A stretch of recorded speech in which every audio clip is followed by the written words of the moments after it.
Chapter 746, Chopping wood is what I do best. "You'll pay for your impudence," shouted someone before the Sunbury chief even said anything. "Are all people from the seventh dimension this rude? Don't you know how to behave as a guest? You should be grateful that you're given a Sunbury. I say we should just kill them." Their brows were all furrowed and their anger was directed at Xiao Changfeng. However, he did not back down. He shot up from his seat, scoffed, and said, "Old Sunbury himself hasn't even said anything and here you all are acting like lickspittles. If I didn't know any better, I'd think you're all just hoping to get another Sunbury out of this." He knew where his priorities were: suppress the unknown grey mist and bring back a Sunbury tree of the expert. Hence, he did not bother to play the diplomat in this situation. "Did he just call me Old Sunbury?" The Sunbury chief's eyes flashed with anger, but he managed to temp it down. He squeezed out a smile and said, "Hee, everyone, please, calm down. Our friends from the seventh dimension are just a little too straightforward. Please, forgive them. Here, have some Sunberries." "You're too kind, Chief. If it were up to us, we would have taken them down already." "Thank you for the Sunberries." "Yes, we'll follow the Sunbury clan to the ends of the world." Smiles broke out all around and the guests began to eat the Sunberries. They cheered with joy as soon as they bit into it. "Wow! Is this the power of origins? One bite gives me the equivalent of 10,000 years of cultivation. So, the legends of the origins are true. This is really the fastest way to become the strongest. Damn, this is delicious. I feel like I'm close to being enlightened. Another half step and I'll become a wisdom elite." The power of origins is the supreme power. Even wisdom has to bow down to it. Everyone was immersed in the ecstasy of their powers increasing. Even Ziyang Elite and Lingyu Elite were impressed by the thick origins contained in the Sunberries. "Let's raise a glass to the chief, for we wouldn't have this great fortune if it weren't for him," said Ziyang Elite with a grin. "Yes, let's all thank him together. With the Sunberries in our hands, we'll surely become the strongest in all of the seven dimensions." With burning passion in their eyes, everyone got up from their seats. "Ha! Thank you all for putting your faith in the Sunbury clan. Rest assured that you'll all receive a frequent supply of the power of origins once you've joined the Sunbury clan. I guarantee that each and every one of you here will become stronger than ever before," said the Sunbury chief with a smile, and the crowd erupted in a roar. However, Yang Jing and the others remained seated. They looked over the Sunberries in front of them, nodded from time to time, and started to give their evaluations. "Not bad. This is indeed a new fruit that the expert doesn't have. We've been lacking in our supply of new fruits so much that the expert got bored of all the fruits he has. This will surely make it up to him. I wonder what it tastes like and whether the expert will like it." After finishing his toast, the Sunbury chief noticed that they still had not touched the Sunbury. So, he said, "Please eat it while it's still fresh." There was a weird glint in his eyes as he smiled to himself internally. The Sunberries were grown by him, and apart from containing the origins of the fourth dimension, they also contained a hint of the unknown grey mist. One bite, and Yang Jing and the rest would be contaminated with the unknown, and then, he would have the secrets of the seventh dimension in his hands. That was why he had been letting them get away with their brutish behavior. Now, the time had come for his payback. The other guests were also secretly keeping a close eye on Yang Jing and the others, waiting for them to submit to the awesomeness of the Sunberries. They could not wait to see the cocky seventh dimension people become sycophants to the Sunbury clan. Under their watchful gazes, Yang Jing and the others began to slowly peel off the skin of the fruit, revealing the green flesh underneath it. The Sunbury chief's body began to tremble with excitement as they opened their mouths to take a bite. "Come on, eat it, just eat it." Finally, they bit into the juicy flesh but spit it out within half a second. Disgust was all over their faces. "Blurg! What is this? Is this all it takes to be called a divine fruit now? It's rancid. Even a dog wouldn't eat it. Ugh! I feel like I'm eating poop. Blurg! Even the skin from the fruits in the expert's backyard is 100 times tastier than this. Quick, let's wash the taste out of our mouths. We need to gargle. This Sunberry's poisoned." They quickly took out a mandarin orange, peeled it, and shoved the slices into their mouths. Lord Angel and War Angel did not have a stockpile of fruits on them, so they had to make do with the mandarin orange's peel.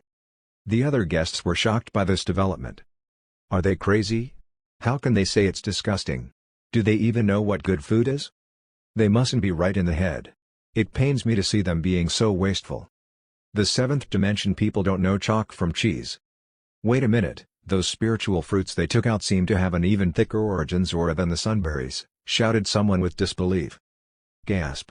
He's right. The spiritual fruits in the 7th dimension contain origins, too.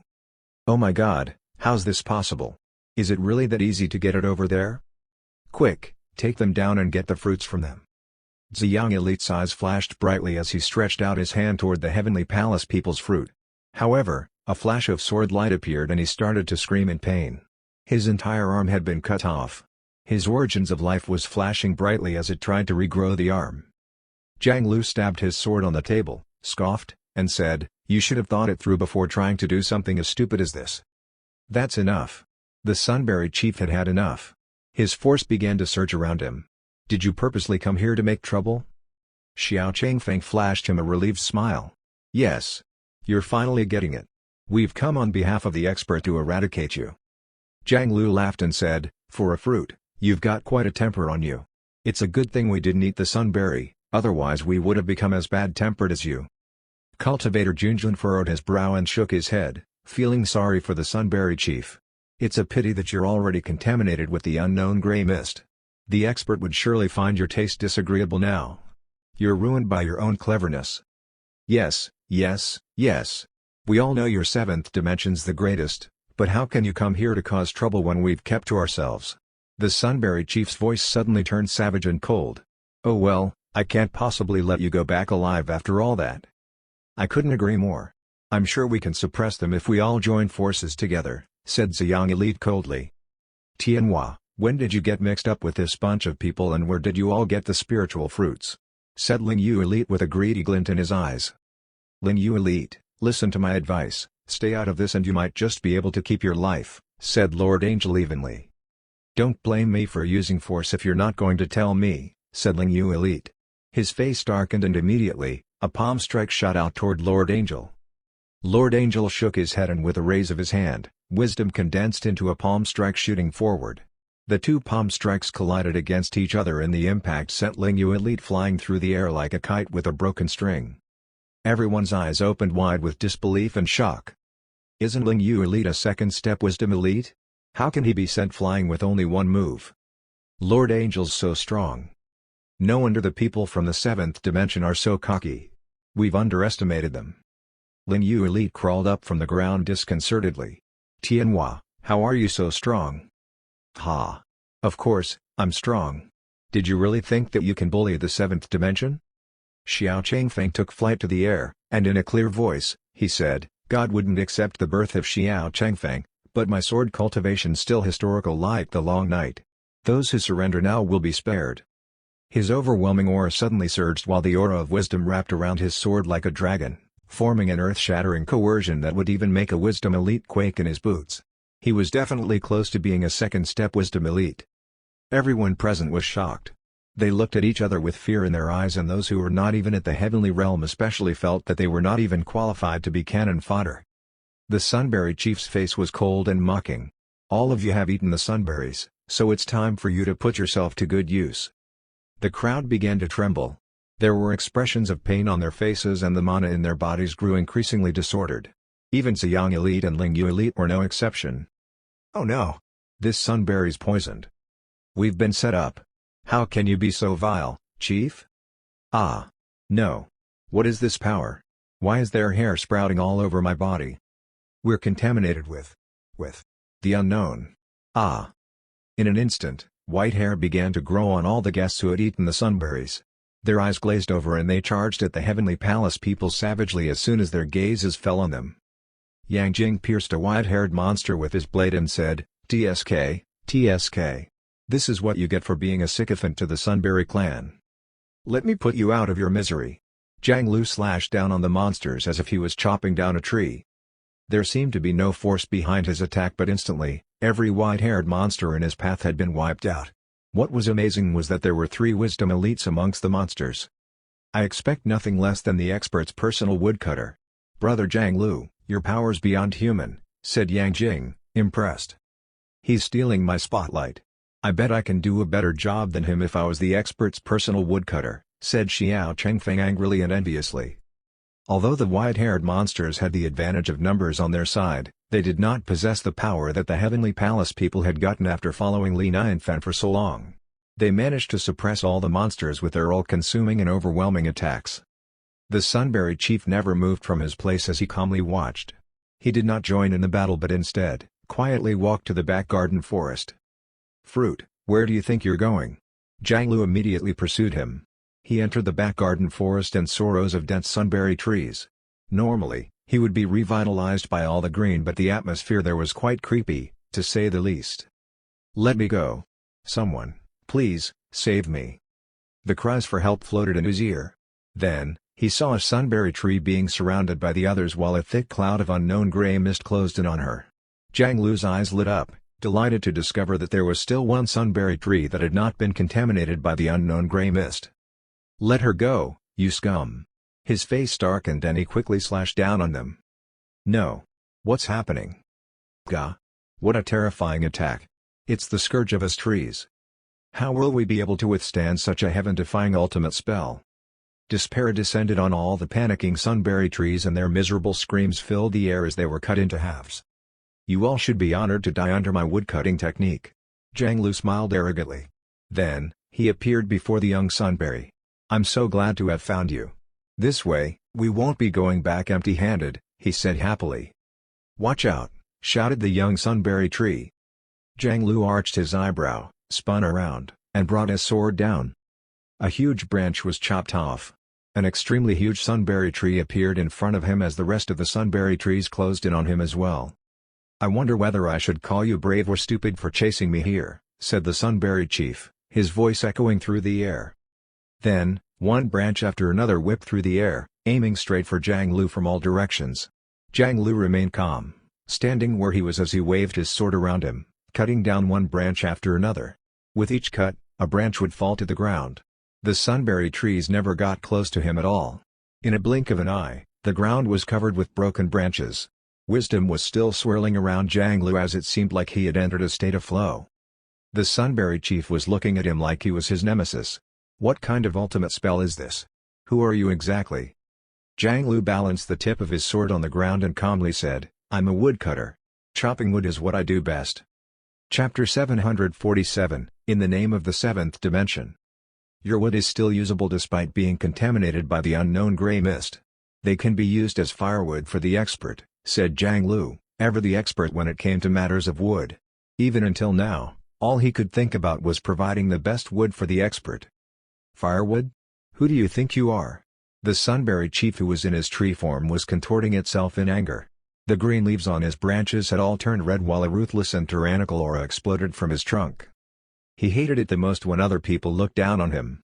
This was related to his background as in the beginning, he was only an ordinary spiritual root. It was through the contamination of the unknown gray mist that he became an Origin's spiritual root, and he had always felt like he was not a thoroughbred. Being called firewood was the worst insult anyone could say to him in this situation. Behold, feel the boundless wrath of the Sunberry clan. Jiang Lu was in the middle of the sunberry forest. The surrounding sunberry trees shot up, blocking the sky while they laughed maniacally. The terrifying oppressive force caused the air to crack, forming an isolated space as visions flashed in the sky. Jiang Lu calmly pushed up the sleeve on one of his arms and wrapped the half-open shirt around his body. This style was the epitome of a stereotypical traditional woodcutter. He raised his sword slightly and there was a kind of primitive simplicity in his eyes. To him, the sunberry trees were neither tree demons nor spiritual roots, but ordinary trees. Anything could be chopped with his wood-chopping technique, especially the sunberry trees which were wood to begin with. The sunberry chief became even more hellbent on annihilating Jiang Lu when he sensed Jiang Lu's disdain. "Die!" he roared. The entire forest began to shake. Countless branches flew up in the air and their roots rose from the ground. Bathed in wisdom, they each had the potential of raising a planet to the ground. Countless roots intertwined and transformed into a colossal hand, blotting out the sky as it came down at Jiang Lu. The hand was not the only thing he had to worry about as the other roots were snaking toward him with enough whip power to rip the air apart. The whole area had turned into their playground and even the ground had been upturned, leaving nowhere to stand. "Lift me up," said Jiang Lu to the young sunberry behind him. "Why, yes," stuttered the young sunberry fearfully. It began to wrap its branches around Jiang Lu and lifted him up high in the sky. What unimaginable power! It's Plant versus Jiang Lu. Yang Jing and the others had rushed over and their faces became solemn when they saw what was happening in front of them. "All these fruits are so powerful. We need to attack together," said Lord Angel.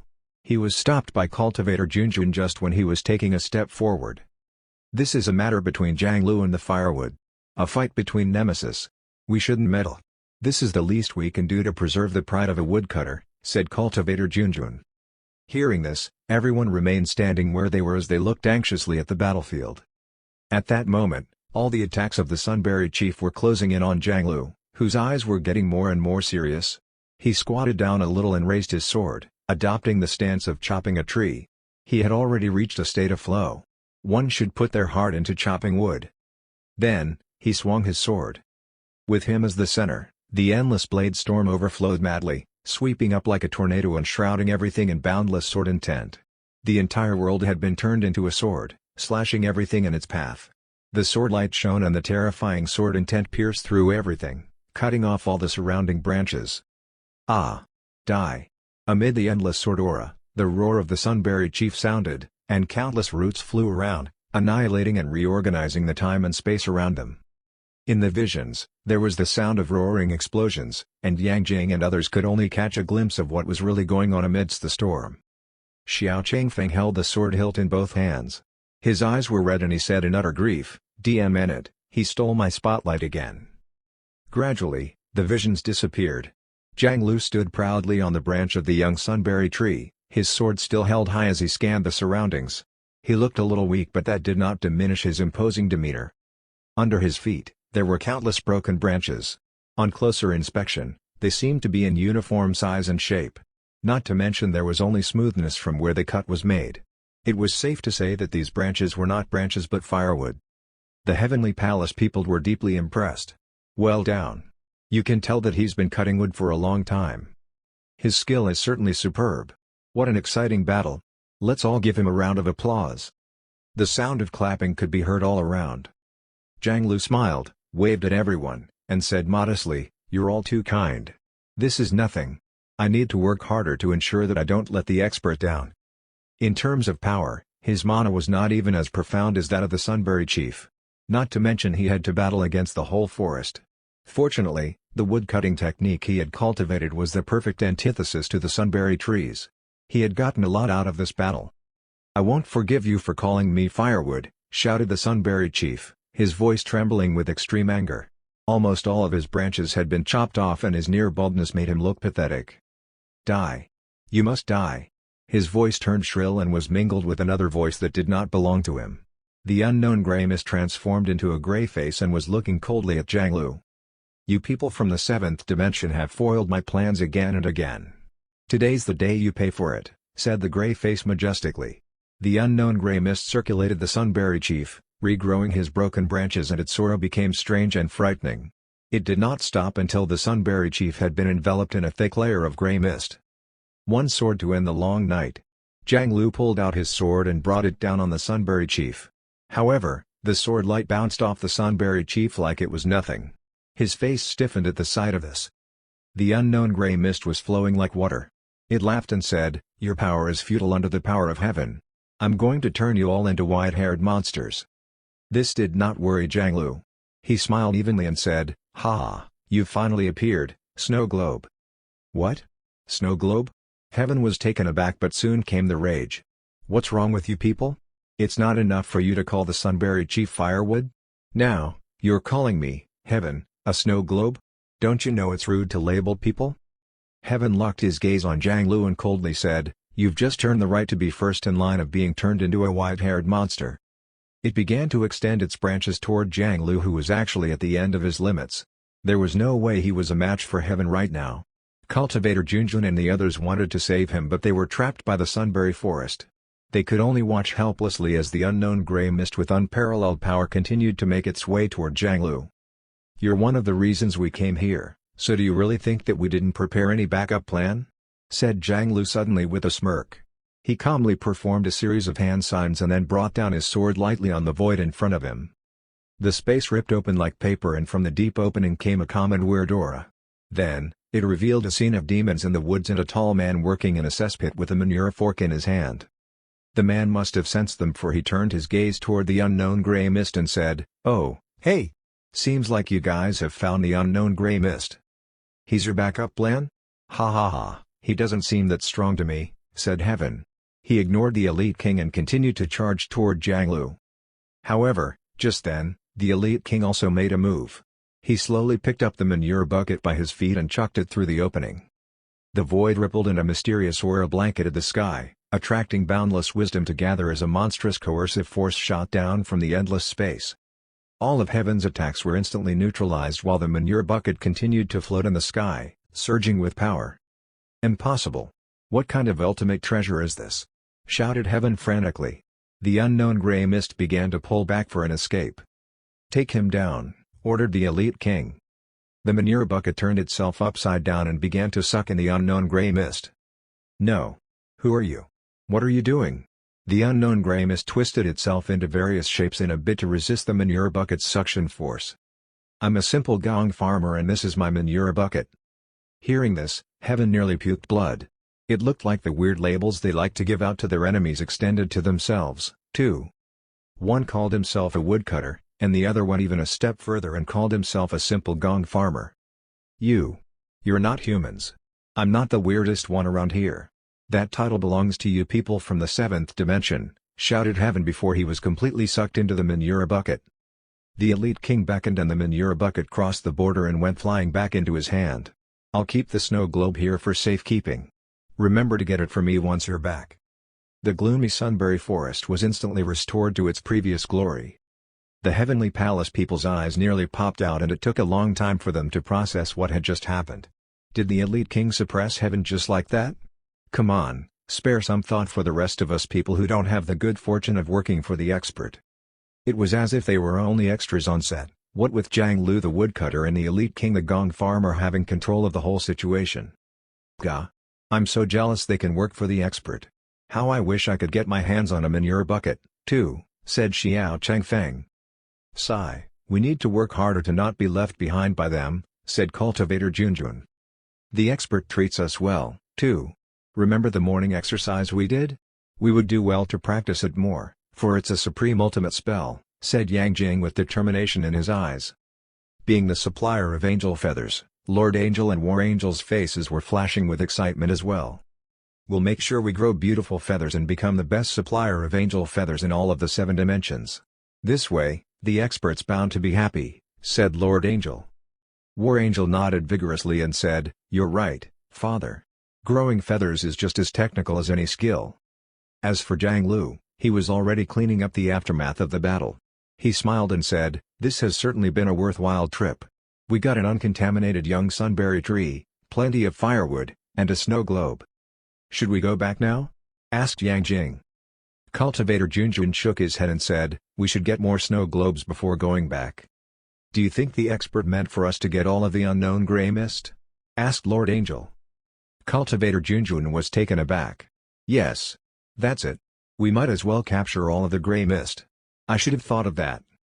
Brother Yanhua, tell us all of the places the unknown gray mist has appeared and we'll capture them all in one go, said Xiao Changfeng.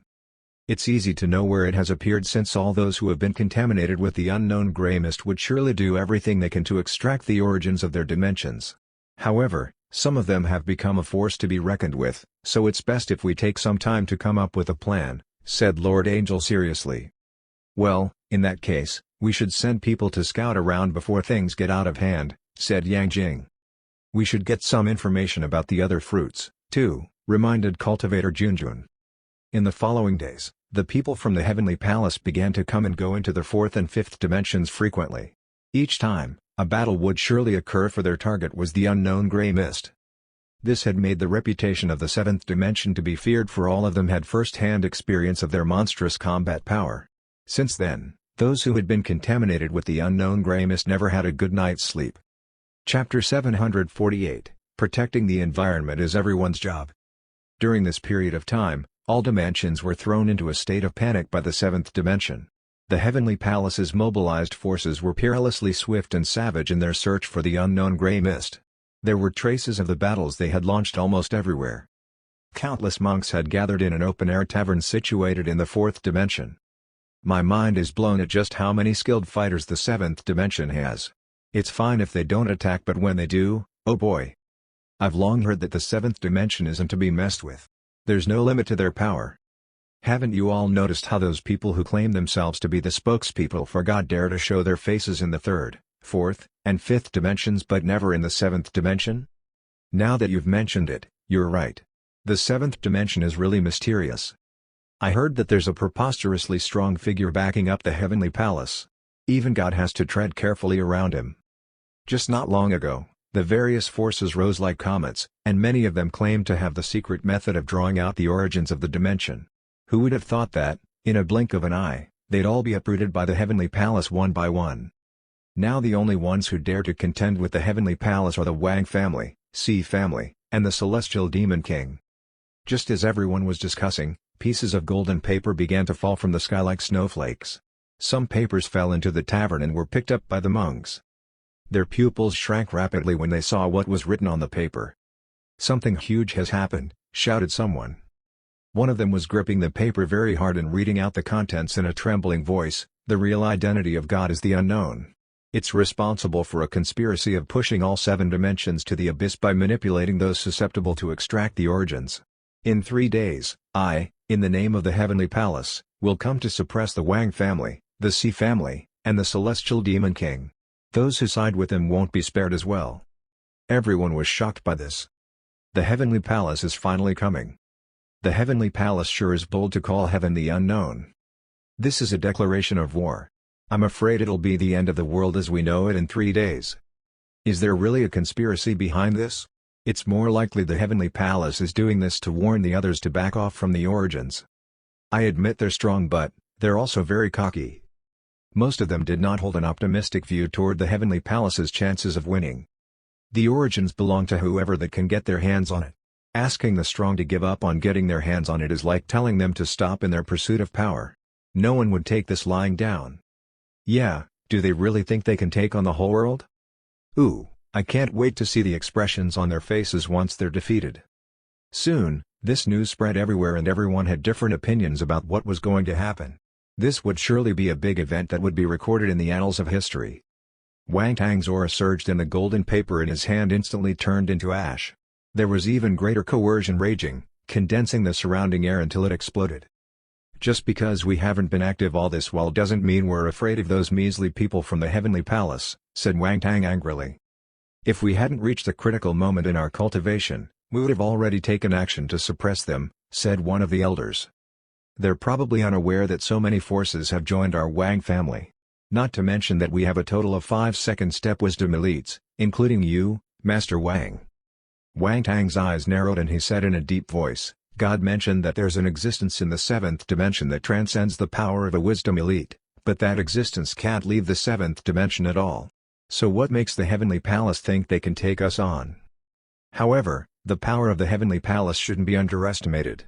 They have many methods, and it's been said that their purpose is to capture God, said another elder. Capture God?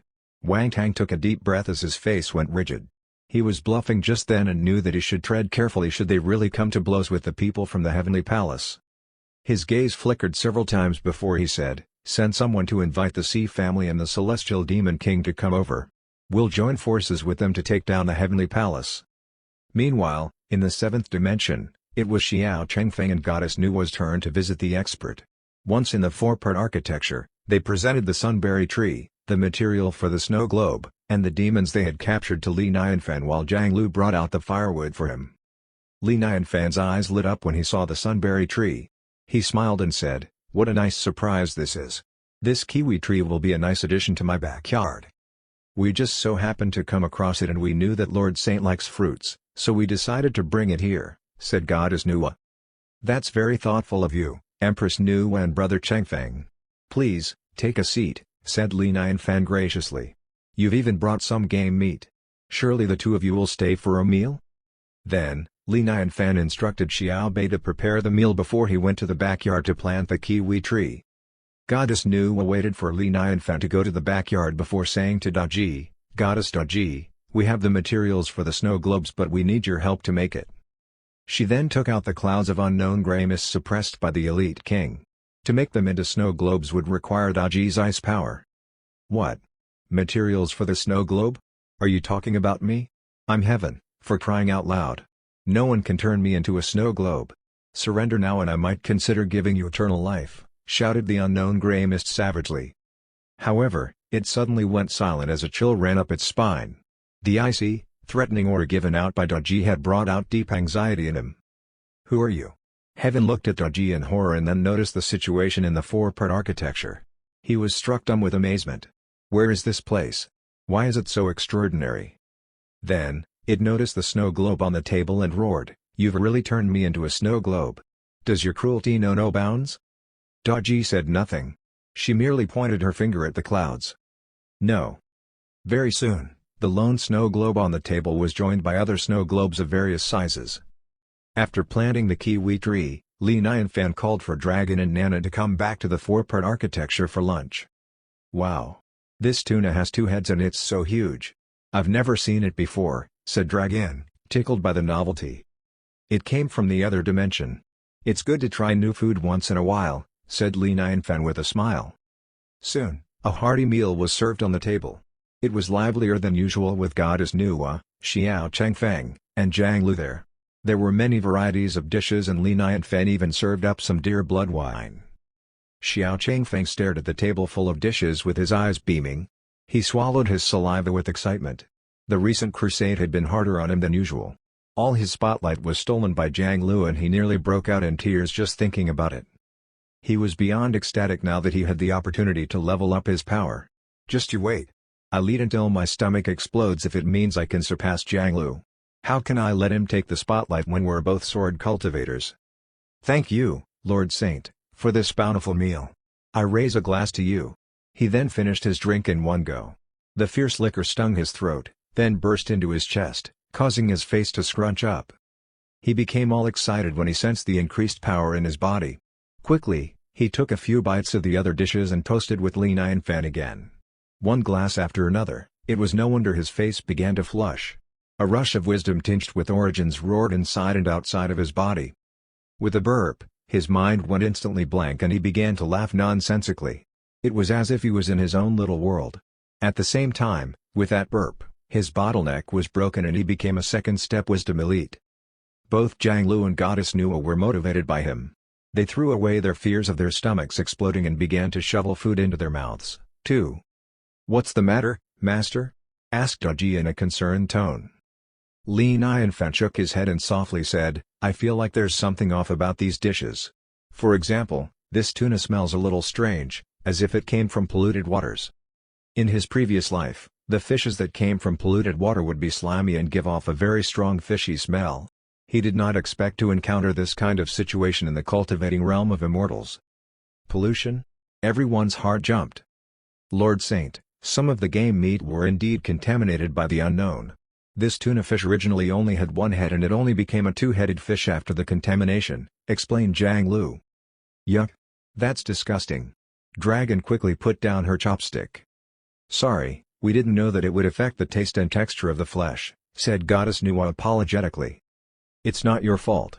This is a form of mutation. It's worrying that even the cultivating realm of immortals cannot escape the plight of environmental pollution, said Li Nianfan, frowning. Xiao Changfeng stood up drunkenly, slapped his chest, and said, "Lord Saint, don't worry. We, the people of the Heavenly Palace, will do our utmost to stop all environmental pollution." "I'm happy to hear that. It's everyone's job to protect the environment," said Li Nianfan with a smile. He found it amusing that even immortals would wave the banner of environmental protection. He had always thought that only humans needed to do that. As for Goddess Nuwa and the others, another thought flashed across their minds. If it's everyone's job to protect the environment, does that mean that it's everyone's job to eradicate the unknown gray mist? So we were right on the right track after all. We mustn't let him down. After the meal, the guests got up to leave. Once outside the four-part architecture, Goddess Nuwa's face darkened, and in a low voice, she said, "Let's go back now and prepare for our next crusade. We must eradicate all unknown gray mist 3 days from now." "Yes. Heaven's nothing under my sword, for I, Xiao Changfeng, am a second-step wisdom elite now. Ha ha ha, let's see who can steal my spotlight now," said Xiao Changfeng drunkenly. Time passed by quickly and everyone could sense a storm brewing. Soon, some news caused an uproar amongst all the monks in different dimensions. What? The Wang family, Sea family, and the Celestial Demon King joined forces? That's not the point. The point is they're recruiting disciples and have promised to teach them the method of Origin's cultivation. For real? I've always wanted to join the Wang family but they turned me away because I was too weak. It must be because they'll be going up against the Heavenly Palace soon. Is the Heavenly Palace really that strong that they had to mobilize all their forces? Whatever the reason is, this is good news for us. Let's go join them quickly so we can learn the method of Origin's cultivation. In the face of a bigger temptation, they had all forgotten about the warning given by the Heavenly Palace. Besides, they would have nothing to fear once they had absorbed the Origins. Not to mention that the Heavenly Palace was surely no match for the Wang family, Sea family, and the Celestial Demon King combined. Immediately, they all scrambled around to become the disciples of the three forces. Meanwhile, Wang Tang, the Wang family's elite fighters, the Sea family, and the Celestial Demon King had gathered in the mountain forest behind the Wang family's house. Under their orders, many monks were building an extremely huge altar. The void was filled with mighty mana flowing around and the formations were all glowing brightly as if they had merged with the world. A huge pillar with special patterns all over it stood tall. "Master Wang, more monks have come to join us, should we accept them?" asked one of the Wang family's elders. "Yes. Accept all of them," said Wang Tang without hesitation. Sita Kuai, the patriarch of the Sea family, and Zhu Ying, the Celestial Demon King, stood aside, observing the layout with laser-like focus. "Why are we going to such lengths for the measly Heavenly Palace?" asked Sita Kuai. Wang Tang's face darkened and he solemnly said, "The seventh dimension is abnormal. We shouldn't underestimate them. The more we prepare, the better we can deal with them when they pull out the unexpected." While I agree with you, I still think this is overkill. The three of us have consumed the Origins from the third, fourth, and fifth dimensions. Not to mention all the skilled fighters we have on our side. I'm sure with all this, we'll be able to wipe them all out, said Zhu Ying. Wang Tang's eyes were as sharp as daggers and his voice was as cold as ice when he said, "I sure hope so." Chapter 749, The Sound of the Beating War Drum. 3 days passed in a blink of an eye. The day of reckoning had arrived and everyone was waiting for the storm to descend. After the Heavenly Palace issued the declaration of war, the trilateral forces of the Wang family, Sea family, and the Celestial Demon King did not cease, but instead, they intensified their efforts to recruit disciples and absorb the origins of all dimensions at a faster speed. Many monks did not heed the warnings of the Heavenly Palace and chose to join these three forces, becoming one of their pawns to fight the Heavenly Palace together. This was undoubtedly a slap in the face to them. In the fourth dimension, even with the endless battles between the two dimensions, everyone could still feel the fluctuating waves of terrifying energy coming from the Wang family. This kind of fluctuation came from the condensation of the power of origins. It was so powerful that the sky began to scream and the earth began to tremble. "Do you think the Heavenly Palace would still dare to come?" asked someone. "It's hard to say now that the three forces have taken up arms together. Not to mention, they're joined by so many skilled fighters. Why, the number of second-step wisdom elites alone has already grown to 16. Their combined power could raise an entire dimension to the ground," answered someone. It was obvious whose side he would be betting on. No one would even think the Heavenly Palace was cowardly should they decide to give up on their attacks. "You forgot to mention that they had absorbed a lot of origins and have the power of God behind them," added someone. "Grandpa, I hope the Heavenly Palace wins," said a kid suddenly. "My cultivation speed's so slow because of the bad guys. They've been consuming the origins non-stop, causing one catastrophe after another. The entire dimension has become ugly and scarred because of them." "The dimension would become broken if things continue like this," said the kid's grandfather bitterly. The kid was just saying it like it was. In fact, with the extraction of the origins, the wisdom of the fourth dimension had fallen into chaos, the space had become thinner, and cracks started to form from time to time. A small world had even fallen through one of the cracks, wiping out all its inhabitants instantly. However, the human heart was the most complex thing in the world. As long as it could benefit oneself, what was the harm in ruining a whole dimension? The Heavenly Palace said this is all a conspiracy. "They wouldn't lie about something like this," said the kid innocently. The old man patted the child's head and said kindly, "Hee, if the Heavenly Palace really comes, Grandpa will join them in beating the bad guys." Meanwhile, at the Heavenly Palace, The Jade Emperor, Cultivator Junjun, and Goddess Nuwa were standing at the southern sky gate with an army of heavenly soldiers and heavenly guards behind them. This time, it was an unprecedented fierce battle. Thus, the Jade Emperor and the others would not stay in the palace, but fight across the dimensions together. Cultivator Junjun turned to face the heavenly soldiers and heavenly guards. With a flick of his wrist, a wine jar appeared in his hand. This wine was given by the expert when we visited him the last time. It's made of the blood of a rainbow deer, a black dragon, and a heaven-eye donkey, all of which were wisdom elites. It contains the essence of the world and its origins. This will be our war wine. Let's drink it together, said Cultivator Junjun majestically. Drink this wine together, fight for the 7 dimensions, fight for the expert, shouted Yang Jing. Drink this wine together, fight for the 7 dimensions, fight for the expert, roared the heavenly soldiers and heavenly guards, their voices resounding like thunder. The sound of their voice was so majestic that it overwhelmed all the other sounds there. Cultivator Junjun waved his hand and the wine jar flew into the sky before it then shattered with a bang. The bottomless divine wine rained down on everyone's heads. One taste and everyone's expressions were the same as the auras on their bodies were ignited like a blazing flame. Let's set off. Juling Shen widened his eyes and yelled, then raised his hand to beat the war drum. Endless auspicious clouds surrounded by divine light accompanied by thunderous drums set forward. In the 4th dimension, Wang Tang, Sita Guai, and Zhu Yikan stood on the top of the mountain. Below them were countless monks, waiting for the arrival of the heavenly palace. Time passed by, and in a blink of an eye, it was already sunset. It looks like they didn't dare to come. I'm not surprised.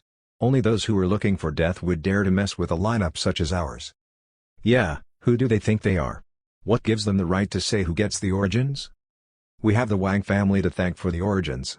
These 3 days had been more effective than 3,000 years of cultivation. Ha ha ha.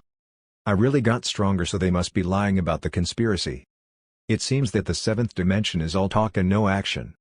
Suddenly, the sound of a beating drum came from a distance.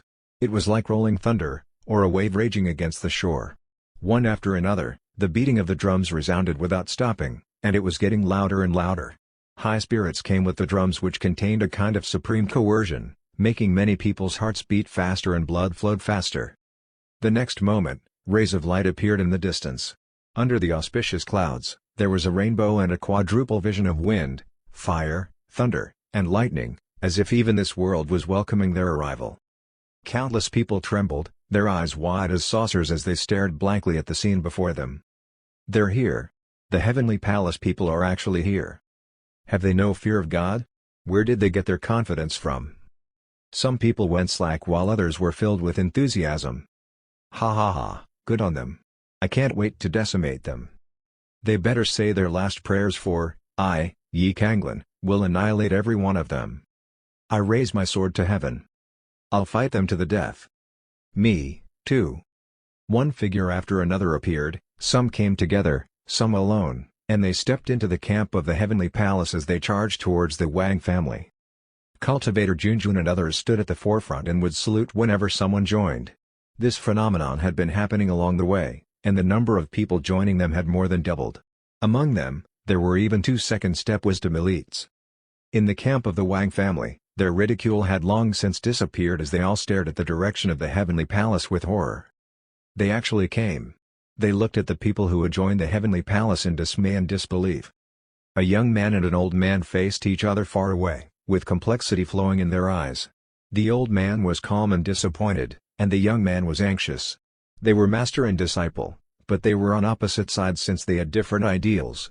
Apart from this old man, there were other people who wanted to bring back those who were lost in the pursuit of power. The drums got louder. Juling Sheng was high in murderous spirit, beating the drum hard, seemingly wanting to bore through the enemies with his eyes. Wisdom was like the wind, covering the sky and everyone's hearts. Wang Tang still stood on the spot, looking up at the heavenly palace, watching the drums descend as well as the many monks joining the heavenly palace camp. His eyes remained calm as water. "Charge!" roared Wang Tang, exuding coldness and killing intent. Following his order, the many monks suddenly stepped out and blasted punches in the direction of the heavenly palace. 13 second-step wisdom elites attacked together and the shock wave flung the sound of the drums away as it headed toward the heavenly palace camp. It was a simple punch, but it contained the terrifying power of wisdom. The sky split open, The space cracks were like the ocean, turning into a terrifying behemoth swallowing everyone up. Ha ha ha, I like their style. God wouldn't accept the birth of Xiao Chengfeng, but my sword cultivation still historical like the long night. Xiao Chengfeng raised his hand and pointed his long sword into the sky. It burst with energy as it charged straight at the second step wisdom elite. Hey, you, standing next to him, don't go anywhere, okay? I want to kill 2 wisdom elites with one sword. The sharp sword light tore a crack in the space, revealing an indomitable momentum. Brothers, follow my lead and kill them. Yang Jion's face was solemn. Holding the 3-pointed double-edged blade in his hand and charging first, his third eye shot a ray of light that contained the destructive power of wisdom. It shot straight at the second step wisdom elite opposite him. Eat this. Juling Shen put down the drum, held an axe in both hands, turned his body into a mountain, and rushed into the battlefield as well. Cultivator Junjun, Goddess Nuwa, and Yil Yuyin also brought out their treasures and they fearlessly engaged in the battle against the second step wisdom elites. In addition to the Heavenly Palace people, the 2 second step wisdom elites who joined them were also picking off their enemies like flies. Wisdom flowed around them and their eyes showed fierce determination in keeping to their Tao. Yi Kanglin, my rival, let's fight again. Ha ha ha, roared a big man with a black giant sword on his back as he went straight to Yi Kanglin with a smile. He held the hilt of the sword and lifted the sword above him like a giant axe. The void seemed unable to bear the weight of the giant sword and was collapsing. You're no rival of mine since you forcibly absorbed the origin. Yi Kanglin's expression was cold. The silver spear in his hand was like a white dragon as it pierced the giant sword with cold light. I should be the one saying that. Now, you and I are no longer on the same level. The brawny man let out a furious roar and the power of the giant sword suddenly increased. The power of the origins was overwhelming, crushing down on Yi Kanglin like a heavy hammer. The immense force made them fall from the void like meteors as they smashed straight into the ground. A crater appeared beneath their landing and the aftershock tore the surrounding area into dust. In a blink of an eye, Yi Kanglin was pushed 100,000 miles across the earth by the strong man and all the mountains collapsed along the way. In the next moment, Yi Kanglin was swept off the ground by the brawny man like a cannonball. The brawny man stepped on the void and walked toward Yi Kanglin with a gloating smile. Yi Kanglin, you've defeated me 6 times, but this time, I finally won. Yi Kanglin's mouth was bleeding. His silver spear was like snow, and his body was like jade. Did you really win? The moment you chose this path was the moment you lost yourself, he said proudly. The brawny man's expression changed drastically and he was extremely furious. You're full of bullshit. Die. Yi Kanglin's body was dazzling and his eyes were as firm as stars. His momentum was getting stronger and stronger and his fighting spirit was rising. Under my way, everything's nothing. Even if he was facing the power of origins, he could still use his own way to fight and suppress his opponent. Blood stained the sky, bones and flesh covered the earth, and all kinds of spells were as brilliant as fireworks, but it was actually the Grim Reaper's scythe, harvesting one life after another. On this day, countless weak creatures perished, accompanying the fall of the wisdom elites. The universe was silent, seemingly in mourning. The long road to immortality is paved with mountains of bones. No matter the heart of the Tao or the heart of invincibility, it's like a moth to a flame, looking for the ultimate splendor of a lifetime. Goddess Nuwa looked at the fierce battlefield and was suddenly overcome with emotion. Being the creator of humans, she had a deep understanding of life and death. Seeing the death of endless creatures, she seemed to be able to feel their will before their deaths. This made her have a breakthrough during the battle. When she had Emilat Li Nianfan's place, she accumulated a lot of power, but her heart was still unsteady, making enlightenment out of her grasp. At this time, she had grasped it, and just like that, she became a second-step wisdom elite. Strange energy ripples radiated out from her and wisdom converged like flowing water. Shit. She's having a breakthrough. The second-step wisdom elite's face changed instantly and he exclaimed, "Someone, come help me. We must stop her." "I'll stop her." A fist blasted across the space, launching directly at Goddess Nuwa. Goddess Nuwa raised her hand, gently pushed outward with her palm, and easily suppressed the incoming punch. The power of origins. Why does she have the power of the origin, too? Said the man in shock. It's not just her. All the people from the Heavenly Palace can use the power of the origins. How is it possible? Can they also extract the origins of dimension?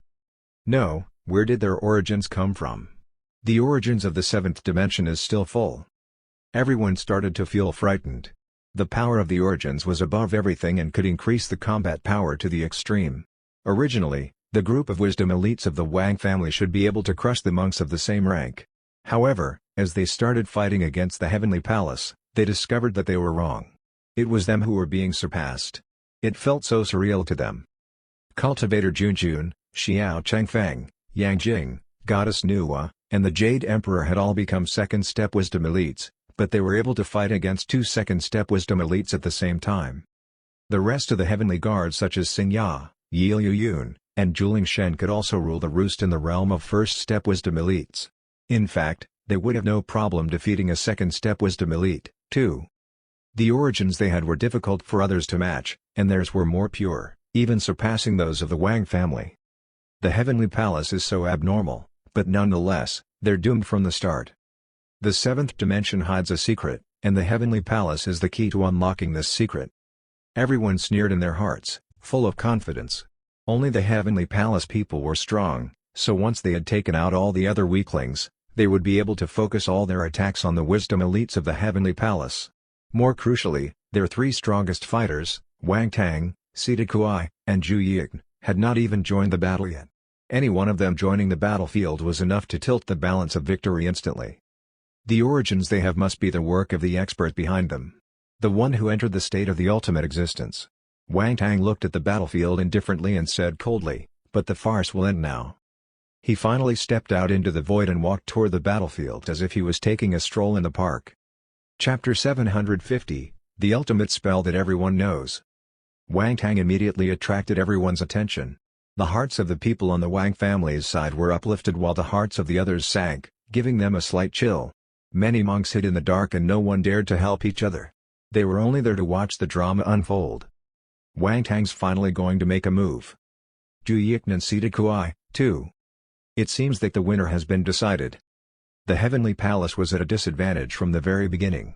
Now even more so with the three of them joining the battle. Countless people sighed internally. Yi Kanglin, you completely lost this time. Ha ha ha. The brawny man was still launching one fierce attack after another on Yi Kanglin. The strong attacks rained down on Yi Kanglin, giving him no opening for an offense. Yi Kanglin was calm and silent, his eyes still bright as stars. Suddenly, the mana around him soared into the sky like a rainbow. His spear was like a dragon, roaring in the universe as the bright white dragon surrounded the void, illuminating the fields. Heroes will never regret it even if they die in battle, he shouted, revealing incomparable perseverance that lifted the spirits of everyone on the battlefield. Heroes will never regret it even if they die in battle. Heroes will never regret it even if they die in battle. Heroes will never regret it even if they die in battle. Countless voices converged into thunder, shaking the earth, forming an indomitable momentum. Damn it! It's now or never. An unruly old man suddenly walked out of the dark. He gulped from a wine jar, raised his hand, and thrust a big blade into Wang Tang. Wang Tang, do you think you can withstand this old man's 1,000,000-year cultivation sword attack? The fierce momentum converged into a mad knife phantom, slashing the void, making wisdom retreat as it headed straight for Wang Tang. What a joke!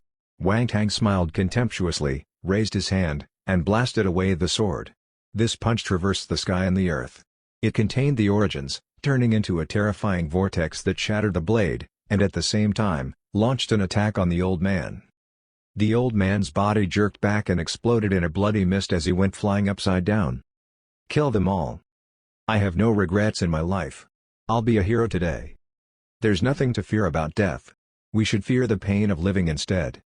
Suddenly, one figure after another came out from their hiding place, and they unanimously used their strongest ultimate spell on Wang Tang, Sita Kuai, and Zhu Ying. This time, Wang Tang did not make a move. It was Sita Kuai and Zhu Ying who stepped out to suppress these people, and soon, blood was flying in the sky like red clouds. The footsteps of Wang Tang and the other two did not slow even for a moment. They descended on this battlefield like dictators, wanting to suppress all their enemies. Is this it? Someone saw Wang Tang raising his hand, and his eyes showed grief and anger. The fourth dimension would eventually follow in the footsteps of the third dimension. It's over, said Wang Tang indifferently. His eyes fell on Goddess Nuwa as he brought down his hand mercilessly. Goddess Nuwa's hands were full with the two second-step wisdom elites, so how would she ever be able to stop Wang Tang's attack? Nonetheless, in the face of this imminent blow, Goddess Nuwa did not panic and became even more determined. In the face of the destructive attack, a powerful aura suddenly rose from her body. Her movements also changed accordingly. She started with a strange stance as she slowly waved her hands in the air. Her movements were even and rhythmic, but there was a pulling force around them. Wisdom was under her command and even the opponent's offensive attacks seemed to be under her control.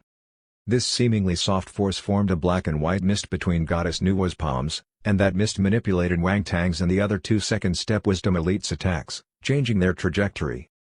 Wang Tang's face changed for the first time as he said in disbelief, "What ultimate spell is this? Impossible. How can our ultimate spell be under her control?" The others were also shocked as if they had seen a truly miraculous thing. A mere second-step Wisdom Elite actually blocked the offensive of the three Wisdom Elites, and one of them was even Wang Tang. Not to mention all their attacks contained the power of Origins. Did this mean that Goddess Nuwa had surpassed the power of Origins?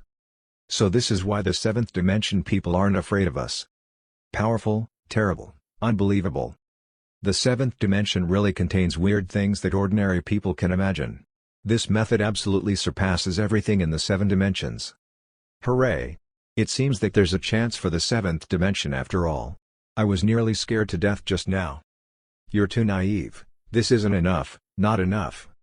There were exclamations everywhere as everyone's worldview was turned upside down. Let's see how you'll fare with my attack. Ju Yik arched his brow and spoke with a sneer. He then raised his hand and cast out a palm strike at Goddess Nuwa. You should all be ashamed of yourself for bullying a woman. Yang Jing was enveloped in a brilliant shine. He hurried forward and began replicating Goddess Nuwa's movements.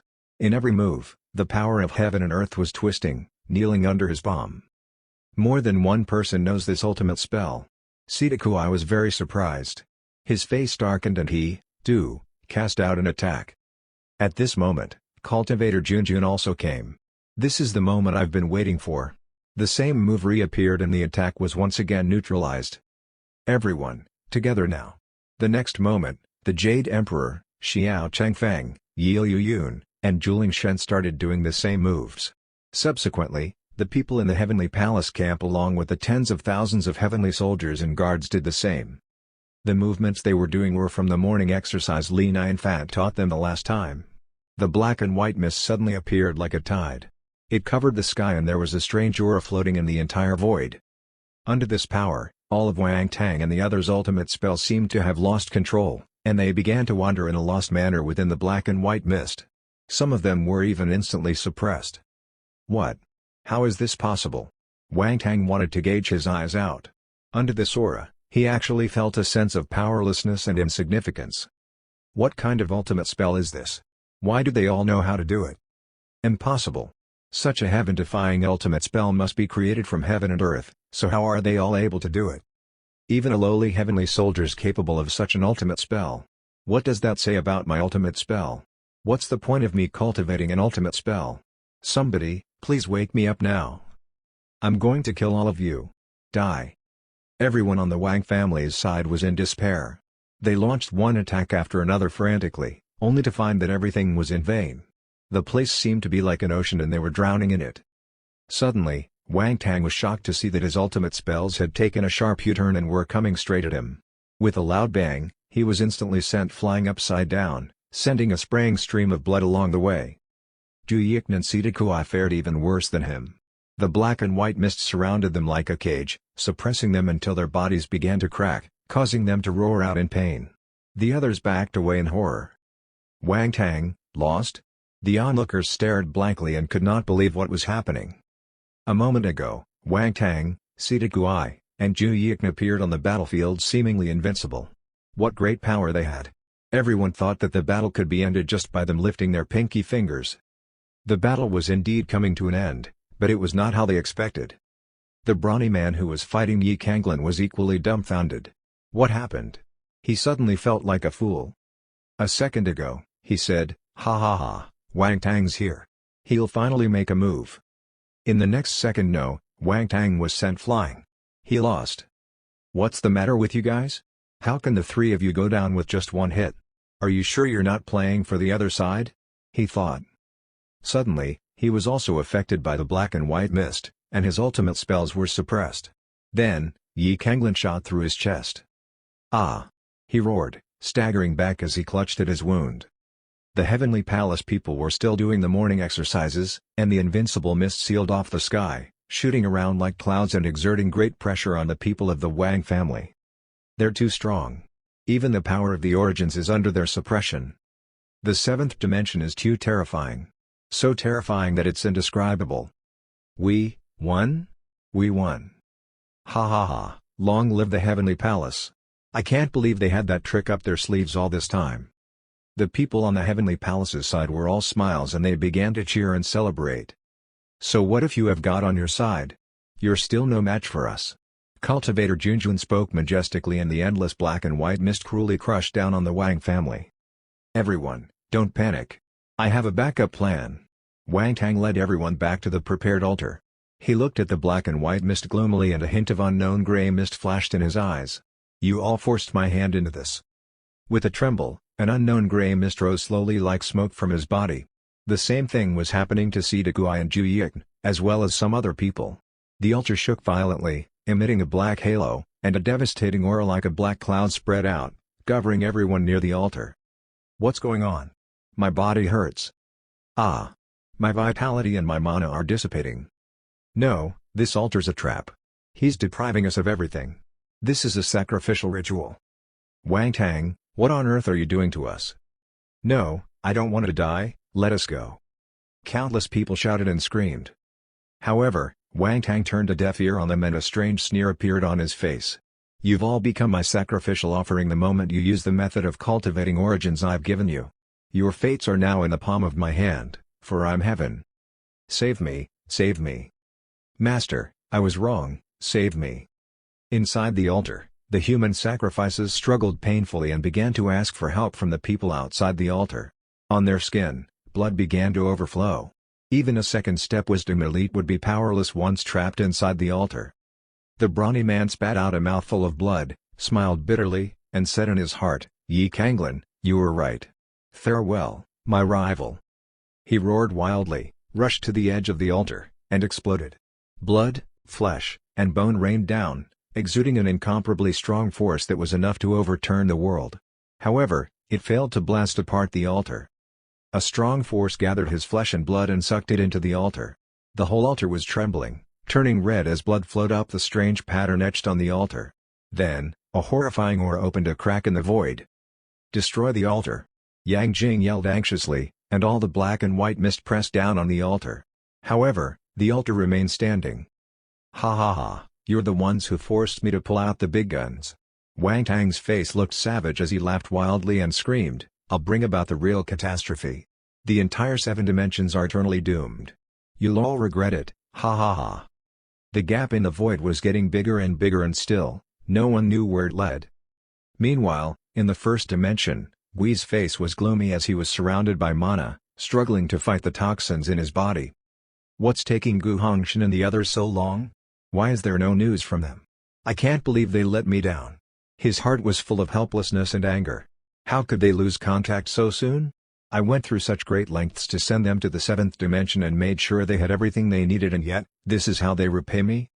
Suddenly, his pupils shrank rapidly and the light within him flashed. I sense the power of space. That means someone in the other dimension is actively opening a portal, he said excitedly. Then, his figure flashed and disappeared. In the depths of the place, an unknown gray mist rose from the steely. I feel the aura of the other incarnations of heaven. They must be in deep trouble to induce such a huge catastrophe. Could this have something to do with the 7th dimension as well? The end of the world is surely coming, said a sinister voice. At this moment, Gui had appeared somewhere in the void. His eyes were filled with excitement. He laughed wildly and said, Ha ha ha, I'm truly blessed for the other dimension to willingly open up a portal for us Eldritchs to go there. Let me help you. Then, his eyes condensed suddenly and he waved toward the void in front of him. Endless power came out mightily and gradually opened up a space crack in front of him. At the same time, his majestic voice reverberated across the entire first dimension. Everyone, gather here and get ready for war. Chapter 751, Catastrophe is Coming. In the 4th dimension, there really is a conspiracy behind the power of the origins. We only have ourselves to blame. Inside the altar, countless people were crying out, and each second brought about a new death. The endless amount of blood dyed the altar red, and the blood soared to the sky, turning the sky red as well. Everyone looked up at the altar and said in shock, "The sky, it's splitting apart." Cultivator Junjun looked solemn. "They're opening up a portal." Goddess Nuwa took a deep breath and said, "Not they. Heaven's opening up the portal." Yang Jing nodded. "Heaven's the mastermind behind all the chaos in the 7 dimensions." "Damn it, it seems like this isn't something we have the power to stop," said Xiao Chengfeng in frustration. "We can't stop it but we can delay it," said Yang Jing. Heaven and earth shook as an incomparably powerful force came from the cracks in the void like an awakened ancient fierce beast. Then, the momentum swept over like a tsunami, leaving everyone with no doubt that a powerful being had entered the portal. "They're coming. Who could it be?" Everyone stared at the entrance of the portal, feeling uncertain and uneasy. The next moment, one figure after another slowly walked out of the portal. Unparalleled power radiated from their bodies, causing the surrounding void to appear distorted. Even the world seemed to be trembling. They all glanced at the altar and one of them asked, "Who opened the portal?" "It was me." Wang Tang stepped forward. His body was surrounded by an unknown gray mist. He smiled and said, "I'm the Apostle of Heaven. I deliberately opened up the portal for you all to decimate the people from the 7th dimension."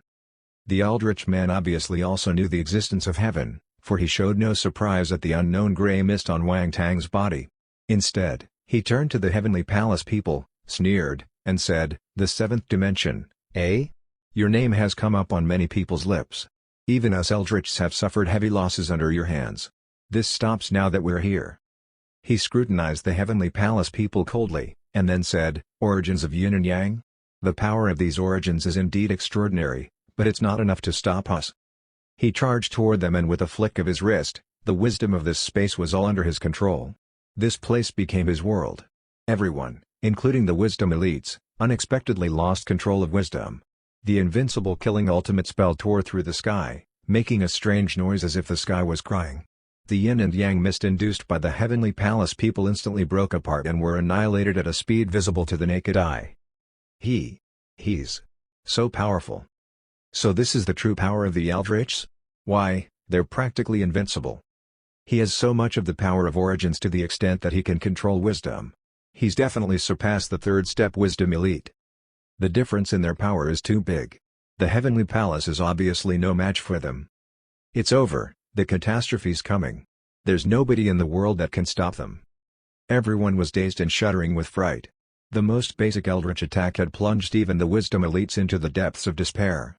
The other Eldritchs behind him were also skilled fighters in their own rights.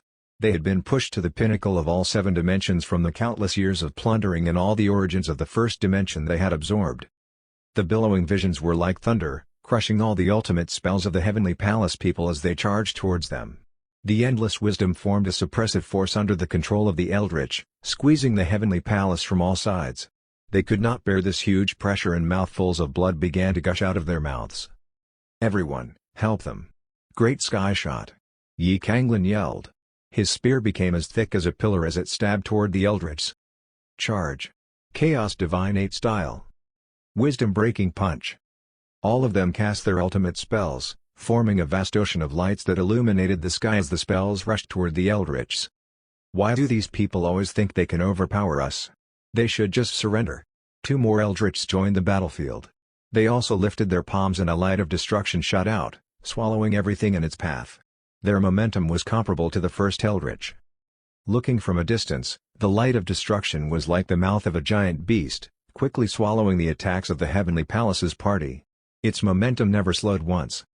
Everyone's ultimate spells were annihilated and Yi Kanglin's spear was also broken. It's over. Everyone was bitter in their hearts and there was despair in their eyes. "Go find the expert for help."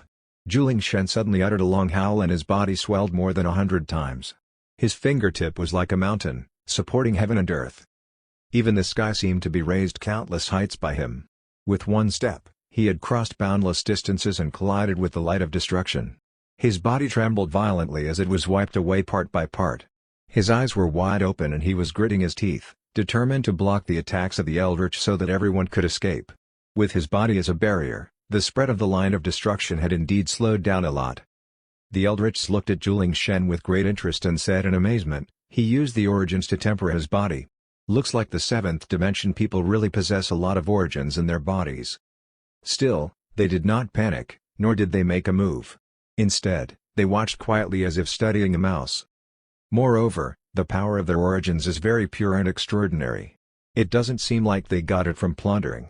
"I'm afraid that there's a miracle hidden in the 7th dimension that we must get our hands on," said one of the Eldritchs with greed in his eyes. Ancestor Eldritch said that before the 7 dimensions were split apart, the upper limit of cultivators was the true peak and the various methods we have now aren't even comparable. "Could it be that there's good fortune from the time before the 7 dimensions were split apart?" asked the third Eldritch, deep in thought. They were having a conversation as if Juling Shen posed no threat to them at all. This was kind of true because by then, all the flesh on Juling Shen's body was already gone. Chapter 752, The Legend is Back. With his sword in his hand, Xiao Changfeng turned into a stream of light and came to where Juling Shen was. The endless sword ore all over his body gathered into a giant sword, piercing toward the light of destruction. "Juling Sheng, who are you to look down on me? I'll have no right to say all those highfalutin lines if I run now." Cultivator Junjun and others flew over there with solemn expressions. Their eyes turned red when they saw Juling Shen's dilapidated body. "We live together, we die together," they said firmly. "We're in this together." The mana of the many cultivators around was also rising. They gritted their teeth and stood side by side with the Heavenly Palace people. However, some people also took advantage of this moment and escaped with their lives. The fear in their eyes never once subsided. It was not hard to see that the Heavenly Palace people had no chance of winning this battle at all. The Eldritchs were too strong. The 3 Eldritchs who attacked them were already incomparable and had exceeded the realm of second step wisdom elite. Not to mention, they brought an army of first step and second step wisdom elites with them. Rather than making a fearless sacrifice, it was better to find a place to hide. Who knows, maybe they would be able to find an opportunity to turn the tide of the battle then. One of the Eldritch leaders shook his head and said, "So pathetic. Is this all they've got? How did us Eldritchs ever perish in their hands?" "I'll give them credit for their stubborn persistence though," said the other Eldritch. They were speaking as if they were gossiping during an afternoon tea. All the flesh was gone from Xiao Changfeng's hand, leaving only pure white bones that were gripping the hilt of his sword. Even then, his sword intent was as fierce as ever. His face was flushed. He sneered and muttered to himself, "Bunch of ignorant fools. We were just a small broken world at first, and look where we are now in just a span of a few years. You'll never be able to imagine just how strong the 7th dimension is." The light of destruction continued to advance, and the Heavenly Palace people were like a little candle flame in the dark night, one light breeze and it would be extinguished. The retreating monks looked back at the Heavenly Palace people with eyes filled with complications. Finally, they sighed, knowing that the Heavenly Palace people would be history soon. Suddenly, a wooden bucket crossed the dimensions, shot out from the void, and appeared right in front of Juling Shen and the others. This wooden bucket was suspended in the sky, slowly rotating. It looked ordinary and worn, but it exuded a strange aura. It was inviolable in the face of the light of destruction. Its arrival on the scene caused the light of destruction to stop in its tracks. Everyone was struck dumb by what they were seeing. 2/3 of Juling Shen's body had been wiped out and there were tears of gratitude as he looked at the manure bucket. This is the manure bucket. It has come." He muttered to himself. The Heavenly Palace people's spirits lifted as well when they recognized the bucket. Instantly, they were all smiles. "How's this possible? What is this bucket?" The 3 Eldritch leaders' eyes suddenly widened and their faces were filled with disbelief. Although they did not unleash their full power, the power of origins cast out by them was still incredibly majestic.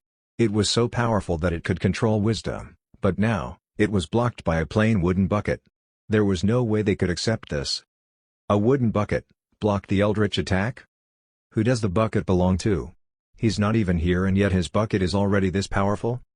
Could this be our chance to turn the tides? They were surprised and excited at the same time and all of them were holding their breaths, waiting to see what would happen next. Holding the manure bucket with the left hand to turn the universe, using the manure fork with the right hand to stab through the eternal, who dares to call themselves invincible in front of me? Resounded a deep voice from high above the sky, its echo flung far and wide. Everyone trembled and looked up, only to see a figure striding toward them. He was tall, ugly, dressed plainly, and carrying a worn fork on his shoulder. Everyone almost stumbled backward the moment they saw him. He was not what they expected. Is that a manure bucket in his left hand and a manure fork in his right? Please, Tell me the wooden bucket isn't really a manure bucket. That makes him a gong farmer. A stinky odor began to fill the air as the figure neared. Cultivator Junjun suddenly lit up as he looked in the direction from where the elite king was coming from. The others are here, too, he said excitedly. Yang Jing nodded and said, yes, they're all here. Xiao Chengfeng laughed and said, we're saved. The expert sent reinforcements. Several figures slowly emerged from behind the elite king. They were bathed in a glowing light as if they were walking under the moonlight. They were Zhang Lu, Qin Manyun, Shi Tukan, Nanan, Dragon, and Blackie. One of the Eldritch leaders felt unprecedented pressure. Who are you? He asked in a growl. We came because we heard you think that the seventh dimension is weak. I can't wait to see the look on your face when I, a dog, suppress you, said Blackie disdainfully, arrogantly, and coldly. His pace remained steady even as he entered the light of destruction. It turned out that the light could not hurt him at all. Suddenly, with a roar, he lifted his paw, and a huge phantom dog paw condensed in the void, falling swiftly on the Eldritchs like a fly swatter. You're the most arrogant dog I've ever seen in all my travels in the seven dimensions, sneered the Eldritch. Fearlessly, he raised his hand, and his palm strike collided against the phantom dog paw, causing the entire world to shake. Under everyone's stunned gaze, the Eldritch was sent flying upside down like a kite with a broken string, leaving an arc of blood in his wake. When he flew upside down, his mind was burning with white-hot rage and he could not believe that he was defeated by a dog. Damn the seventh dimension. They've been hiding their trump card all along. Lord Dog so strong. Even the people from the Heavenly Palace were stunned by just how powerful he was. Just moments ago, they were thrown to the end of the tether by the all-consuming power of the three Eldritch leaders who had all surpassed the power of a second-step wisdom elite. Surely the Blackie of the yonder years was no match to them at all. Blackie sensed their shock. He stood proudly above the void and there was a look of age-old knowing in his eyes. It looks like the people in the world of cultivators have forgotten about the legend of Blackie. Chapter 753, The Song of Reincarnation. The dog's so powerful. His pants, the way he walked straight into the light of destruction, his invincible paw strike, all these makes him peerless. What's happening? How can a gong farmer and a bald dog be so powerful? The most capable ones were hiding in plain sight. They must be the powerful existence behind the seventh dimension. That would explain why the seventh dimension is so weird and how they have no fear of the Eldritchs at all. The heroes have come from the seventh dimension. We're saved from the catastrophe. The entire fourth dimension was in an uproar. A whole mixed bag of feelings was coursing through their hearts. Qin Manyun heard the comments from the crowd and looked at the bloodstained earth with unbearably sad eyes. She shook her head and said, we aren't heroes. We're just people who carry on the will of the dead. As for the Eldritchs, they were equally shocked. Their eyes nearly popped out of their sockets and inner turmoil began to rage in their hearts. How is it possible for a dog to send Lord Guchen flying? Where did this dog get an ocean's worth of origins? This gong farmer's also extremely scary. I can sense that the manure fork in his hand is even more powerful than the manure bucket. These people are indeed terrible, but there are just a few of them and they absolutely can't beat us. You're right. We have the invincible ancestor Eldritch behind us. Compared to him, they're just little ants. The Eldritchs quickly composed themselves and their sense of superiority reappeared. They eyed Blackie and the others coldly and shouted, you'll pay for hurting Lord Guchen. One of the leaders stepped out calmly, looked at Blackie coldly, and said, I'm the great guardian of the Eldritchs, Gu Haoyun. I'll be the one who makes dog meat out of you. However, one of the other Eldritchs smiled and said, Gu Haoyun, calm down. This dog's extraordinary. No other beast in all of his 7 dimensions has as much origins as him. Don't you think it'll be a waste if we make him into dog meat? Then, he turned to Blackie, and in a friendly tone, he said, Brother Dog, my name's Gutang. I'd like to invite you to become Ancestor Eldritch's mount. In the future, the Eldritchs will rule all of the 7 dimensions, making you the #1 beast. The Heavenly Palace people gasped when they heard that. They did not know whether they should be impressed by his audacity. Blackie, a mount? How dare he? He would not have the guts to say that if he knew the expert. Just how delusional does one have to be to ever think that Blackie would accept his invitation? Gutang's fate had been sealed the moment he uttered those words. Sure enough, Blackie's face turned as black as thunder and he roared wildly, I wouldn't even let your ancestor Eldritch lick my butt if he begged me. How dare you humiliate me like this? Die. The wisdom in the entire space seemed to feel his anger and began to rumble like boiling water as it surged forward with Blackie toward the Eldritchs. Then, he lifted his paw and swiped it at Gutang. The dog's paw held an unrivaled power, making the world pale. "Don't say I didn't give you a chance. I guess you'd rather be dog meat than a mount."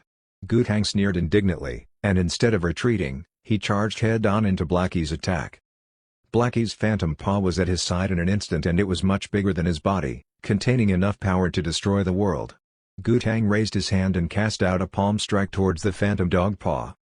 At the moment when the two strikes collided, Gutang's hand suddenly gave birth to a strange force.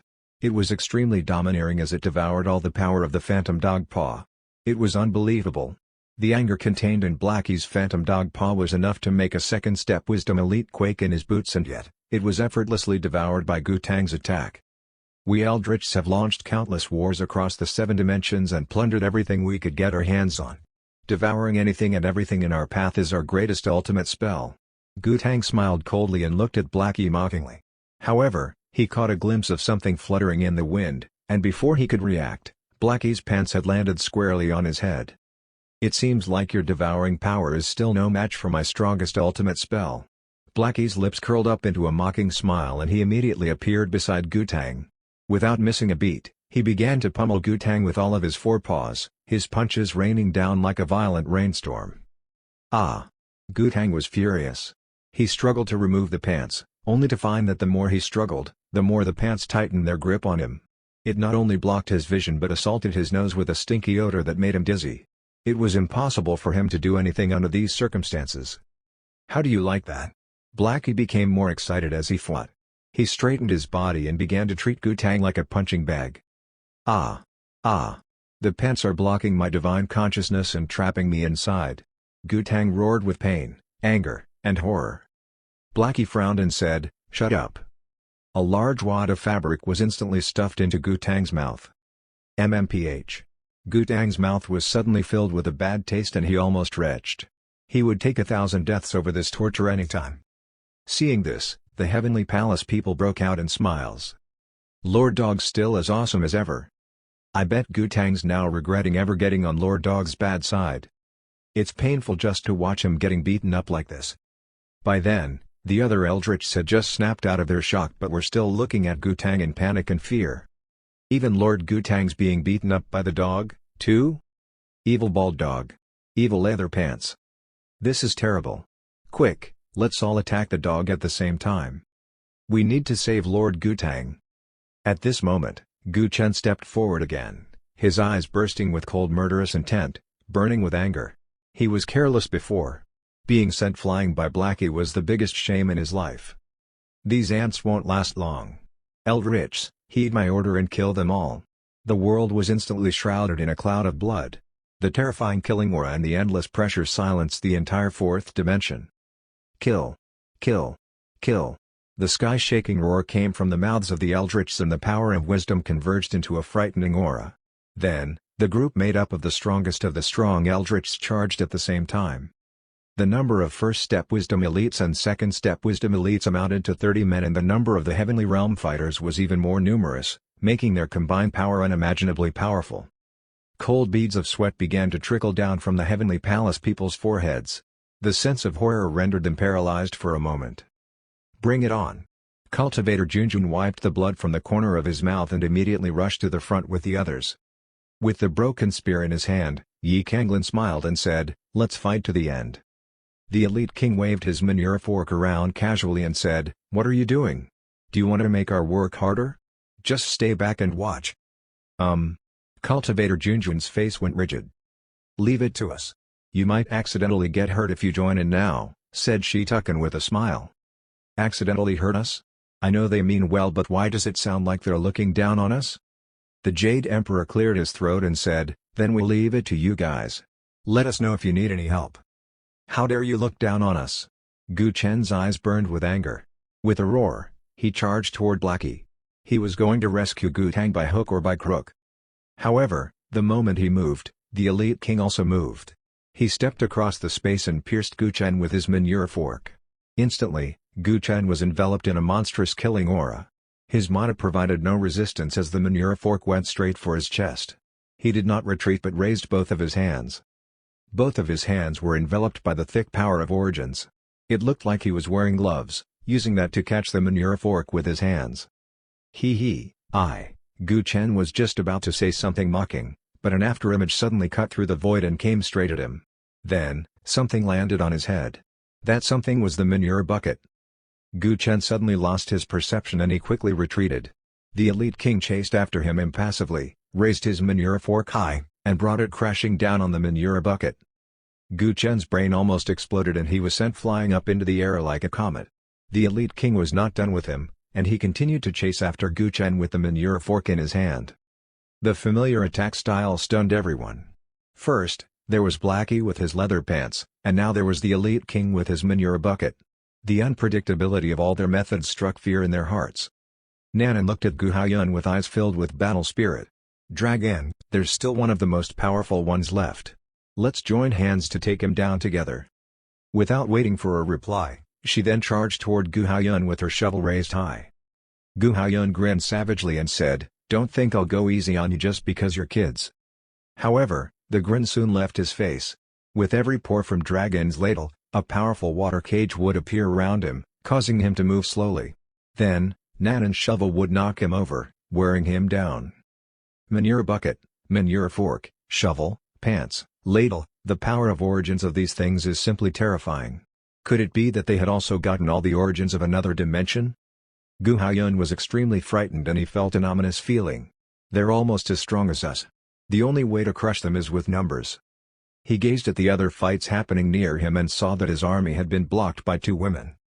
With a flick of her wrist, a brush appeared in Shitukin's hand. She lightly drew one stroke in the direction of the army and said calmly, "Drawing mountains and rivers in one stroke." Immediately, mountains, rivers, the sun, and the moon appeared out of thin air, as if Shitukin had created a whole new world, trapping the Eldritch army in it. This technique was a more advanced version of painting a prison because this stroke directly isolated a piece of the real world in the painting. "Do you seriously think you can stop us with this?" The Eldritch army scoffed mentally. However, Shitukin was not done yet. She raised her brush again and said, "Devouring the sun and the moon in one stroke." The world in which the Eldritch army was trapped disappeared instantly and they were plunged into the boundless darkness. What's going on? Have I gone blind? Even my mana can't illuminate the place. What a terrifying ultimate spell. Oh, no. The laws of the universe and the wisdom in this space have been rewritten. We're now trapped in that woman's world. She's too powerful. We've underestimated the people of the 7th dimension. Don't panic. The easiest way out of here is to tear up this painting. There's no way she can single-handedly trap us here. This woman's looking for death. She'll inevitably suffer a severe injury when we tear up this painting. Ha, doesn't she know the consequences? At the same time, Qin Manyun lifted her hand and a guqin appeared in front of her. She sat gracefully cross-legged in the void and began to play the guqin. One song into reincarnation. A sonorous sound followed, and the sound wave turned into a mighty tide, washing over the world and the painting. In this world without light, the sound of the guqin seemed to be the only sunlight, spreading to every corner. Ah! No. The guqin sound is awful. How could such awful music exist in this world? Kill me. Kill me, please. Such an unpleasant sound is stopping my power from condensing. Without a doubt, this is the music of the devil. Ah! I can still hear it even though I've cut off my ears. Ha ha ha, I'll be free once I commit suicide. The limited space in the painting world maximized the power of the sound of the guqin. The Eldritch army could not even escape. The sound of the guqin scared the souls out of them and their Dao hearts began to collapse. They sure are ruthless. Yang Jing looked at the downfall of the Eldritch army. He gulped and his whole body shook with fear. Even he had to admit that the sound of the guqin was monstrously awful. Even if it was not aimed at him, it still caused his blood to boil, his heart to explode, and general discomfort on his body. It was not hard to imagine how much worse it was for the people inside the painting. It's a good thing we didn't join in the battle. It's amazing how under the tutoring of the expert, even awful playing of the guqin can produce such destructive power, said Cultivator Junjun in amazement. Goddess Nuwa nodded and said, "Yes, I'm amazed, too." All the other onlookers were struck dumb. Their jaws had dropped to the ground as they looked at the battlefield in a daze. Chapter 754, On the Pursuit of the Eldritchs. Oh my god, the Eldritchs are actually losing. Where exactly did these people come from? They're so incredibly powerful. Every battle's a great victory for them. Heck, the Eldritch army was actually decimated by a song and a painting. The group single-handedly took out the Eldritchs. I can die without regrets after witnessing such an eye-opening battle. Never in a million years could I have guessed that the Eldritchs would be suppressed by anyone. The seventh dimension has brought on a miracle. Everyone was deeply shocked by the power of Qin Manyun and others. So much so that they broke out in a layer of goosebumps. Fall back. The enemy's too powerful for us. Fall back. Screamed Gu Haiyun desperately. His skull was crawling with horror and his eyes were burning red with anger. The cruelty of the seventh dimension shattered all his superiority and made him feel a bone-deep fear for the first time in his life. Us Eldritchs have battled enemies for countless years and we've never come across such a strong opponent. How could they be so strong? It's illogical no matter how I think of it. The seventh dimension seemed to have undergone a mutation. Return to the first dimension. Only Ancestor Eldritch can suppress them. Wah, I want Ancestor Eldritch. Damn it, we wouldn't have ended up like if Ancestor Eldritch was here. Let's go back first. The Eldritchs expended all of their efforts in their bid to escape.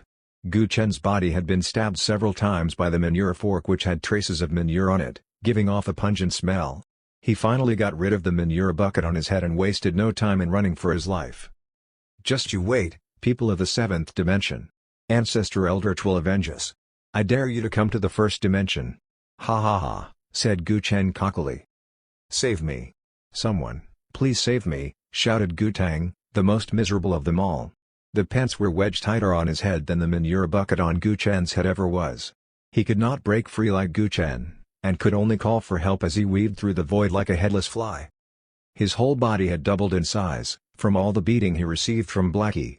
Even till now, Blackie's punches still fell on him like a violent storm, making him cry. He finally let go of his dignity and begged for mercy. Lord Dog, I'm sorry. I'm really sorry. If that's the case, I'll grant you a quick death. Blackie nodded in satisfaction. He then raised his paw, condensing a monstrous claw in the void, and held Gu Tang in the palm of his hand, wiping out his origins of life as easily as crushing a mosquito. Gu Haiyun's eyes widened in horror as he increased his speed of escape. Gu Tang, please, don't hate me for not saving you when I can't even save myself. He pulled out every trick from his hat for fear that he would follow in Gu Tang's footsteps. Where do you think you're going? There was no way Dragon would let him go just like that. She held the ladle in her small hand and her mana flowed out of the ladle like tidal waves. Immediately, the space where Gu Haiyun was located seemed to melt away. It felt like water, yet, it was not water. It was a strange space to be indeed. Gu Haiyun felt that the surrounding space had jellified and his speed was greatly reduced. Even his actions were restricted. Nanan then rushed over and smashed her shovel on him. Ha ha ha, let's see how you escape now. Out of the way. Those who block me shall die. Gu Haiyun's face was hideous with anxiety. The race against the Grim Reaper was driving him crazy. As if. Nanan did not back down. Her eyes showed determination as she continued to block Gu Haiyun's retreat. Ha ha ha, you've got some pluck, little girl. I'll drag you down to the depths of hell with me. Gu Haiyun's eyes were red. He was like a trapped beast and was prepared to go down with Nanan. Grinning maniacally, he began to perform one strange hand seal after another, and violent power burst forth from his body. This storm turned into a sphere, sealing off the area. From the outside, it looked like both Nanan and Dragon were shrouded in a pitch-black sphere. Swallow the sky, shouted Gu Haiyun maniacally. The Eldritchs plundered the seven dimensions with their devouring ultimate spell. The ultimate spell he was using now was their strongest, and it was created by Ancestor Eldritch specially for their clan. It could be said that this ultimate spell was tailor-made for their innate talent. He could not wait to see how Dragon and Nanan would suffer under this power. Ha ha ha, die you miserable wenches. Gu Haiyun's mouth curled up into a crazy smile. However, the next moment, the smile on his face froze because he found that no matter how much devouring power he unleashed, Nanan remained motionless. It seemed as if the devouring power could not get near her at all. How is this possible? Gu Haiyun's eyes nearly popped out of their sockets with disbelief. How could the strongest devouring spell fail to work? It should have devoured all mana and vitality. Why, it took him mere seconds to devour a small world before this. Gu Haiyun was filled with doubts. He changed his posture calmly, but even that did not work. Ha, don't try to teach your grandma how to suck eggs. Nanan smiled disdainfully as she slowly raised her hand. At this moment, there seemed to be no light around her. Only a dark shadow could be seen because all the light around her had been absorbed by her. Every hair on Gu Haiyun involuntarily stood up. This is. I'll show you what real devouring power is. Demon devouring. Nanan's voice sounded as if it came from the depths of hell. In the next moment, a terrifying devouring force burst out of her body, completely dwarfing Gu Haiyun's as his power was suppressed by Nanan. As if that was not enough, Gu Haiyun's mana began to flow backward toward Nanan. No. My power. Gu Haiyun roared miserably. How could this be? I'm actually losing to a little girl. What kind of spell is this? He did everything he could but he still could not stop Nanan. He could not believe that his devouring ultimate spell had turned on him. Why, what, how? His aura became weaker and weaker as his vitality gradually dissipated. At the last moment, a thought suddenly appeared in his mind, can Ancestor Eldritch really win against the 7th dimension? The Eldritchs had completely lost this round. Everyone looked at the escaping Eldritchs and thoughts abounded. Even till now I'm shocked at how fast they leveled up just by being by the expert's side, said Cultivator Junjun with a tone tinged with jealousy. Yang Jing's face mirrored his jealousy. He nodded and said, yeah. How I wish I could be by the expert's side all the time, too. To be fair, their rate of leveling up was already faster than the average person, but compared to Blackie and the others, they were left in the dust. Every time they saw them, Blackie and the others would inevitably bring them new surprises. Originally, they were smug about their own increase in power, but now, they felt emotionally tired to the extent that they wanted to lock themselves in the room. Nothing in the world could compensate for staying by the expert's side 24/7. They're falling back. The Eldritchs are falling back, shouted the others. They looked at Nanan and the others standing in the void with eyes full of awe and admiration. With just a few of them, they managed to defeat the Eldritchs and gave them immeasurable losses. Their power was simply atrocious. However, Nanan and the others did not leave. Instead, they peered into the portal to the 1st dimension. Behind Nanan, a green willow branch was emitting a bright green light, and a wave of divine consciousness fluctuated slowly from it. It's the aura of the 5th brother. He's really in the 1st dimension. Don't worry, Sister Willow. Rest assured, I'll get him out of there in no time. Promised Nanan solemnly. At this time, the people of the Heavenly Palace flew over and saluted them respectfully. What? You want to go to the 1st dimension? Everyone gasped in disbelief when they heard what Nanan and the others planned to do. They must be mad. Even the thought of going there was enough to send chills up their spines. Yang Jing pursed his mouth and asked, aren't you all acting a little rashly? Think twice. The 1st dimension has been completely occupied by the Eldritchs and the origins have been absorbed by them. This kind of power's absolutely terrifying, said Goddess Nuwa. Dragon smiled and said, don't worry. There's someone we need to rescue over there. Besides, Sister Willow will be coming with us. Xiao Changfeng noticed the glowing willow branch and his pupils shrank suddenly. He said in surprise, is this the willow tree from the expert's backyard? What? Are you for real? Exclaimed Lord Angel. He clearly remembered that in the 5th dimension, they would have died 1,000 times if it were not for the willow branch saving them. Just that fact alone was proof enough of how powerful it was. Nanan nodded and said, yes. Cultivator Junjun gritted his teeth and said, then, let me go with you if you insist on going to the 1st dimension. Me, too. Xiao Changfeng's eyes gleamed and he said excitedly, how can I miss out on all the action? Besides, think of all the bragging rights I could earn from this. However, Blackie shook his head. Have you all forgotten what I said about being a burden? You'll be helping the enemies if you go with us. His reply made the Heavenly Palace people's heads droop down in shame. Did he have to be so brutally honest? Please, protect the 7th dimension while we're gone. We'll be on our way now, said Qin Man Yun. Then, Blackie and the others looked at each other, took a deep breath, and stepped into the portal together.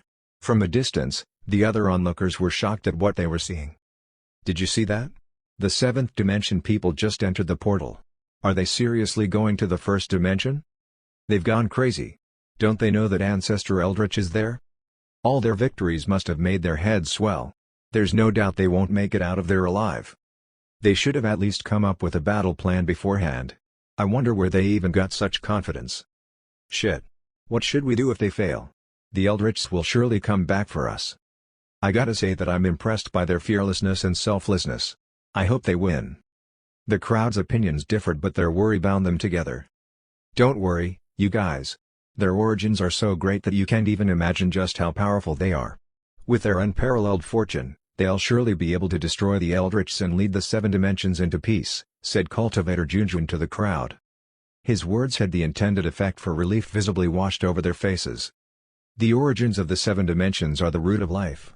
We, the Heavenly Palace, won't forgive anyone who joins heaven and all its conspiracies behind it, warned Yang Jing solemnly. Hearing this, the crowd began to swear after one another that they would not have anything to do with heaven. Meanwhile, in the first dimension, there were only a few skilled fighters stationed at their stronghold since most of the troops had been deployed. With Gui poisoned, the Eldritchs needed to conquer their enemies as fast as possible. Gui was sitting in the Grand Hall, waiting quietly for news from the battlefield. Suddenly, his expression changed and he looked in the direction of the portal in surprise. Why are they back so soon? Ancestor Eldritch, something bad has happened. Gu Chen came back like a bereaved dog with the few remaining Eldritchs. They looked miserable with injuries on their bodies. Some Eldritchs had not even recovered from Qin Manyun's Kuqin. They were looking at everything in a dazed manner as if their Dao hearts had collapsed. The seventh dimension's too evil. We lost against them.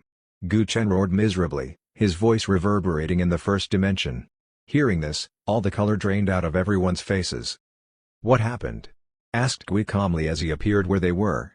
He found it hard to believe they were sent back with their tails between their legs when it was only moments ago they entered the portal. The seventh dimension's really weird. Several unparalleled forces appeared and they beat our army senselessly, sobbed Gu Chen. It's the damn seventh dimension again. A myriad of expressions flashed across Gui's face. All his failures were related to the seventh dimension one way or the other. He was so sick of hearing about them. It was as if they were born to be his arch-nemesis. Suddenly, his eyes widened. He stared at the wound on Gu Chen's body in surprise because he could feel an extremely familiar aura from it. How did you get the injuries on your body? He asked. They were made by a weird manure fork which contained powerful origins. It has a weird power that's preventing my wounds from healing. Also, my head was covered by a manure bucket. That's why my hair's a little wet right now, said Gu Chen abjectly. Gui's eyes widened in horror. He said nothing but his breathing became quicker and quicker. Gu Chen's wounds were stained with some yellow and white residue, and his head was also covered with a layer of liquid that was giving off a foul smell. Gui found the color and the smell familiar. His breath was caught in his throat, suffocating him as his mind went blank. He was steeling himself for the inevitable blow. Manure bucket? Manure fork? What have I been eating all this time? Chapter 755, Too Much Shit. No, this can't be real. Impossible, roared Gui. He looked at Gu Chen with disgust and impulsively launched a palm strike at him. Gu Chen did not have the time to react and was sent shooting through the air like a kite with a broken string before he exploded. Instant death. No trace of him was left anywhere in the world. Even until his last moment, he could not understand why Gui killed him. The other Eldritchs looked at Gui with fear. Then, they immediately plopped down on their knees and anxiously said, "It's all our fault. We deserve whatever punishment you mete out." They thought, wrongly, that Gui was taking his anger out on Gu Chen because of the failed mission. Gui took a deep breath and shouted to the sky, "The seventh dimension and I are irreconcilable enemies." His voice rolled with endless anger, making the entire first dimension vibrate. He was like the dictator whose anger could bring down the sky. What a coincidence. We think you are irreconcilable enemies, too. The portal distorted and out walked Blackie and the others. They were staring coolly at the Eldritchs. It's them. It's that bunch of people from the seventh dimension. They must be crazy to follow us here. Ancestor Eldritch, you must avenge us. Ancestor Eldritch, be careful of that Kuqin. The sound it makes is horrendous. I'm traumatized for life. All the color drained from the soldiers' faces when they saw Blackie and the others. Gui locked his gaze on Blackie and the others, chuckled coldly, and said, "How naive can you all get? I take it you're ready to meet your maker for coming here. I should thank you for saving me the trip. Ha ha ha." He could not leave the first dimension and was in a dilemma on how to annihilate the people of the seventh dimension. Well, it turns out they were kind enough to serve themselves up on a golden platter. "Why do you smell like poop?" asked the Elite King coldly. As an expert gong farmer, he was naturally sensitive to the smell of poop, and could easily tell that the smell on Gui came from the same manure from the cesspit. He found that very odd indeed. The smile left Gui's face and his face immediately turned beet red. Black gas was swirling between his brows and the veins on his forehead were bulging. His mana roiled around him, he was on the verge of going berserk. "I can't believe you're asking me that. You're the one who poisoned me. Give me the antidote now," said Gui between gritted teeth. Blackie rolled his eyes and said mockingly, "The poison must have gotten to your brain. What makes you think we'll give you the antidote?" Understanding dawned on Nanan's face. She pointed at Gui and said, "I get it now. He's the poop thief." Dragon nodded. "Yeah, not only did he steal the poop but he ate it as well." "What? I hate poop thieves the most. They're a humiliation to my profession." The elite king's face darkened with anger. Without missing a beat, he flung the manure bucket. Swirling with an odd aura, the manure bucket expanded into a small mountain and crashed down on Gui. Their words were like salt on Gui's wounds and his face contorted with fury. "Damn it, isn't it enough that I ate poop and got poisoned? There should be a limit to how cruel a person can be." "Die!" shouted Gui. He struck the manure bucket away easily even though to anyone else, they would have died under the suppression. The aftershock of the impact swept toward the elite king. With a roar and the manure fork in his hands, he gathered all the power in him and charged at Gui. However, Gui's power was overwhelming, like 10,000 beasts stampeding toward him, heavily injuring him. Not bad. You're still alive," said Gui evenly. Without hesitation, he cast out another attack filled with boundless killing intent. "Watch out," shouted Nanan and the others. Immediately, they rushed up to block the attack with their ultimate spells. "Fools. I have the power of the entire first dimension within my fingertips," said Gui with a smile of disdain. The power in his hand surged and a giant palm made up of condensed energy poked out from the clouds and shot down from the sky. This was not Gui's power, but that of the entire first dimension. Under this giant palm, everything was as weak as ants and could be erased at will. "Ancestor Eldritch is so powerful," said the other Eldritchs in awe. Their eyes were burning with shock and admiration. "It's been a long time since I've seen him in battle. I forgot just how powerful he is. They should consider it an honor to die by Ancestor Eldritch's hand. Ancestor Eldritch has surpassed the limit of the 7 dimensions. One strike from him contains unimaginable power. Look. Those people from the 7th dimension are quaking in their boots. Ha ha ha. It's over for them." The universe in ancient times was divided into 7 parts. Since then, the upper limit of the 7 dimensions had been fixed at the 2nd step of Wisdom Elite. It would forever be impossible to break through to the 3rd step without the origins of the dimension. Gui had reached the upper limit countless years ago. His power was made even more unimaginable with all of the first dimension's origins in his hands. Yet, he wanted more origins, all of the 7 dimensions' origins, to be exact. The 3rd dimension was the first to break, and his power increased even more after he seized the 3rd dimension's origins. Although he had yet to surpass the 3rd step Wisdom Elite to become a Wisdom Dictator, his combat power had far surpassed an average 3rd step Wisdom Elite. He was too strong. The entire first dimension was like his magic weapon that could be manipulated as he pleased. "This palm strike isn't something we can handle," said Blackie knowingly. Shitucken nodded and said, "Yes, he's surpassed the bottleneck of the 2nd step Wisdom Elite after all. This gap between our power is just too big." They looked at the giant palm with no intention to fight back. Gui laughed coldly, and said, "Ha ha, have you given up? I must say that's a very smart move." Suddenly, the willow branch on Nanan's back swayed and climbed up to the sky to meet the giant palm head-on.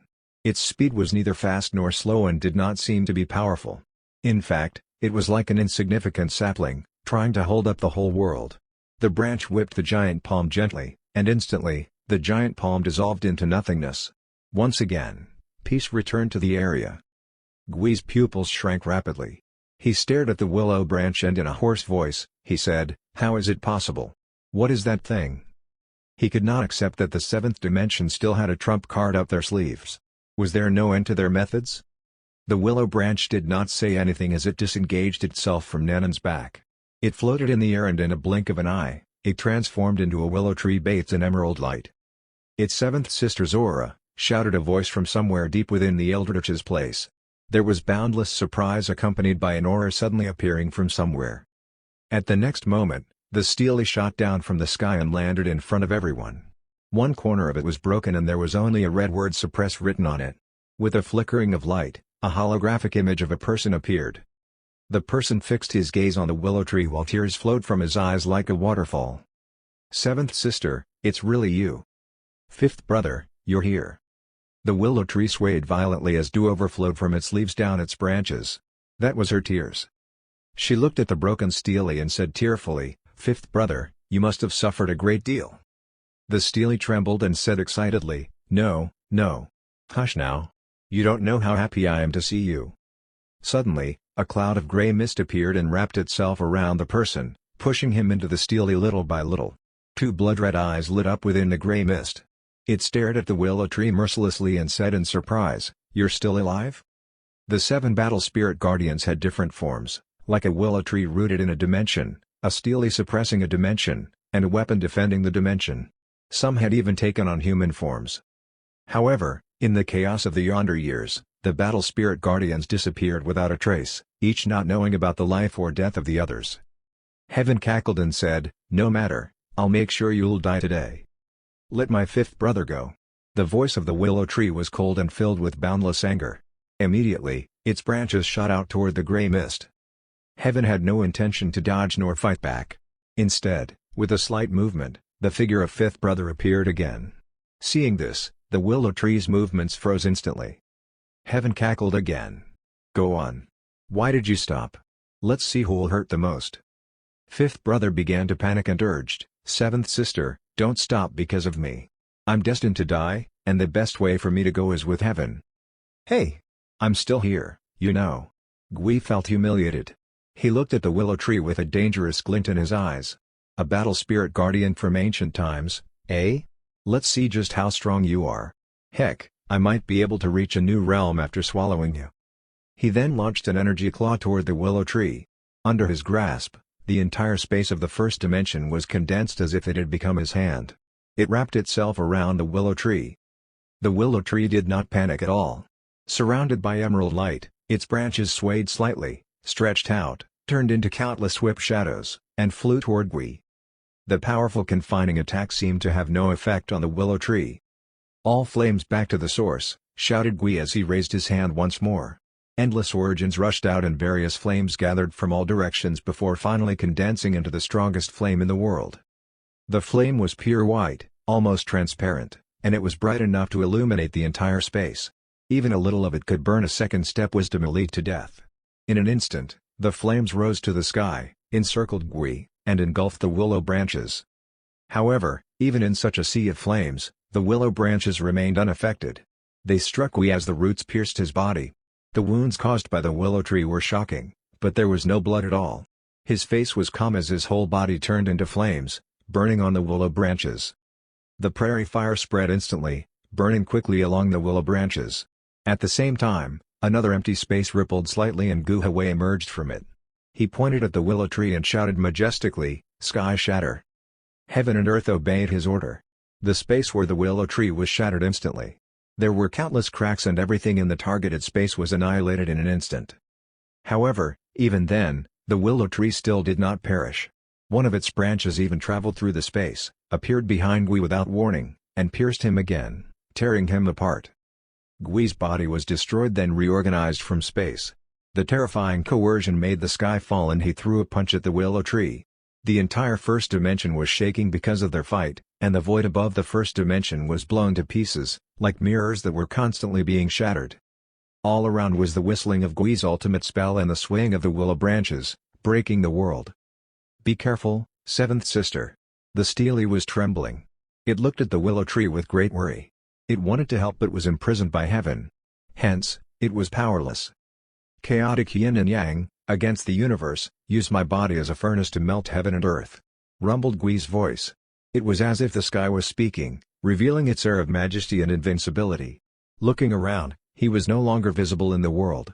However, his aura seemed to be everywhere and an extremely terrifying pressure descended in the air. Chin Manyun's face changed slightly and she exclaimed, "No, my mon is in a commotion and seems to be leaking." Shi Tucken raised her hand and with her brush, she drew a shield in the void. Visible to the naked eye, the ink on the shield overflowed like water before it dissipated like blue smoke between the sky and the earth. "He's using the first dimension as a furnace to refine all the power available," said Shi Tucken in a low voice. Jiang Lu gasped and said, "What a terrible power. No wonder he can swallow the entire first dimension's origins." The Eldritch's devouring ultimate spell was created by him, right? He really is powerful," said the Elite King solemnly. They looked up at the willow tree with worry in their eyes. Above the void, the branches of the willow tree were swaying around, but Gui was nowhere to be seen.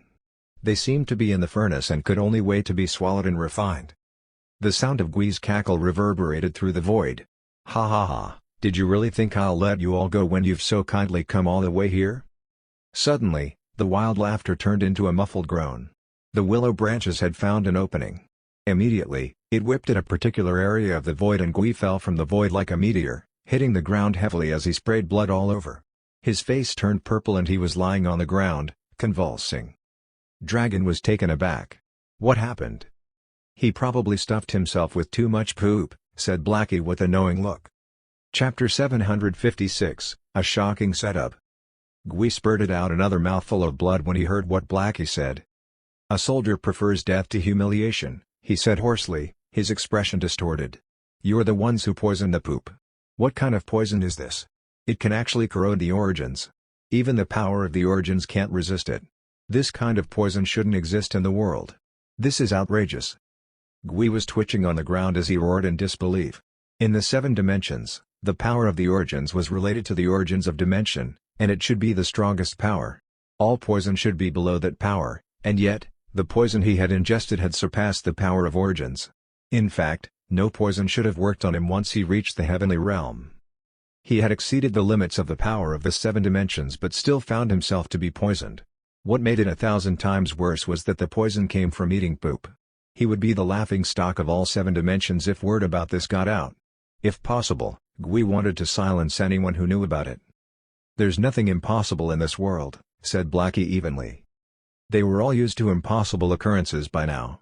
The expert was skilled in creating miracles. Anything they could think of, the expert could do. Poisoning Gui was not something that hard. "Little Gu, your power might be stronger than us, but your horizon isn't as broad as ours. In the end, you're limited by your imagination," said the Elite King sincerely. "Little Gu?" Gui spurted blood again and his face darkened.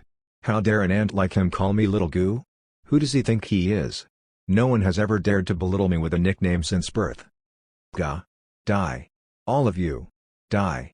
His eyes were red as he summoned all his energy to make a last desperate attempt. The entire first dimension was roaring with his power and the sky was torn apart. However, no matter how angry he was, the huge momentum eventually turned into nothing. The blood in his mouth spewed forth continuously.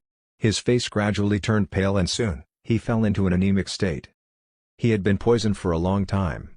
Coupled with the fierce battle with the willow tree, he could not suppress the poison any longer and the poison erupted completely. The poison was even more terrifying than he had imagined.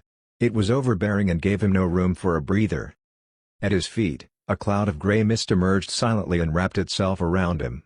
The voice of heaven appeared in Gui's mind. "Gui, it seems like you could use some help. Let me control your body, and I'll help you kill them all." A myriad of expressions flashed across Gui's face as he struggled with the offer.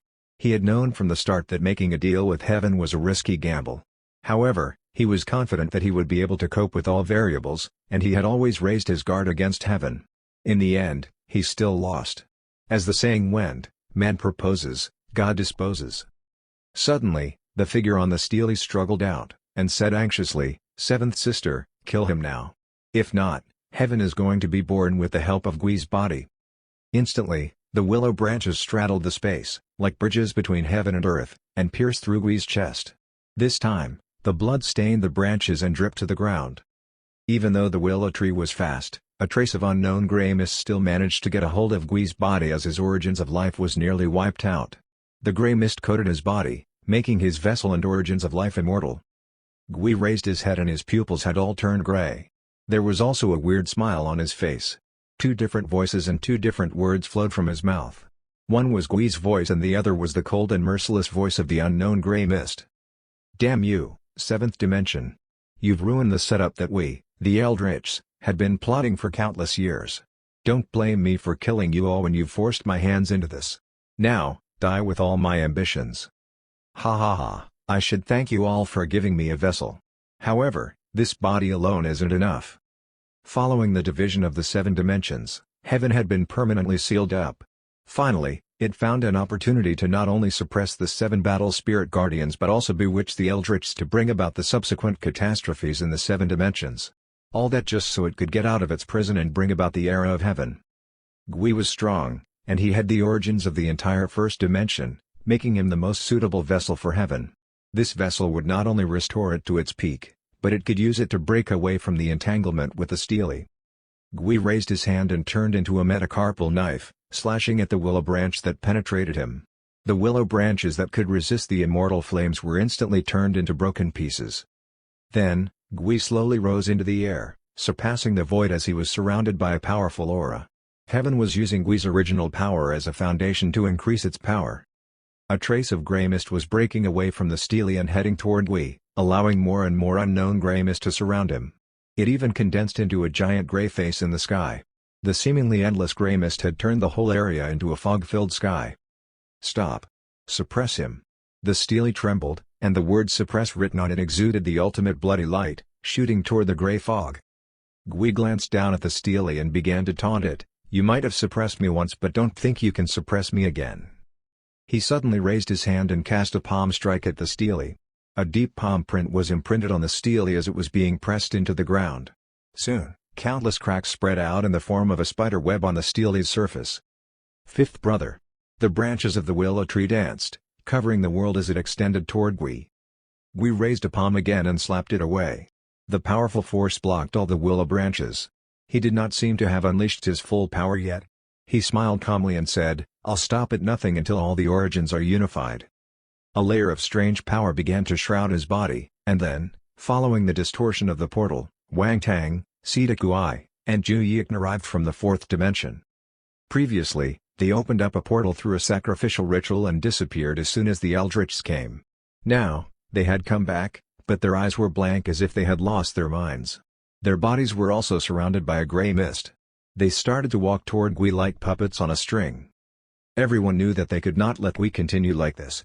The Willow Tree, Blackie, and the others cast their ultimate spell at the same time, wanting to obliterate Wang Tang, Sita Kuai, and Zhu Yik completely. Gui sneered and blocked everyone's ultimate spells with a single wave of his hand. Then, he put his hand on the 3 men's foreheads. With a low hum, the power of origins was pulled out of them and into Gui's body. Qin Manyun's face changed slightly and she solemnly said, "He's gathering the origins of all 7 dimensions." Heaven was suppressed by the Steely and the two were intertwined together. It seems that Heaven wanted to use a physical body to get rid of the seal on the Steely. This is the reason he cultivated Gui and secretly collected the origins from the other dimensions, said the Elite King after reorganizing all the information in his head. I dare say that the physical body required by Heaven must be extraordinary. The body would likely need to integrate the origins from all 7 dimensions.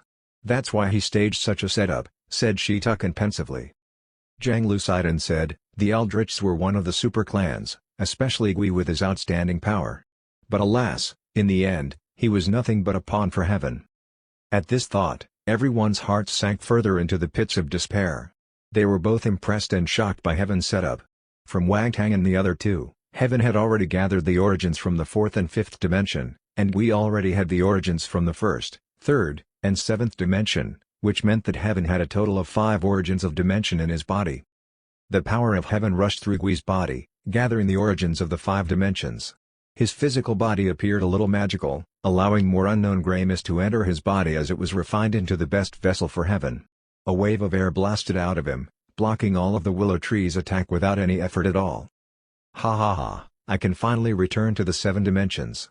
Now, the only thing left to do is to integrate all the dimensions so I can rule over them. Gui looked up to the sky and laughed wildly. It was suffocating being Heaven. It could only rely on the Eldritchs to spread the grey mist in the 7 dimensions and carefully carry out his plan of collecting all the 7 dimensions origins while creating chaos along the way. Now, it could finally make its debut.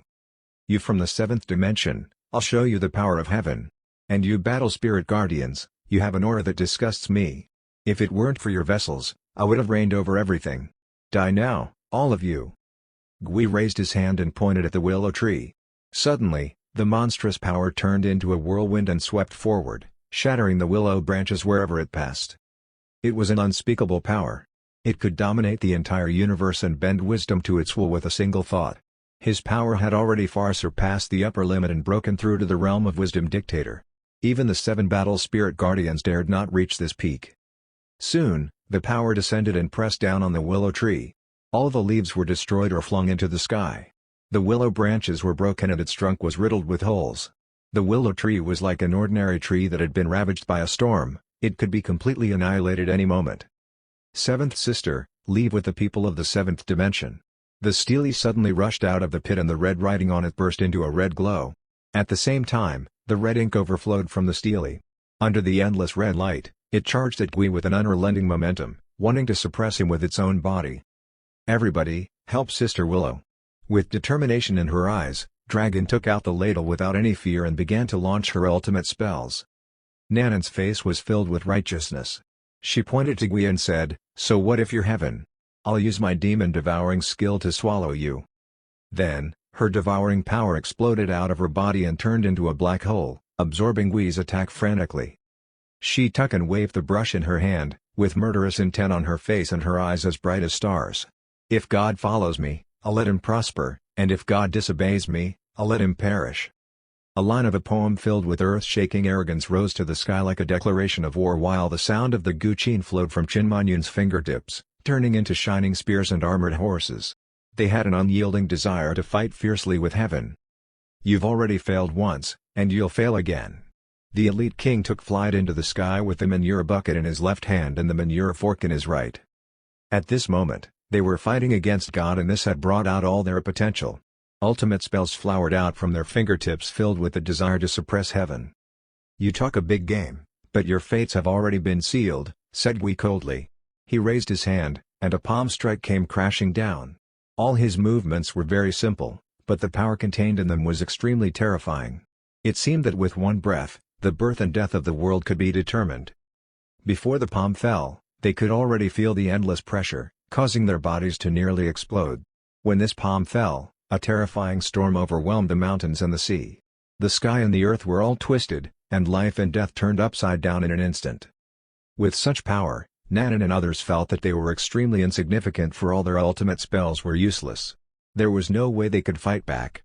The only thing they could do was to wait for the fall of the Grim Reaper's scythe. At this most critical moment, countless willow branches suddenly appeared beside them and the Steely, forming a barrier, covering and sheltering them from the imminent attack. The willow branches glowed brightly and continued to expand. In a blink of an eye, the branches had taken root in the ground and a gargantuan tree sprouted from the ground, holding up the sky. Sister Willow. Divine Willow. 7th Sister. Nanan and the others exclaimed at the same time. They covered their mouths as the tears rolled down from their eyes. The Steely was dripping with blood. They could not imagine what a terrible attack the willow tree must be facing and they could not even bear to look at it. Meanwhile, at the 4-part architecture, Li Nianfan, Daji, Fire Phoenix, and Little Fox were cleaning the backyard. Chapter 757, Saved by the Expert. Li Nianfan did not realize just how much work was required to tend to the backyard until Nanan and Dragon were gone. They needed to water the plants, till the soil, harvest the fruits, milk the cows, harvest the honey. Oh well, it's better for them to slay demons. Poor things. They must find taking care of the backyard boring, thought Li Nianfan humorously. At this moment, he was sitting on a rock in the backyard, admiring the scenery. It was a little less elegant now that there was no sound of Chinmanyun's Guqin and Shitukun's painting. As for Little Fox, she was forcibly dragged in to temporarily replace Dragon and Nanan. Her beautiful face was puffed up with anger. She was lying on the ground at this time, unfamiliarly reaching out to milk the cow. "Brother Li's so evil. I wouldn't have transformed into a human if I knew I'd be dragged into working," muttered Little Fox to herself. "Sister Cow, please, don't kick me." Then, she squeezed the cow's udder nervously. As she used too much force, the milk shot all over her face. "Ah!" cried Little Fox. Drenched in warm milk, she quickly shut up. Seeing this, Li Nianfan burst out in laughter. Little Fox licked the milk from her lips and her eyes immediately brightened as if she had chanced upon a whole new world. "Wow! Fresh milk's incredibly delicious. It's different from the one Brother Li made." The corners of Li Nianfan's lips began to twitch. He was obviously enjoying this scene. Once Little Fox had finished milking the cows, she went to harvest the honey. Seeing her clumsy movement, The bees frolicked around her and teased her until she jumped up and down in anger. Then, she brought out her big sad puppy dog eyes and said gently, "Brother bee, won't you give me some of your honey? Pretty please?"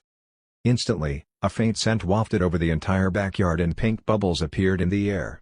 The honeybees were immediately bewitched. Not only did they stop teasing Little Fox, but they actually gave her some of their honey.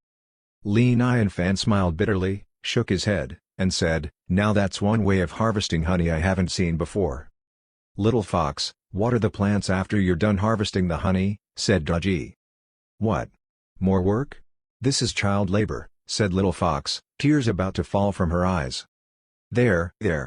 Go pick out some game meat after you're done and I'll cook up a treat for you," said Li Nianfan with a smile. "Really? Yay! You're the best, Brother Li," said Little Fox happily, all her exhaustion gone. Li Nianfan continued to admire his own backyard, but he suddenly frowned when he saw the willow tree near the pond. He quickly made his way over, all the while sporting a solemn expression on his face. "What happened to you?" he muttered to himself. This willow tree had been growing beautifully and healthily in the backyard all this while. Its branches were like silk, hanging down and moving, and its green leaves were delicate. However, it now showed signs of withering. Its green leaves were yellowing, the branches were weak, and there was a sense of lifelessness to it. "Master, this willow tree's dying," said Dodgy worriedly. Li Nianfan nodded, sighed, and said, "Yes. How did it suddenly get so sick?" Both Dodgy and Fire Phoenix were taken aback. "Sick? Is that what the master thinks is happening?" Li Nianfan walked out of the backyard to get something. Seeing that he was gone, Dodgy touched the willow tree and saw the faintly visible traces of decay weaving and wandering along its branches, rapidly destroying its vitality. "What on earth are they dealing with? Even the divine willow's on the brink of death," said Fire Phoenix gravely. "This is the aura of heaven. Could it be that they had met the real incarnation of heaven?" said Dodgy. They knew that things would not change even if they went there now. "Whatever it is, I'm sure Master will have a way to deal with it. There's no problem he can't solve," said Fire Phoenix with a smile. Dodgy nodded and whispered to the willow tree, "Hold on. Help's on the way." Soon, Li Nianfan came back with a syringe in his hand. People who are sick need to be injected with a nutrient solution.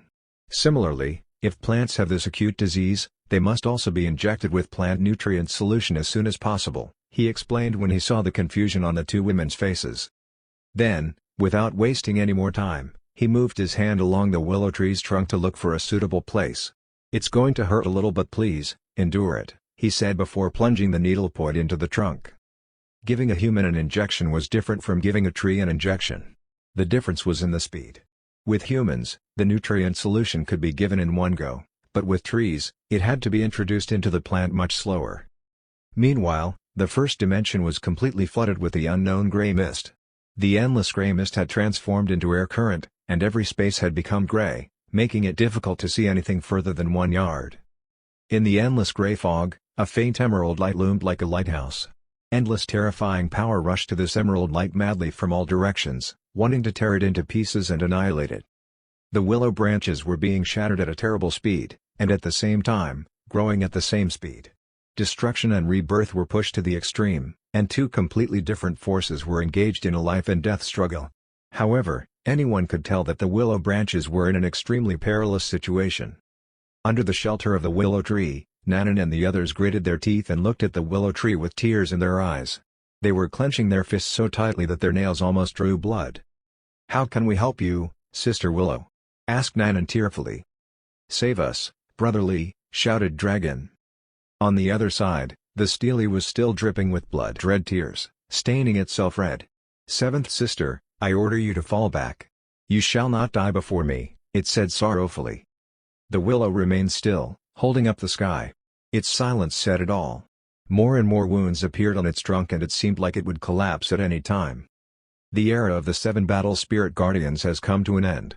Gui laughed, and the endless gray mist turned into a huge face roaring above the sky as it came down on the willow tree. With a sickening crack, the gargantuan willow tree began to shatter under the pressure. No. The Steely was furious. It took flight into the sky, hell-bent on revenge. However, a willow branch pulled him back. The Steely was taken aback for a moment, then became surprised and delighted. Seventh sister? It looked at the willow tree expectantly but saw that the fractured part of the willow tree was full of endless vitality, like rich greenery spurting out after a volcanic eruption. The crack was recovering at a speed visible to the naked eye. At the same time, the branches of the willow tree were spinning in the air like a hurricane, and in a flash, more appeared. The branches had more than doubled. In addition to the number of branches, the vitality of the branches was not the same. Even in the face of destruction, they would no longer break. The leaves, too, had healed completely. The willow branches continued to grow wildly, growing longer and longer. In a blink of an eye, an emerald ocean was created as endless willow branches danced in the sky, stirring the unknown gray fog. How's this possible? Gui's eyes almost popped out. Could he be dreaming? Why did it suddenly come back to life? Where's all this power coming from? Even if it called itself heaven, it was at a loss, stumped to find that there was something he did not have the answer to in this world. Finally, he smiled sinisterly and said, "It must have a reserve of power somewhere. But how long can that last? Die." The unknown gray mist rolled, making a howling sound that reverberated across the entire first dimension. It turned into a whirlwind, engulfing the willow tree in an attempt to crush it. However, the willow tree remained unmoved, and its branches continued to strengthen as they suppressed all the light of destruction and the unknown. Gradually, the emerald light became thicker and brighter. It was as if a long night was suddenly illuminated by a touch of dawn. The emerald light was soft but with unstoppable power. It constantly dispersed the power of the unknown and it had the upper hand. Shitukun's eyes lit up and she said excitedly, "The divine willow suddenly became so powerful. It must be the expert. Only he could create miracles like this," said Chinmon-yoon. The elite king laughed and said, "Ha ha ha. We're saved now. I was just about to fight to my last dying breath." Blackie heaved a sigh of relief. "This dog's life is saved." "No. Why is there no end to your power?" Gui became more and more shocked. "It's not taking from its power reserve? Where's its power coming from? Don't tell me it's pulling its power out of thin air. It must be cheating. Who's helping it? Only those people in the Origins realm can break away from the control of heaven, but it's impossible for them to appear in the 7 dimensions." Gui kept trying to come up with one theory after another. He began to quake in his boots when he sensed the willow tree getting stronger and stronger. At this time, several willow branches burst into the air and hung in the sky like a curtain. Immediately after, those branches shot toward Gui. "No matter how strong you get, you still cannot beat me, for I'm invincible." Gui's eyes condensed and with a roar, he threw out a punch with all his power. The two forces collided against each other, but the willow branches were stronger. It managed to pierce through all obstacles, that included Gui. There was an expression of pain on his face. He was hanging in the void, suspended by the willow branches as his whole body swayed with the unknown gray mist. It was as if he was struggling. The unknown gray mist rolled chaotically in the sky. The rest of the willow branches flayed around, purifying the gray mist as the sky quickly regained its clarity. Nanan cheered and said, "Sister Willow won." The Steely quickly appeared to the willow tree's side and said, "Seventh sister, are you okay?" "I'm okay. Let's talk later. We still need to wipe heaven out," answered the willow tree. "Ha ha ha, wipe me out?" Gui laughed as if he had heard the funniest joke in the world. "The people who divided the 7 dimensions couldn't even wipe me out, so what can a mere battle spirit guardian like you do? How laughable. Ha ha ha." Everyone's brows were furrowed. The willow tree said nothing but sent its countless branches swarming toward Gui, who smirked and exploded without warning. Flesh, blood, and bone flew everywhere as the gray mist escaped. "I'm immortal. This is only a taste of what's to come. I'll come back and kill you when I've gathered all my power." Heaven's voice whirled in the void, and then the space rippled like a water current. Heaven had escaped. Nanan frowned and said, "What a troublesome opponent. Since it's called heaven, I'm afraid that it's really an ancient ruler which is above all living beings. Naturally, it's going to be difficult to deal with," said the elite king.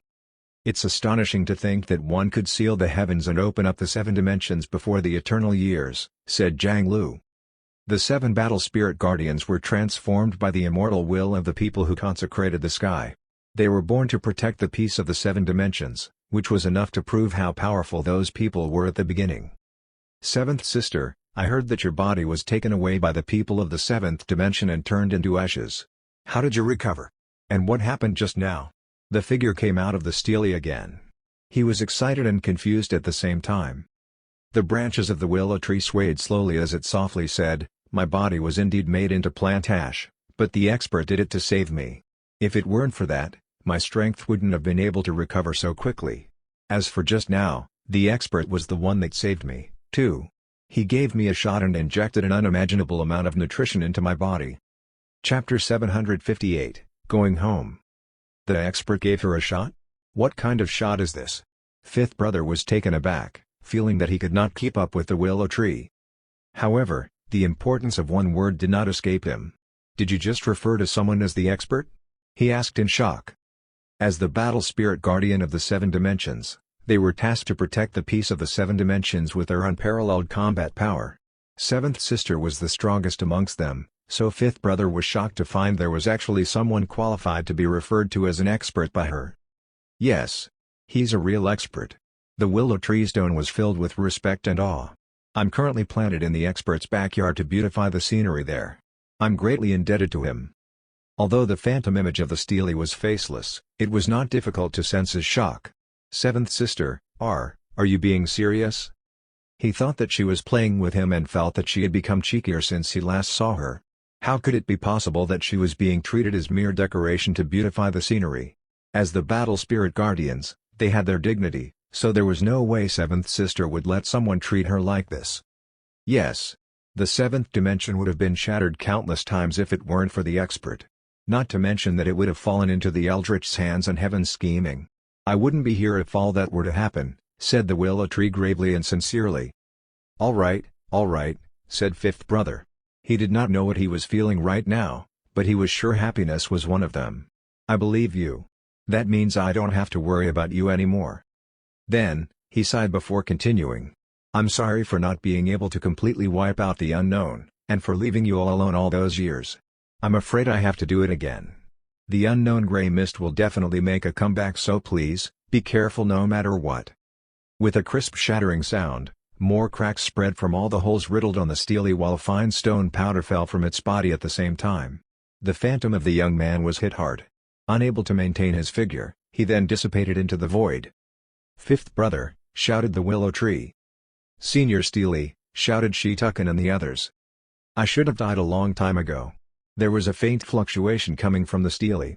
Its tone was full of sadness. I rushed out of the 2nd dimension in pursuit of the unknown gray mist and managed to seal it in the 1st dimension. Big brother, 2nd brother, 3rd brother, 6th brother, they all died in battle. I wanted to die with them, but I can't. Nanan and the others were silent. The Steely did not say much, but they could imagine just how much of a catastrophe it had faced during those years. The unknown gray mist rushed out of the 2nd dimension to create chaos in all 7 dimensions. The 7 dimensions would not have existed if it were not for the Steely. As for the other 5 battle spirit guardians, all died in battle. As battle spirit guardians, they would never regret using their lives to protect the 7 dimensions. Just like their predecessor, even if they died, the immortal will would still exist, acting as an eternal protector of the dimensions. As large as the 7 dimensions, as small as a small world, a country, and even a family, there was always no shortage of people who would lay down their lives for the 7 dimensions. Regardless of their power, their will was inherited from generation to generation, making it immortal. However, they still did not know what happened in the 2nd dimension. They wanted to ask, but seeing the state of the Steely temporarily suppressed the question in their hearts. Dragon's tears came running down like a waterfall. She bit her lip and said, Sister Willow, Senior Steely will definitely be fine. I'm sure Brother Lee will come up with something.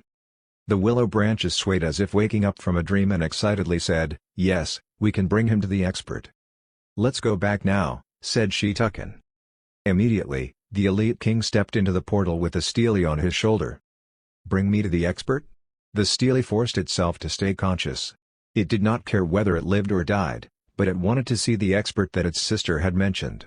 It could die in peace if the expert was just as powerful as she said. At this time, the number of people at the portal in the 4th dimension had not decreased but increased. Various monks had gathered and were looking anxiously at the portal, fearing that the Eldritchs would attack again. They did not have high hopes of the 7th dimension winning. To them, going to the 1st dimension was as good as a definite death. Those people are so cocky. Who in the world would take the initiative to go to the 1st dimension? They plan to solve the problem at its source. This is something that we ordinary people cannot even comprehend. But the million-dollar question is, can they do it? Who here can fight against the Eldritch should they fail? Don't you think they were acting a little too rashly? Well, we'll find out soon enough. Win or lose, they'll forever be heroes. Some of them were venting out their worries, while others were praising the bunch from the 7th dimension. The people from the Heavenly Palace were still there, guarding the portal, waiting for Blackie and the others to come back.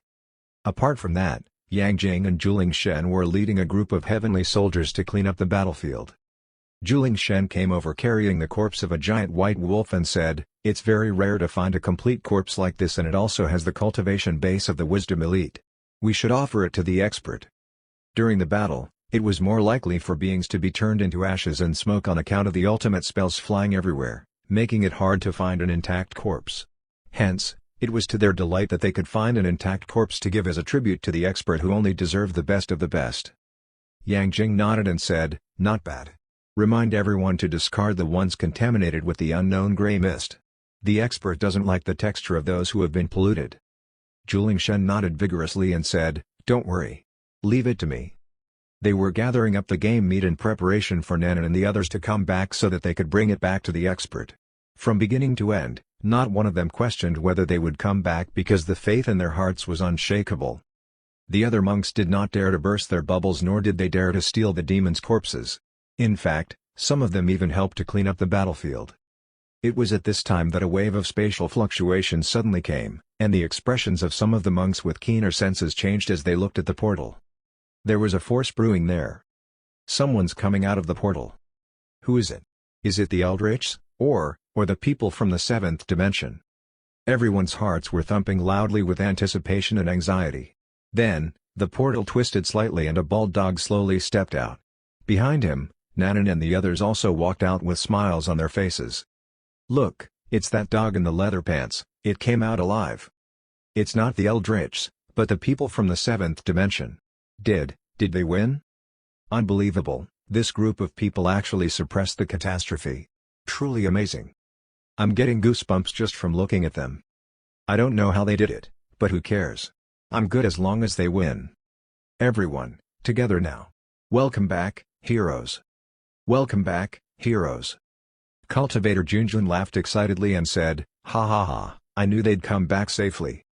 Of course. They're the closest to the expert after all. There was never room for any doubt," said Goddess Nuwa, also smiling. "Sigh, when will I ever reach their levels? Look at them, enjoying the spotlight," said the salty Xiao Chengfeng. He started to imagine what it would be like if it was him in the spotlight right now. Surely he would not let this opportunity slip without saying a few highfalutin lines. Then, they all made their way over and saluted respectfully. Yang Jing and Juling Shen brought the game meat over and said, "Lord Dog, we've chosen some of the finest and strongest game meat for you to bring back to the expert." Blackie nodded and coldly said, "Very thoughtful of you. It won't be befitting of us to go back empty-handed." Then, under everyone's awe-inspired gaze, they left to go back to Li Nianfan. It was not until Blackie and the others disappeared from their field of vision that everyone woke up from their dream. They cast their eyes on the portal to the 1st dimension. It was a long time before someone dared to enter it. Blackie and the others were very fast. Soon, they appeared at the portal between the 4th and 7th dimension, and not long after entering it, they saw the fallen immortal mountain on the horizon. Little Fox was hopping down the mountain, heading to where the game animals were kept. With bright eyes, she started to pick the game animals as her treat for completing her work. Seeing her there, the game animals' hearts clenched. Some of them even started to cry. This day had finally arrived. They quickly made themselves as small as possible to lessen their presence. In the end, Little Fox pointed at the Crow King and said with a smile, "I bet you'll taste good in a soup. I choose you."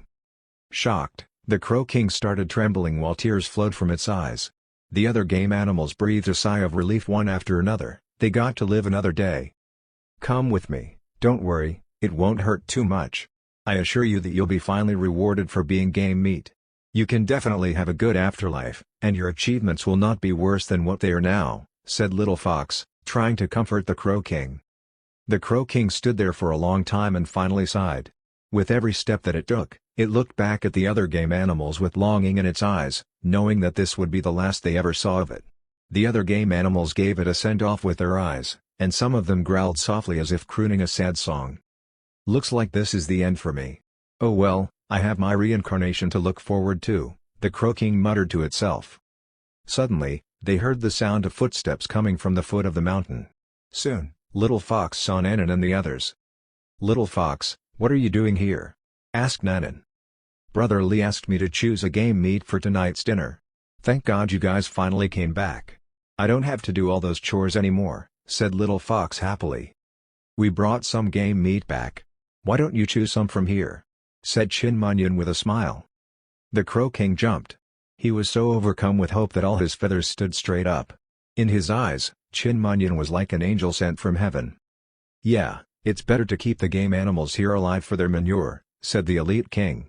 He would lose his job if there was no manure to be carried up to the mountain. "All right," said Little Fox.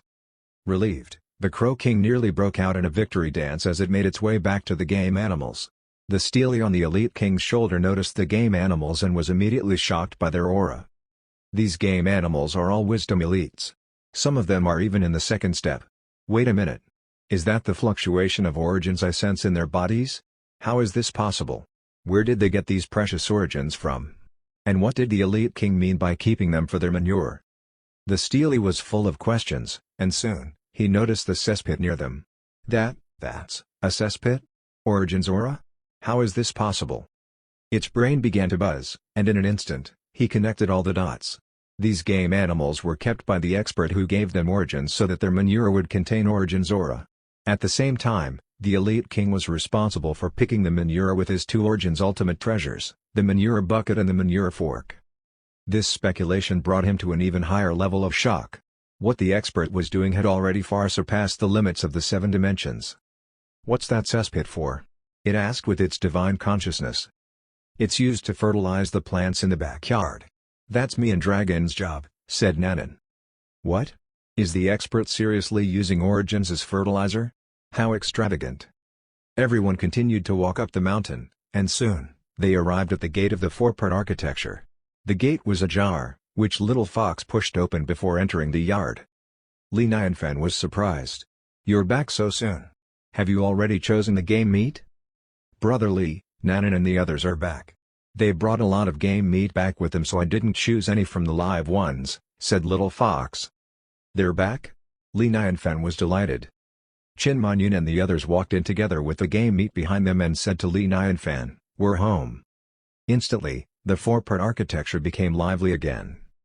"Ha ha ha, welcome home. I trust that your trip this time went smoothly?" asked Li Nianfan.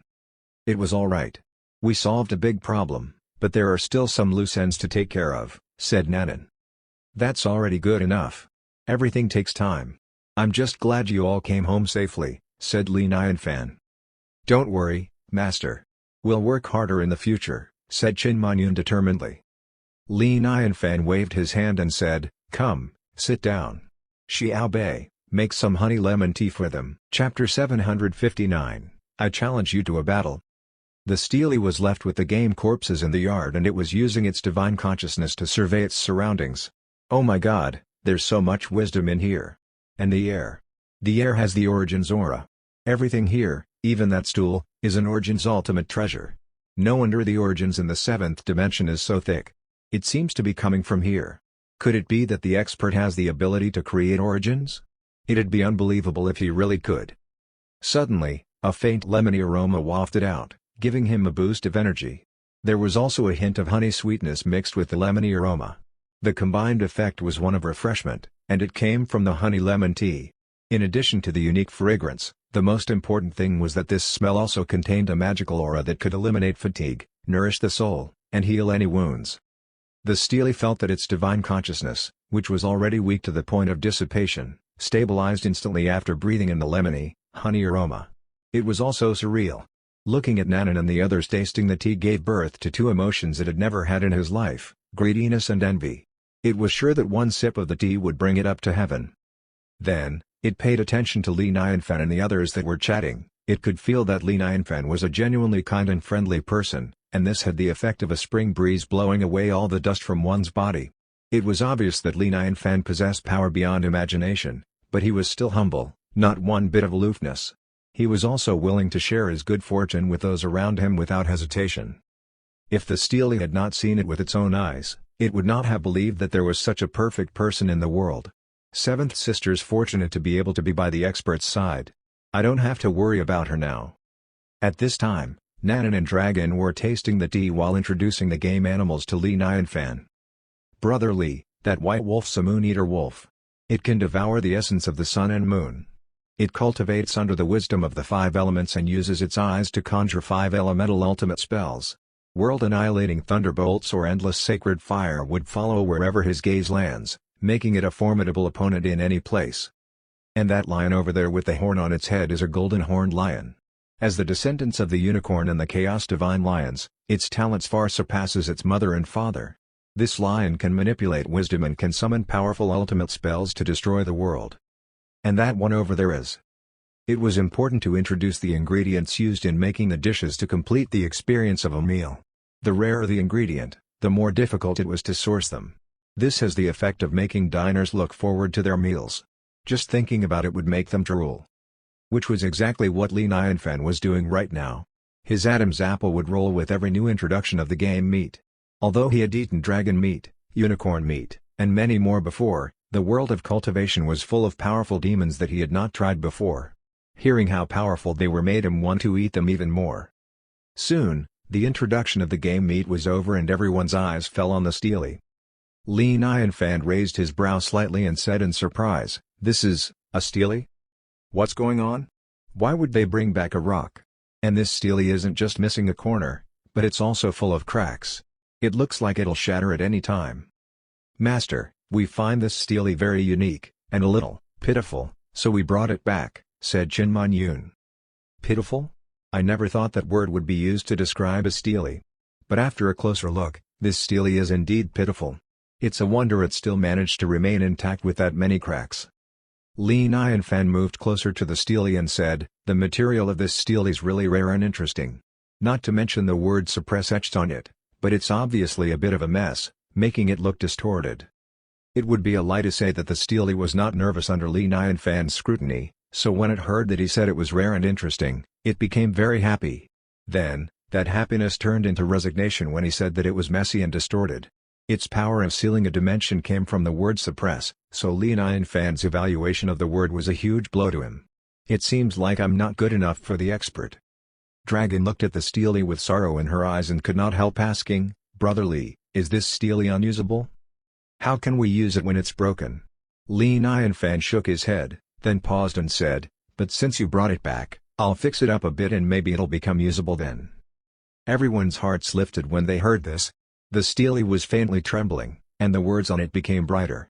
In the backyard, the willow tree's branches swayed with the wind, revealing a cheerful mood. "Brother Li, how are you going to fix it?" "Let us help you," said Nanan. "Easy. Bring some rocks over and I'll teach you all how to make cement," said Li Nianfan with a smile. The easiest way was to paint the steely with cement. The production method was not complicated, and everyone who studied chemistry would know it. Although he did not have the machinery for it, he had Nanan and the others who were immortal cultivators. Their techniques were more convenient than machines. Thus, they began the process of making cement after finishing their meal, grinding, purifying, matching, decomposing, and stirring. The steps were carried out in an orderly manner. The yard became livelier than before while the powder in the air contaminated everyone, making everyone look dusty. However, as the process progressed, everyone could clearly feel the endless origins flowing in the yard, and in a flash, it became an ocean of origins. The steely felt the cells in its whole body jumping in joy. The limestone powder in the air was like the world's best tonic, nourishing its body crazily. However, when it watched Li Nianfan stirring, it was so shocked that the cracks on its body cracked even harder. With Li Nianfan stirring, he could clearly feel the immeasurable origins rising like a fountain from the cement. The amount was so vast and the impact was so strong that it even rushed straight into the sky, forming a colossal pillar that could hold up heaven. It was as if the origins were cheaply available everywhere. What kind of immortal machine is he cultivating? It was dumbfounded, its worldview was completely shattered. It even began to feel a little scared. It was general knowledge that no matter what kind of refining tool one was using, just like cultivation, it had to follow a principle of drawing power from heaven and earth. The power could be in the form of spiritual qi, laws of the universe, wisdom, or origins. However, what Li Nianfan was doing was the opposite. He was actually adding more origins to the environment. He really can create origins. The cement he's making must be really powerful to give out so much origins. He's too awesome. Heaven would eat its heart out if he knew that the origins he had been so desperately searching for can be so easily created by the expert. Am I really worthy enough to use this kind of cement to refine my body? This is better than anything I could ever dream of. Still stirring, Li Nianfan began to explain the process to Nanan and the others. Cement can be used for a lot of things to benefit mankind. To make it, you have to first crush the rocks and then burn them with fire. This process is repeated several times until the right consistency is reached. I'll teach you a new poem, please, memorize it. Nanan and the others nodded their heads earnestly. You come out of deep mountains after hammer blows, under fire and water's torture you aren't in woes. Though broken into pieces, you'll have no fright, you'll purify the world by washing it ever white. Everyone repeated after him and was immediately taken into the artistic conception of this poem, making their Tao hearts tremble. The unknown grey mist confuses the common people, and this created the catastrophe of the 7 dimensions. This is caused by the uncertainty of one's Tao heart. Master must have taught us this poem to strengthen our Tao hearts and to not be afraid of sacrifice and difficulties, to fight for the common people of the world. Thought Qin Manyun. The Steely was very excited and its mind turned over and over again. The experts praising me. The poems extolling my forbearance of being unbroken in the face of difficulties. I have no regrets even if I die now. I must work harder to earn more praise for him. After everyone had memorized the poem, Li Nianfan brought the cement over to the Steely and said, let's carry this Steely to the foot of the mountain. It can be used as a landmark for the fallen immortal mountain. I've made extra cement to build a road that leads to the foot of the mountain. This was an idea that Li Nianfan came up with when he was making the cement. He might just as well make more to spruce up his place a little. Build a road? Everyone was taken aback by his idea, baffled as to how they would ever build a road. Even at their cultivation level, they had no confidence that it would be possible for that to happen. As the saying went, no matter how high the mountain is, its name will spread far and wide if there's an immortal. The fallen immortal mountain was originally an ordinary mountain, but as Li Nianfan moved in, the whole mountain was reborn into extraordinariness after it was influenced by Li Nianfan's aura. For example, the trees at the foot of the mountain were almost impossible to chop down. Therefore, it was not hard to imagine just how difficult it would be to build a road on the mountain. The power needed was simply beyond their reach. However, they did not dare say anything after seeing the determination on Li Nianfan's face. They could only bite the bullet and go ahead with his plan. They all gasped as soon as they walked out of the 4-part architecture. The mountain dirt road in front of them was covered with gravel, fallen leaves, and weeds. Although it was not that great to begin with, it was at least flat. In theory, it should have remained the same for thousands of years. Now, there were a few more potholes. Some parts of the ground had collapsed and there was gravel obstructing the road. It was indeed time for reconstruction. Fine, we shouldn't overthink it since Master's determined to build a road, said Qin Manyun in a whisper. It seems like this mountain's following Master's will. I bet it would have created its own cement if the Master didn't, whispered Shitukin. Ha, I was right to make more cement. It would take a lot to build a road. Let's all work hard together, said Li Nianfan with a smile. Yes, Master. Daji and others all nodded in response. Zhang Lu and the elite king's demeanor suggested that they were saying I'm strong. You can leave all the hard labor to us. Lord Saint, I volunteer to dig up and chisel the road, said the elite king. And I volunteer to grind the stones, said Zhang Lu. Dragon thought for a while and suddenly said, I will bring the cows out of the backyard so that they can carry the cement and materials. Meanwhile, in the 6th dimension, Gui appeared in a void. His face was slightly pale and his breathing was erratic. Damn those battle spirit guardians. It seems that after the group of people divided the 7 dimensions, they also left behind a backup plan. I underestimated them. However, the battle spirit guardians won't pose any threat to me once I get the origins from the 6th dimension. He kept thinking back to the battle in the 1st dimension, and the more he thought about it, the more frustrated he became. Then, he slowly raised his hand and an endless grey mist emerged, converging into a huge face in the sky. The huge face let out a roar, making the entire 6th dimension surge. A vision emerged in the void as if some kind of magical thing was about to be pulled out. It was the origins of the 6th dimension. Gui deliberately avoided the 7th dimension. He used his ultimate spells to forcibly pull forth the origins of the 6th dimension and then swallowed it to increase his power. At the same time, several figures shot out from a distance.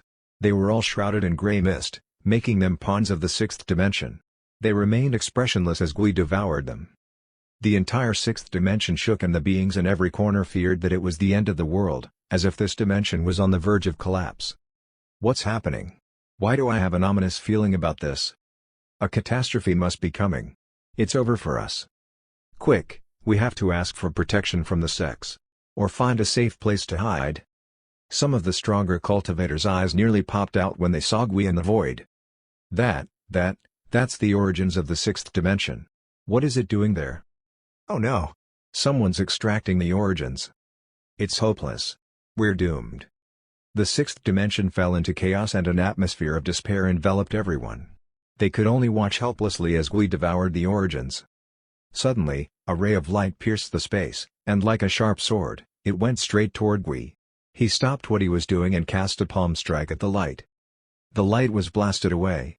It began to unfurl from the impact before revealing itself. It was a big flag. Then, it landed in the hand of the Soul Master. She stared at Gui fearlessly and said, "I, the Soul Master from the seventh dimension, challenge you to a battle." Chapter 760, Paving the Road for the Seven Dimensions. Not the seventh dimension again. Gui's eyes narrowed and a tyrannical aura burst out. An endless wave of air raged in, causing ripples to form in the space as an endless oppressive force flew toward the Soul Master. Ever since he became entangled with the Steely in the first dimension, he had often heard the seventh dimension being mentioned. The seventh dimension repeatedly destroyed the Eldritch's plan, giving them headaches to no end. As a bystander, he thought that the whole thing was laughable. However, he never expected that after the Eldritch's, the nightmare of the seventh dimension would descend upon him, foiling his plans repeatedly. He could not believe that the seventh dimension would go as far as chasing him to the sixth dimension. The Soul Master's face was solemn. She swung the Chaos flag with force, and immediately, a majestic force of wisdom blitzed toward Gui's attack. However, she was still no match for him even though he was seriously injured. His force blasted through the Soul Master's attack and sent her reeling back. The killing intent in Gui's eyes increased. "Surely you underestimate me by coming here alone." "Die," he said coldly. He gathered countless origins in his hand, condensing it into a giant energy claw that extended toward the Soul Master. The sky lost its color under the overwhelming force, annihilating the wisdom around them. No one would be able to block this attack at all. Before the attack fell, the Soul Master could already feel the terrifying force pressing down on her. All the colors drained from her face as she spurted out a mouthful of blood. With the power of the stars, yin and yang reversal, the Soul Master's eyes burst with brilliance as she infused the Jiao flag with her power. Immediately, the flag was rejuvenated. It stood up straight in the chaos, representing the power of the world. The stars began to spin and the light it gave off transformed into the power of heaven and earth under the command of the Soul Master. Instantly, the starlight swept toward Gui like a tsunami. However, the Soul Master was trembling and her movement slowed. Every wave of the Chaos flag seemed to exhaust all her powers and aura. All the power of heaven and earth would be useless if she did not have the energy to use it. It was as if she was only a drop in an ocean, insignificant and weak. Still, she carried on as if she would never fall. "Huh. Impressive." Gui nodded approvingly, but then his savage smile returned. "But, my power has already far surpassed those of a dimension. You cannot stop me." He launched a palm strike again. Suddenly, a light of destruction shot across from the distance, helping the Soul Master push Gui's palm strike back. "Soul Master, I'm willing to let everything be water under the bridge since you're helping the sixth dimension prevent a catastrophe," shouted Yanmo. He had brought along his Cyclops clan to fight against Gui. Immediately after, countless ultimate spells were bombarded at Gui like thousands of stars. The monks from the sixth dimension had joined in the fight as well. "How irksome. Die, you ants." Gui was at the end of his patience. His anger flared up again. He pointed at the void and in a low voice, he said, "Universe annihilation." An extremely terrifying power burst from his fingertips at an appalling speed, annihilating everything wherever the power passed. At this moment, time and space were frozen and everyone found that they were unable to move their bodies. "It's over," everyone sighed in their hearts, calmly waiting for death to come. They had done everything they could and had no regrets. Abruptly, a crisp ringing echoed through the void. The sound was not loud, but everyone could hear it. They began to tremble as a strange feeling rose from the bottom of their hearts. The ringing continued. They had no idea where it came from and it seemed to be whirling in every corner of the dimension. Everyone went silent and Gui's ultimate spell dissipated quietly without a trace. This sound. Is someone building a road? Gui's eyes widened as if something unbelievable had happened. He began to tremble. He looked around, and finally, his eyes fixed in a particular direction in the void. There, a road slowly emerged seemingly with no beginning and endpoint in sight. On it, there seemed to be a few people digging. Someone's really building a road for the 7th dimension. Are they planning to connect the road that was originally cut off from the world of origins? Exclaimed Gui in disbelief. This is impossible. How could such mighty power exist in the 7 dimensions? This is... His voice stopped abruptly as his pupils suddenly shrank out of fear. Then, he turned and ran without hesitation. No, this power will erase me. He did not even think about resisting. His very survival depended on running away as fast as he could. However, the aura was too mysterious, and the speed was even faster than him. In an instant, the aura fell on Gui and he melted like snow under the sun. Why do you keep targeting me? What exactly is going on in the 7 dimensions? Gui roared with frustration while a heavy gray mist evaporated from his body. The sound of the excavation remained the same and there were no changes from beginning to end. The 6th dimension people gulped in unison, staring blankly at the place where Gui had disappeared, thinking they must be hallucinating. Such a terrifying existence, gone, just like that. It's so powerful and incredible. What kind of road is that? Who are those people? I sense that some earth-shattering change is about to happen in the 6th dimension. Where does this road lead to? Meanwhile, in the 4th dimension, countless monks were looking up at the sky with shock written all over their faces. They, too, saw the road. A burst of digging noise resounded in every corner, causing the entire 4th dimension to tremble. What happened? What does that road represent? I feel the world changing. This will be a brand new world. Have you noticed that the origins of our dimension seem to be skyrocketing like crazy? At this time, a monk flew in from a distance quickly. The portals between the various dimensions are expanding. They're about to be connected, he shouted in shock. This phenomenon was the same in all of the 7 dimensions. In the 7th dimension, at the 4-part architecture, the elite king and others were paving the road conscientiously. After everyone's efforts, the road was about to reach the foot of the mountain. They were all drenched in sweat and decided to take a rest. Their hearts were filled with shock. When paving the road, they could naturally feel the changes in the 7 dimensions. They were not paving mountain roads, but the roads of the 7 dimensions. The 7 dimensions became one and were sublimating at a fearful speed. The road to immortality would definitely become even broader after the completion of the project. Once again, they were awed by the expert. On the surface, it looked like he had asked them to do a trivial thing, but the meaning behind his action was deeper than they could ever imagine. The expert's mentality was one they could never aspire to achieve. You seem very happy. Care to explain why? Asked Zhang Lu curiously to the stele. The stele had been coated with a layer of cement by Li Nianfan and the bloody red cypress was replaced by 3 words, Fallen Immortal Mountain. It found its final resting place at the foot of the mountain, serving as a landmark. Excited fluctuations came from the stele. It laughed and said, ha ha ha, the unknown gray mist tried to absorb the 6th dimension's origins, but I've managed to wipe him out by borrowing the power from the paving of the roads from the expert. It's true what they say, revenge is best served cold. Wow. That's impressive. You actually wiped out the unknown gray mist, said Zhang Lu. The expert went through a lot of trouble to produce the cement for me. Not to mention, he also gave me some new words so I can serve as a landmark for the fallen immortal mountain. Of course, I needed to do something to repay him, said the stele proudly. By the way, what happened in the 2nd dimension in those days? And how is it now?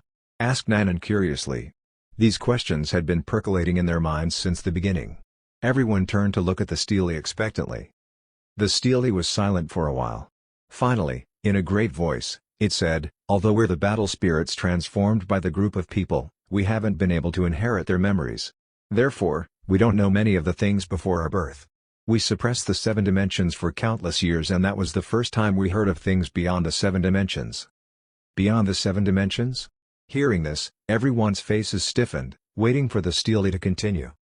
The stele paused before continuing. It turns out that the entire 7 dimensions are actually just a battlefield between heaven and our predecessors. At the same time, it's also a prison tailored for heaven. A battlefield in a prison? Everyone looked at the Steely in disbelief, lost in thought. What happened exactly? Go on, urged the Elite King. Originally, the continent to which the seven dimensions belonged was called the Origins Realm. During the Eternal Years, a group of skilled fighters was born. They rebelled against the heavens, and that battle broke the sky and the earth, causing the Origins Realm to collapse. To protect most of the Origins Realm, the group of skilled fighters deliberately cut off a part of the Origins Realm, making it the main battlefield, and at the same time, imprisoning heaven in it. To the Origins Realm, our seven dimensions are called the Ancient Forbidden Zone. The forbidden area meant that it was forbidden for anyone to enter.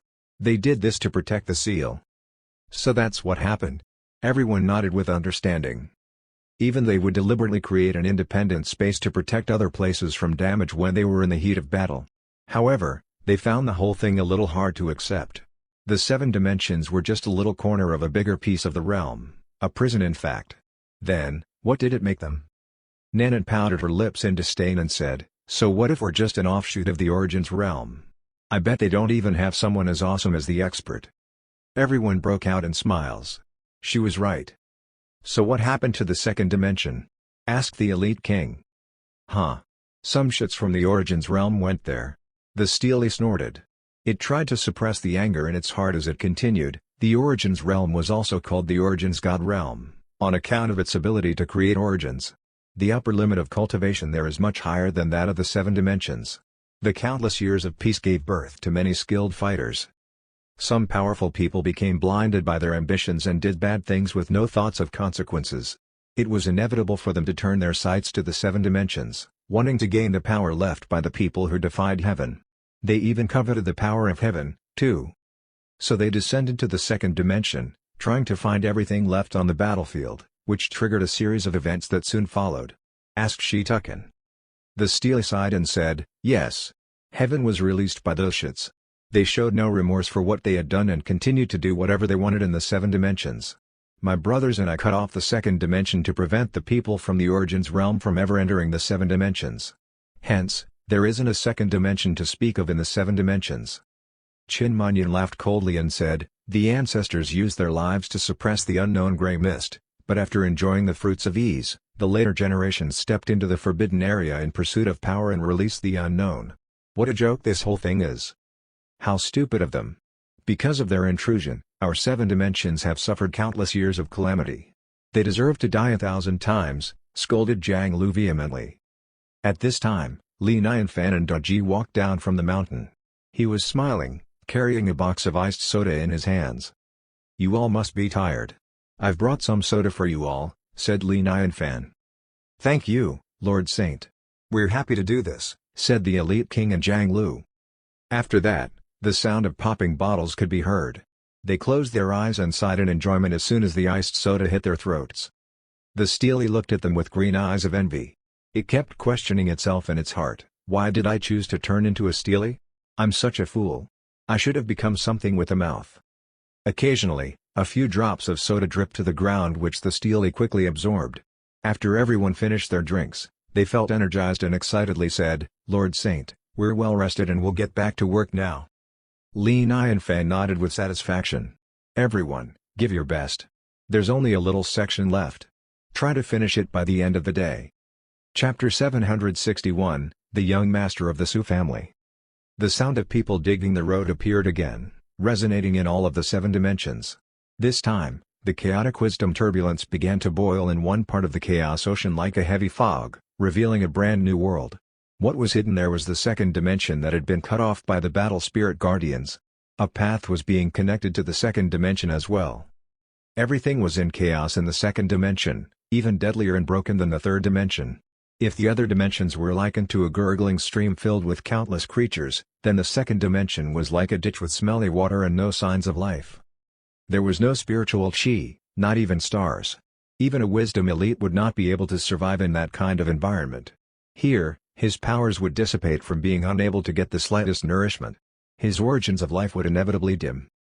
Back then, the people of the Origins realm entered the second dimension and released the unknown gray fog. They engaged in a life-and-death battle with the battle spirit guardians. Even if one did not witness that battle, it was enough to imagine the tragic situation at that time. As a result, the entire second dimension fell apart, Everything was annihilated, and the world was irreversibly destroyed. In the end, the Battle Spirit Guardians decided to cut off the second dimension, which was tantamount to cutting off the Origins, making it completely a dead dimension. In the ensuing countless years, the people of the Origins realm also removed everything valuable in the dimension until none was left. At this time, in the sky above, an illusory path emerged and became the only bright thing in this dimension. At the same time, the sound of metal hitting metal could be heard. Under the gleam of this dim light, it was only then discovered that a figure was floating in the dark void. It seemed to be a young man. His face was as pale as paper and his vitality was extremely weak, like a blade of grass at the end of its life. He wore a brocade shirt with jade inlays that were etched with formation patterns. One glance was enough to know that the shirt was something extraordinary, but because of the continuous dissipation of the spiritual chi in the dimension, it had been transformed into a common product without a trace of aura. Su Chen, your dictator bloodline's now mine. Ha ha ha. I've never loved you, Su Chen. I only got close to you so that Su Ming can get your dictator bloodline. I hope you don't blame me. There's no need to waste your breath on him, Yanran. Just throw him to the ancient forbidden area. He'll die for sure. Su Ming, congratulations on getting the dictator bloodline. In the future, you'll be the natural master and you can definitely become the top powerhouse in the Origins realm. It's all thanks to a fool like Su Chen. To thank you for your bloodline, I might as well tell you a secret. I've been fooling around with Yanran for 3 years even though she won't let you touch her. Ha ha ha. Oh, Su Ming, you rascal. The young man furrowed his brows as the scene kept replaying in his mind, making his face more and more frightening to look at. His eyes snapped open and shouted, "You mother effer and BTCH." However, he realized that his throat was extremely dry and he could not utter a word at all. No. I can't die just yet. I have to kill them first. I can't let them get away with my bloodline in my position. I can't die. I must live. But, who can save me? At the thought of this, his hatred extinguished instantly. His eyes filled with despair and sorrow and frustrated tears began to roll down his cheeks. He saw no way out of his predicament. Suddenly, he heard a crisp ringing sound, startling him slightly. Only then, did he discover that there was a faint outline of a road in the void that shone brilliantly. This is my chance. He was like a drowning man catching a straw as he used the last of his energy to crawl to the phantom road. I have to try everything, even if it's just a glimmer of hope. He used all the tricks in his arsenal to approach the road, even to the extent of burning the blood in his heart just so he could move a little bit closer to it. Closer, and closer. Someone, please, save me. He entered the phantom road and felt momentarily dizzy as if he had just traveled through time and space. Then, he fainted. When he opened his eyes again, he saw a mountain range and an endless forest. Around him was the familiar spiritual chi, invigorating him. Have I died and come to heaven? Su Chen muttered to himself. He continued to lie on the ground, breathing in and out. Only then did he manage to stand up. He discovered that not far away, there was a stele with the words "Fallen Immortal Mountain" engraved on it. The handwriting was stylized vigorously, like a flying dragon and phoenix. A sacred aura rushed at him and enveloped him. Who wrote this? Just looking at it brings me closer to enlightenment. I can even feel a resonance with wisdom and origins. I've never felt like this even in our clan's Enlightenment Mountain. Su Chen's eyes widened and his heart roared. Although his cultivation base was abolished, his senses were still there and he could sense the extraordinariness of the stele with just a glance. The wisdom and origins are so thick here. This is not an ordinary place. Did I come to a secret border in the Origins realm? But, wasn't I just in the ancient Forbidden Zone moments ago? Su Chen's heart throbbed and the flow of his blood accelerated, out of anxiety and excitement. He was anxious because he did not know where he was, and excited because he was still alive. Not to mention, he seemed to have arrived at some extraordinary place. Fallen Immortal Mountain? What does it mean? He took a deep breath and looked at the mountain nervously. He could not wait to fly up the mountain and so, he took flight with a jump. However, he immediately fell face down as soon as he took off. The impact against the cement caused his face to become deformed while blood bled profusely from his nose. Of course, flying would be forbidden here. Everything here is full of extraordinariness. I should have known. It was very stupid of me to disrespect the senior up on the mountain. He immediately got down on his knees and kowtowed to the mountain to apologize. After 3 kowtows, he stood up again and walked up the mountain step by step. After a while, he heard the roaring of beasts, and after pondering around, He saw a group of demons gathered in one place. In the middle, stood a tall man who was scooping manure from a big pit. The auras of these demons are very strong, even stronger than when I was at my peak. Each one of them would be able to conquer the Origin's realm. Su Chen was extremely shocked. He then turned to look at the Elite King and found that he could not feel the slightest aura from him. "Greetings, Senior. My name's Su Chen." The Elite King did not look at him. Instead, he said lightly, "What are you standing there for? Come and help me stir the pit." Su Chen was taken aback for a moment. If it was any time before this, he would not be able to look at the pit. Even hearing it being mentioned would be enough to make him feel nauseous. However, he had just gone through a near-death experience and wanted to seize all opportunities to change his fate. "Yes, sir," he answered. Then, he made his way over to the cesspit. Suddenly, a strong smell hit his face. It rushed straight into his nose, making his mind go blank and dizzy. Just when he was about to hold his breath, the power in his body suddenly began to work. Even the injuries in his body showed signs of improvement. This smell has healing properties. He opened his mouth in amazement and felt a surge of heat rushing from his heart to his brain. What kind of poop is this? I've never heard of poop that can heal wounds. Hurry up and stir the cesspit. The sound of the Elite King's voice pulled him back to the present. Su Chen shook his head in a bid to snap himself out of it and quickly used the manure fork to stir the cesspit. The more he stirred, the more he felt the mysterious aura coming from all directions and nourishing his body. It was more effective than any cultivation technique.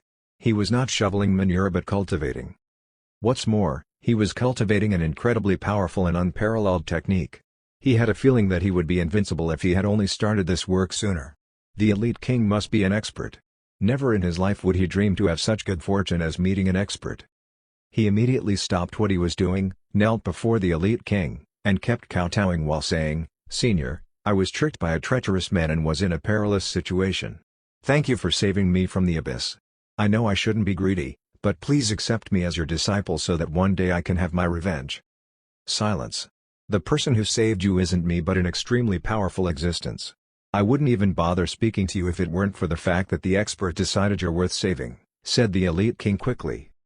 Su Chen's heart jumped, his face was full of disbelief.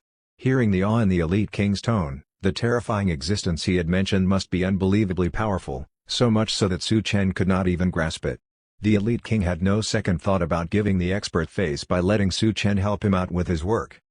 "Oh well, I could use some help after all. Are you willing to work with me?" asked the Elite King with a smile. He was doing this for the sake of Li Nianfan. The expert opened up a road that connected all the 7 dimensions, the second dimension included. With such a large undertaking, Su Chen was the only one to arrive at the fallen immortal mountain. It was fate that brought him there and it would be a waste to not put him to good use. "Yes. I'm willing. Thank you, kind sir," said the overjoyed Su Chen. "That's great. I'll explain to you some of the more important things that you need to take note of in this job. And remember, we're working for the expert so we must make sure that we execute our job well." Su Chen's skull began to crawl. Just what kind of existence would make the Elite King become a gong farmer willingly? There was a possibility that he would be returned to his former glory if he worked as a gong farmer, too. At the same time, the portals between the 7 dimensions had all disappeared since they were all merged into one big dimension. Out of habit, people still referred to them as dimensions. Many monks discovered that the chaos ocean surrounding the 7 dimensions had also become thinner. It seemed that a brand new path had appeared, a path that led to the Origin's realm. There, the Su family came from a long line of noble blood since the eternal years. On this day, it was the liveliest day the Su family had ever seen. They were holding a banquet for guests to come from all over the realm to witness the birth of the new young Master Su. It's a shame that the last young master's no more. I still remember when he caused a commotion when he broke through to the heavenly realm in only 100 years or so. Yeah. Remember how crazy it all was when Su Chen was found to have the dictator bloodline? The Su family held a banquet for 3 months with a never-ending flow of good wine and spiritual fruits. Of course. The dictator bloodline puts him above the rest. Who would have thought that Su Chen would suddenly disappear without a trace? It's actually not that surprising. The path of cultivators has always been perilous. Someone must have been jealous of his talent and wanted him out. I pity the Su family though. The topic gradually changed from the old young master to the new young master. But I have to hand it to them. It was surprising to find that Su Ming has the dictator bloodline as well. It's as rare as lightning striking the same place twice. Yeah, I was shocked to hear that Su Ming was even more talented than Su Chen.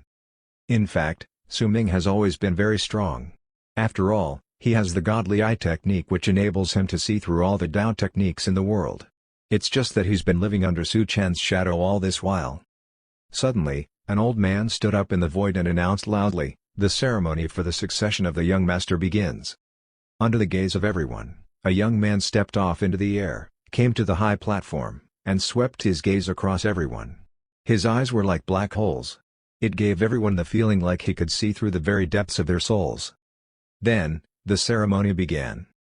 Finally, the old man announced, "Since everyone has no objections, I declare that from this moment on, Su Ming will be the young master of the Su family."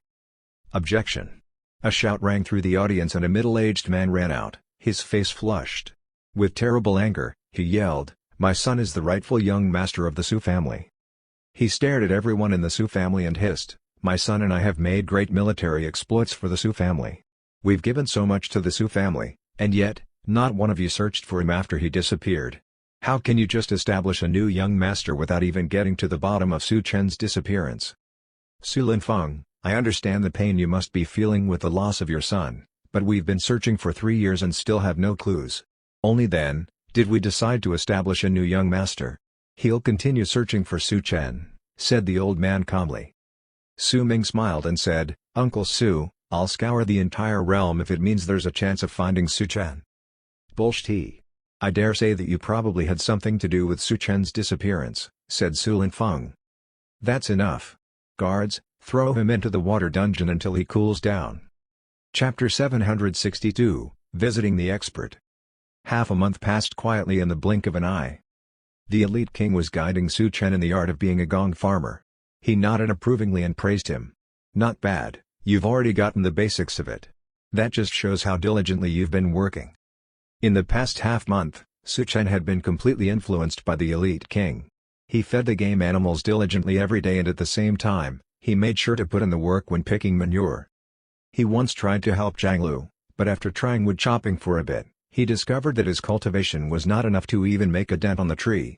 After this, he was even more sure of the extraordinary nature of this mountain. Compared to the past, his aura was more restrained. The sharpness on his face was completely gone and his fancy clothes were replaced by simple linen clothes. Coupled with the dirt on his face, he looked like an ordinary farmer. At the same time, his injuries had improved. With the ruling bloodline forcibly taken out of him, he was rendered half-crippled and his cultivation level could only retreat and not advance. However, because of all the work he did, a faint sense of power in his body was awakening which gave him some hope. This mountain definitely houses an unimaginably powerful expert. Lady Luck must be smiling down on me for me to chance upon this place.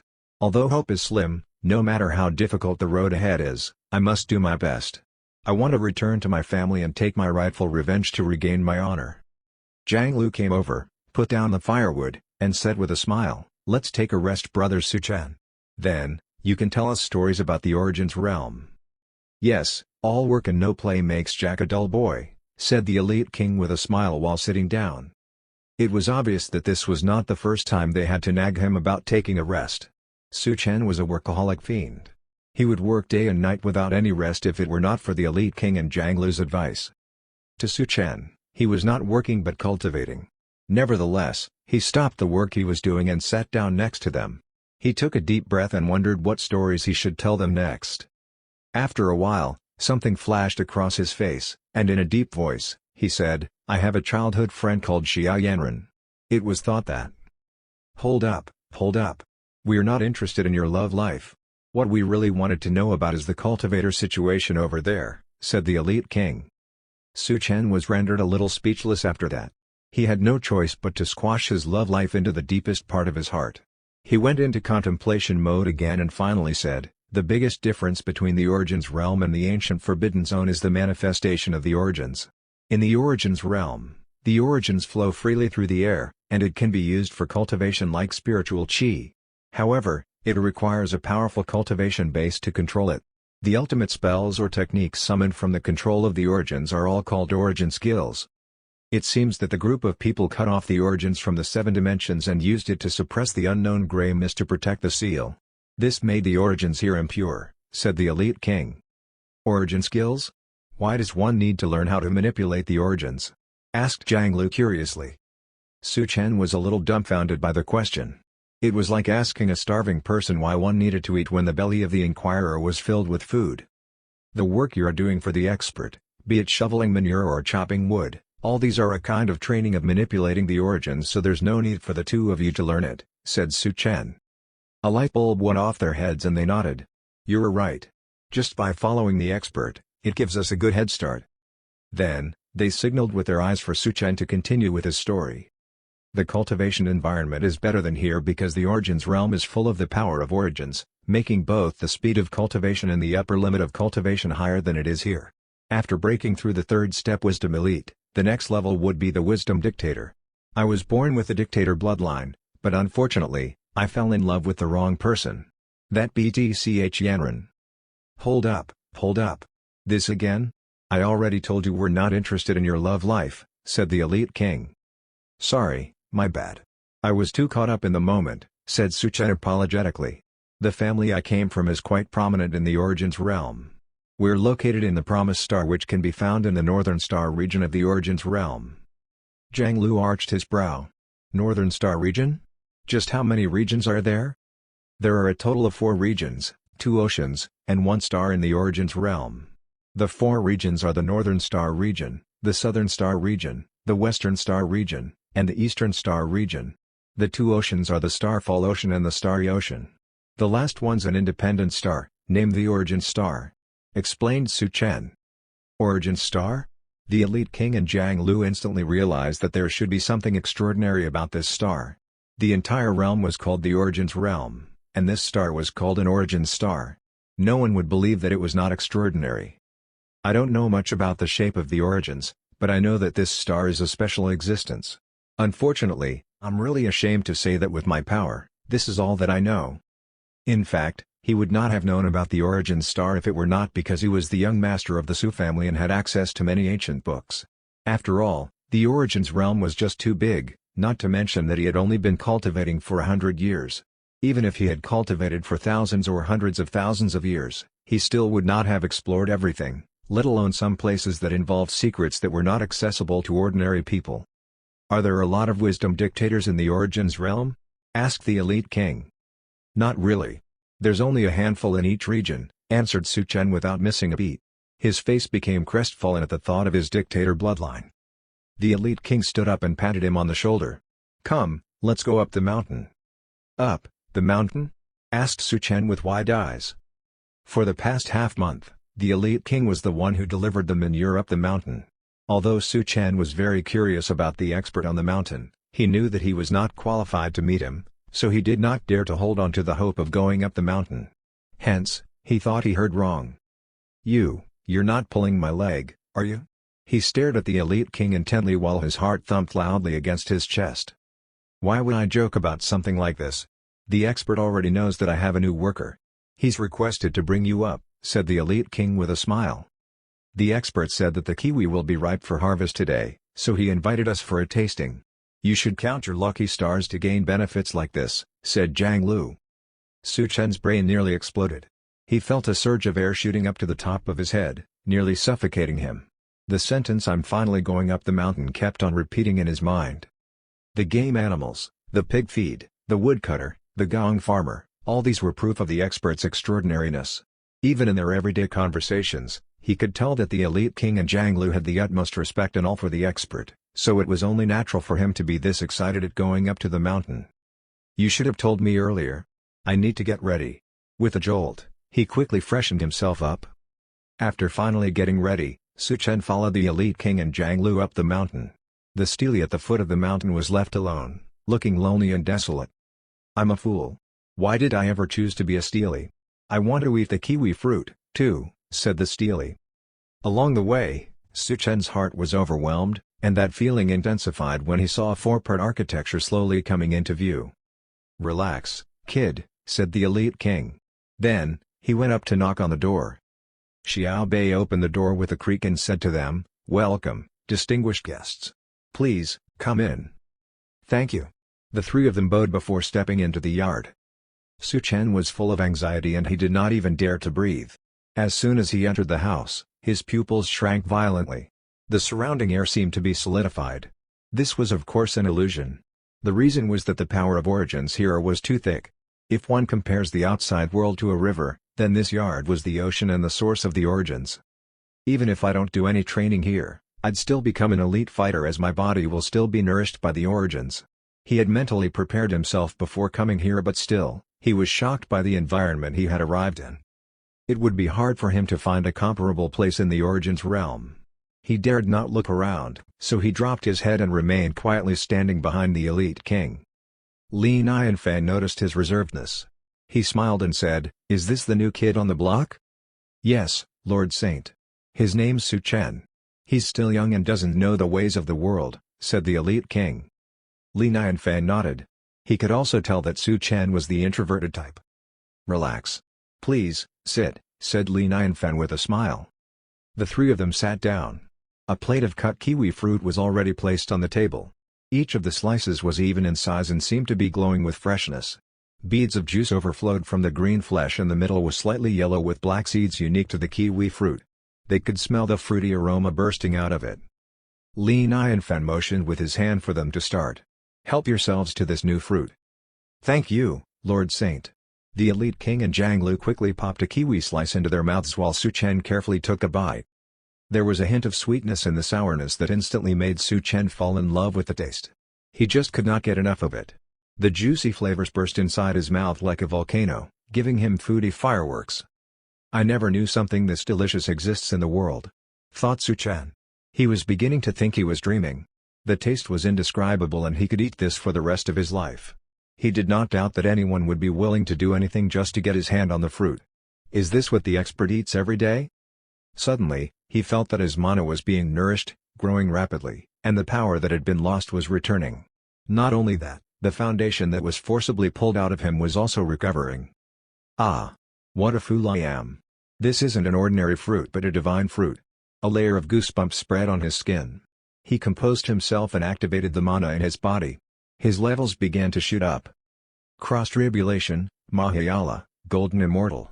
Just a piece of fruit made his foundation stable and his power returned to the Golden Immortal realm. Feeling his power once again gave him a whole bag of mixed feelings. He clenched his fist and said to himself, "Su Ming, Xia Yanran, I really should thank you. If it weren't for the two of you, I wouldn't have met the expert and learned the ultimate spell of a gong farmer. I swear that I'll rain down my vengeance on both of you one day." "Is the fruit not to your liking?" asked Li Nianfan after noticing that Su Chen did not take a second helping. No. On the contrary, it's so delicious that I find myself lost in a trance," said Su Chen nervously. "I'm happy to hear that. Please, have some more," said Li Nianfan. Then, as if he had just thought of something, he continued, "Since this is your first visit here, you must not have eaten other kinds of fruits. Xiao Bei, bring out a fruit platter." Touched by his generosity, tears began to spring out of Su Chen's eyes. He stood up clumsily, and in a wavering voice, he said, "Thank you." "Oh, thank you, Lord Saint. You're too kind. I'm sorry I have nothing in return for you." Li Nianfan was moved by his sincerity. Yup, he's a sensitive introvert all right. Seeing how touched he was by a fruit platter, he mustn't have come from a well-to-do family. That must be the reason why he became a gong farmer as well. It's a good thing he knows how to be grateful. I sure am lucky to have him working for me. After a while, Xiao Bei brought out the fruit platter. The tearful Su Chen ate the fruit silently. Every bite was an ocean of kindness and expectation from the expert to him. These were all Origin's saintly fruit, each of them contained different benefits such as healing, soul-nourishing, enlightenment, increasing mana, and more. Even in the Origin's realm, the Origin's fruit tree was a supremely sacred product, a treasure among the sects and powerhouses. Behind each Origin's fruit tree was a history of bloody battles, and the fruit it bore could only be eaten by those who were immensely lucky. There are so many types in front of me. More than what could be found in the entire Origin's realm. Daluo Golden Immortal, Chaos Daluo Golden Immortal, Heavenly Realm. He had returned to the peak of his power with no effort on his part. He survived a desperate situation and his confidence shot through the roof. I can faintly feel another bloodline being nourished. I would have given up my dictator bloodline in a heartbeat if I knew this was going to happen. That bloodline's nothing compared to what I'm going to become in the future. I mustn't let the expert down. Chapter 763, I am now a gong farmer. It was a good bonding session for them. Gradually, Su Chen began to open up to them. He gave them the pared-down version of his story, that he was betrayed by a girl, had his dictator bloodline forcibly removed, and left to die in the second dimension. Li Nianfan pitied him. No wonder he was so touched by my gesture. He's been through so much. Poor him. The cultivating realm of immortals sure is dangerous. Now that I think about it, the three of them who are doing hard labor have all gone through a lot of hardships in their lives. Jiang Lu was chased by people who wanted to kill him. He barely escaped, and when he got her, he stayed to be his woodcutter. The elite king was driven to insanity by his enemy and stayed at the foot of the mountain to be his gong farmer. As for Su Chen, well, they all had their own stories. You'll need some tools for your work now that you've decided to become a gong farmer. Here's a manure stick and manure bucket for you, said Li Nianfan. Thank you, Lord Saint, said Su Chen happily. The manure stick was an ordinary-looking wooden stick. However, Su Chen could feel an overpowering aura coming from it as if it could stir up a storm in the sky at any time. The manure bucket was, of course, extraordinary as well. All the treasures he had as a young master could not even compare to these two tools. It was like comparing heaven and earth. Oh my god! These treasures are so awesome! Master Elite King was right. Working for the expert is 1,000 times better than being a saint in a sect. I'm proud to be a gong farmer. After a while, they thanked Li Nianfan for hosting them and got up to leave. Nanan suddenly put up her hand and said excitedly, Brother Li, Dragon and I wanted to go out to play. They wanted to see all the changes happening in the 7 dimensions with their own eyes. This way, they could familiarize themselves with the changes and make a report about it. You girls just can't sit still, huh? You may go but please, keep a low profile and be careful. Understand? Said Li Nianfan with a smile. Hooray! You're the best. Don't worry, Brother Li, we're strong. We won't let anyone bully us, said Nanan. Brother Li, can I bring the milk cow with us, too? I pity it because it has never seen the outside world, said Dragon. The milk cow had been wanting to go out for the longest time, which was understandable since it was at the age of being curious about the world. Bring the milk cow out? Well, it has been cooped up in the backyard with limited space all this while. A walk will do it some good. Maybe this will make its milk healthier. I should have thought of this, thought Li Nianfan. He nodded and said, You may, but remember, safety first. Little Fox's eyes lit up. She hugged Li Nianfan's arm and said coquettishly, Brother Li, I want to go out, too. Li Nianfan's body turned into jelly when he felt the softness of her chest. Let go. Behave yourself. Pretty please, Brother Li, said Little Fox, not letting go. I forbid it. You have to take care of the backyard while Dragon and Nanan are out.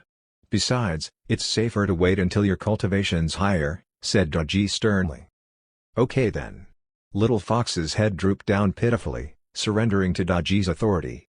There'll be lots of chances for you to go out in the future, comforted Li Nianfan with a smile. He thought it was best for Little Fox to stay at home because of her beauty and innocence, both of which could attract the wrong kinds of people. Dragon, Nanan, and the milk cow happily rushed out of the door and made their way down to the foot of the mountain with the elite king, Jiang Lu, and Su Chen.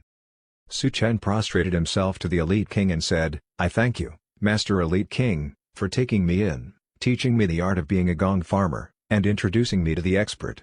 Now that my cultivation has been restored, I'd like to ask for your permission to go back so I can take my revenge. If I succeed, I'll come back and repay you and the expert for all that you've done for me. He was about to kowtow but was stopped by the elite king. That'll do. You have my permission. As the saying goes, an eye for an eye. Don't dally anymore and go now. I'll be waiting here for you to come back. Thank you, Master. Su Chen was filled with gratitude. He was not in a hurry to leave. He looked at the manure bucket and manure stick and said, These treasures are too precious to be left to gather dust. Please grant me the wish of working together once more with you before leaving. In the Origins realm, Dragon and Nanan were sitting on top of a milk cow and looking around happily. The milk cow was mooing with excitement, galloping here and there. Beside them was the simply dressed Su Chen with a manure bucket and manure stick in his hands. It would take some time for the second dimension to fully recover, but this did not stop them from going there and crossing into the Origins realm. With Su Chen leading the way, They soon reached the Promised Star in the Northern Star region. Dragon raised her hand and Origin Zor immediately encircled it. Wow, the cultivating environment here is so awesome. It's filled with origins. The kids born here must all be geniuses. Nanan nodded and said, yeah. We're lucky to have Brother Lee. It's because of the good food he makes for us every day that we're not far behind from the people here in terms of talent. Su Chen's mouth twitched. Goddesses, you're both being very humble. Wow, are they fishing for compliments or are they really being serious? Don't they know that the life they have is way better than anyone here? Heck, even a pig there is treated better than anywhere else. Not to mention your talents are way above average. Thought Su Chen. Although he did not know the cultivation level of Dragon and Nanan, he could somewhat guess that they were incredibly strong based on the fact that their master was the expert. By the way, Brother Su Chen, how do you plan to get your revenge? Asked Nanan curiously. A little further and we'll reach the sky-deserted city. It belongs to the jurisdiction of the Su family. I plan to first gather intel there, answered Su Chen. They continued chatting along the journey. From time to time, a few monks would pass by. There was not much difference between here and the 7 dimensions at all. Soon, the sky-deserted city poked its head out from the horizon. The city was just like its name, relatively desolate. It was the outermost city belonging to the Su family, and it was close to the 10,000 Demon Mountain where demons often caused chaos. It could be said that it was the worst city in every aspect. Nanan and the others increased their speed, but before they were even in the city, they heard a shocked voice coming from the battlement. Young Master? A guard flew down immediately to take a good look at Su Chen. It's really you, young Master. What? The young Master has come back? The young Master's finally back after 3 years. Ha ha ha. I knew he'd come back. Quick, go report this to Lord Baoda. 6 guards flew down from the battlement and surrounded Su Chen excitedly. Su Chen looked at them in surprise and then, you were all my guards from before. Yes, young Master. I used to guard your gate. I was in charge of guarding young Master's manor. We were sent here after Su Ming became the new young Master. They should give the position back to you now that you're back, young Master. Everyone was overcome with emotions as they clamored around him. Su Chen curled his hands into tight fists and his face darkened when he heard Su Ming's name. That Su Ming not only stole my dictator bloodline but also my rightful position as the young Master. Young Master! Young Master! Shouted a figure who dashed madly to Su Chen. He looked at Su Chen with tears in his eyes before kneeling on the ground. Welcome back, young Master. Su Chen quickly pulled him up and said excitedly, Baoda, you and I grew up together and should know by now that there's no need for you to kneel before me. Young Master, it was all my fault. I shouldn't have left your side 3 years ago, said Baoda who was filled with immense guilt. All water under the bridge, said Su Chen with a wave of his hand. Then, in a serious tone, he said, come, let me introduce you to Goddess Nanan, Goddess Dragon, and Senior Milk Cow. Please, show your respect to them. 2 little girls and a cow? Baoda and the others were taken aback. However, seeing how serious Su Chen was, they quickly quelled their confusion and bowed respectfully toward them. Young Master, where have you been all these years? Did someone try to kill you? Asked Baoda. Yes, Su Ming took away my dictator bloodline, said Su Chen with a sigh. What? He took away your dictator bloodline? No wonder he suddenly became so strong. This is bad. Very bad. Everyone's expressions changed. They thought they would be able to overturn the situation now that Su Chen was back, but it seemed like that was not ever going to happen. That BTCH Yanran and that scum Su Ming. How could they betray young Master like that, said Bao Dao vehemently. Then, he looked at Su Chen with concern in his eyes and said, Young Master, you must have been through a lot over the last 3 years. It was indeed insufferable in the beginning but it got better in the end. In fact, I'd say that the immense great fortune I got in the end made everything worth it, said Su Chen proudly. What is it? Asked Bao Dao, happy for him. I'm now a gong farmer, said Su Chen. What? Gong farmer? Bao Dao was struck dumb, as were the rest of the guards and some of the onlookers. They could not believe what they were hearing and thought they were under some sort of spell. It was then they noticed the stinky odor coming from Su Chen.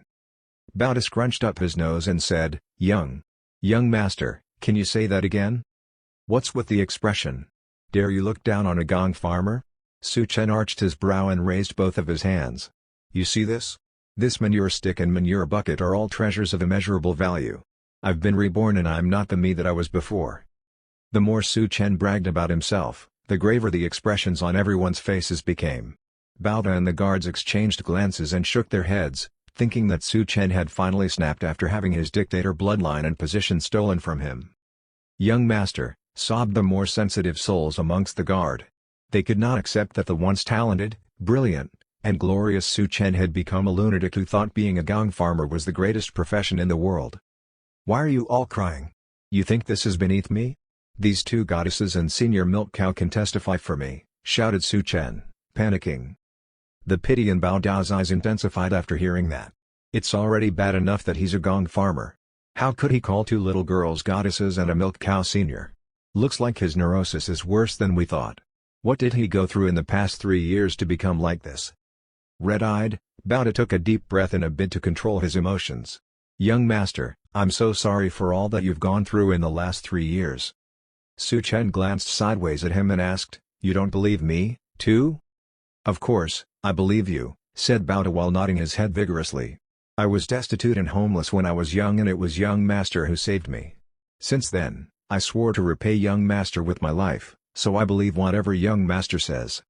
He paused before continuing, "It mustn't have been an easy journey back. Let's go home and rest. Please, come with us as well.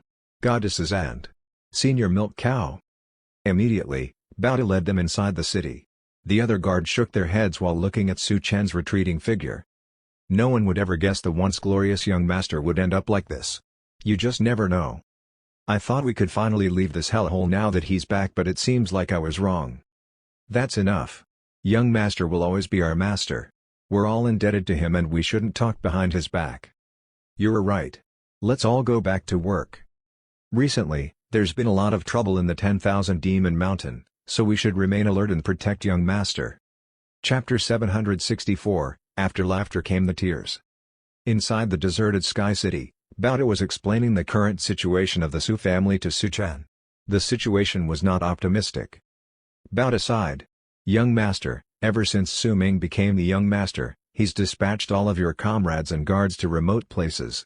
Even your father was imprisoned in the water prison for offending him. For the past 2 weeks, Su Ming has become stronger and stronger. His influence in the family has exceeded yours. Furthermore, Su Ming's preparing to enter the origin spawns of Holy Dimension in 10 days. Su Chen slammed his palm on the table with a loud bang. His eyes were full of anger. His voice trembled because of the anger he felt and said sarcastically, "Su Ming. What a good brother he is." Not only did Su Ming overpower Su Chen's trusted comrades and guards, he even imprisoned his father. Su Ming was not treating Su Chen and his father how a family should but instead, went to the extreme with all kinds of despicable methods. So, he was after the origin spawns of Holy Dimension. That's why he wanted to replace me as the young master. Su Chen narrowed his eyes and soon figured out the reason behind Su Ming's action. 3 years ago, Su Ming plotted against Su Chen to steal the dictator bloodline away from Su Chen. After 3 years of planning, Su Ming became the young master of the Su family and obtained the qualifications to enter the origin spawns of Holy Dimension. His plan was very detailed and carefully plotted.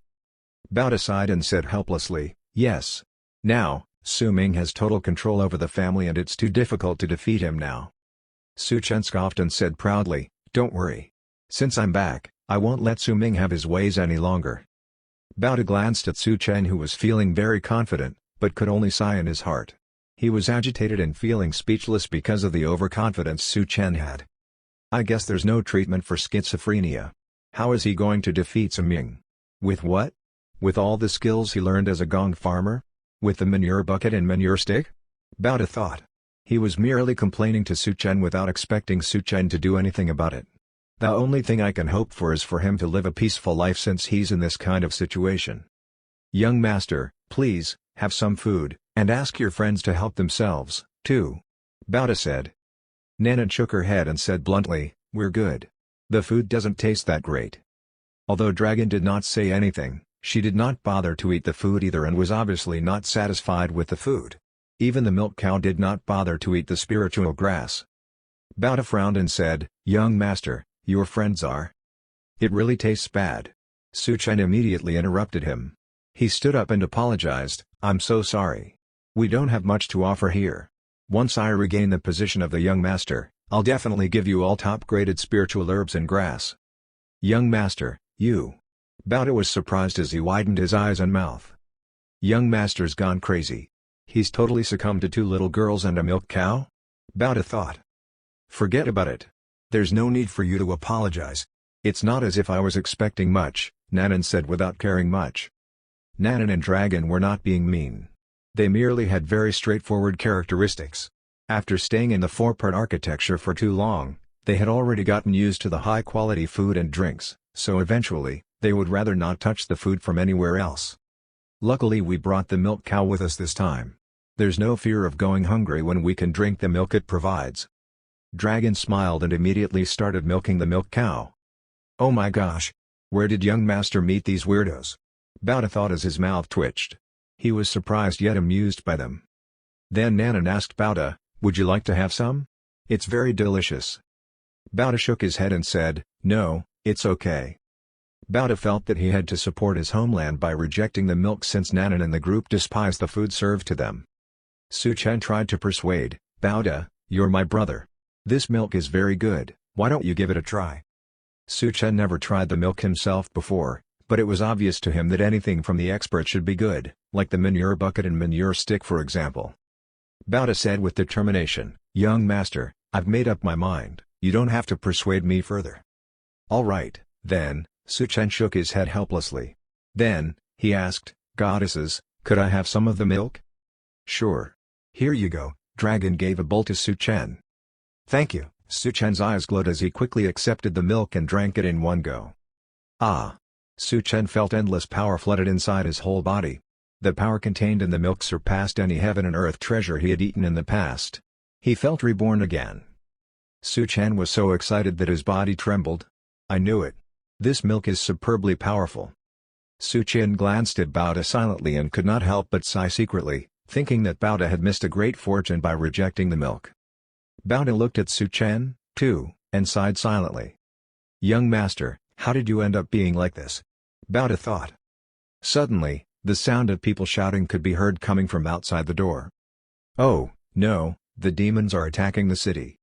Hurry, and evacuate everyone. Those with cultivation get up on the battlement. What's going on? The demons usually come in groups of 2 or 3 but now there's a whole horde of them. Why did they suddenly attack the city? There's so many of them. Bowda and the group were shocked to hear the shouting. They also saw people rampaging around. Bowda stood up and said in a hurry, stay here, young master. I'll go out and have a look.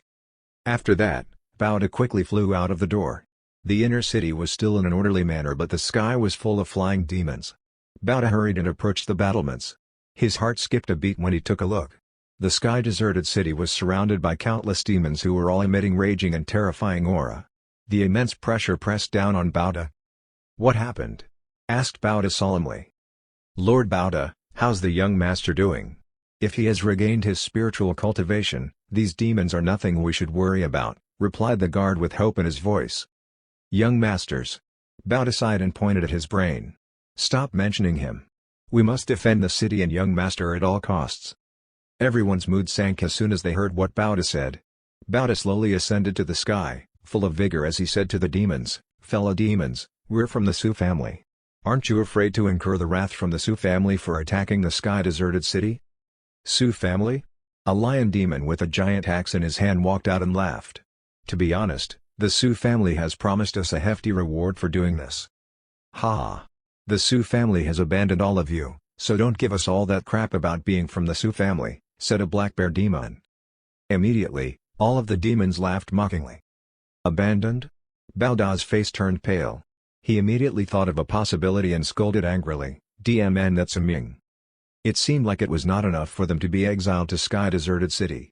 Su Ming would not stop until they were all dead. How vile and wicked could he get?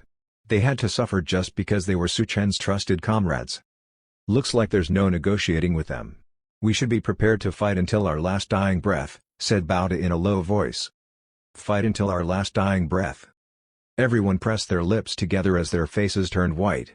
Other than the lion demon and the black bear demon, there was also a golden-eyed saber-toothed tiger. The 3 demon kings possessed the power of law and were heavenly realm fighters. whereas everyone else in the sky-deserted city was only either Daluo Golden Immortals or Chaos Daluo Golden Immortals. Bauta had merely entered the rank of Heavenly Realm. Their power was so much weaker than their opponents. Stop wasting time. Kill them now. The tiger demon roared and raised its paw to condense its power into a hammer, smashing it down on the sky-deserted city. Deploy the battle formation. Bauta shouted as his mana flowed like the tide, combining with the mana from the rest of the people. They formed a defense spell in the sky of the city. Boom. The attack from the tiger demon was blocked, but the attack from the black bear and lion demon came afterward. The lion demon used its battle axe and enlarged it into the size of a hill that came slashing down, whereas the black bear demon smashed down with its mace. Boom. The defense spell trembled violently and then shattered like a broken mirror, falling like little stars. Ha! This mission's too simple. Let's finish this, the tiger demon sneered as its huge body stood in front of the castle door. Its enlarged body was even taller than the castle door. It looked into the city from above with contempt in its eyes. Nevertheless, its eyes shook and stared in a particular direction within the next second. It was unknown to it why a man was standing on the battlement holding a long stick while pointing to the sky and directly at the tiger demon's head. A cold and intense aura slowly emitted from him. That's the young master? Baoda's pupils shrank suddenly. He shouted anxiously, "Young master, run! You're no longer who you used to be." It's young master. Why is young master standing there? Is he trying to act cool? Oh, no, young master's hallucinating again. He must be thinking that he's the strongest person in the world. Everyone, hurry up and protect young master. All the guards panicked. Bauda was so anxious that he spurted out a mouthful of blood. Then, he hurried and flew towards Su Chen. "Leave it to me." Su Chen shouted coldly. He looked at the tiger demon coolly and said, "How dare you attack my city? Take this." He took flight into the air, raised his long stick, and smashed it on the tiger demon's head. "No, young master." Baoda and the others saw what was happening and roared wildly. The tiger demon did not feel any strong aura from Su Chen and was a little dazed at first. However, after hearing what Baoda and the rest had commented, the tiger demon's face suddenly showed a disdainful smile. "Ah, so he's schizophrenic. How delusional of him to think that he can defeat me," thought the tiger demon as he raised his paws, wanting to flick Su Chen away like a fly. Su Chen did indeed look like a fly against its huge paws. Then, the two of them collided. The tiger demon's face suddenly twisted and its claws were all shattered due to the terrifying power that came from Su Chen. Not only that, the tiger demon was cut deep and it started bleeding. Wasn't he just delusional? Why is he so powerful? The tiger demon roared with anger and quickly backed away and said, "I know now. You tried to fool me so I'd take it lightly. How treacherous. This person's too strong. We have to join forces to kill him." The black bear demon and the lion demon stared at Su Chen. Without any hesitation, they joined forces and attacked him. Manure stick spell, crushing everyone in the way. Su Chen was calm as he posed and turned his body in the air. Crack. The mace from the black bear demon and the axe from the lion demon broke into pieces. How's that possible? Both of the demons were still flying mid-air while their eyes almost popped out. Although their weapons were not top-class weapons, they were also not any ordinary kind of weapons. There was even some wisdom adhered to them, so it was impossible for them to break so easily. How could it be broken by just some long stick? What kind of stick was that? Before they could return to their senses, the stick was already in front of their faces, beating them down to the ground. The scary strength shoved them into the ground, preventing them from moving. The tiger demon wanted to attack further, but it immediately braked as he was approaching Su Chen. His eyes widened in horror, but that did not stop Su Chen from attacking it. He used the same method and smashed the tiger demon to the ground. In a blink of an eye, 3 of the demon kings were beaten by the stick and were trembling on the ground. Everyone was shocked as they rubbed their eyes with disbelief. Is he really young master? He's so powerful. He defeated all 3 of them single-handedly. Who said the young master was delusional? He's really very powerful. Baoda's body trembled with excitement. So that's the manure stick? The weapons from the demon kings are no match for it. How powerful is it? Why did the young master tell me he's a gong farmer when he's so powerful? He must have encountered a godlike experience to have such power. That milk. Could that milk be some kind of heaven-defying treasure? Suddenly, Baoda ended up crying after laughing for a while. Chapter 765 The Cruelty of Human Nature. It was hard to tell from Bao Dao's expression whether he was happy or sad. He tried hard to control himself by taking deep breaths, but he felt so heartbroken that his body was shaking uncontrollably. He recalled how Su Chen tried to persuade him to drink the milk, and this made him even more sure that there was something extraordinary about it. He felt angry with himself for being stubborn. He should have drank it. An opportunity once lost would always be gone. It was not as if he would dare to ask for the milk from Nanan and Dragon. Now that he was sure there was nothing wrong with Su Chen, he was convinced that Nanan, Dragon, and the milk cow were not ordinary beings from the way Su Chen treated them with respect. Right at this moment, Su Chen had already returned to the city. "Bao Da, aren't you happy that I won? Why are you crying?" he asked. "Young master, I'm sure you'll understand why I'm feeling heartbroken. Please, let me be alone for a while," replied Bao Da in a raspy voice. Su Chen comforted, "Once you miss an opportunity, that's it. There's nothing you can do about it." Bao Da sighed. Then, he looked at the manure stick that Su Chen was holding. "Young master, what kind of weapon is this stick? It's so powerful." Bao Da stared at the stick, and no matter how he examined it, the stick looked normal to him. There were even some damages on it, and nothing about it showed that it was an immortal machine. Su Chen rubbed the stick and said plainly, "It's a manure stick." Bao Da stopped breathing for a while and asked again, "Young master, did you encounter any shocking experience?" Su Chen smiled and nodded. "That's right. I've successfully become a gong farmer." Bao Da stopped breathing again and was feeling speechless. He wondered if they would ever return to the good old days. Su Chen looked at him and spoke meaningfully, "This is a realm which you wouldn't understand." Bao Da was out of words. Su Chen waved his hand and said, "All right. Go settle those demons and get ready to return to the Su family. I'm going to take back the position of the young master." Bao Da and the surrounding guards trembled and shouted excitedly, "Yes, young master." After Su Chen defeated the 3 demon kings, the rest of the demons fled the scene in a hurry. They were nothing without their leaders, so it was an easy job cleaning up the battlefield. Soon, everyone headed toward the Su family with Su Chen in the lead. "Brother Su Chen, are you going to take back the position of the young master?" asked Nanan curiously. Su Chen's heart skipped a beat.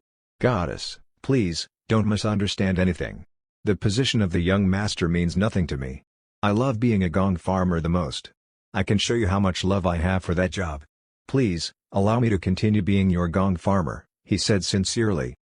Bao Da and the guards were struck dumb by his words. Su Chen continued to say, "I just wanted to have my revenge and I couldn't let my family fall into Su Ming's hands. Lastly, it's also for the origins bonds of Holy Dimension."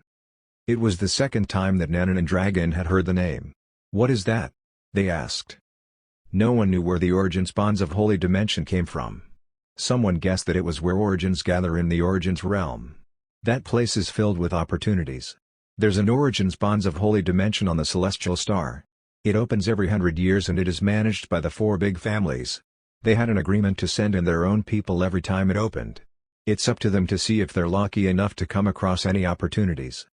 Nanan and Dragon nodded to show that they understood, but obviously it did not excite them. There was nothing in the world better than the 4-part architecture. Su Chen knew what they were thinking. Even he himself thought that it was better off being at the cesspit rather than the origins ponds of Holy Dimension. "Goddesses, even though the origins ponds of Holy Dimension is nothing special, there's saintly fruit there. I'm sure the expert would like it." Saintly fruit. Dragon and Nanan's eyes shimmered and said with excitement, "This is good. We must go there. We could find new sacred fruit." At the Su family, Su Ming was discussing entering the origins bonds of Holy Dimension with Xia Yanren. Su Ming's eyes were full of affection as he said excitedly, "Since I'm the young master of the Su family now, I'll definitely be one of the members that will enter the origins bonds of Holy Dimension. As long as I find the blood-clotting fruit when I enter, it'll be enough to activate the dictator bloodline within my body. Then, I can break through to the realm of wisdom dictator." "Congratulations, Su Ming. Everything's going according to plan.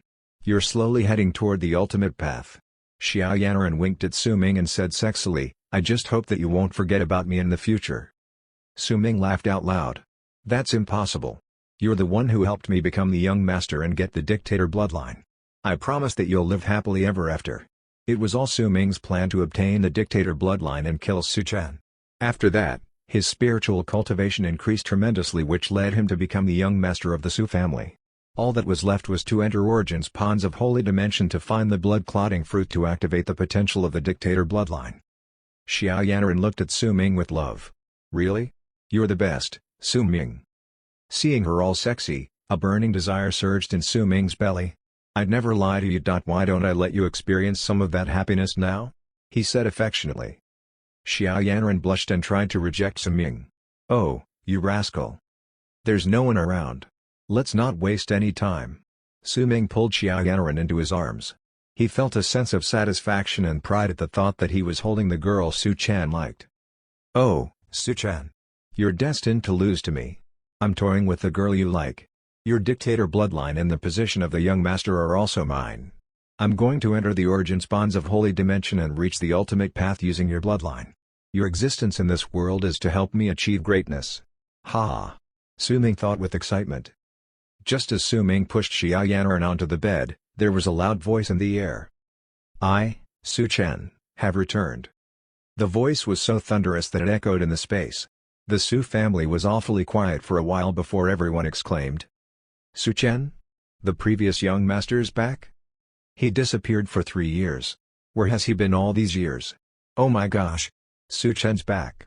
What's going to happen with Su Ming? For real? Come on, let's go take a look. Everyone started to dash towards Su Chen's direction. At the same time, Su Ming and Xiao Yanran froze and lost interest in what they were going to do. They immediately got out of bed. Xiao Yanran screamed in disbelief, that's not possible. How did Su Chen return? There's no chance he could have survived. Su Ming calmed himself down quickly and sneered, there's nothing to worry about. So what if he could survive the ancient Forbidden Zone? I got his dictator bloodline and he's now useless. He could have lived longer if he found a place to hide, but he seems to be looking for death by showing up here. Xiao Yanran said with worry, what if he decides to expose us to the Su family?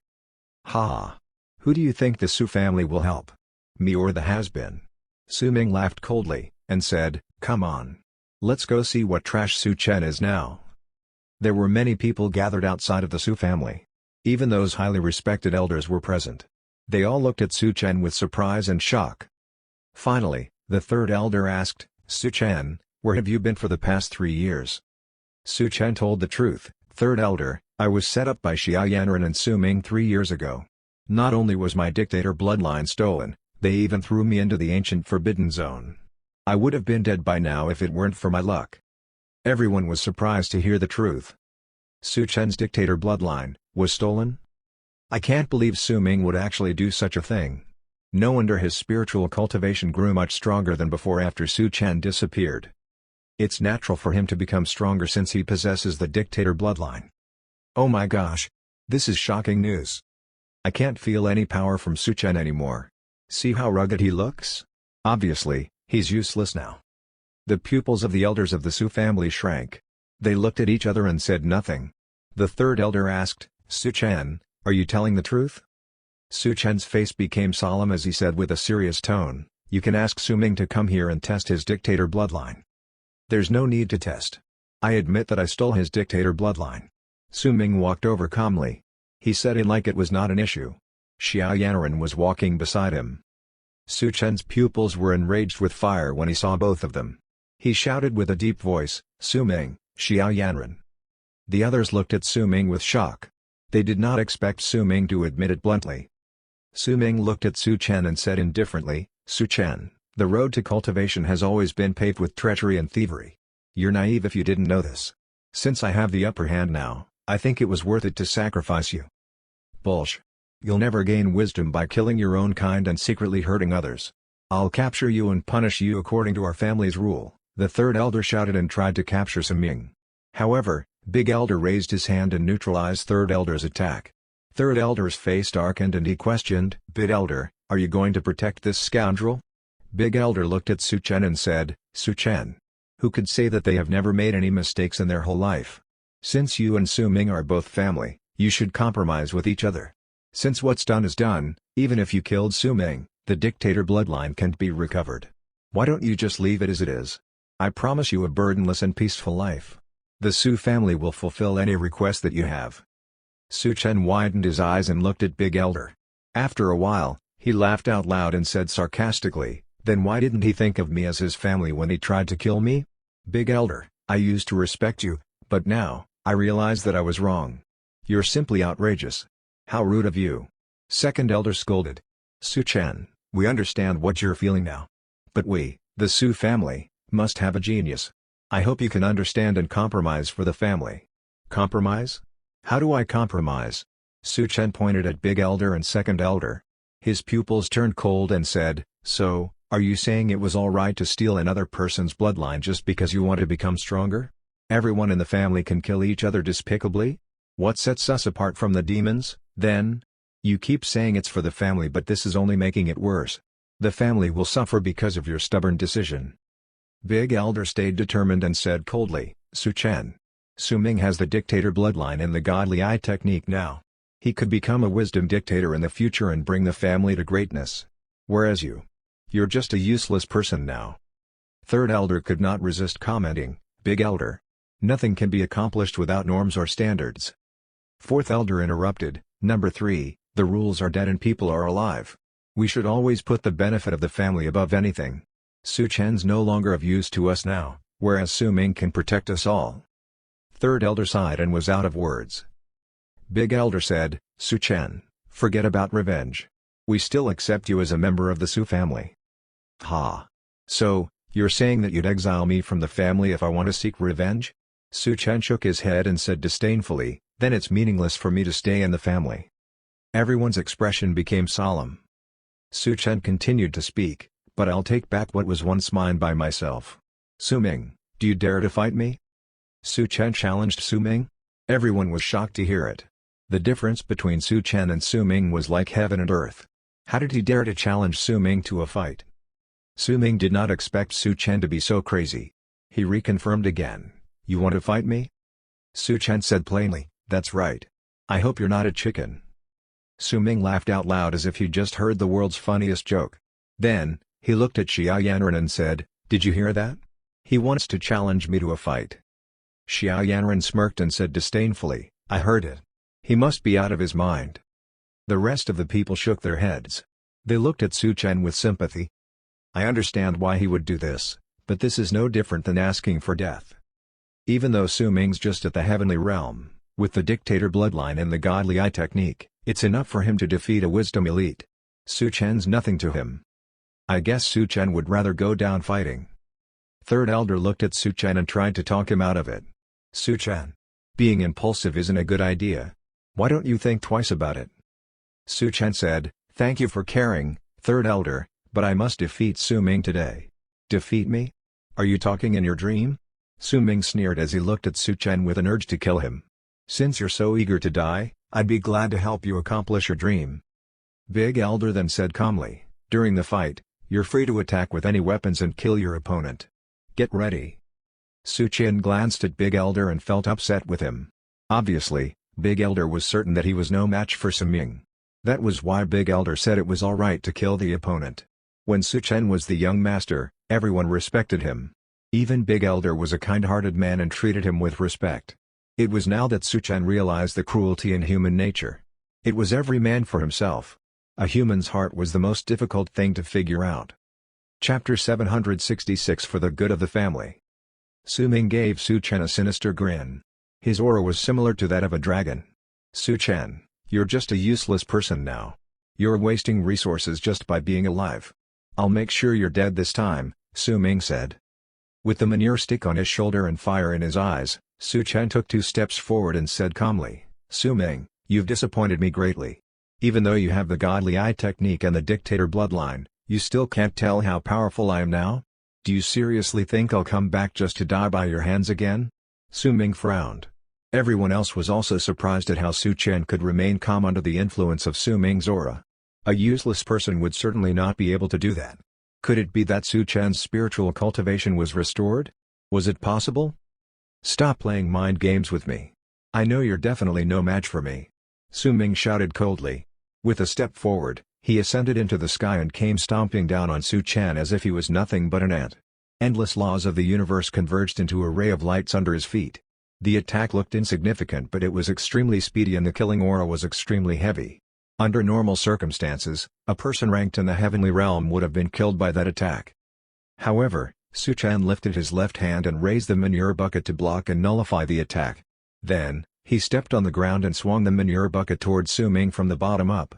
Su Ming could not react in time. There seemed to be a current surging in his dark pupils. Looking at the manure bucket, he faintly saw that it was full of origins. The unimaginable suppression power was bombarding toward him. What kind of treasure is that? Su Ming thought in disbelief. The manure bucket looked like any ordinary bucket without any trace of aura when it was not in use.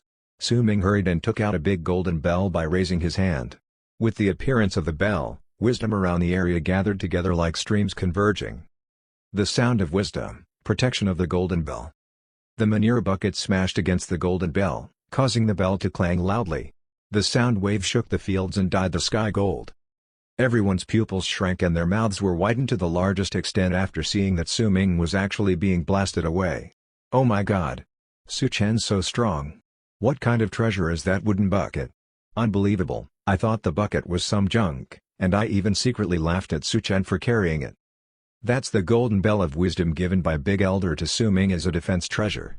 How could it lose to a wooden bucket? Su Chen's power shouldn't be underestimated. Didn't his dictator bloodline get stolen? How did he manage to be strong enough to fight Su Ming? At that moment, everyone in the Su family was in an uproar as they were shrouded with amazement. Even the four elders were equally as shocked because they did not perceive Su Chen to be this strong. Second elder took a deep breath and said, "Opportunity, rebirth from the death, standing strong after overcoming all difficulties. Su Chen must have obtained a great opportunity within the 3 years he disappeared." Fourth elder also exclaimed, "That bucket can suppress the power of origins. It must be an Origin's ultimate treasure." Su Ming stood in the air with a serious expression on his face. Although he was repelled, it was not enough to hurt him. He sneered and said, "I've underestimated you, but don't you think you can seek revenge just because you had an opportunity? It's not enough to defeat me. Now, let me show you the gap between us." Mad God 7 kills. The mana in his body vibrated violently. Wisdom was being drawn together around Su Ming at an extremely fast speed. It caused the space to tremble and distort, creating an illusion. A terrifying power was percolating in the air. Su Ming's using his origin skill. It's more like an innate ultimate spell from the Godly Eye technique than an origin skill. The Godly Eye technique can see through all kinds of Dao skills in the world. Together with the Mad God 7 kills, it can see through everything and destroy everything. It's the path to invincibility. If Su Chen still has his dictator bloodline in him, he could still stand a chance. How can he ever defeat the Godly Eye technique with his mortal body? It's clear who the winner is now. Nas.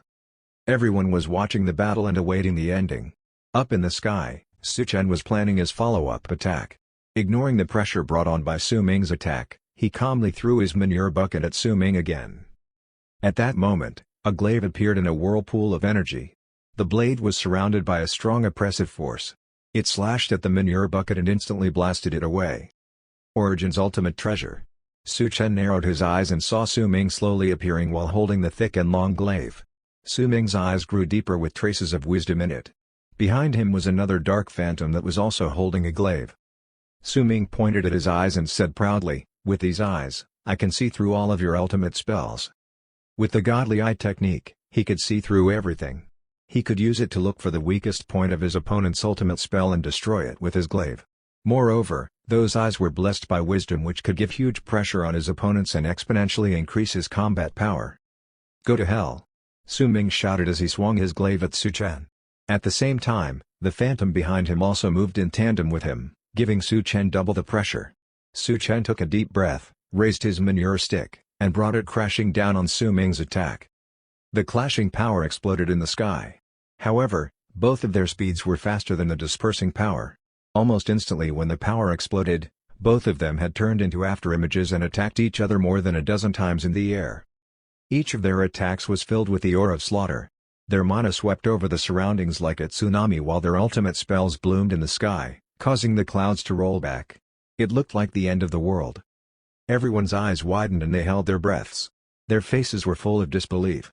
Words were stuck in their throats as they found it hard to speak. They were shocked to see that Su Chen could actually be on par with Su Ming. It was incredible because Su Ming had the upper hand because of the Godly Eye technique. How could Su Chen, who had lost his dictator bloodline, be so powerful? It must be the ultimate spell, cried Big Elder suddenly. His eyes sparkled as if he had seen through everything. Su Chen's ultimate spell is utterly scary and powerful.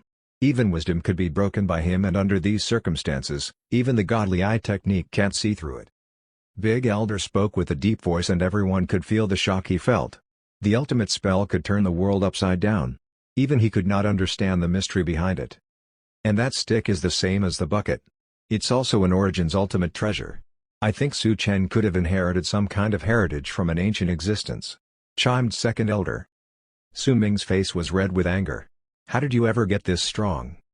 Before, he was always suppressed by Su Chen, and it was the happiest 3 years of his life after he threw Su Chen into the ancient Forbidden Zone. He could not accept that Su Chen, whom he thought was useless now, would actually be on par with him. Su Ming, I have to thank you for stealing my dictator bloodline. I would not have come across an opportunity to go beyond the dictator bloodline if it weren't for that. The fact that you rely on external things for your power means that you're no match for me at all, said Su Chen with an air of indifference. Su Ming suddenly burst out laughing. Ha ha ha. Take this. The blood vessels on his body bulged and endless chi was coursing through his vessels. In the next moment, his body and eyes became red like it was on fire. An extremely oppressive force burst forth from him and shrouded the entire sky with an ancient aura. Dictator bloodline. Su Ming took Su Chen's dictator bloodline and is now using it against him. So powerful. Even I, as a wisdom elite, feel that Su Ming could kill me with a snap of his fingers. The combination of the godly eye and dictator bloodline makes Su Ming a force to be reckoned with. He'll achieve the impossible in the future. Look. Wisdom and origins are swirling around Su Ming. At that moment, Su Ming had become the center of the void.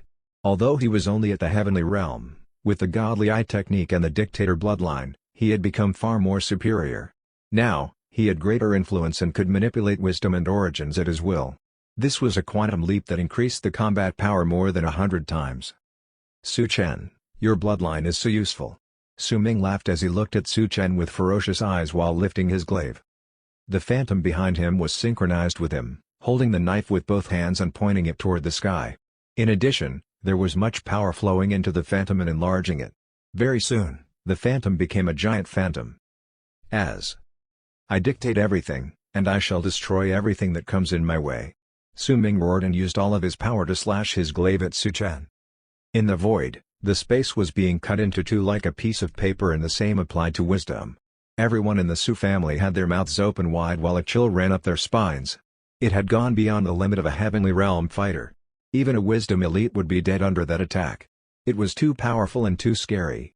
Su Chen narrowed his eyes, sparking off mini lightning from them. He held the stick with both of his hands and charged toward Su Ming's attack. He turned the manure stick with his hand, causing the void around him to be distorted as the wisdom turned with it. What kind of ultimate spell is this? Su Ming locked his eyes on Su Chen. His eyes once claimed it could see through all of the ultimate spells in the world. However, he could only see that under that stick, everything was being stirred by it. Even his gaze was affected by it so that he could not see clearly, but he could vaguely see a cesspit where the stick was stirring it. What a weird ultimate spell this is. It actually shows such a disgusting illusion. Su Ming sneered, no matter what you do, you definitely won't be able to stop this attack. At that moment, Su Chen's stick collided with the giant phantom. However, Su Chen was not killed as everyone expected. On the contrary, the stick penetrated the glaive and smashed the giant phantom from top to bottom, creating a huge wound.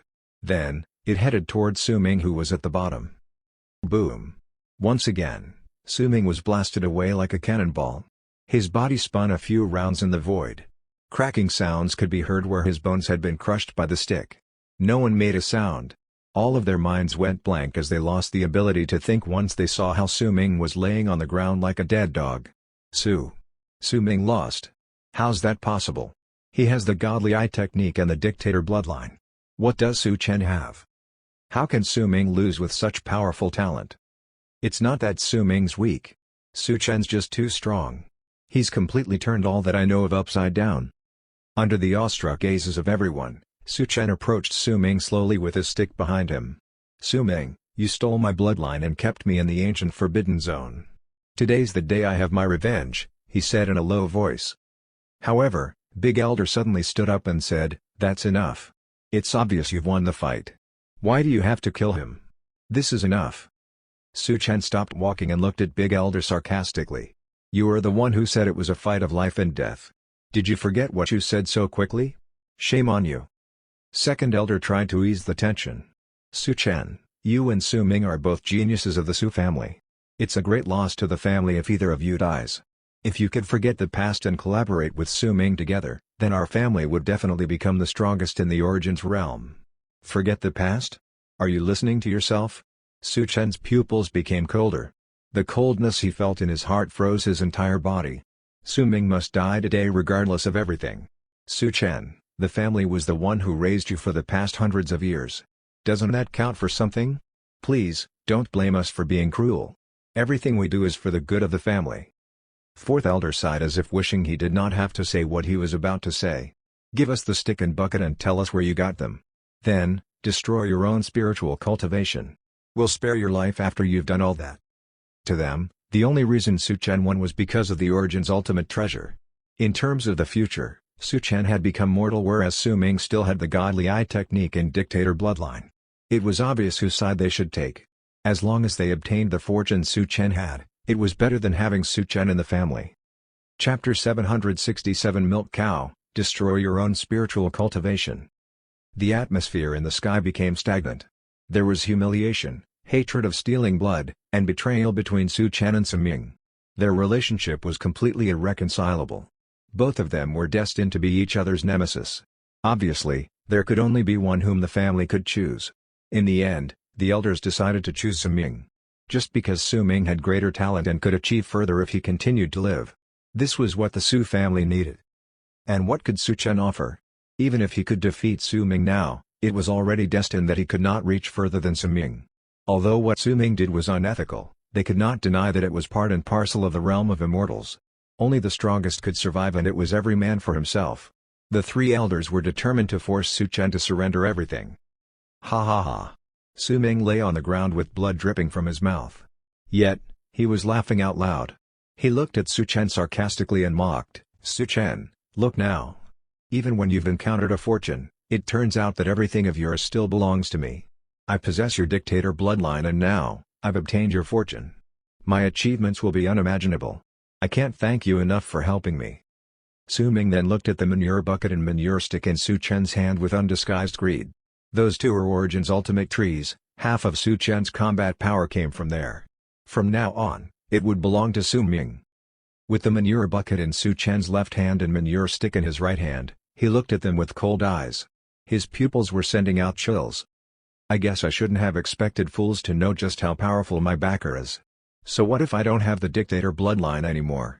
How could Su Ming compare to me when I am a gong farmer for the expert? What a bunch of narrow-minded fools, thought Su Chen. Su Chen, this is your last chance. Give us the fortune. If not, don't blame us for using force on you, said Big Elder coldly. Who dares bully my son? Suddenly a man rushed out of the house. Within moments, the man had appeared in front of Su Chen. His beard and hair were white and he had wrinkles on his face. Despite all that, his eyes were very spirited. Su Chen looked at the man and his nose began to sting. Father. There was a hint of disbelief in Su Chen's eyes. He still remembered how 3 years ago, his father was still a handsome middle-aged man with a ruddy complexion, jade white skin, and no gray hair. He never thought that his father would change so much within 3 years. Su Chang, how dare you escape from the water dungeon? Do the rules of the Su family mean nothing to you? Asked Big Elder coldly. Ha ha ha. Family rules? Where were the family rules when Su Ming tried to murder the young master? I, Su Chang, am innocent, but you used family rules as an excuse to suppress me. The Su family will be a laughingstock if news of this gets out, yelled Su Chang. Su Chang was already a second step of wisdom elite. The water dungeon was nothing to him. He had only stayed there because he was feeling frustrated and had no hope to continue his life.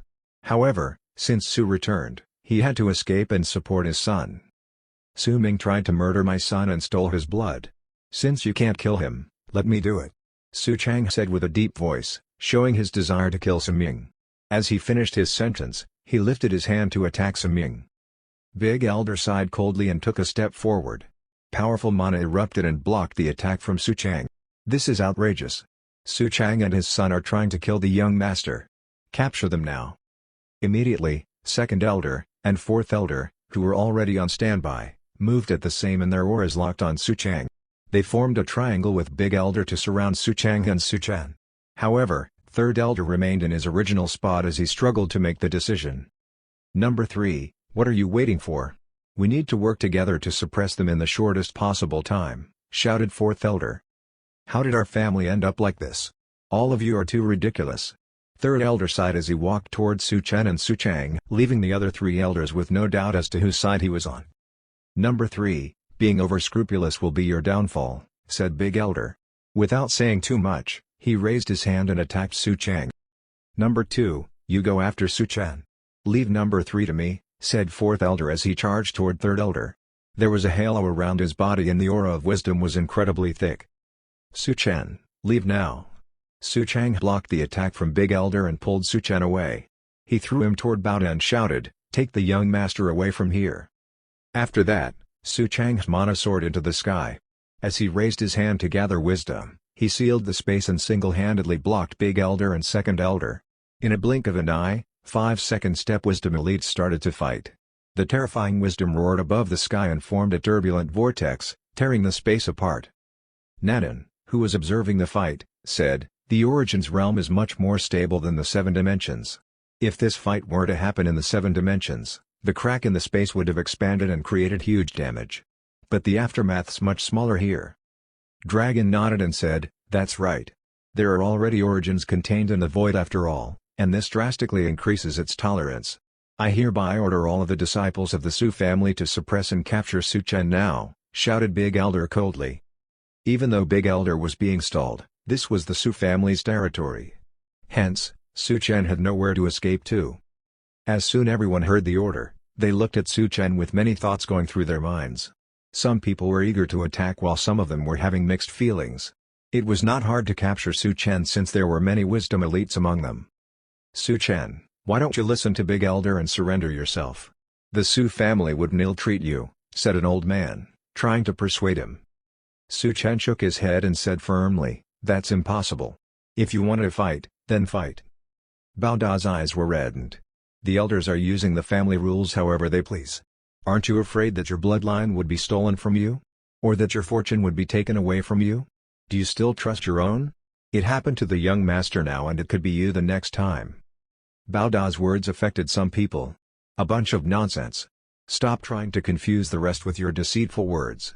The old man immediately yelled and said eagerly, everyone, hurry up and capture them now. However, many of the disciples decided to come forward in opposition. Why should we capture Su Chen? He did nothing wrong. Su Ming's the one in the wrong. I won't accept him as the young master. It happened to Su Chen now. Who will be next? Why can Su Ming do as he pleases? I won't allow it. We'll be better off without this family. Su Chen won the fight, so he should be the young master. Let's protect the young master together. Some people wanted to capture Su Chen while some tried to protect him. At that moment, dozens of ultimate powers exploded into the sky. Seeing how the situation got more and more chaotic, a terrifying aura suddenly spewed out of the sky. Endless wisdom and origins were drawn and gathered together. As they looked up toward the sky, a huge vortex appeared, thunder roaming in it with great momentum. Immediately after, a giant hand came out from the vortex, covering this side of the world as it came crashing down. Su Chang and Third Elder were blasted away at the same time, clouds of blood filling the void. Although they were not dead, they suffered serious injuries. Father! All the color drained out of Su Chan's face as he hurried over to catch Su Chang. Once Su Chang was safely in his arms, he began to search the sky for the perpetrator. In the void, a middle-aged man wearing a black robe stepped out. Every step he took created ripples. The Su family isn't a place for the likes of you to run rampant. It's the chief. The chief has come out. The chaos calmed down at this moment as they looked at the chief full of awe. This was a suppression of absolute power. However, Su Chen was not afraid of him like everyone else. What kind of chief are you to disregard the family rules? As the chief, he had to be aware of everything that happened. However, he did not show up until the matter got out of control. And when he did appear, he injured Su Chang and Third Elder. So, it was obvious where he stood on this matter. Su Chen, are you trying to rip our family apart? The chief looked at Su Chen coldly while emitting endless coercion. "Men, throw them into the water dungeon so that they can cool down." "Yes, sir." Fourth elder received the order and walked toward Su Chen with a smirk. Everyone knew that once Su Chen and the rest were locked away in the water dungeon, none of them would come out alive. Su Chen was trembling with anger. He had trained in the Su family for hundreds of years and only now did he realize how corrupted the family was. A trace of determination flashed in Su Chang's eyes. He whispered, "Chen, don't look back later on. Just hurry up and run. I have a way to stall them." However, Su Chen suddenly turned around and knelt on the ground, facing Nanan and Dragon. "I'm incompetent. I beg you both, goddesses, save me." Everyone was taken aback, their eyes full of bewilderment. They were caught off guard by Su Chen's action. Was he crazy to beg two little girls at a time like this? The chief of the Su family was a third-step wisdom elite. He could control wisdom and manipulate the power of origins. His combat power was very strong. How could those two little girls defeat him? Su Chang's pupils shrank. "Oh no, my son's gone crazy." It was understandable for his mind to malfunction after suffering defeat one after another. "Ha ha ha." Su Ming laughed mockingly and said triumphantly, "Su Chen, you're such an embarrassment. You don't have to beg us. We definitely won't stand by and let them pick on you," said Dragon. Nana nodded as she jumped off from the back of the milk cow and said, "Milk cow, go and help him." Moo. The milk cow was reluctant but it still slowly stepped out. "It's really moving. Is the cow really going to help him? Why do I feel a heavy pressure weighing on me when I look at the cow?" The cow arrived beside Su Chen. "I have little combat experience and am still unable to control my strength. I might kill you accidentally if I attack, so you should destroy your spiritual cultivation by yourself so you won't die," said the cow apologetically. "So, it's a milk cow demon after all," fourth elder laughed. Then, he put on a serious expression and said in a deep voice, "You ignorant animal. I'll squeeze every last drop of milk from your body and grill you for my meal when I capture you." He then took a step and his body moved quickly like he was teleporting. He then appeared in front of the milk cow. Then, he pointed at the milk cow's head with his finger. With the attack, he unleashed the power of origins. Origin skill, Falling Star. Although he looked down on the milk cow, he did not show any mercy during his attack. The lion would give its best while fighting with the rabbit. Moreover, he failed to discover that the milk cow was actually a demon. Obviously, this group of people was quite mysterious. However, when his finger was about to reach the milk cow's head, the milk cow suddenly raised its hoof at an incredible speed, so fast that no one could see the afterimage. After a loud bang, fourth elder felt an unprecedented heavy attack on his abdomen. His eyeballs were about to bulge out. Before he could utter a sound, his body was flying into the sky and the surrounding scenes were moving at a very fast speed as if he was traveling through time. In the view of others, fourth elder soared away at a fast speed, just as quickly as he appeared in front of the milk cow. Then, he disappeared right after a swish sound. No one had ever seen a milk cow attacking with its hoof. "Oh my!" Everyone took a deep breath and instinctively stepped back. The cow was not just bragging. It was indeed super powerful. This milk cow's definitely the first milk cow demon to be a third-step wisdom elite. So, this is the strong support Su Chen has. I guess other than encountering fortune, he also got to know some powerful friends. The Su family's doomed now. W.S. Big Elder was also dumbfounded. He stared at the milk cow while a deep chill rose in his bones. This. If he was the one who attacked the milk cow, he would suffer the same ending as fourth elder. It was still scary just thinking about it. The chief had a serious and gloomy expression on his face as well. At that moment, the chief was feeling a little regretful. If he had known that Su Chen had such powerful people supporting him, he would have never done things this way. However, it was already too late. They all needed to die or the Su family would end up in chaos. He took a deep breath and raised his hand slowly. Within his palm was a red marble that was slowly spinning. The origins of fire would manifest into a small dragon surrounding the marble. When the marble appeared, the wisdom around it was lit with flames rising steadily. The surrounding area was illuminated fiery red and the temperature suddenly rose. Oh no, it's the Su family's heirloom ultimate treasure, burning sky boiling sea refining Dao marble. This marble can gather holy fire and use origins as its fuel. It can burn everything including monks. No treasure can stop it, said third elder fearfully. Su Chang quickly took out all of his treasure and piled them at the feet of the milk cow. Senior cow, These are all the treasures I collected. They should be able to withstand it for a while. Use this opportunity to escape.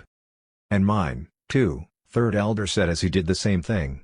He gave his strongest treasure to the milk cow. However, the milk cow frowned as it looked at the treasure by its hooves. It was feeling troubled.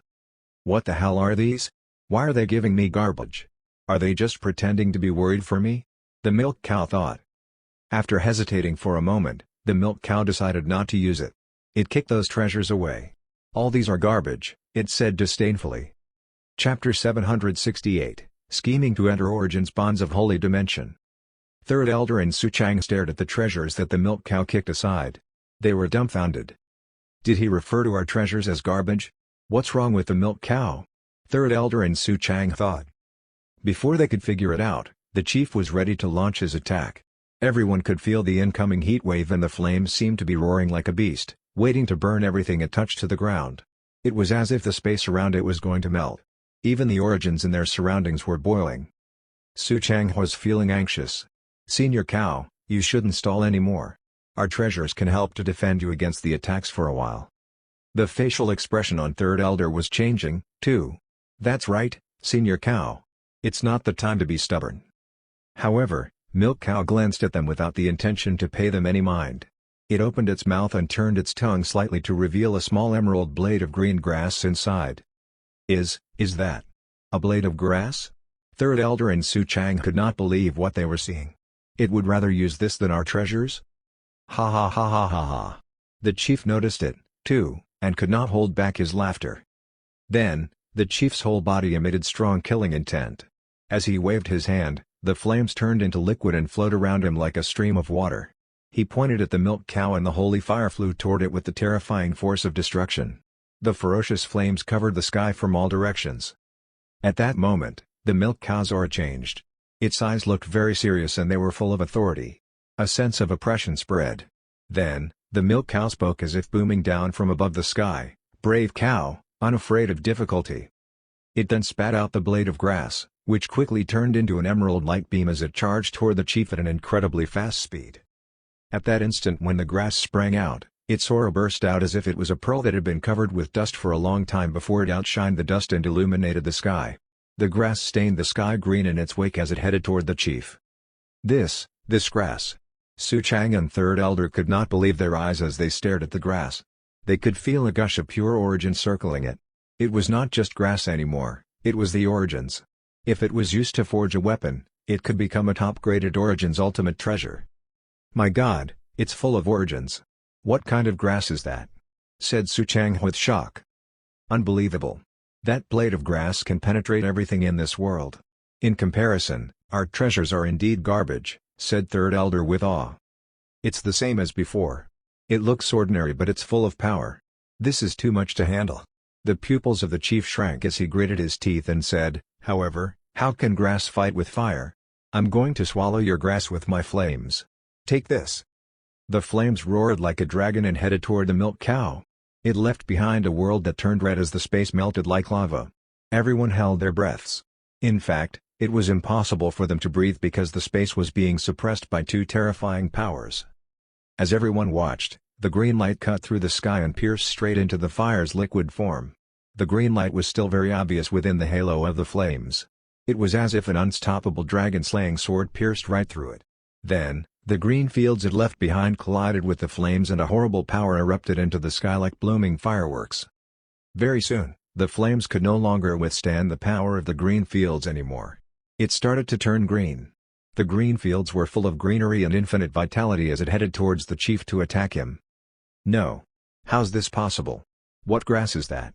The face of the chief turned green as he shouted in rage. He widened his eyes and looked at how the grass pierced through the holy fire and then, his chest. PFFT. The chief's body trembled as he spat out a mouthful of blood. Then, his body fell from the sky like a kite with a broken string. His origins of life slowly disappeared until his heart stopped beating. Big Elder's eyes were dazed and he said dully, The chief's dead?" It was too hard to believe as that was the chief of the Su family. A third step wisdom elite died just like that. It had only been a moment since he appeared at the scene, and the image of him being domineering was still very fresh in the mind. Yet, in a blink of an eye, everything changed. The entire Su family shuddered as they came to their senses. The milk cow killed the chief? How terrifying it is. The milk cow actually killed the chief with a blade of grass. Mind your words. That's sacred cow and sacred grass. The young master's so lucky to have such powerful people as friends. Too bad the Su family was too short-sighted to acknowledge it and sided with the wrong person. That's right. It's too bad for them. The milk cow looked at the chief who had fallen to the ground and shook its head. I warned you that I can't control my strength. If you were to destroy your spiritual cultivation beforehand, you might not have ended up dead at all. The lips of Su Chang and Third Elder twitched as they heard it, and yet, they looked at Milk Cow with respect while swallowing their saliva subconsciously. There's no way we should offend this great being, thought the two of them. Senior Cow, what's that grass made of? It's so remarkable, asked Su Chen respectfully.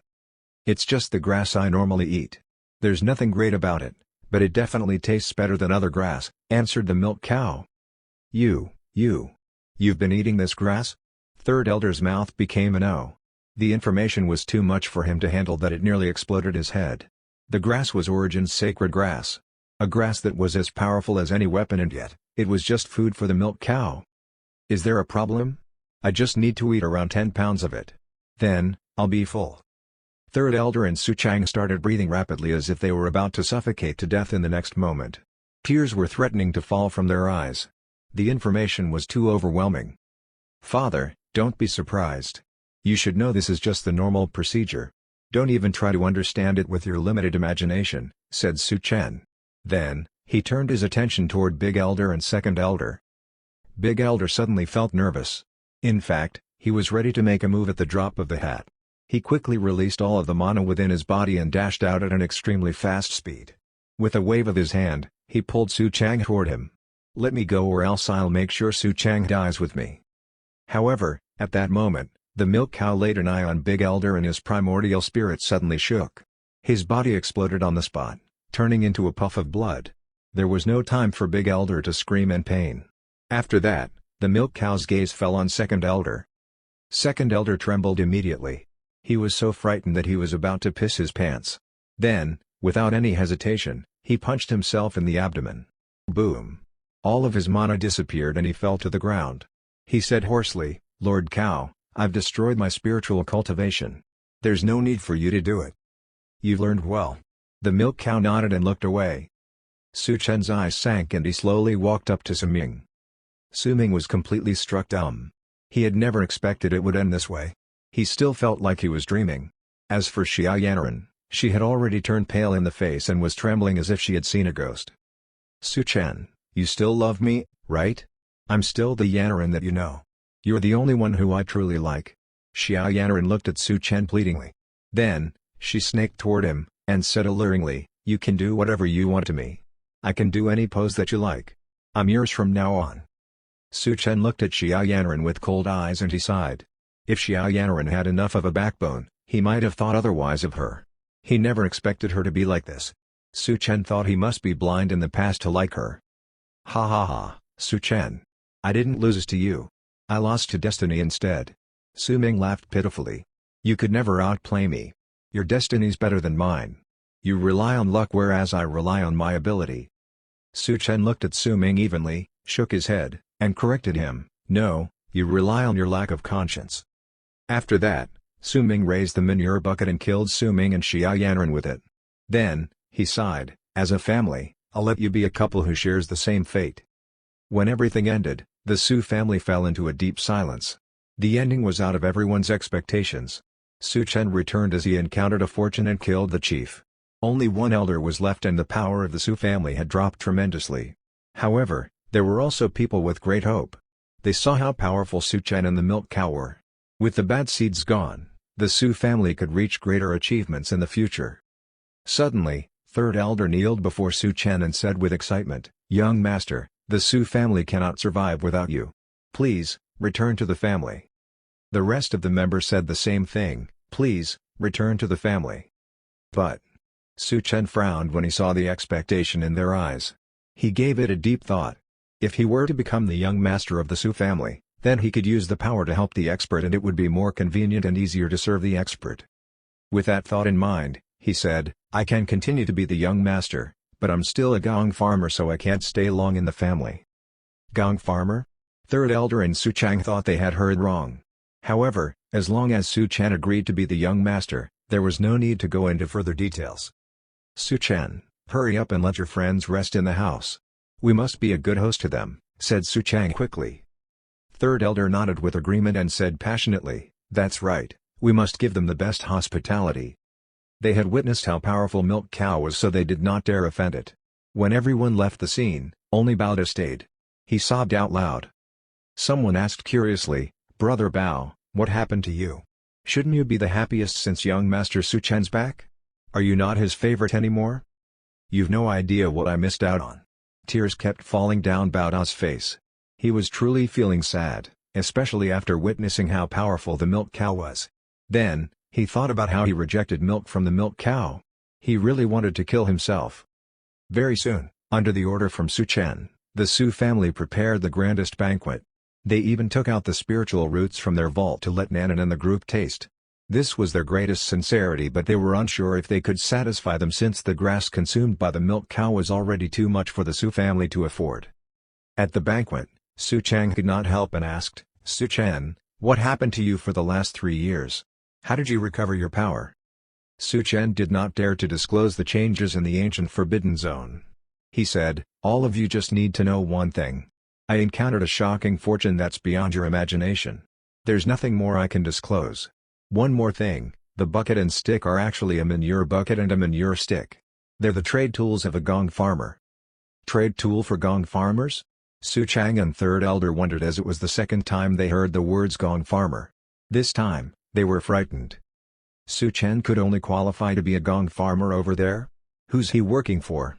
And who treated his injury and gave him Origin's ultimate treasures as tools for collecting manure? Is there such a scary place in the world? Su Chang and Third Elder thought it was too exaggerated to be true. Third Elder secretly looked at the Milk Cow and said with respect, "Since you're unable to disclose more, we'll just leave it as it is. We won't ask any further."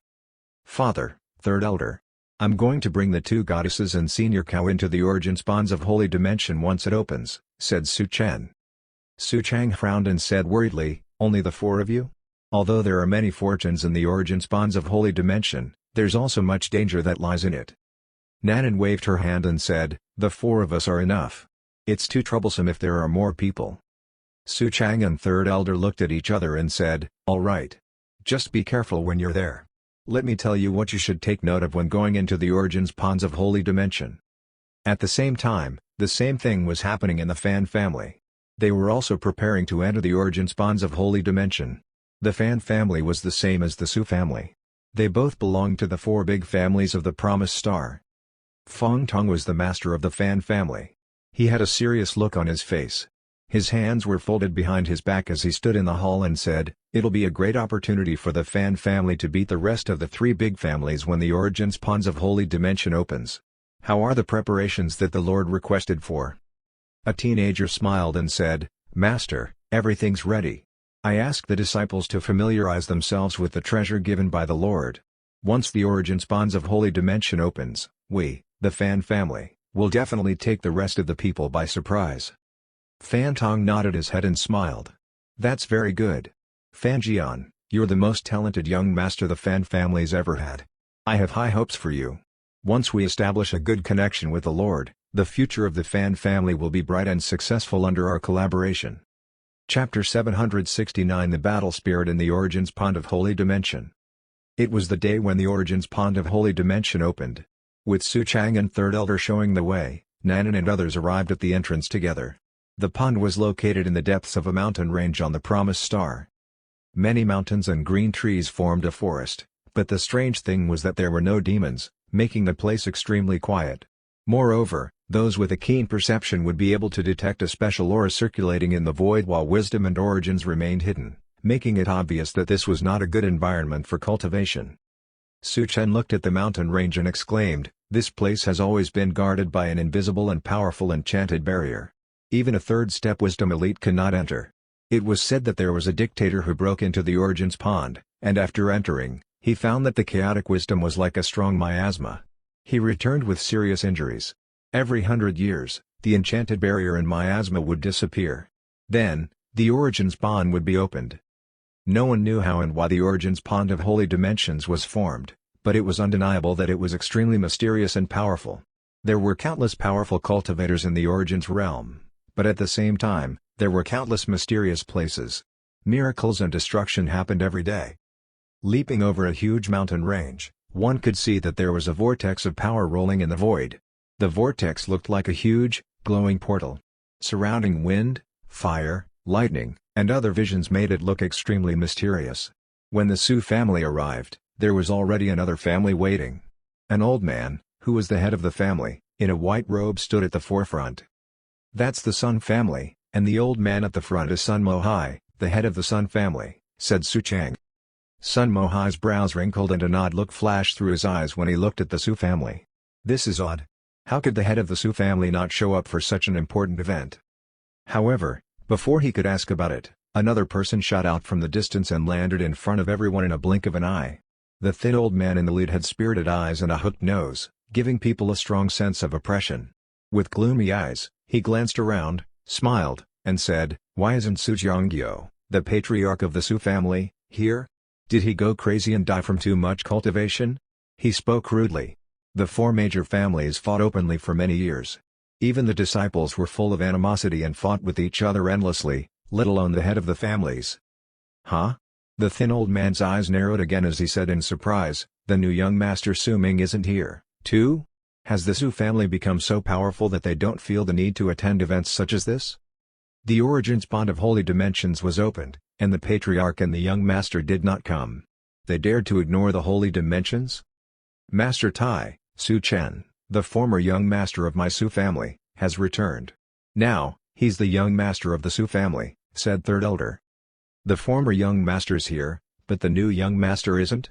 Master Tai's eyes flickered slightly and the corner of his lips curled up into a mocking smile. "Ha, interesting.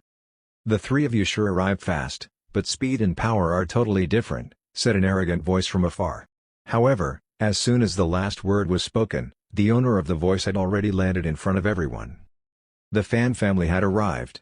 The person who spoke was Fan Tong. Behind him were the people who followed the Fan family, all of which were looking at the people from the other families with hostility and arrogance. Sun Mohai smiled coldly and said, "Time will tell which of us are the weaker ones." The four major families refused to surrender to each other and had been fighting with each other for thousands of years, vying for the dominance of the Promised Star. However, this time, the Su family was ignored by the other three families, on account of the absence of their head. In the eyes of the other three families, they were as good as invisible. Su Chang and Third Elder were secretly enjoying themselves. They deliberately kept the information about the milk cow and others under wraps, just to give the three major families a surprise. This was called being low-key. It would be unwise to reveal their hand at the very beginning. After a while, the aura of the portal suddenly changed, and the visions gradually dissipated while the turbulent flow of wisdom also stabilized, making the entire portal more visible. The Origins Pond of Holy Dimension is now stable. We can finally enter. Many disciples could not wait any longer and excitement was written all over their faces. "Young Master and my lords, the Origins Pond of Holy Dimensions is unpredictable, so, please, be careful," said Su Chang and Third Elder respectfully. "Don't worry, Father," said Su Chen with a wave of his hand, confidence oozing out of his every pore. He knew he would be safe as long as he had Nanan and the others by his side. Then, Nanan, Dragon, the milk cow, and Su Chen made their way to the entrance of the Origins Pond of Holy Dimension. "Huh? Why are there only 4 people dispatched from the Su family? You mean 3 people and a cow? What kind of lineup is this? Do they really think that going into the Origins Pond of Holy Dimension is like taking a vacation? The Su family's crazy. What are they thinking?" The other 3 major families were completely shocked by the Su family's lineup. Even the heads of the families got a little uneasy. Fan Tong scoffed and said, "It seems that the Su family has given up on themselves. From today, the Su family name will be removed from the 4 major families." Master Tai frowned and said, "What is Su Jiangyou thinking? What could possibly be more important than showing his face here? The Su family is either stupid or they've found something more precious than the Origins Pond of Holy Dimension. Perhaps they're hiding some trick up their sleeves. If so, the first theory can be ruled out," said Sun Mohai. Master Tai sneered and said, "Hee hee, no matter what, The Su family will certainly lose out on all the good fortunes from the Origins Pond of Holy Dimension with that lineup. They waited for a while and discovered that the Su family truly did not send anyone else into the Origins Pond of Holy Dimension. Soon, only Su Chang and Third Elder were left on the field. "Brother Chang, are we really not going in with them?" asked Third Elder with a worried look. "We're the only skilled cultivators left in the Su family. If we all enter, the Su family won't be able to withstand any storms." Su Chang paused, then shook his head and said, "Also, I know my son. The fact that he seems so confident means that he has a handle on the situation. Besides, if they can't handle it, then I very much doubt that we can handle it." Third Elder nodded. "Yes, they have certainly surprised us." Meanwhile, inside the Origins Pond of Holy Dimension, the space rippled like water. Then, the three people and one cow slowly emerged. They had arrived at a huge forest. Many tree branches formed a canopy. Dragon wrinkled her nose and said, "Wow, the Origins aura here is indeed pure." The milk cow lowered its head and chewed on a small chrysanthemum on the ground. "Huh? The grass here tastes a little different. We should bring some back to plant in the backyard." Not far ahead, Nanan saw a long sword stuck on the ground and immediately walked up to it curiously. "Is this a treasure of the Origins Pond of Holy Dimension?" Su Chen's expression changed suddenly and anxiously. He said, "Goddess, please, be careful. These treasures can transform into battle spirits. It's extremely terrifying." However, Nanan's hand was already on the hilt of the sword, pulling it gently. She gave the sword a look over once it was completely pulled out. Then, she looked at Su Chen and asked in confusion, "Huh? What did you just say?" Su Chen's jaw almost fell to the ground as he rubbed his face. Only then, did he control his facial expression.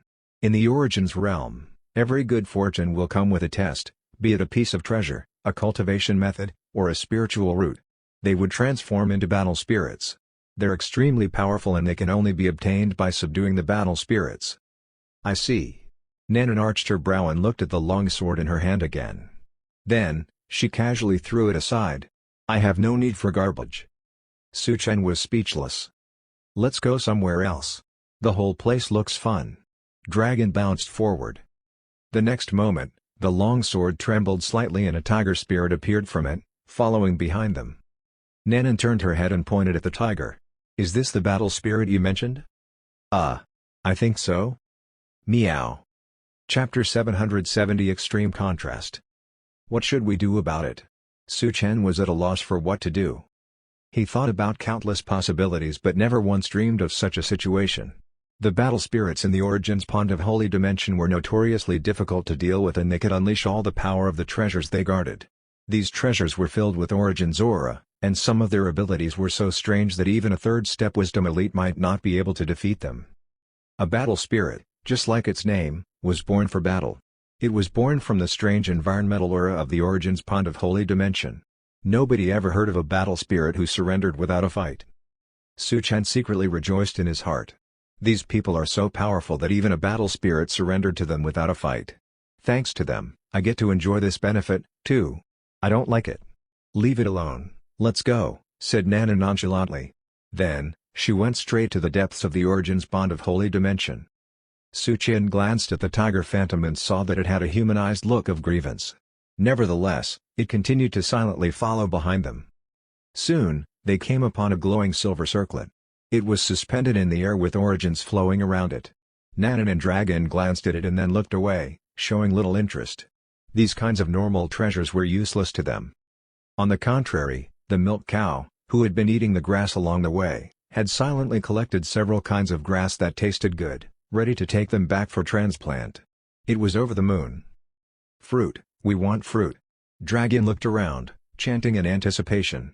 Su Chen kept observing the silver circlet they ignored. Then, under his dumbfounded gaze, it flashed brightly.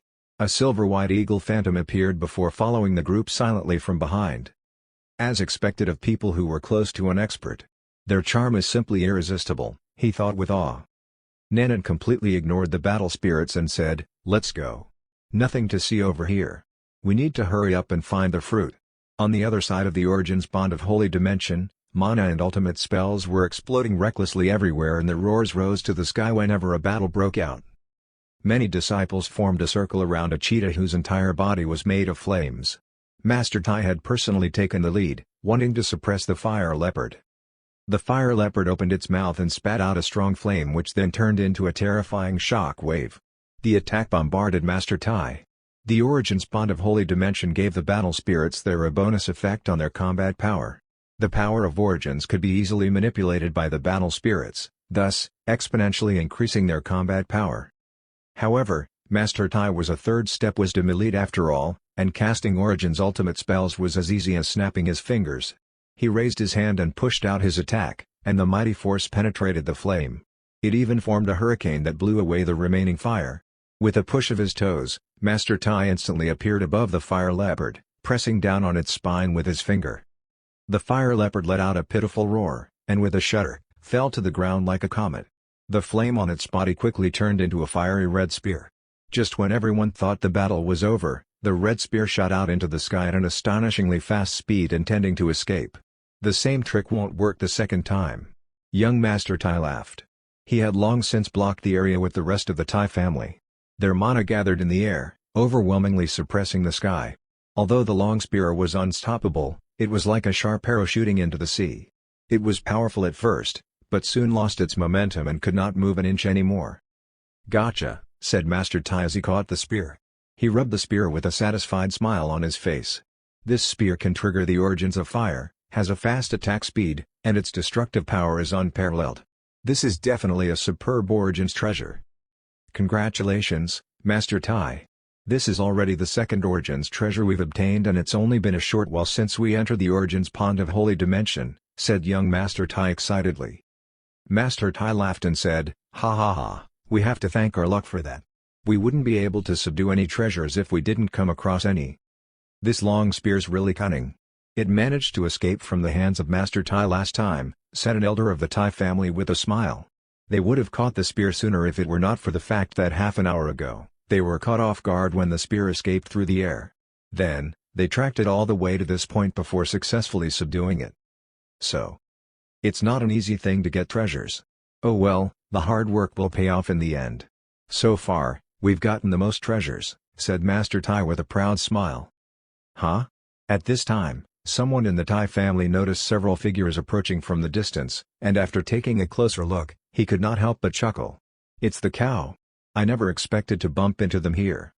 Young Master Tai laughed and said, "Two little girls, a former young master who was missing for 3 years, and a cow.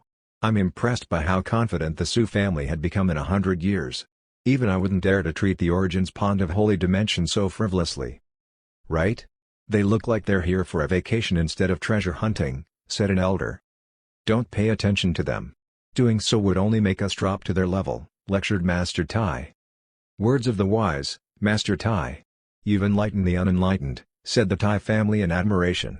They undoubtedly felt superior and were eager to see the miserable look on Su Chen and the others' faces. However, in the next moment, they were stunned as they stared blankly in the direction of the milk cow. It was as if the world had frozen in time. Then, in unison, they rubbed their eyes in disbelief. Mas, Master Tai. Young Master Tai's lips began to tremble. Why do I seem to see a lot of battle spirits behind them? The elder swallowed and said hoarsely, You're not the only one. I see them, too. My God, what did they do? Did they raid a house full of treasures? 1, 2, 3. A total of 11 battle spirits. 11 treasures. Why? Why didn't these battle spirits attack them? Why are they following behind them? I'm relieved to hear you say that. I thought there was something wrong with my eyes. Everyone in the Tai family was going crazy. What they saw was so surreal that they began to doubt whether they were awake. Origins treasures, and there are even origin skills. Master Tai was equally shocked. While speaking, his saliva dripped down his mouth. He wished so deeply to get his hands on those treasures. Just when his attention was preoccupied, the red spear in his hand trembled violently and broke away from his grip. It then turned into a stream of light and shot toward the milk cow. Then, it turned into a fire leopard again and quietly joined the group of battle spirits, following behind Nanan and the others like a docile kitten. At the same time, another treasure they had obtained also broke free from their grasp, turning into a little white rabbit. The Tai family was rendered completely speechless by what they saw. Chapter 771 The Nature of the World. No, that's the treasure that we subdued. Why? What's gotten into these battle spirits? Why are they suddenly choosing to be sycophants? This is so weird. No wonder the Su family only sent the 4 of them in. It turns out that they have a good way of dealing with battle spirits. This is incredible. We seem to have discovered a big secret. Everyone in the Tai family was shocked and surprised. What they were seeing challenged everything they knew. However, they were undoubtedly excited to see so many battle spirits. It doesn't matter how the Su family did it. It's careless of them to send so few people in here. They won't be able to protect so many treasures at all. All their treasures will belong to us, the Tai family. Master Tai stared at the battle spirits excitedly as if he was seeing the rising of the Tai family before his eyes. He was certain these treasures were enough to make the Tai family rise rapidly. Master Tai, I'll go ahead first, said the elder of the Tai family before he immediately rushed over. In addition to him, the 5 other cultivators from the Tai family also followed closely behind him. Together, they encircled Nanan and the others, looking at them with wolf-like eyes. The elder from the Tai family was a second-step wisdom elite, while the other 5 cultivators were first-step wisdom elites. Hence, their combat power should not be underestimated. The elder of the Tai family cupped his fist in a salute and said with half a smile, "Greetings, friends of the Su family." "Hello, how can we help you?" asked Dragon curiously. "Just now, 2 of our treasures suddenly lost control and infiltrated your group. Please, return them to us," said the elder of the Tai family. He did not want to embarrass the Tai family by saying that the treasures were stolen. "You mean the things behind us?" Dragon glanced back and then said casually, "You've misunderstood. These things aren't ours at all. You don't need to tell us, just take them away." "Huh? It's not theirs? We can just take them away?" Everyone in the Tai family was stunned and there were question marks written all over their faces. Can we really just take these treasures? Originally, they were prepared to be rejected by Dragon. It would have given them a just cause for engaging in a battle with them. However, it never occurred to them that Dragon would give away the treasures just like that. "Oh well, this saved us a lot of trouble. They must have heard how powerful we are." The elder from the Tai family smiled proudly and cocked his head at the treasures. Immediately, the 5 cultivators rushed over to the treasures. "Since you said these treasures aren't yours, there should be nothing wrong with us taking them all, right?" However, just when they were about to get their hands on the treasures, the expressions of the originally well-behaved battle spirits suddenly changed. There was a battle spirit who was a petite snow-white kitten. It had been looking at Nanan and Dragon cutely, but when the people of the Tai family wanted to touch it, its body suddenly swelled up and it turned into a white tiger. It then savagely slammed down its powerful paws on the Tai family members. All the battle spirits that the Tai family wanted to get their hands on instantly launched a frenzy of attacks on them. These battle spirits contained the power of the treasures and their abilities had their own merits. Suddenly, the scene was full of danger and chaos. Even if Master Tai, a third-step wisdom elite, joined in the battle, it would still take him a lot of effort to suppress the battle spirits. What's more to say about this group of people? Their greed caused them to become careless and they were instantly sent flying by the battle spirits, spewing blood everywhere. One of them was the most pitiful. He had taken a fancy to a flower-shaped battle spirit and rushed over recklessly. The flower suddenly opened its disproportionately large mouth, causing the space to be distorted. In a blink of an eye, the man was swallowed and was never to be seen again. After picking off the Tai family one by one, the battle spirits roared before they then transformed back into their original harmless and cute forms, looking all innocent as if the bloodbath that just before had nothing to do with them. In a blink of an eye, the elder and the 5 cultivators of the Tai family were all lying palely on the ground, either dead or wounded. The smiles on the faces of the rest of the Tai family had all disappeared. So, the battle spirits will attack after all. But what makes the Su family so special that they didn't attack them? They seem to be telling us to get lost, and not to force them to ruin their cute image. Why are they trying to act cute for the Su family? I can't tell whether they're being fake or real. The expressions of everyone in the Tai family changed drastically and a storm was surging in their hearts. After racking their brains, they still could not figure out why the battle spirits were acting that way. They were even beginning to question their own worldviews. Young Master Tai stared at Nanan and the others. He shouted, "Why are these battle spirits following you? And why won't they attack you?" "How should I know? Take them away quickly since you seem to like them so much. I find them really annoying," said Nanan. Young Master Tai's face turned white, then red, and then green from shock, anger, and envy. His entire body kept shaking. She must be kidding, right? Doesn't she know just how lucky she is to have so many battle spirits following her willingly? They must be showing off just to piss us off. Young Master Tai pointed at Nanan and the others and said aggressively, "Stop playing dumb and quickly tell us why this is. I can spare you all if you destroy your own cultivation." Instantly, everyone in the Tai family revealed their auras, and their mana turned into rays of light, rising into the sky. They formed a sense of oppression that rushed toward Nanan and others.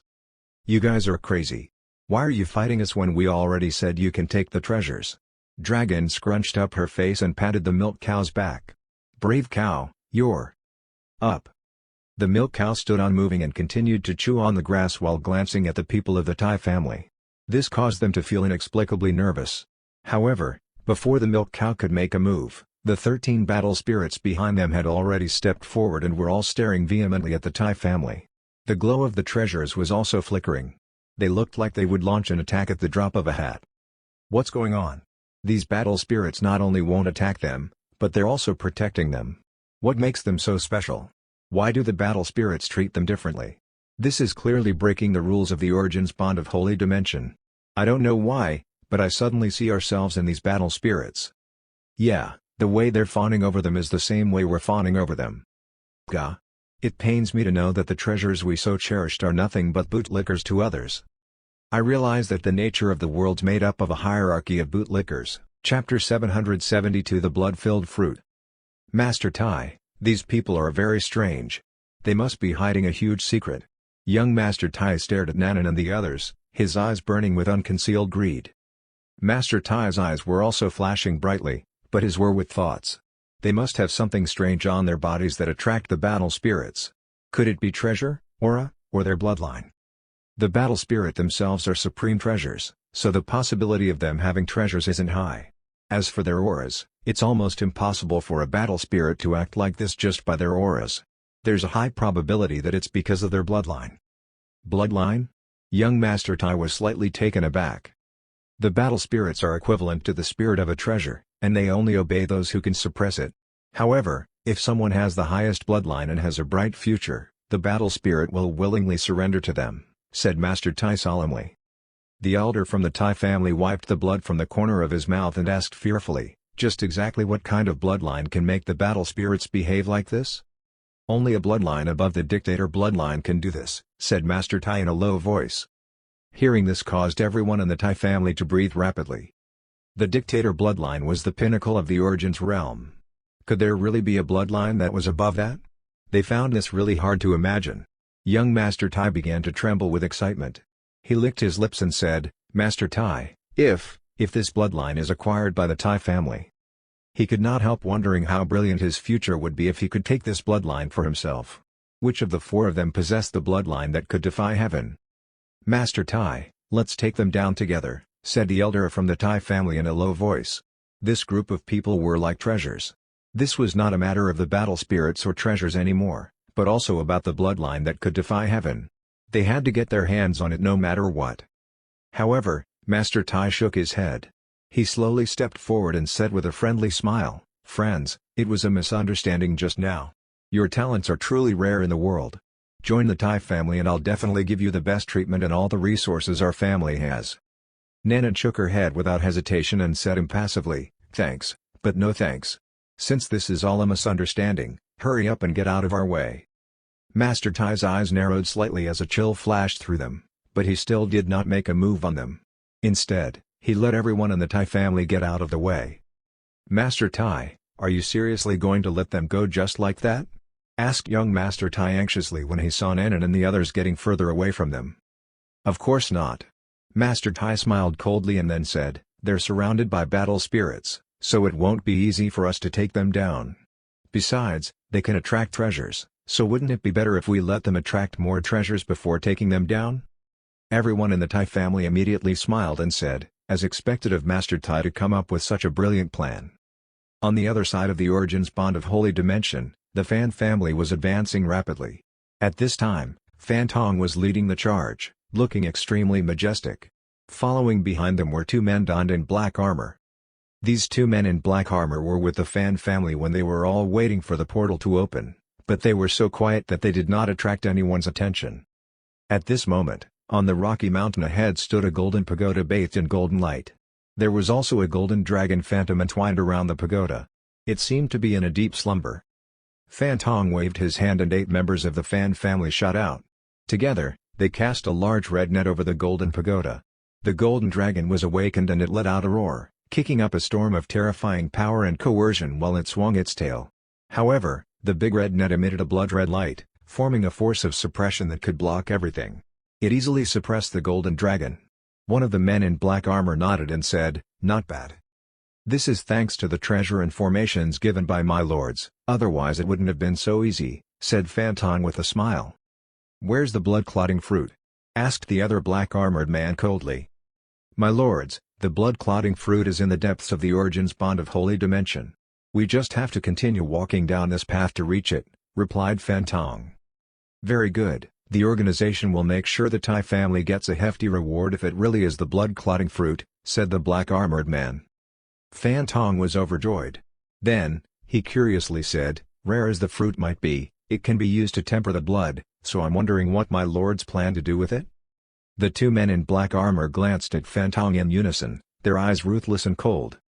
Fan Tong immediately broke out in cold sweat and hurriedly said, "I shouldn't have asked. Please, forgive me, my lords." The men in black armor were silent for a moment before one of them smirked and said, "Hee, I guess it'll be fine to tell you. The purpose of our trip is to find the blood-filled fruit, and they can be found wherever the blood-clotting fruit grows." "Blood-filled fruit?" Fan Tong and Fan Jian gasped at the same time while their pupils shrank rapidly. The look in their eyes showed they were both shocked and vexed. They were shocked to only learn of this information now and vexed because they had missed out on so many opportunities to get their hands on the divine item that was the blood-filled fruit. Although both the blood-filled fruit and the blood-clotting fruit had something to do with the bloodline, their effects were vastly different. One's bloodline was an extremely sacred thing in the Origins realm, and it was also related to the upper limit of cultivation. Just like how some people were born strong, or some people were born smart, such innate factors were often very important. There was no such thing as so-called fairness. Some people were born with a Tao body, making their cultivation speed several times or even dozens of times faster than that of ordinary people. Compared with spiritual roots, propensity for enlightenment, or physique, the bloodline was the most important, and it was often the factor that determined the first 3. Another example was the bloodline of demons which were born with innate magical powers. The function of a blood-filled fruit was to enhance one's bloodline. Spiritual fruit that could enhance one's talent was extremely rare, and the blood-filled fruit was the strongest fruit that could increase the upper limit of one's acquired talents. Theoretically speaking, a group of peerless geniuses could be created in a short time if there were enough blood-filled fruits, which made it a mind-blowing existence. The black-armored man saw through Fan Tong's thoughts and said lightly, "You don't have to be upset. There's no way you could get it even if you knew of this information then." Fan Tong nodded hastily and said, "My lord's right. We naturally can't compare to my lords." Meanwhile, Nanan and the others were also making good progress, but still saw no signs of the fruit. "Brother Su, are you sure there are fruits in the Origin's Bond of Holy Dimension?" asked Dragon doubtfully. "Yes. It's the one thing I'm sure of. Somewhere in the depths of Origin's Pond of Holy Dimension lies the blood-clotting fruit," said Su Chen firmly. Nanan smiled and nodded. "Great. Let's keep walking then." Not far behind them, in addition to a group of battle spirits, was the Tai family. It was just that compared to before, the atmosphere in the Tai family had gradually become heavier. "Master Tai, they've attracted enough battle spirits. We should make a move now," said the elder of the Tai family. Master Tai shook his head and then said bitterly, "There are too many battle spirits. There are so many of them that we can't possibly win against them all." Chapter 773 The Black Armored Men's Attack Plan. The battle spirits behind them had doubled from the original 13 to 25. At a glance, the battle spirits of various forms gathered together, glowing so brightly that even Master Tai found it terrifying. The elder of the Tai family gulped and said, This is indeed too much. It's totally preposterous. I've been to the Origins Pond of Holy Dimension 3 times, and have never seen so many battle spirits even with the 4 major families," said a senior elder. During this time, they were struck dumb again and again by the addition of new battle spirits while Nanan and the others turned a blind eye to all kinds of treasures. In fact, they were even a little disgusted by them. However, their behavior did not deter the battle spirits from joining them. Some even called their friends over. Seeing this had certainly made the Tai family question all that they had known. The majestic image of the Origin's Pond of Holy Dimension in their hearts instantly collapsed and shattered. "Master, what should we do? Should we still fight them?" asked young Master Tai.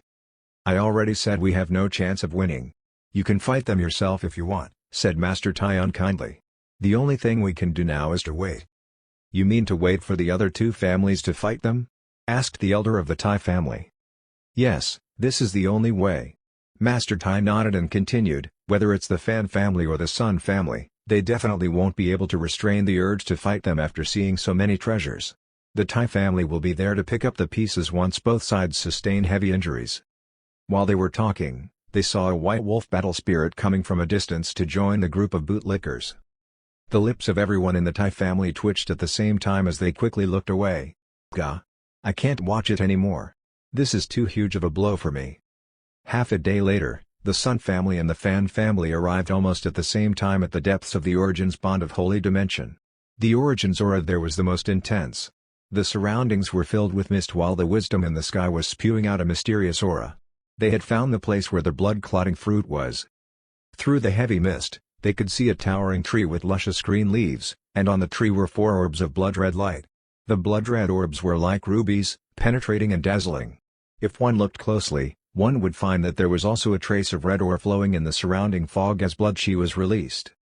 Fantong pointed at the red orbs and said, "My lords, those are the blood-clotting fruits." The two black-armored men smiled and nodded at the same time. "Very good. The ores are shining like a rainbow and the blood chi swirling around it. It's indeed the blood-clotting fruit tree." However, they quickly looked away from the clotting fruit and scanned the ground under the tree instead. Fantong knew that their goal was not the blood-clotting fruit but the blood-filled fruit. He also had the same incomparable desire for the blood-filled fruit, but when he looked under the tree, his vision was blocked by the heavy mist, making him unable to see anything. At this time, Sun Mohai noticed the Fan family. He frowned in response and said coldly, "Fantong, who are they? You actually brought outsiders?" Fantong glanced at him indifferently and said coldly, "It's none of your business who I bring. Damn you. This Origin's Pond of Holy Dimension belongs to the 4 major families. By bringing outsiders here, you've destroyed the balance of the 4 major families and caused trouble for us. How can you say this has nothing to do with me?" shouted Sun Mohai angrily. Silence. The Origin's Pond of Holy Dimension is a natural phenomenon and it's originally a place for the strong. "What gives a weakling like you the right to claim this place as yours?" asked one of the black-armored men in a threatening voice. Without giving Sun Mohai a chance to reply, he instantly cast a palm strike toward him. The powerful force caused Sun Mohai to go pale in the face. Quickly, with a flick of his wrist, he unfolded his palms and pointed at the incoming attack. The impact caused the Origins and their surroundings to burst and overflow. Sun Mohai let out a muffled groan and his body involuntarily flew backward in the air. His eyes were full of disbelief as to how he was defeated so easily. Although the two sides had not yet played the trump card, the difference between their power was already obvious. No one in the Sun family dared to act rashly as they were all shocked by the strength of the black-armored men. There was a high probability that the Sun family could be instantly wiped out. "Who are you?" asked Sun Mohai gravely. "Who we are isn't for the likes of you to know," one of the men in black armor said proudly as he walked toward the blood-colored mist. "My lord, that mist is dangerous. It's actually an enchanted barrier. Not to mention, there's a battle spirit guarding that place. We should wait here for the blood-clotting fruits to mature and fly out of the enchanted barrier," said Fantong quickly. After the blood-clotting fruit matured, it would naturally fall from the tree. Only then could the 4 major families obtain the blood-clotting fruit and divide it equally amongst themselves. "Don't compare yourself to us," said the black-armored man casually, not breaking his stride at all as he continued forward to the mist. "Let the specially trained group follow us." Immediately, 8 people stepped out from the Fan family's group. With a big red net in their hands, they followed the 2 men in black armor into the mist. Everyone in the Sun family was shocked by what they saw. "No freaking way. Are they all really going into the mist?" The blood-clotting fruit tree is the core treasure of the Origin's Pond of Holy Dimension. It can't be so easily approached. Even the 3rd step wisdom elite would feel their blood boiling once they enter the mist. Their strength will be greatly reduced and they have to defeat the battle spirits to be able to reach the end. Yeah, the 4 major families couldn't enter it even after they joined forces. Otherwise, they wouldn't have taken just the 4 blood-clotting fruits. Sun Mohai also sneered and said, "Ha ha. Their arrogance will be their downfall." Sure enough, the mist seemed to come alive as soon as the men in black armor entered, and there was a sound like waves surging. At the same time, they could hear a low roar. Then, they saw a huge red creature swimming through the mist. It was the red dragon battle spirit. After swimming for a while, its body turned, and its powerful tail whipped toward the men in black armor. However, just when the tail was about to hit them, the red net radiated with a red light. Then, it expanded and formed a barrier around it, successfully blocking the dragon's attack. The 2 men in black armor stood calmly in the center of the red net, their eyes crackling with electricity. At the same time, they performed a series of hand seals. Instantly, the red net's red light burst into the sky. It rose into the air and launched a counterattack that shrouded the red dragon battle spirit. Chapter 774 An Illusion. The red net was obviously some kind of strange treasure. It acted as a natural restraint on the battle spirit, and combined with the corresponding formation, it stimulated the power of origins in the void, making the target feel that the whole world was like an invisible net. Trapped under the red net, the red dragon roared wildly as it struggled against it. It tried to launch a terrifying attack to no avail. "Ha! I caught you." The black-armored man smiled coldly, raised his hand, and grabbed it savagely. The red net wound itself tightly around the red dragon as it roared and struggled, causing the red net to shake violently. I expect nothing less from a battle spirit transformed from the blood-clotting fruit tree. It's indeed extraordinary. The black-armored men smiled calmly and continued to walk forward. The mana on their bodies was mighty, forming a shield against the mist. Everyone in the Sun family and the Fan family stared wide-eyed at them. "They're so amazing. I can't believe they subdued the battle spirit of the blood-clotting fruit tree just like that. This is terrifying. Even we from the 4 major families find it unbearable when entering the mist. Yet, they're still able to maintain such a strong combat power. They obviously came prepared with that red net and that formation. To have these kinds of means just proves that they're extraordinary people. Look. They're making their way toward the blood-clotting fruit tree." Sun Mohai's face was gloomy as he said in a low voice, "Fantong, you've opened the door to a dangerous foe. It'd be game over for all 4 major families if they were to take this tree away. No, the 3 of you are finished, and my Fan family will become the largest family here." Fantong laughed. Then, he continued taunting, "Sun Mohai, it's too late for you to surrender now. I won't make your life too miserable as long as you promise to become a vassal of the Fan family." Sun Mohai scoffed and said, "Dream on." His eyes flickered slightly, staring at the 2 black-armored men, trying to make sure that they would not rob them of the blood-clotting fruit tree. There was a slight chance of winning against the black-armored men if the Sun family joined forces with the Su and Tai family. It was unfortunate that the stupid Su family only sent 3 people and 1 cow in, which greatly diminished their chances of winning. He frowned as his pupils shrank suddenly when he saw what was at the feet of the black-armored men. That's. Sun Mohai never imagined that there would actually be a bunch of vines growing under the blood-clotting fruit tree. Red fruits were hanging from the vines, emitting blood-red light that flashed wildly. This light surpassed that of the blood-clotting fruit, and its grade was obviously higher than that of the blood-clotting fruit. Just by looking at it, Sun Mohai felt his own blood flowing faster. It instinctively gave birth to a strong desire within him. It turns out that there's another kind of fruit growing under the blood-clotting fruit tree. My God, what kind of fruit is that? Why do I feel like my blood's boiling? It's definitely a blood-divine fruit that's better than the blood-clotting fruit. The 4 major families have been in control of this place for so many years, and yet, they've never been able to step into this mist. Never in a million years would I suspect there was something else in it. It's definitely an ultimate treasure. But someone else is getting their hands on it. Everyone was talking, looking at the fruit, gulping constantly from desire. Sun Mohai was even more distressed. The veins on his forehead were bulging out and he was clenching his fists tightly. The 2 men in black armor were overjoyed. "Ha ha ha, we've finally found the blood-filled fruit." However, they did not realize that their eyes had unknowingly become crimson. They only felt that their blood was on fire from all the excitement. Suddenly, they felt that their bloodlines had evolved, turning into the dictator bloodline. The whole world was under their control and they could control life and death at will. Ah, so this is what the supreme bloodline feels like. A powerful aura burst forth from their bodies, and when they looked up, they saw that the blood-filled seed had transformed into a battle spirit that was coming right at them. Too weak. A mere battle spirit like you can be suppressed with a flick of my wrist. The black-armored man smiled contemptuously. Then, he raised his hand and suppressed it. Outside the mist, everyone was dumbfounded, for what they saw was different than what the black-armored men experienced. The blood-filled fruit was right in front of them, but the men in black armor did not pick it up. Instead, they were frozen in place. Then, they started to laugh inexplicably before they began fighting each other. It was the same with the 8 cultivators behind them. They were killing each other with a frantic look on their faces.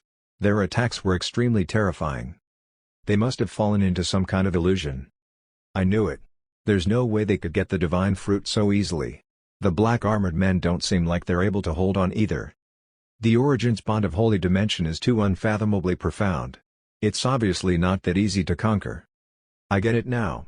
The blood-clotting fruit tree is guarded by a battle spirit, so of course, the blood-filled fruit also has a battle spirit, which just so happens to be this mist that can immerse them in an illusion. There were many different opinions, and the people who were the most excited were naturally the people in the Sun family. Sun Mohai's expression relaxed as he stroked his beard. He smiled at Fantong and said, "Fantong, it seems like the people you brought aren't going to last much longer." Fantong looked gloomy and said nothing. Just when the black-armored men were slaughtering each other, the red dragon took the opportunity to break free from the red net. It shook its colossal body and swept toward them with fury. The 2 black-armored men were severely injured. They were sent flying upside down like cannonballs while the other 8 were instantly crushed into powder.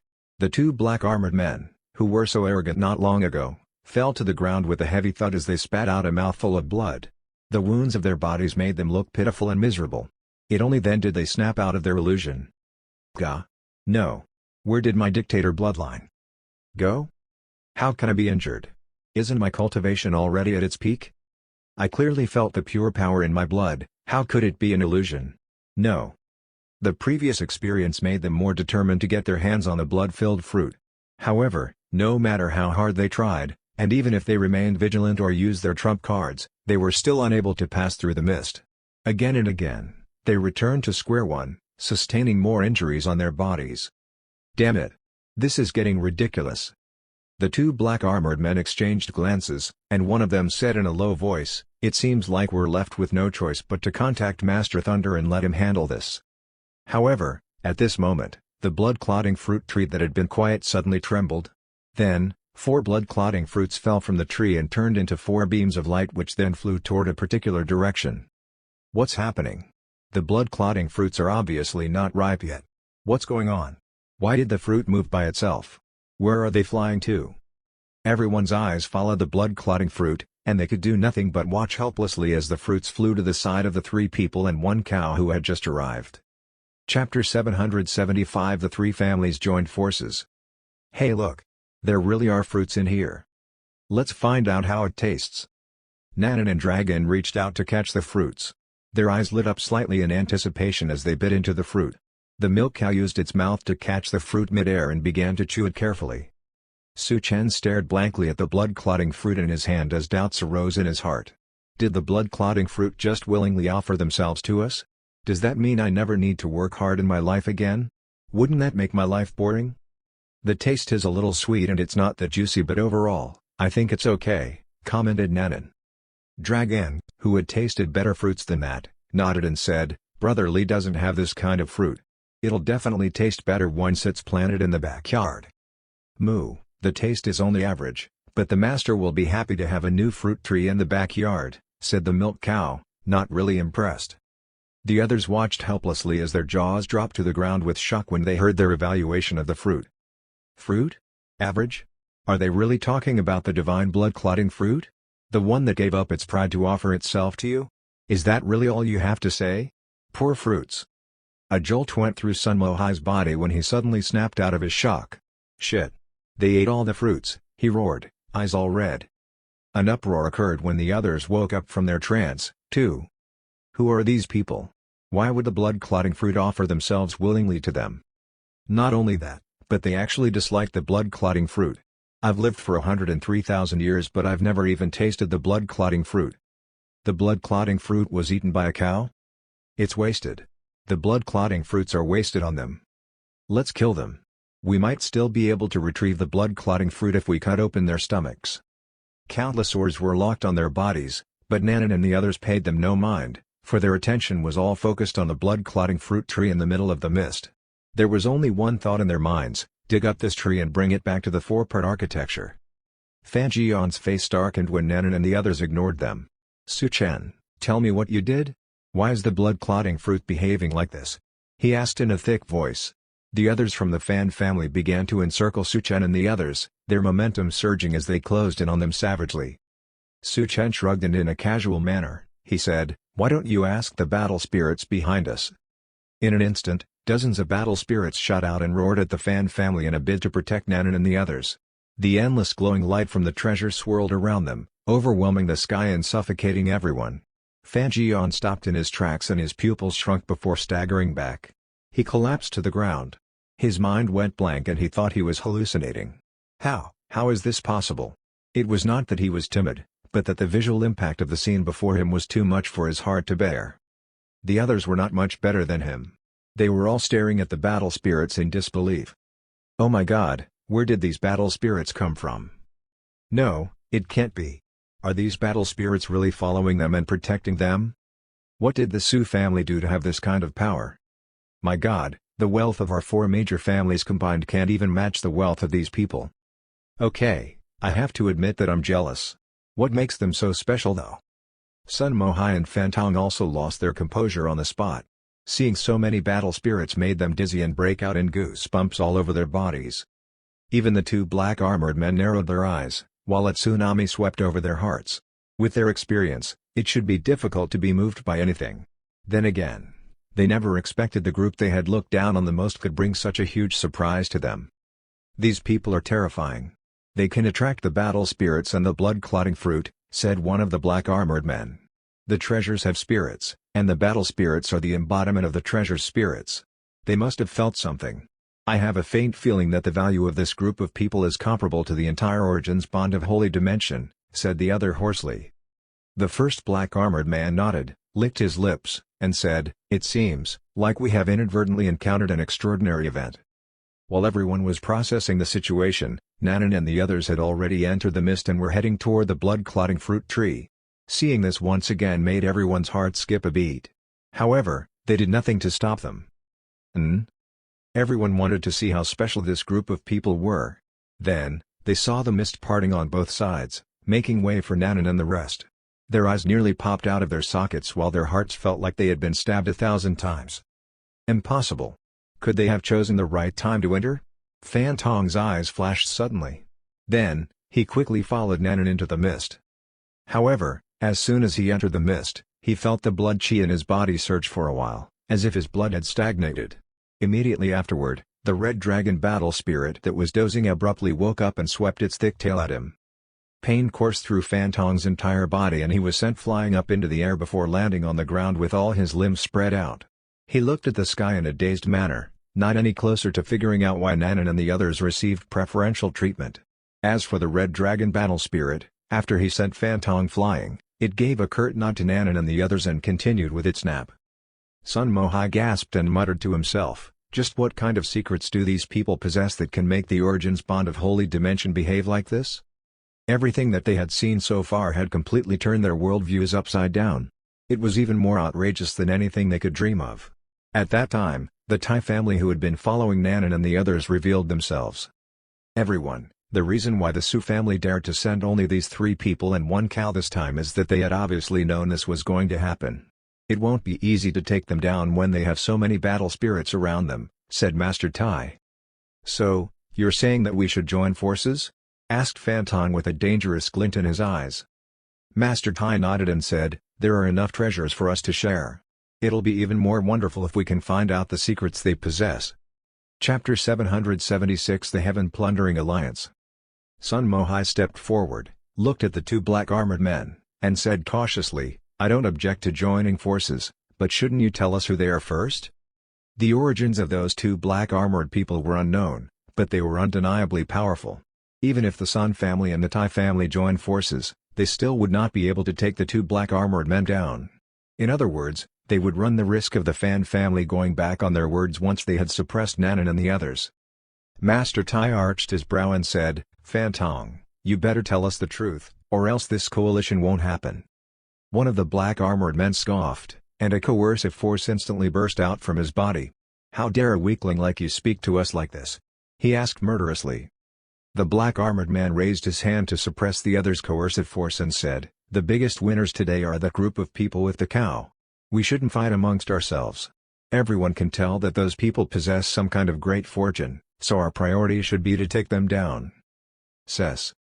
"And that's why you should tell us who you really are," said Sun Mohai coldly. He still had not forgiven them for beating him up. "Fine, I'll tell you," said the black armored man softly. He then stepped forward and continued, "We're from the Heaven Plundering Alliance." "What? The Heaven Plundering Alliance?" "The alliance that steals all the great fortunes between heaven and earth, sucks dry all the origins of the universe, and seizes all the opportunities in the world?" Sun Mohai and Master Tai gasped while a myriad of expressions flashed across their faces. Anyone and everyone alive would have heard of the Heaven Plundering Alliance at one point in their lives, and yet it remained shrouded in mystery. No one knew who the leader of the organization was, nor when the organization was founded, but everyone knew about their pervasive and appalling methods in dealing with their enemies. Not to mention the vast number of strong cultivators they had. The organization was thus named because its mission was to plunder every great fortune in the universe. It claimed to not rest until they had gotten all the opportunities, no matter if the opportunities were hidden in secret realms. In short, wherever there was an opportunity, this organization would surely be the first to get its hands on it. By doing this, they hoped to become supreme beings.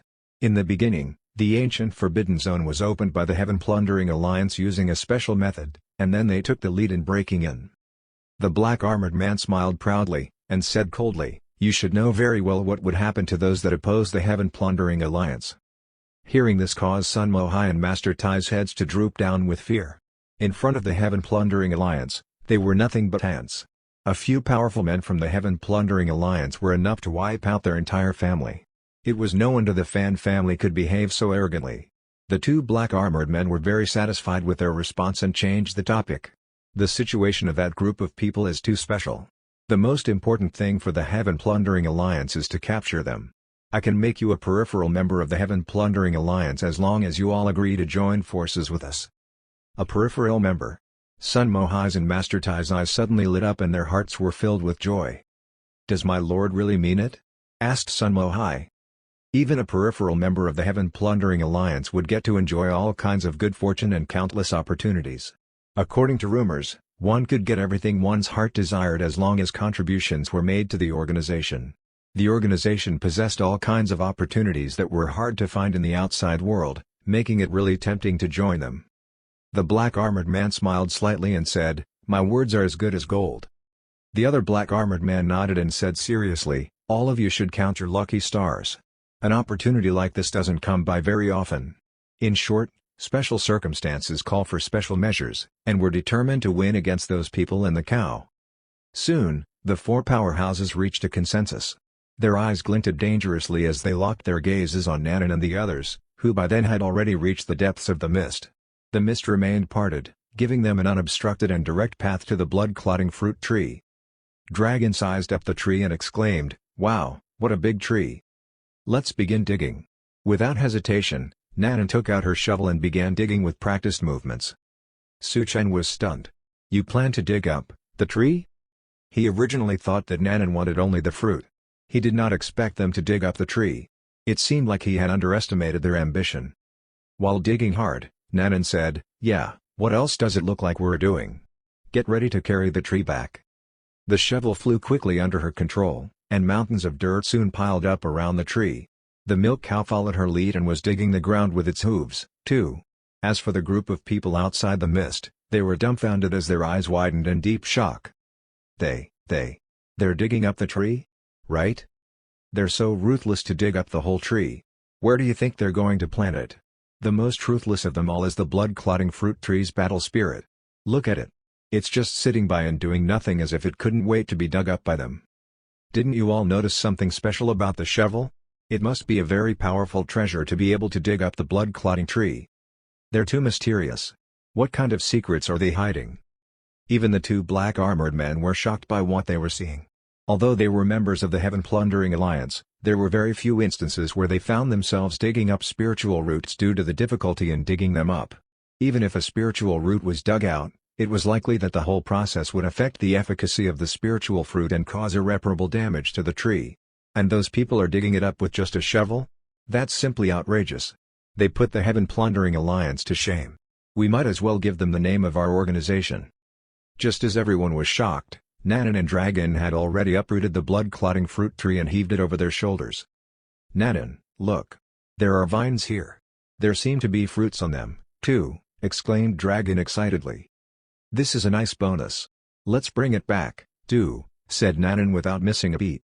Then, the shovel came down on the blood-filled fruit vines without hesitation. The group of people outside of the mist looked terrified, for fear that blood-filled fruit would suffer unbearable pain. One of the black armored men could not stand it anymore. "Those animals. They're planning to take the blood-filled fruit, too." The other sneered and said, "It doesn't matter. Let them enjoy their moment for a while. Everyone, get ready. We'll strike once they've finished digging." "Ha ha ha, yes. Them working hard only makes things easier for us. We're going to take everything they have." Chapter 777 Take Back Your Words. As the vines were dug out, the surrounding mist quickly faded and finally dissipated. Unlike other treasures, once the spiritual roots were freed from the soil, its battle spirit would also disperse. Almost as soon as the mist dissipated, the two black armored men rushed over and surrounded them. Nanan and Dragon were happily collecting the spiritual roots, but seeing the two men made them frown. "What do you think you're doing?" they asked unhappily. Fantong laughed loudly and said, "Ha ha ha, what naive little girls. I can't believe you're asking me that when you've got so many treasures. Hand over the treasures now, little girls. Then, get down on your knees and surrender and we'll spare your lives," ordered Master Tai coldly. Dragon covered her mouth and exclaimed, "Are you planning to rob us?" "Bingo," said Sun Mo Hai. Then, he cackled maniacally. However, not only did they not see panicked expressions on the girls' faces, they saw that the girls were actually excited. "Brother Li said we shouldn't use our powers to oppress or bully others," said Nanan. "But he also said that we should fight back against the bad guys, so I'll give you a chance to take back your words," said Dragon with a smile. The three families were stunned. They were looking at Dragon with strange expressions on their faces. "Brothers, did you hear that? She's giving us a chance to take back our words. Ha ha ha. How naive you are. What can two little girls like you do to us? Come hit me, then. Let's just see how strong your little fists are." The black armored man could not stop laughing. "You cowgirls crack me up. However, you'll pay for your disobedience. Take them down." The masters of the three major families stepped out at the same time and the endless power of origins gathered in their hands. The terrifying force shot through the air like a continuous stream of a raging river, causing the space to be distorted. Dense visions started to shake the void. The battle spirits behind Nanan roared furiously as they charged toward the three masters. Their docile appearances were gone, and in place were the savageness of various beasts. "Ha! I feel so excited seeing so many treasures rushing toward me. It's like they're serving themselves up on a golden platter," mocked Fantong. Suddenly, he raised his hand, curled his fingers into claws, and grabbed the Thunder Eagle's neck tightly. The Thunder Eagle struggled violently in his hand but still could not break free. It let out a series of desperate screeches and with a flash of lightning, it turned into a long sword. Then, Fantong took a step forward and slashed an incoming Black Panther with the sword. The Black Panther was instantly slashed to bits by the sword's unparalleled power. In the end, the Black Panther turned back to its original treasure form. "Ha ha ha. Everyone, let's suppress the treasures together." The others from the three major families laughed with their masters while their mana surged into the sky. Their eyes flashed with excitement and greed as they charged at the battle spirits. Although there were many battle spirits, their real strength was only a little stronger than an average second step wisdom elite, while the masters from the three major families were all third step wisdom elites. Coupling this with the many skilled cultivators from the three families, it was not surprising that the battle spirits found it difficult to withstand their attacks. Soon, one by one, they were all subdued. "I got a good treasure. This halberd isn't bad at all. The murderous intent is heavy and the origins are strong. See.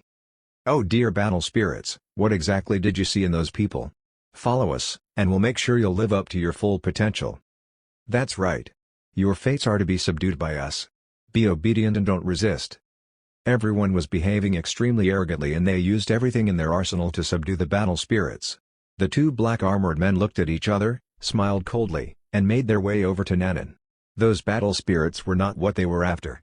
What they cared about the most were the blood-clotting fruit tree, the blood-filled fruit, and the secrets Nanan held. "Little girls, you'll suffer less if you just do as we say." One of the black-armored men cackled and extended an evil hand toward Nanan and Dragon. "Looks like you don't plan to take back your words. Don't blame us for fighting back then," said Nanan innocently. Then, she raised her shovel and brought it crashing down on the evil hand.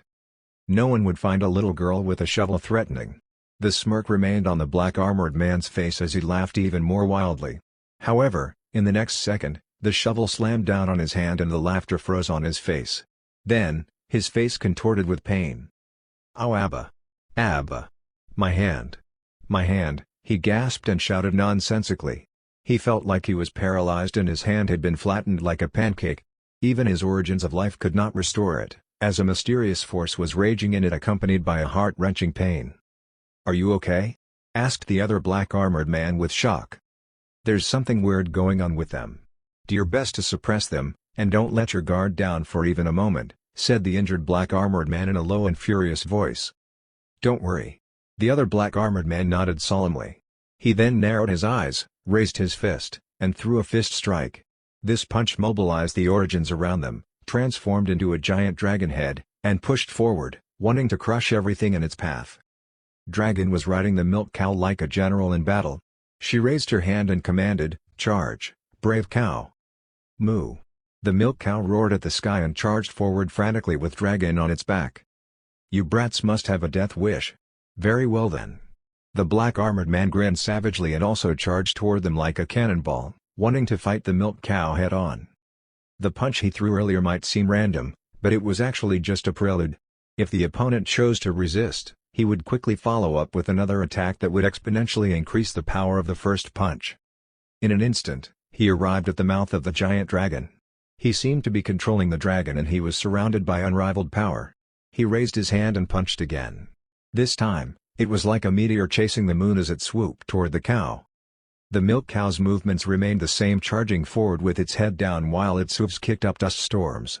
Compared with a bull's horns, its horns were relatively short. They were not even as long as its ears, making it seem harmless.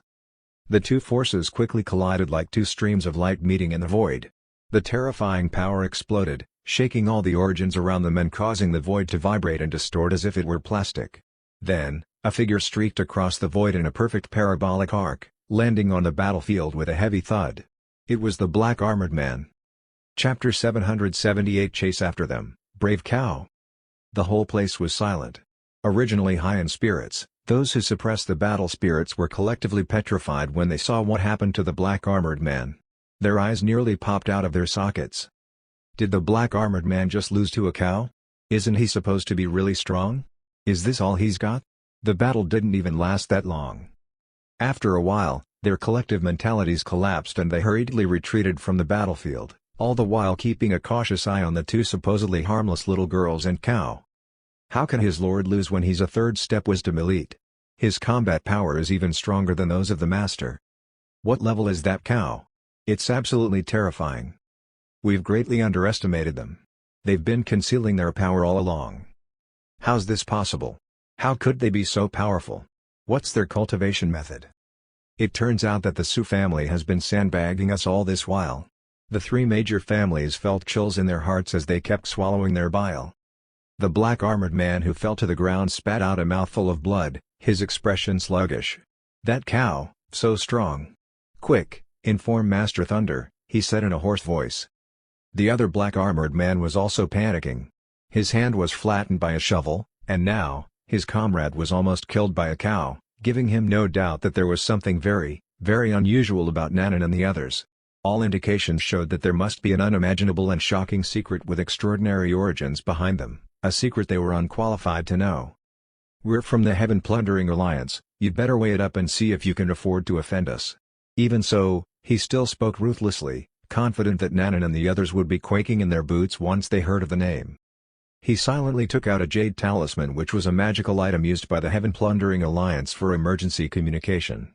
Generally, it would never be used unless there was really a shocking event. At that time, he chose to use it without hesitation. The black-armored man who fell to the ground took a deep breath and said, I think you have a good cultivation base and an extraordinary background, so why don't you consider joining the Heaven Plundering Alliance? If not, you'll definitely regret offending the Heaven Plundering Alliance. I advise you to choose wisely." Nanan's brows furrowed deeply and she snorted. "You're so annoying. First, you wanted to kill us, and now you're asking us to join you just because you can't beat us? What kind of useless organization is the Heaven Plundering Alliance? We don't even act so cocky with Brother Lee backing us. Run." The black armored man who broke his hand instantly realized that there was no room for negotiation. He was prepared for this. He quickly grabbed the other black armored man to make their escape. At the same time, he activated the mana in his body which transformed the Origins into a giant palm, pushing the people from the other three major families toward Nanan. "Shit. You immortal cowards. These two beastards are using us as a shield. They're so fast. Quick, we should fall back, too." The three major families were thrown into instant chaos, each struggling to escape even though they were being pushed toward Nanan. "Death to all the baddies in the world," said Nanan in a low voice while her eyes glinted murderously. She raised her small hand and the mana in her palm condensed into a deep black hole. Some of the cultivators were instantly rendered immovable by her suction power. "No, what kind of magic spell is this? My powers are fading fast. Ah! It's sucking away my vitality, too. I'm dead. Save me, save." Dragan, the milk cow, and Suqian joined the fight, too. Up until now, they had maintained a look of innocence, but now, they were decisive in their actions with no signs of dragging their feet. Their mighty power was on full display. The black armored men glanced back at them fearfully, and this made them increase their speed of escaping. At the same time, he hurriedly said to the communication jade talisman, "Master Thunder, we've found the blood-filled fruit in the Origins bond of Holy Dimension, but we also discovered a shocking mystery which I think should be the priority for the organization. This is a matter of life and death, so I humbly ask Master Thunder to please, come quickly." Charge, brave cow! Dragan, Nanan, and the milk cow slaughtered their way across the battlefield. They were powerful and mighty as Origins encircled them like a dragon. "Goddesses, we didn't mean to offend you. Please, spare our lives." Fantong begged for mercy and his eyes sank when he saw that they were unmoved. Then, he pushed his way through to the rear and used whatever remaining strength he had in his body to escape. The rest of the Fan family could not believe their eyes. They were instantly angered and grief-stricken at the same time. "Master Fan, how could you do this? Fantong, you beastard. You should at least take me, too." With a look of despair, Fan Jian cried out, "Fantong, how can you as the master of the family do this? Is this the end of the Fan family? You'll become the heroes of the Fan family by buying me time to escape. I'll definitely honor you before the Fan family once I'm back," shouted Fantong without looking back. "Moo, you're not going anywhere," said a voice from behind him. Fantong turned his head and was so frightened by what he saw that his soul nearly left his body. All the hair on his body stood on end. The milk cow was pumping its legs, rushing toward him like a mad dog. It was closing in on him at an incredibly fast speed and he knew he had no chance of escaping. "No!" He screamed shrilly, and in the next moment, he was kicked away like a ball. He shot across the sky like a meteor and disappeared from everyone's view in a blink of an eye.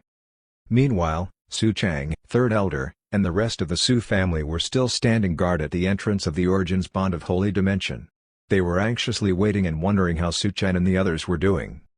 At that moment, the portal trembled, and they could see a vague outline of some people emerging. Su Chang and third elder instantly perked up and their eyes were glimmering. "Someone's coming out. That's fast. Who could it be? Could it be that something happened inside, forcing them to leave so quickly?" There were a lot of discussions. In the next moment, a black armored man rushed out in an extremely embarrassed manner. There was extreme panic in his eyes as if he was subjected to something horrible. He was carrying the other black armored man who looked like he was dying. Without even glancing at the Su family, the two of them continued to escape with their tails between their legs. Everyone in the Su family watched their retreating backs silently as they disappeared from their view. Immediately afterward, the portal trembled again, and out walked three people and a cow. Both Nanan and Dragan were riding on top of the milk cow. Without hesitation, they slapped its back and said coldly, "Chase after them, brave cow." Immediately, the milk cow pumped its legs, flew over everyone's heads, and disappeared into the sky. Chapter 779 The Wisdom Dictator made a move. What's going on? Are they planning on killing them? Everyone in the Su family was a little stunned. Then, they all looked at Su Chen, who had been left behind with question marks written all over their faces. "Su Chen, what happened? Why did you guys come out?" asked Su Chang. "We already got what we wanted from the Origins Pond of Holy Dimension."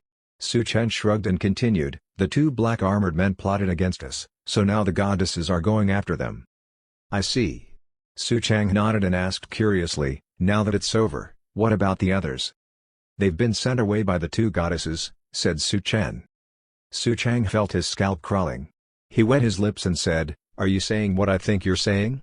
Su Chen nodded and everyone in the Su family gasped in unison. Then, they began to tremble. The three major families had been at odds with the Su family for tens of thousands of years, and now they were all suddenly wiped out? Meaning the Su family was the only major family left? They would definitely need some time to process this news. "By the way, you should have gotten quite a lot of treasures with the two goddesses helping you, right? What treasures did you get?" asked Third Elder expectantly. The power of Nanan, Dragon, and the milk cow was deeply imprinted in their hearts. Moreover, their origin was extraordinary, so that meant they would naturally possess unimaginable skills. A strange expression suddenly flashed across Su Chen's face.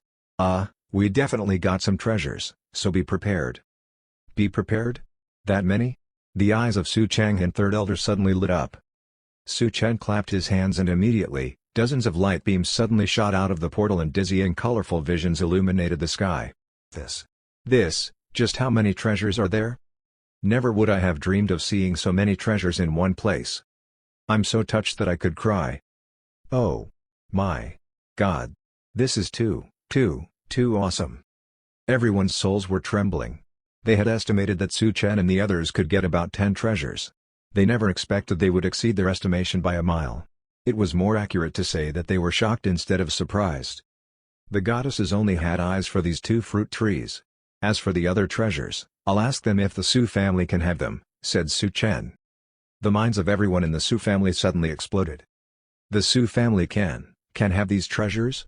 Their generosity is simply out of this world. Third Elder clutched his heart and kept taking big, deep breaths. He nearly fainted from the excitement. All those treasures were Origin's treasures, and some of them were even Origin's ultimate treasures. As the third elder of the Su family, even his most precious treasure was merely an Origin's treasure. He had never encountered something like this. Face flushed, Su Chang gripped Su Chen's shoulders tightly as he said excitedly, "Su Chen, I've always thought that your talents are unparalleled in the world, but now I realize that I was wrong. Very wrong. Now I can see that your biggest talent is in aligning yourself with the right people. Well done, son." Meanwhile, the 2 black-armored men were still fearfully trying to escape. Their hearts grew heavier and heavier when they heard the sound of the milk cow's roar from behind them. It's over, it's over. That cow's closing in on us. How can a cow be so fast? They're a bunch of freaks. I have a feeling that we'll be finally rewarded if we report everything that happened today to the Heaven Plundering Alliance. Then. Yes, you're right. The Heaven Plundering Alliance will definitely be very interested in this. Let's speed up. They gathered all their mana in their legs and shot across the air at an astonishingly faster speed, as if they could cross the void in one step. Visions flashed around them while they focused all their energy on getting out of their predicament alive. Moo. However, the milk cow was still faster than them. Its 4 hooves stomped wildly in the void like a burning wheel. Its afterimage had disappeared. The void was constantly being distorted and the world was trampled on to the point of shaking. The distance between the 2 parties was rapidly decreasing. "Hey, where are you going? You should just drop dead," shouted Nanan. She picked up her shovel, held it high above her head, and smashed it down on the black-armored man as soon as she was near him. "The insolence of you brats. Stop this instant." Now. Suddenly, a shocking divine consciousness descended from far away. Even though it spanned the endless void, it still contained unparalleled coercion and the entire sky was seemingly about to collapse. "Master Thunder! Master Thunder, save me!" The 2 black-armored men were ecstatic and almost burst out in tears of joy. "Ha ha ha, Master Thunder has come to save us.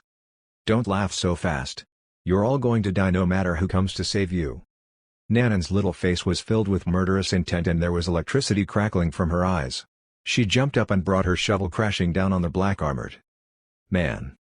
"Golden Bell Shield," roared the black-armored man, not daring to hesitate after recalling how his hand was flattened by Nanan's shovel. A golden bell appeared glowingly above his head, effectively blocking Nanan's shovel. The shovel slammed on the golden bell, sending a thunderous sound reverberating through the air. The powerful force quickly swept the golden bell away as Nanan quickly swung the shovel again. "No!" shouted the black-armored man pathetically. "Save me, Master Thunder!" "Don't you dare, you brat!" Master Thunder's angry voice sounded again, revealing a coercive force that no one dared to resist. However, Nanan paid him no mind at all and the shovel landed squarely on the black-armored man's head. Instantly, his skull cracked open and he shot down from the sky like a falling meteor. At the same time, the milk cow also came running at the other black-armored man. Under his fearful gaze, the milk cow stomped on him, instantly wiping away his origins of life. "Die, all of you!" A thunderous rage came crashing down and the sound reverberated, making the universe tremble. A windstorm appeared as Master Thunder approached them at an unimaginable speed. His aura alone was enough to trigger a monstrous power. High up in the sky, a terrifying vortex emerged. Endless origins poured forth from it and a giant palm with 5 outstretched fingers came crashing down on Nanan and the others. The commotion was earth-shattering, causing everyone in the Sioux family who were thousands of miles apart to fear for the worst. They all raised their heads to look at the direction it was coming from. There, both sky and earth had lost all their colors and there were shocking visions everywhere. "Oh my God, what's going on? How can there be such terrifying power? This is definitely a power beyond the third step. It seems like a wisdom dictator's finally made a move. Who can tell me what happened? Can the 2 goddesses and the milk cow stop it? Gah! I have a bad feeling about this." Chapter 780 Going Back for Reinforcements. In the Origins realm, the wisdom dictator was above everyone else in the world. Anyone who became a wisdom dictator would have control over the origins of an entire starfield. With a single thought, he could manipulate the power of endless origins and even lead the source of the origins to its demise. Even the 4 most powerful major families in the Promised Star did not have this kind of power. That was why they were willing to do anything they could to nurture someone in their family to become a wisdom dictator. This would not only put them at the pinnacle but also leave the other 3 families in the dust. Reaching the realm of a wisdom dictator was the aspiration of all cultivators. Even a third-step wisdom elite, or a hermit master, or a founder of a sect, could be said to be a suzerain-level figure. Although a third-step wisdom elite and a wisdom dictator were only a step away, that one step was akin to the distance between heaven and hell. Therefore, it was surprising to discover that a wisdom dictator had appeared in the Promised Star. Not only that, he seemed to be targeting the Sioux family's benefactors, so how could they not be worried? Meanwhile, Nanan and Dragon were looking at the incoming giant palm with grave expressions on their little faces. The giant palm contained a devastating power of origins, and under the terrifying coercive force, the 5-finger mountain formed a barrier, making it difficult for everything under it to escape.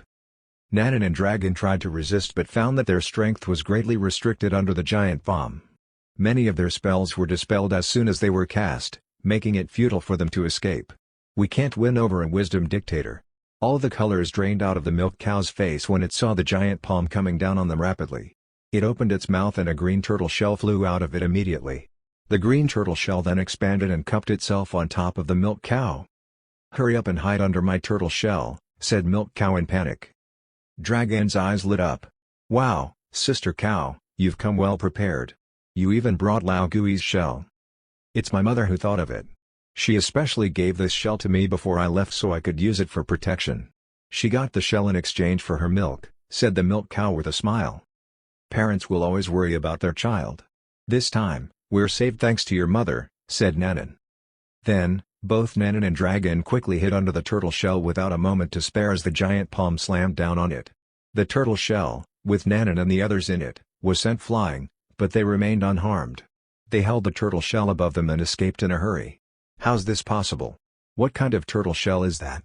How can it be so hard?"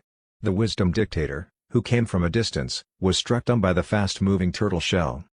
"It seems that the 2 of them didn't lie to me. There's really something weird going on here. I mustn't let them get away," thought the wisdom dictator with determination. He raised his hand again and cast out a palm strike toward Nanan and the others. He was far away from them, but a giant palm phantom appeared out of thin air in front of Nanan and the others. It made a move to grab them. "Moo, I'm so scared." The milk cow was so frightened that its ears stood up straight. Without hesitation, it opened its mouth again and spat out a glowing rainbow feather that illuminated the sky with its dazzling brilliance. The feather's light contained the power to travel through time and space. It wrapped itself around Nanan, Dragon, and the milk cow, and the three of them began to dissipate with the light, leaving the giant palm grabbing at an empty space. When they reappeared, they had already left the Promised Star and were close to the ancient forbidden area. "Not bad, Milk Cow. I'm amazed at just how many treasures you have," said Nanan in surprise. "The feather was given by Sister Peacock in exchange for my mother's milk. It's to be used for emergencies," said the Milk Cow. "Once again, we have to thank your mother. It was a close shave just now," said Dragon, patting her chest while calming herself down. "It's just that we left the fruit trees back there, and we have no idea if Brother Sue's okay." Nanan frowned and said threateningly, "We must make them pay for stealing from us. Let's get some reinforcements. We must get the fruit trees back no matter what. What kind of feather is that? Where did they go?" An old man in a white robe appeared at the place where Nanan and the others had disappeared. His face was filled with disbelief. He was the Wisdom Dictator. However, his aura was very peaceful and he looked like an average immortal old man. Nanan and the others had left a deep first impression on him. Their various battle skills and treasures made him realize that they undoubtedly came from extraordinary origins. Moreover, it was obvious they were not from the Origins realm. After all, the magical cow, the shockingly hard turtle shell, and the Origins feather that could travel through space. Surely, he would have heard about those items if they were from the Origins realm. Master Thunder. Finally, a small team arrived and respectfully saluted the white-robed old man. Then, they swept their eyes across the battlefield, and immediately, their pupils shrank rapidly in shock when they saw the corpses of the two black-armored men. They're actually dead? Even Master Thunder couldn't save them? And more importantly, there's no one here except Master Thunder, so that must mean the killers have escaped. This is unbelievable. The Heaven Plundering Alliance had 4 halls in the Northern Star region, and each hall had a domain master: Master Wind, Master Fire, Master Thunder, and Master Lightning. Each of them was half-step wisdom dictators, making them the top powerhouses in the Northern Star region. This was the first time someone managed to escape from the clutches of Master Thunder. Master Thunder did not say anything but walked slowly to the two black-armored men. He then pointed at their corpses and a mysterious aura suddenly surrounded them, intending to extract their memories. However, it seemed like there was some forbidden spell cast on the two corpses, for they started to shudder, and with a poof, they turned into ashes. Their memories were, of course, annihilated as well. Their karma was cut off? How's it possible that even Master Thunder can't see where they came from? I don't care who they are. As far as I know, they're all ants for daring to oppose the Heaven Plundering Alliance. All the people from the Heaven Plundering Alliance gave their 2 cents. They're quite skilled, I'll give them that, said Master Thunder with a scoff. It's obvious that they're deliberately hiding something since they had gone to great lengths to cut off their karma. His brows became furrowed as he fell into deep thought. The two black-armored men sent a message to him, saying that there was a great mystery hidden here that might be of interest to the Heaven Plundering Alliance. It was a great shame that they were silenced. What happened exactly? Master Thunder, why don't we ask the witnesses from the 4 major families? Maybe we can uncover their origins that way, suggested someone. As if I needed you to tell me that. The people in the Origins Pond of Holy Dimension have already been sealed up by me. Follow me to interrogate them, said Master Thunder with a sinister smile. Chapter 781 Bigger Fish to Fry. At the entrance to the Origins Pond of Holy Dimension, the panicked Sioux family was gathered. They were all trapped within the enchanted barrier and had tried every method to get out of it but to no avail. In fact, they wanted to retreat as soon as they felt the coercive force from Master Thunder. However, it was already too late by then. Master Thunder needed only a single thought to successfully trap every one of them inside the enchanted barrier. What should we do, young master? Asked Bao Dao worriedly. Calm down. Even a wisdom dictator will have weaknesses, replied Su Chen without flinching. He experienced a near-death experience before, so to him, this was nothing. Moreover, a wisdom dictator was a small fry compared to the people in the fallen immortal mountain. However, as soon as he said that, the blood-clotting fruit tree and the blood-filled fruit vine suddenly flew toward the void as if being summoned. Su Chen's expression changed. He immediately tried to pull them back but was blasted away by a terrifying force that forced his head to the ground. Big talk from trash like you. Indeed, being a wisdom dictator doesn't make one invincible, but you're not even qualified to cast your eyes on one, said Master Thunder, cackling in the sky. He stepped on Su Chen's body and then took the blood-clotting fruit tree and blood-filled fruit vines from his hands. Although he was emitting a peaceful aura, the hair on the people of the Su family immediately stood on ends when they laid eyes on him. Not only that, they felt that their heads were about to explode as if they were under immense pressure that they could not bear at all. It caused their hearts to tremble to no end. The power of a wisdom dictator could not be gazed upon directly. Su Chang looked at Su Chen anxiously. He suppressed his emotions and asked, "What brings you here, Master Thunder?" The look in Master Thunder's eyes was as sharp as knives. "What is the relationship between you and the two little girls?" The four major families entered the Origins Pond of Holy Dimension, and only the Su family came out. Moreover, they also obtained so many Origins treasures as well as the blood-clotting fruit tree and the blood-filled fruit. It did not take a genius to figure out that they were somehow related to the two little girls and the cow.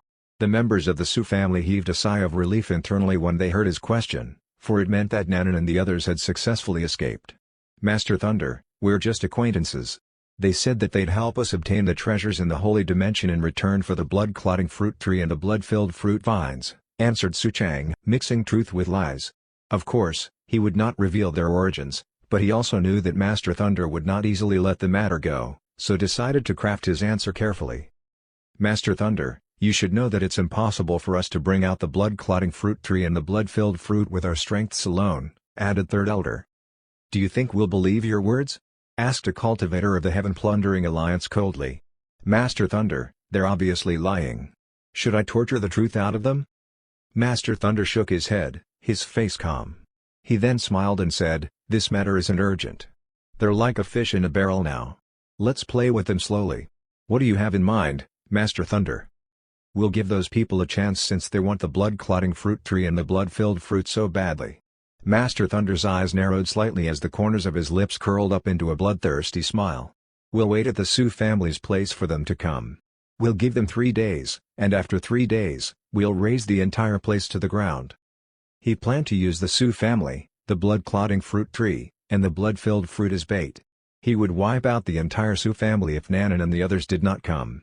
The Su family was just small potatoes that the world would not miss if they were gone. However, it would be great if they really could capture Nanan and the others by using them as bait. He had a bigger fish to fry after all. Take them all away and lock them up. Meanwhile, Nanan and Dragon had already arrived at the fallen immortal mountain.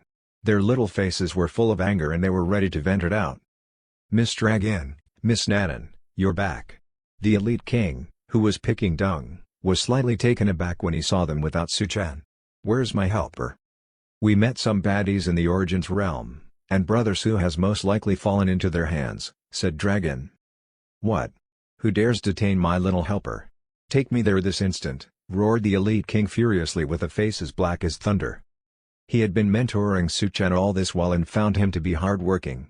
He began to give him a heavier workload, which caused him to feel a little maladapted after Su Chen left. Therefore, detaining Su Chen was like slapping him in the face. "It's useless for you to go there. It's not as if you can win against them," said Nanan frankly. This snapped the elite king out of his rage. The three of them, Nanan, Dragon, and the milk cow, were all stronger than him.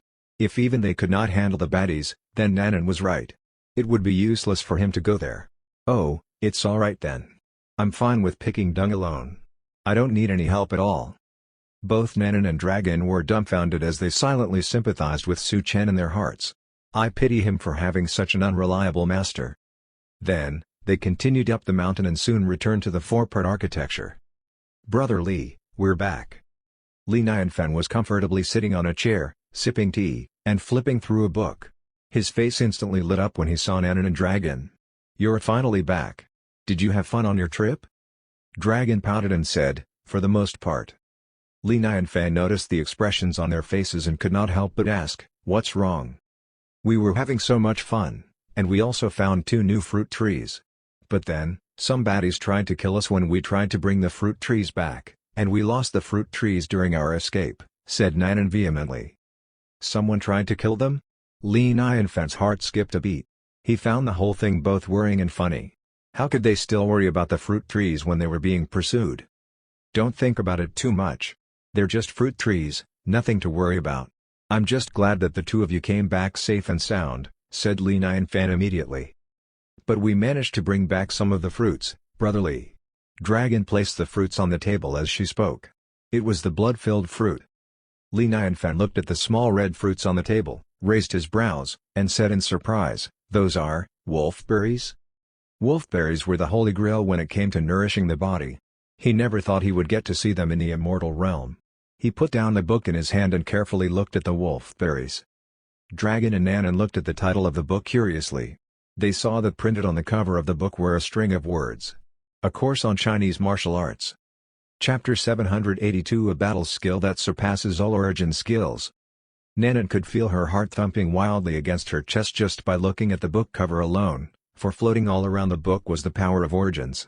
A book Brother Li would read must hold unimaginable secrets. "Brother Li, can I read this book?" she asked.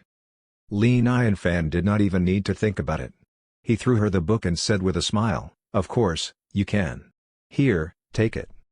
Then, he realized that the content of the book was of a completely different grade from the cultivating world of immortals. Hence, he added, "The skills in the book are really basic. You should just read it as entertainment." Without saying anything, Nanan and Dragon quickly flipped open the book. As soon as they opened the book, the first page seemed to overflow with a golden light, dazzling in front of their eyes. This was not an ordinary book as a world opened up in front of their eyes. These are clearly supreme divine skills. One move can unleash the potential of the power of origins, and it can even generate endless changes in an instant. One move after another, complementing each other, and winning over the wonders of heaven and earth. Just the first page was enough to immerse Nanan in the book, for it opened up a whole new world for her. And Brother Li called these skills basic? And to see it as entertainment? Although they should be used to Li Nianfan's awesomeness by now, their scalps were still tingling. Compared to the skills in this book, the origin skills are just kindergarten level. Even 1,000 origin skills combined can't compare to these. They were shocked until they could not be any more shocked. They started to immerse themselves in the book. Before their eyes, the pictures in the book seemed to separate themselves from the paper as they started playing out each move in front of them, eclipsing the whole world. Li Nianfan ignored them and refocused his attention on the wolfberry. Then, he poured some hot tea and added the wolfberry in. The effect of the wolfberry was very good. It could nourish the liver, kidney, and lungs. Not to mention, it could also remove one's body heat and improve one's eyesight. Overall, one would feel more energetic after drinking it. Therefore, it was not uncommon to see people carrying a thermos of wolfberry tea once they had reached middle-aged. This might sound stereotypical, but it was undeniable that wolfberries were the best choice for maintaining a healthy body. Drinking wolfberry tea long-term could really benefit the body immensely. Of course, I'm not drinking for the health benefit.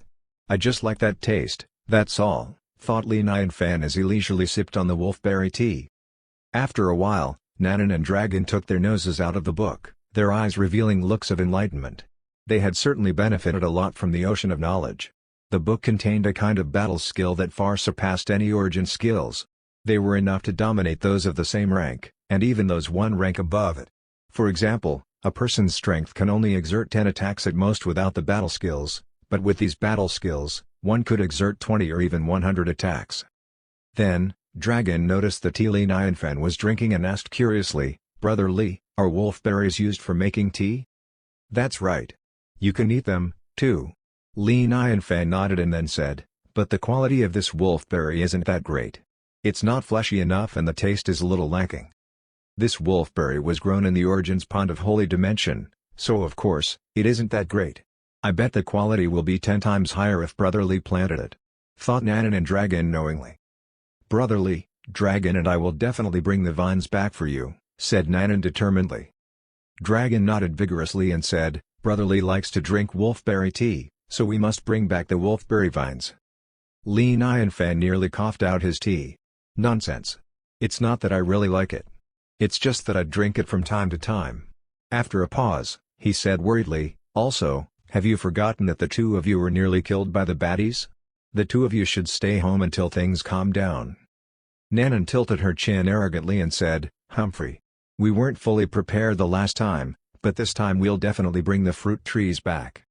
Initially, Nanan and Dragon returned to ask for reinforcements, but after reading A Course on Chinese Martial Arts, they suddenly decided to take matters into their own hands.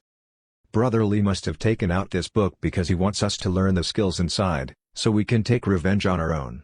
With the book in their hands, Nanan and Dragon led the milk cow to the backyard. Then, they stayed there to practice martial arts. Ha! Nanan shot out like an arrow and punched the space in front of her. An explosion resounded in the air, deafening all those around them. With her power, this punch should have formed a terrifying shock wave, blasting away everything in front of her.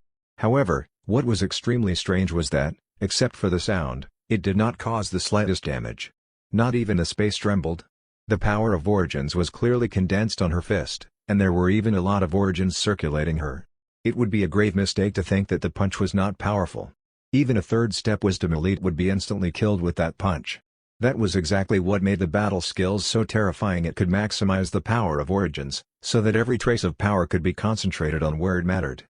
The power of a wisdom elite was very terrifying. Each strike used an immense amount of origins, which inevitably causes the power to be scattered. Even the origin skills, though powerful, actually consumed a lot of unnecessary power. It was just like using a thick stick to poke the ground, only a shallow mark would be made, but with a small needle, a deeper mark could be made. Although the cultivation base of Nanan and Dragon did not improve significantly after practicing, the control of power and the skills in battle they gained were incomparable. Nanan and Dragon exhaled softly as they finished their practice. They could feel that their mana had condensed a lot. They looked at each other, smiled, and continued to read the book. The last half of the battle's skills are so difficult. I can't make sense of them at all, said Dragon in dismay. These battle skills are so much harder to cultivate even though they don't have the destructive power of an origin skill. But there's no denying that they're more useful than the origin skill, for they were born to be used in battle, exclaimed Nanan. She then sighed and continued, it'll be hard for us to master it within a short time. Then, should we continue to practice? Asked Dragon. A cold light flashed in Nanan's eyes and in a thick voice, she said, no. We should go get our revenge first. They had entered a bottleneck. It was better if they could gain more battle experience. Besides, she was no longer afraid of Master Thunder now that she had leveled up.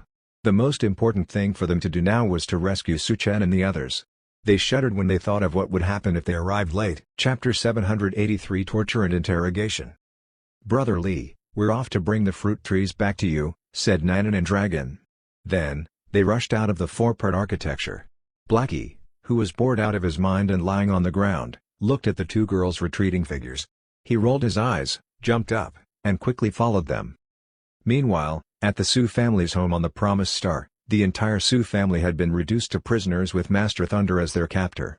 In the Sioux family's yard, in addition to Master Thunder, there was also a middle-aged man in a black long shirt, who was looking at Master Thunder in surprise. Master Thunder, surely it's not worth calling me here just to tell me that you got your hands on the blood-clotting fruit tree and blood-filled fruit vines. The middle-aged man's tone was a little displeased as he continued, is this what you call a matter of great importance? Did you ask me to come here just so you could show off? The middle-aged man was Master Lightning, one of the 4 domain masters. He was also a half-step wisdom dictator. Not long ago, he received a message from Master Thunder claiming that he had discovered a matter of great importance that contained a huge opportunity. Hence, he rushed over as quickly as possible. In fact, he even moved around his schedule to accommodate him. Ha, of course not. Master Thunder smiled and said, Master Lightning, this matter is no trivial matter. We'll definitely be able to make an extraordinary contribution to the Heaven Plundering Alliance if we pull this off. You and I always had an amicable relationship, so I'd like to share this opportunity with you. Master Lightning narrowed his eyes and he asked, and what opportunity may that be?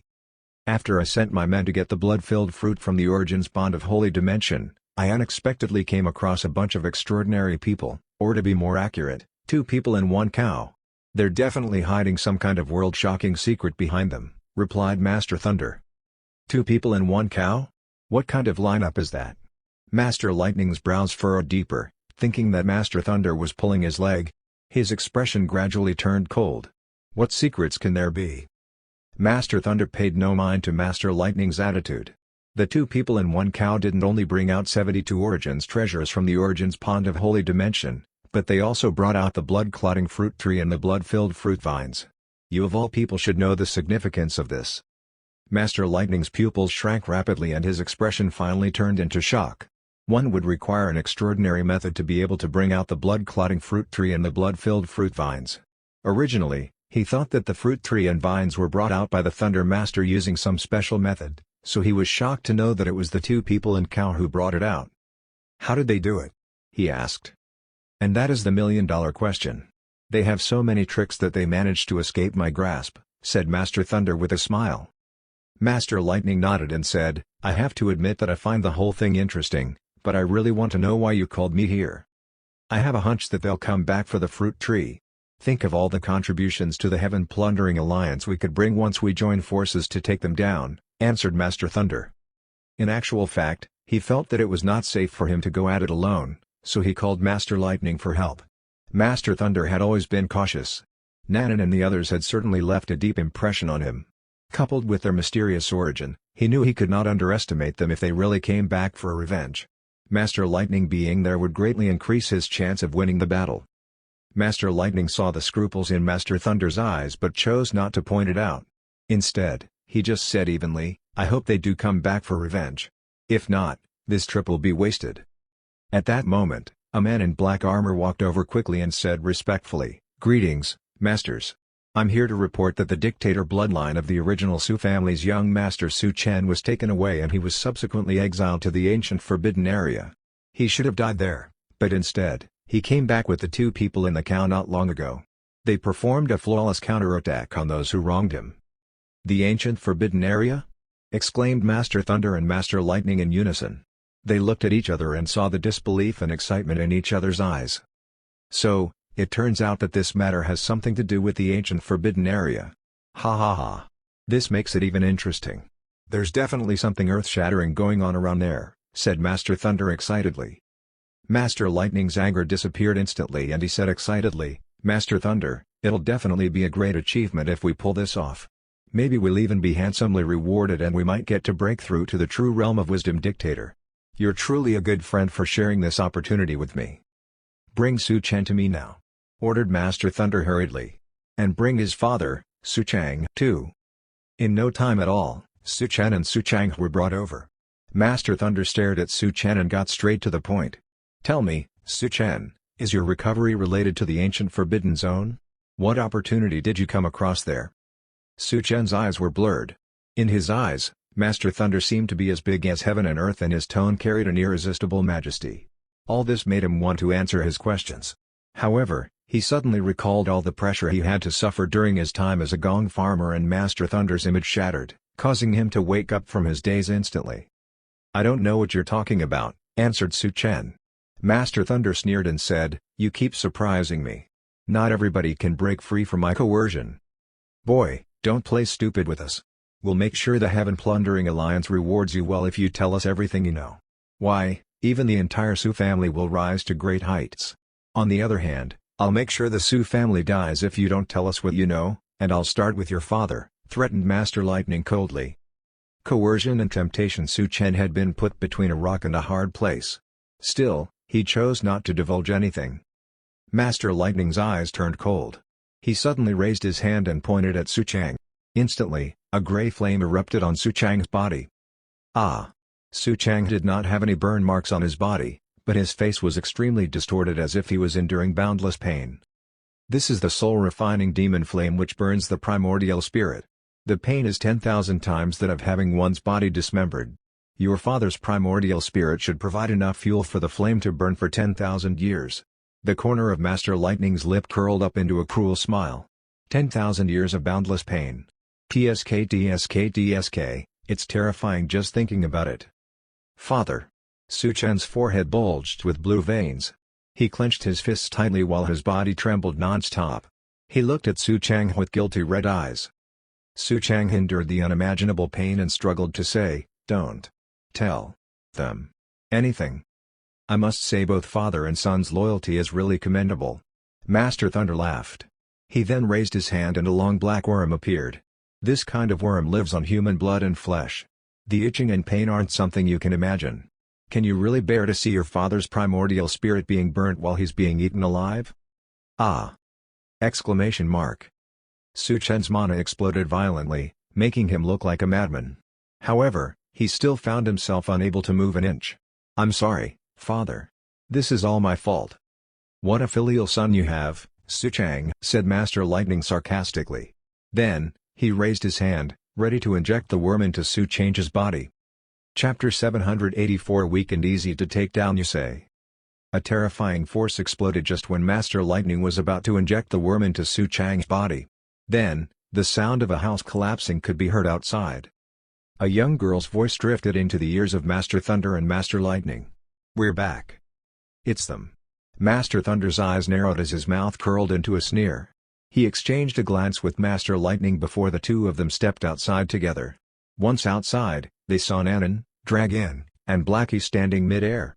Below them were the fallen black armored men. "What? No reinforcements? You just replaced the cow with a bald dog?" Master Thunder was taken aback. Then, he sneered and said, "So, you've come here to die." Master Lightning laughed and said, "Ha ha ha, isn't this better? They saved us a lot of trouble." He thought that he would be in for the battle of his life when he received the invitation from Master Thunder. Never would he dream that Nanan and the others would serve themselves up on a golden platter. This was like winning the lottery. Blackie was immediately unhappy hearing what they said. He started to scold them. "You dare look down on me? Don't you know that I, Lord Dog, am so much more powerful than the cow?" Master Thunder ignored Blackie, smiled, and muttered to himself, "I was looking forward to having some veal. Oh well, looks like it's going to be dog meat on the menu today. Damn you! How dare you ignore me?" Blackie bared his teeth and raised his paws slightly, ready to teach them a lesson they would never forget. Ever. However, Nanan quickly stopped him. "Lord Dog, you promised us that you just watch while we take revenge." Blackie paused for a moment, then coldly put down his paw. "All right, I'll leave the two small fish to you girls," he said arrogantly. In the backyard, the Su family was dumbfounded. They were all looking at Nanan and Dragon with complex expressions on their faces, feeling both moved and saddened. Why would they come back after successfully escaping? They should have at least brought some reinforcements. It's over. The goddesses couldn't even deal with Master Thunder, so how can they win against both Master Thunder and Master Lightning? Su Chang let out a faint sigh and said with a frown, "They should have thought this through. Father, they must be confident in winning if they dare to return. After all, they came from that place." Only Su Chen held on to a glimmer of hope. He knew deep down that where they came from was unusual and held unfathomable secrets. In the void, Master Thunder and Master Lightning had locked eyes on Nanan. "Little girls, I'll make sure you don't escape this time," said Master Thunder sinisterly. "On the contrary, we're here for revenge, so we won't be running away," said Nanan. "Revenge?"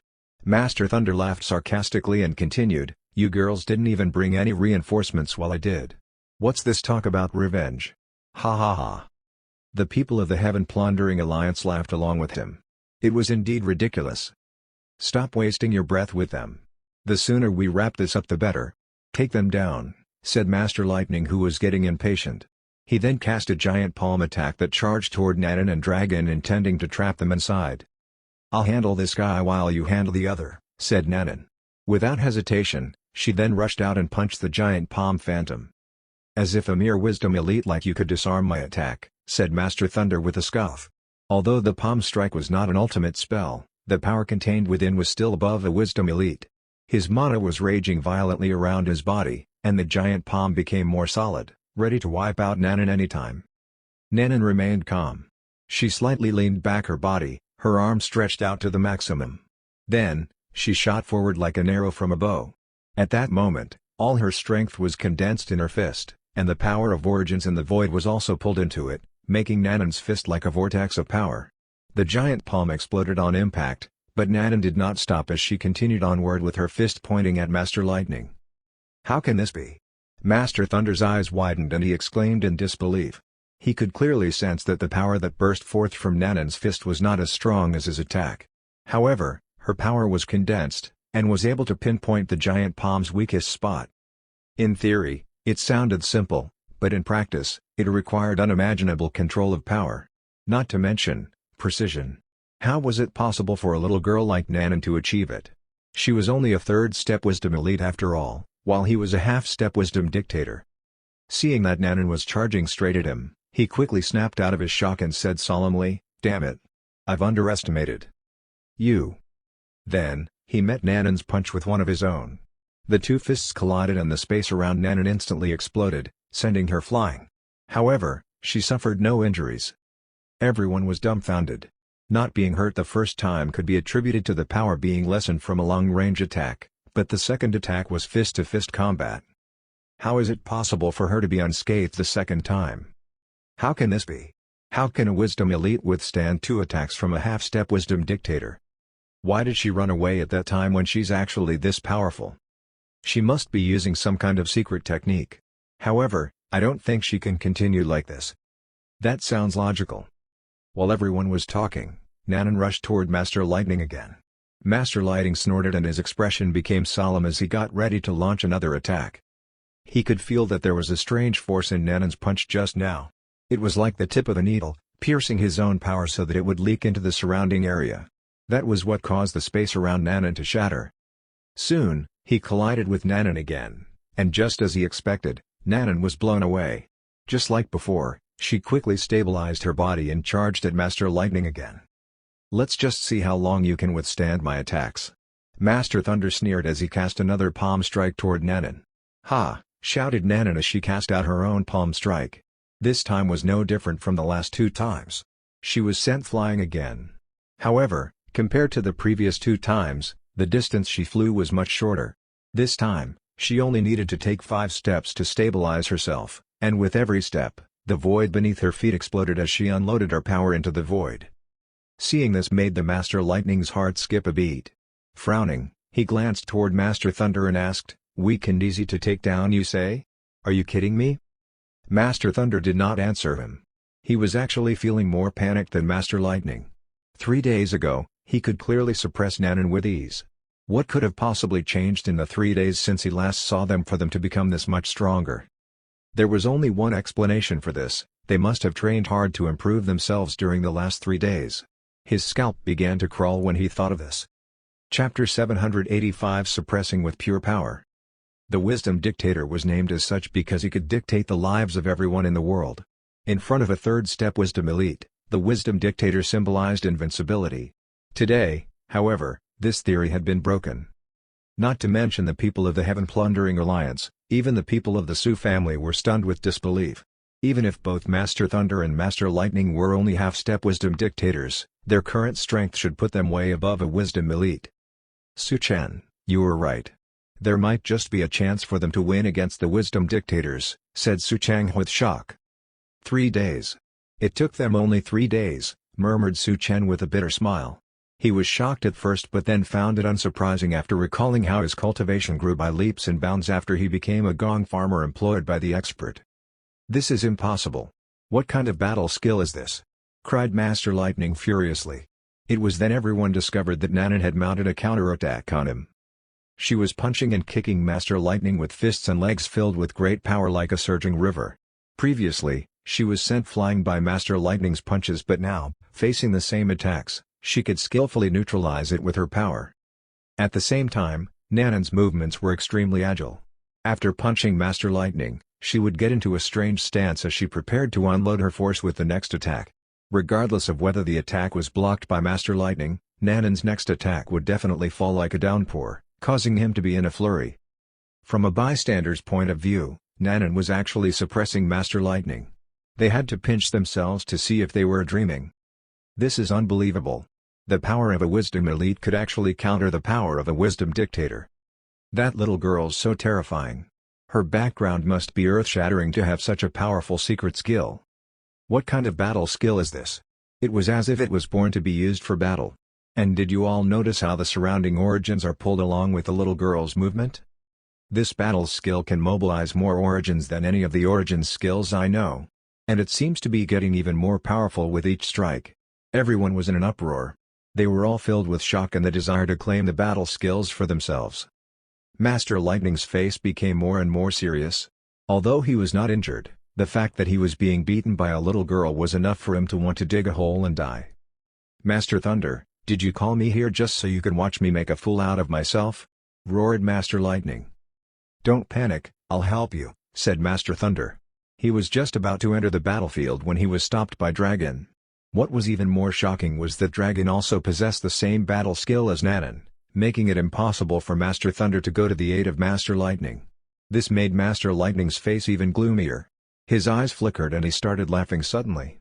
We shouldn't use brute force against them. Instead, we should suppress them with our pure power."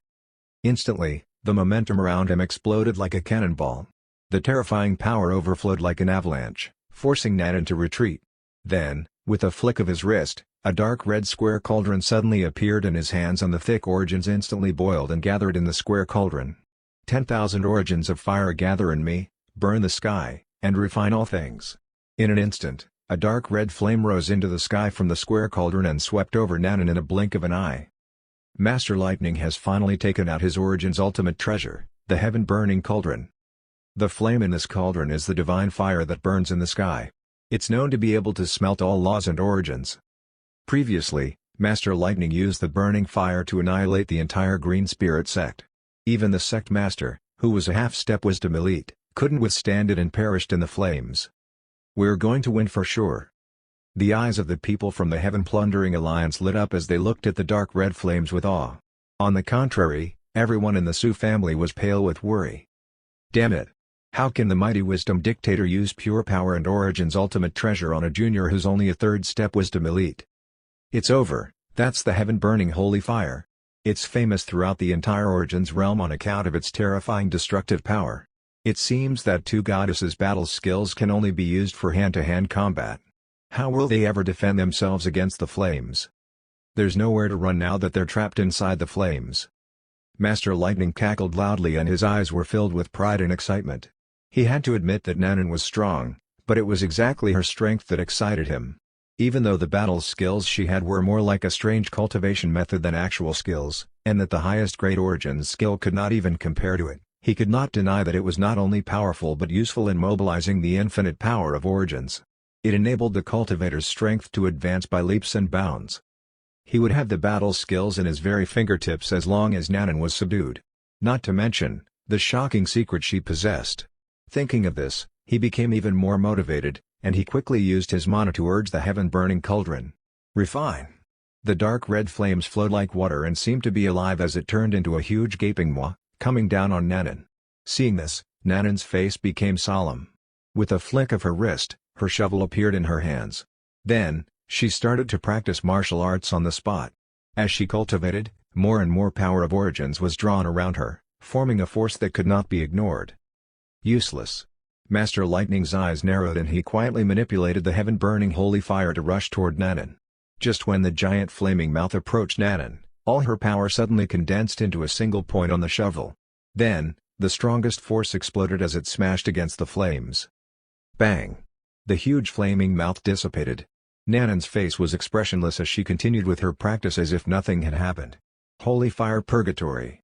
Master Lightning scoffed and urged the heaven-burning cauldron even harder. The cauldron spun between his palms, emitting a dazzling red glow. The flames boiled like a raging sea as they tried to engulf Nanan. However, the aura formed by Nanan's martial art practice blocked the flames. At the same time, she would deal a blow with her shovel whenever a huge wall of flame rushed out to devour her. On the other side, Master Thunder had summoned the Thunder Prison, trapping Dragon in it. Thunderbolts and lightning intertwined with each other, and the power they contained was enough to annihilate a third-step wisdom elite. Cold beads of sweat began to form on both Nanan's and Dragon's foreheads, and there were signs of fatigue in their eyes. Anyone could tell that they were under enormous pressure. Even though they seemed to have blocked all attacks, they knew that they would be dead if they made one wrong move. Although the battle skills they learned were miraculous and their manipulation power was superb, the requirements for use were obviously extremely high. Nanan and Dragon would make a mistake sooner or later if they continued to use it at such high intensities. Moreover, it was not as simple as blocking the attacks now that they had found themselves trapped in the Fire and Thunder Prison. Even if the attacks ceased, it was only a matter of time before they would be eroded by the high temperatures of the flame and the paralysis of the thunder. Chapter 786 being used as a whetstone. Above the Su family's place, the sea of fire roared as the lightning shocked the world. Nanan and Dragon were trapped in the fire and lightning prison respectively, as if Armageddon had descended upon them. They would be annihilated at any time.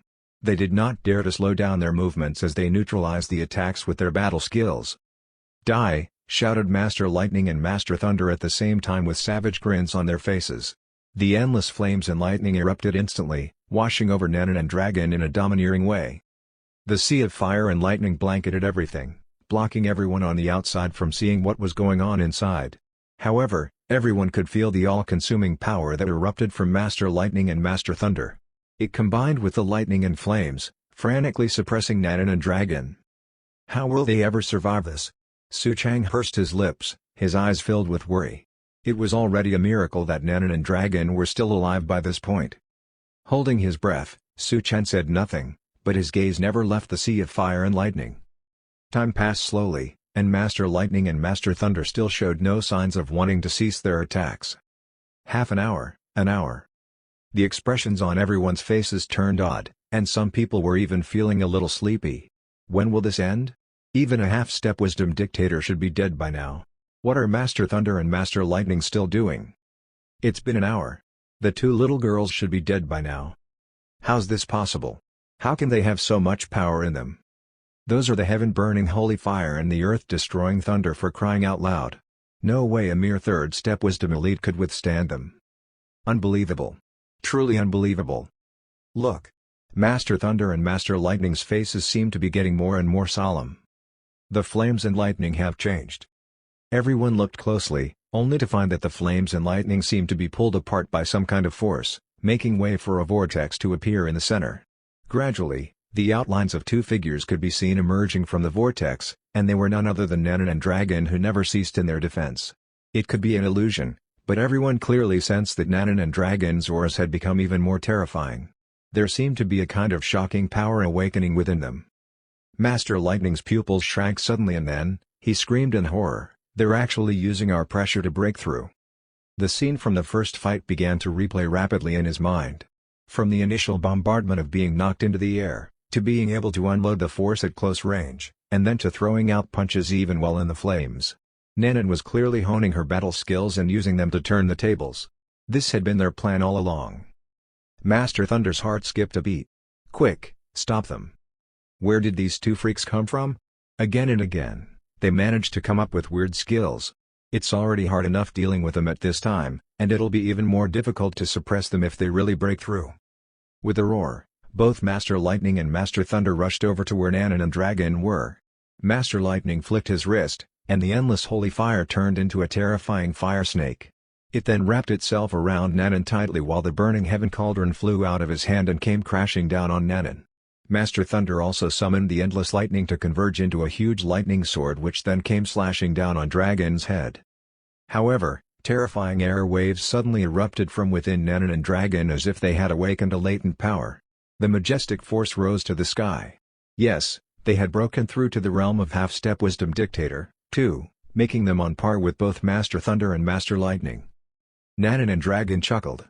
Then, they slammed a savage punch, instantly blasting away the flames and lightning around them. In the next moment, the fist phantom collided with the heaven-burning cauldron and the sword made of lightning. The power they displayed was clearly the power of a wisdom dictator, but shockingly, there was no terrible aftershock. Because the two of them had attained perfect mastery over their power, there was no wasted power at all. Master Thunder and Master Lightning were instantly sent flying in a parabolic arc while leaving a trail of blood in their wake. The bones in their bodies were all shattered while their hands had completely turned into powder. However, their bodies recovered as soon as they urged their origins of life to heal themselves. Then, they were staring at Nanan and Dragon in horror. As for the other members of the Heaven Plundering Alliance, they were looking at them incredulously with eyes that were about to pop out of their sockets. Oh my god, what did I just see? How could they not die but break through instead under the flames and lightning of Master Thunder and Master Lightning? Did they just send Master Thunder and Master Lightning flying? Are they no match for two little girls? Half-step wisdom dictators. They actually became half-step wisdom dictators. The geniuses in the Origins realm would curl up in shame if they knew about the existence of these two little girls. The people of the Su family, who were previously in despair, were even more confused.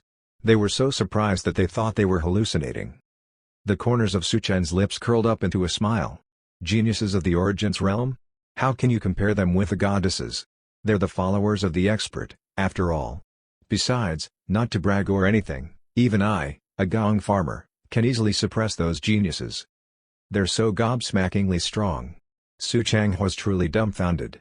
He suddenly realized that all his common sense did not apply to Nanan and the others. As Su Chen said, the person backing them was beyond his imagination. What kind of courage does one need to challenge a wisdom dictator with the strength of a third-step wisdom elite, and on top of that, to sharpen oneself from the coercion? Asked Third Elder with awe. Only those who are extremely confident in themselves and who are unafraid of death would dare to do that. By this fact alone, Nanan and Dragon were worthy of being called geniuses. Master Lightning's face contorted in anger. You were actually using us as a whetstone? Nanan blinked and said innocently, yes, and you should feel honored to be our whetstone. Honored? Ha ha ha. Then, you should feel honored to die under the god-killing bow. Master Thunder cackled maniacally, his killing intent horrifying and shocking. With a flick of his wrist, he took out a piece of jade, infused it with his mana, and then threw it up into the sky. Instantly, all the power of origins gathered and condensed into a golden longbow phantom. An extreme killing aura enveloped all the onlookers as soon as the bow appeared, sending chills up everyone's spines. It seemed as if it was born to kill, and whenever it appeared, a trail of death would surely follow in its wake. What's this? Nanan and Dragon frowned at the same time. They sensed a familiar aura from the longbow phantom. Chapter 787. You're up, Blackie. The golden longbow was suspended in the void like the sun, shining dazzlingly. A mysterious aura overflowed from it, making the world pale and dimming the light of the sun and moon. Everyone could feel that there was a shocking power hidden in the longbow, and it was just a phantom. Dragon and Nanan were shocked. They faintly felt a familiar aura from the longbow, but they could not put their fingers on it. We humbly request the Executor to kill the gods with one arrow, said both Master Thunder and Master Lightning coldly with murderous intent glinting in their eyes. As their mana poured into the longbow, a human-shaped phantom appeared behind the longbow phantom.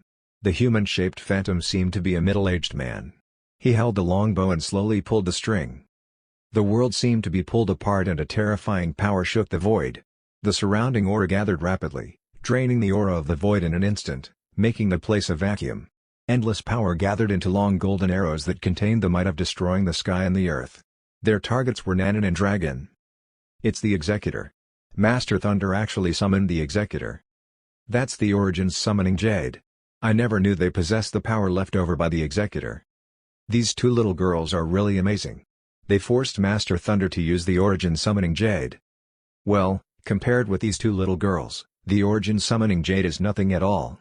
Their achievement would be enough to cause a commotion in the Heaven Plundering Alliance once they subdued the girls. Yeah, they're too extraordinary and they have a shocking secret behind them. The Executor's a real wisdom dictator, and he also has the divine weapon that was awarded to him by the leader of the Alliance. His strength is too terrifying. Everyone in the Heaven Plundering Alliance looked at the phantom in awe. Their breaths were caught in their throats even though they knew they were not his target. Shoot! The golden arrow shot out, leaving a trail of golden light in its wake. The power contained in the arrow was enough to make anyone despair. When everyone saw the golden light, their hair stood on end, giving rise to a feeling of impending disaster. It's over. Everyone in the Su family cried out in unison. Nanan and Dragon were equally as terrified. However, they chose not to show it on their faces even though they knew they stood no chance against the incoming attack. Fall back. Let me handle it, said Blackie suddenly. He walked slowly and calmly in front of Nanan and Dragon. It seems like it's finally my turn, he said cockily. He continued to move forward, meeting the arrow head-on. This shocked everyone from the Heaven Plundering Alliance and the Su family. It was truly incomprehensible to them. This dog's crazy. He must be very loyal to sacrifice himself for his master. What he's doing won't even slow down the arrow at all. This dog's lost his mind. He's walking right into the enemy's line of attack. This dog's certainly very extraordinary to be so indifferent in the face of death. The arrow was approaching Blackie at an astonishing speed. There was no doubt that it could penetrate everything between heaven and earth. In the next instant, Blackie would surely be torn into shreds by the terrifying force and be wiped out from the face of the earth. However, Blackie, who was still advancing, suddenly turned around and pointed his butt at the golden arrow. An ear-piercing explosion was heard, causing the void to vibrate with it. It sounded as if a diamond was drilling into something extremely hard. The golden arrow and Blackie had reached a stalemate as the former drilled maniacally against Blackie's butt, trying to sink its tip into his flesh. However, Blackie's dope leather pants remained pristine as ever. The powerful force spilled out and the power of the collision made everyone's scalp tingle as if they would be wiped out at will. After a while, the power of the arrow was exhausted, growing weaker and weaker. In the end, it dissipated with the wind. The whole place was silent. Everyone's eyes were bulging out and their jaws were on the ground, completely unable to believe everything that had just happened. What? What a hard butt. How's that possible? What kind of dog is this, and what kind of pants is that? He's so terrifyingly powerful. That was the executor, a real wisdom dictator, we're talking about. How could he not be able to pierce through the dog's butt with the god-killing bow? Wow, and here I thought the two little girls were strong. It turns out the dog's the real Bigshot here. They stared at the dog and were unable to calm the tempest in their hearts. When did the Origins realm have a wisdom dictator dog? This is too ruthless. Su Chang's jaw had dropped to the ground and he felt that his worldview had come crashing down. I thought that cow was already special enough. Never would I imagine that this dog would be even more special than a cow. Su Chen, you're right, a miracle has indeed occurred. The executor was stunned as well, but he only had the power of a single blow. He looked deeply at Blackie.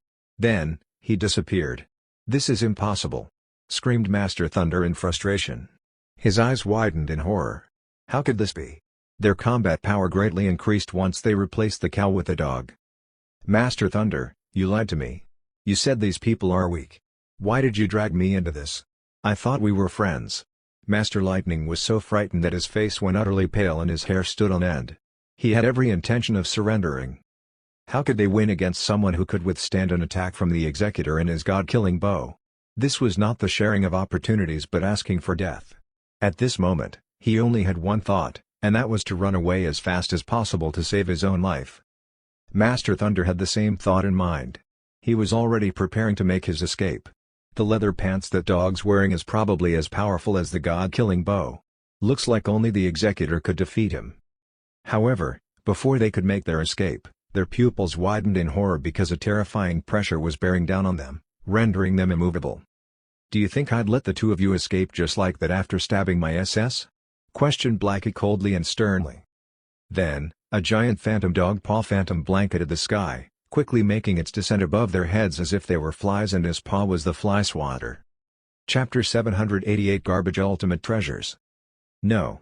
Master Thunder and Master Lightning looked at the dog paw phantom fearfully. They felt a strong aura of death that almost suffocated them. Don't even think I'm going to go down like that. Master Thunder was determined to get out of this. The power in his body raged on as he condensed all his strength. The tears coming out from both of his eyes were not salty water but blood.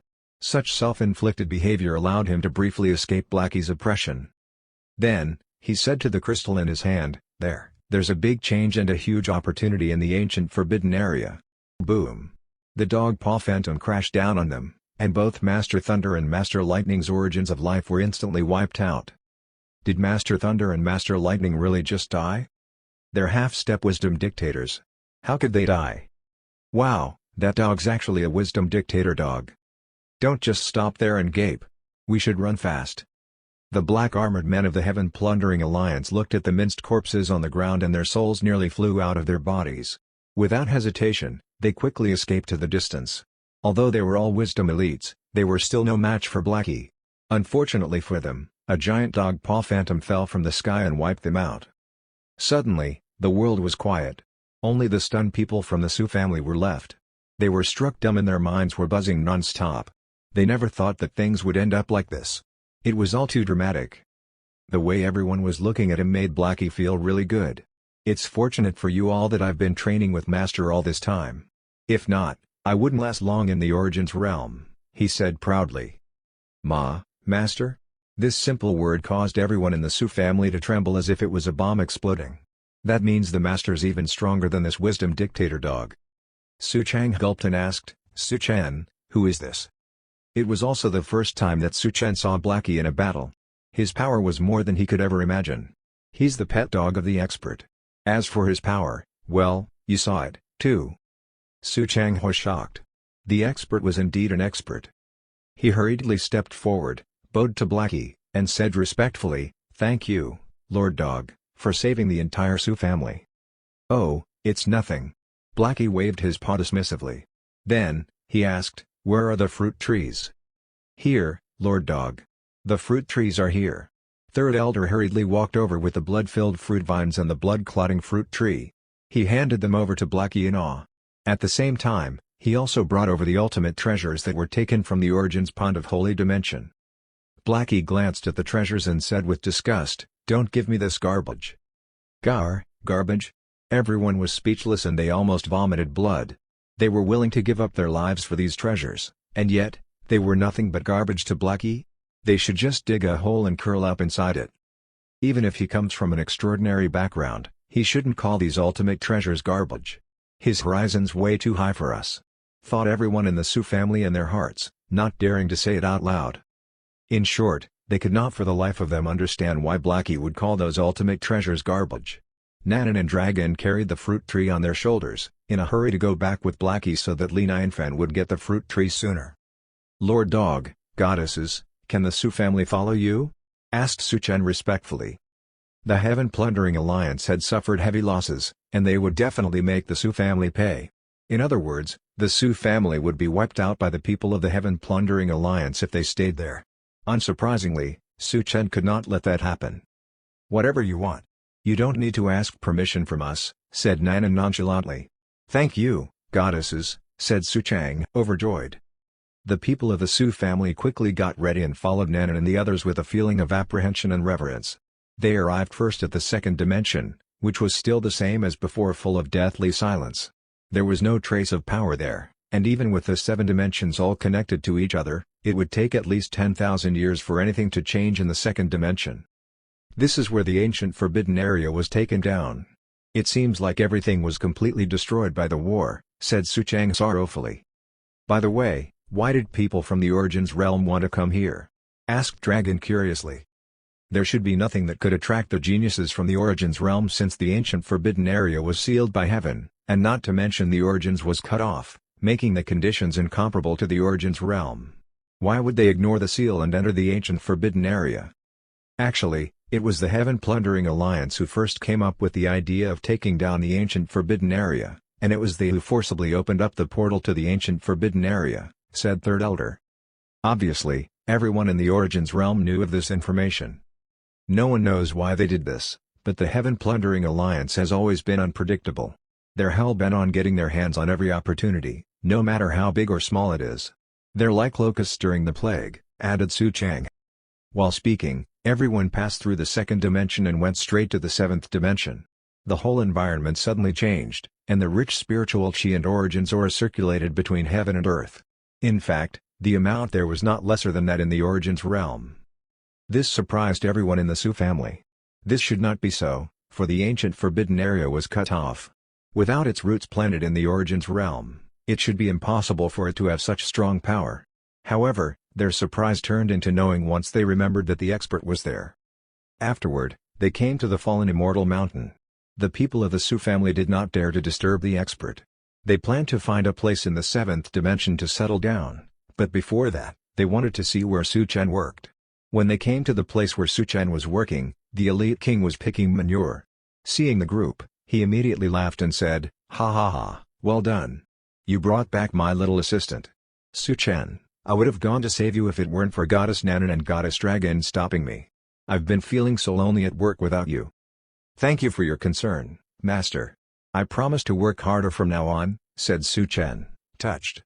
He then took over the manure bucket and manure fork from the Elite King and started to pick up the manure. Everyone in the Sioux family started glitching when they saw Su Chen working skillfully. He's really a gong farmer. And the manure bucket and manure fork are both ultimate treasures. Wait a minute. Those aren't ordinary manure at all. The manure actually contains powerful origins. I bet those manure are more amazing than elixirs. This is incredible. I feel like I'm about to break through by just smelling the manure. Young master's so lucky to be a gong farmer. Gasp. All of them were shocked by the extraordinariness of the manure and a layer of goosebumps appeared all over their bodies. At that moment, they suddenly understood why Blackie called all the ultimate treasures from the Origins Pond of Holy Dimension garbage. Heck, even calling them garbage was an overstatement because those treasures were not even half as good as the manure. Chapter 789 The Whereabouts of the 5 Battle Spirit Guardians. Today, I was fortunate enough to witness the world of a Bigshot. I've learned a lot. Su Chen, the expert entrusted you with such an important job because he thinks you can do it, so you must do this job well. Don't let him down, okay? And under no circumstances should you eat the manure, said Su Chang solemnly. Su Chen pursed his lips while thinking something sounded off about what his father said. However, he still nodded and said, "Don't worry, father. I'll definitely make you and the expert proud of the work I do." Suddenly, the Steely shook violently, and then, an earth-shattering might erupted, condensing into a phantom who looked over to where Su Chen and the others were. Everyone in the Su family widened their eyes in horror when they felt the terrifying pressure bearing down on them. Shit, that Steely's actually alive. Not only is it alive, but it's also very powerful. It's definitely a wisdom dictator. It's too terrifying. It's worthy of being on the mountain where the expert lives. We can only blame ourselves for being too narrow-minded to think that everything was simple. Even the Steely's so awesome, I really don't deserve to be here at all. Everyone took a gulp and spoke in awe. They were not afraid that this Steely would hurt them.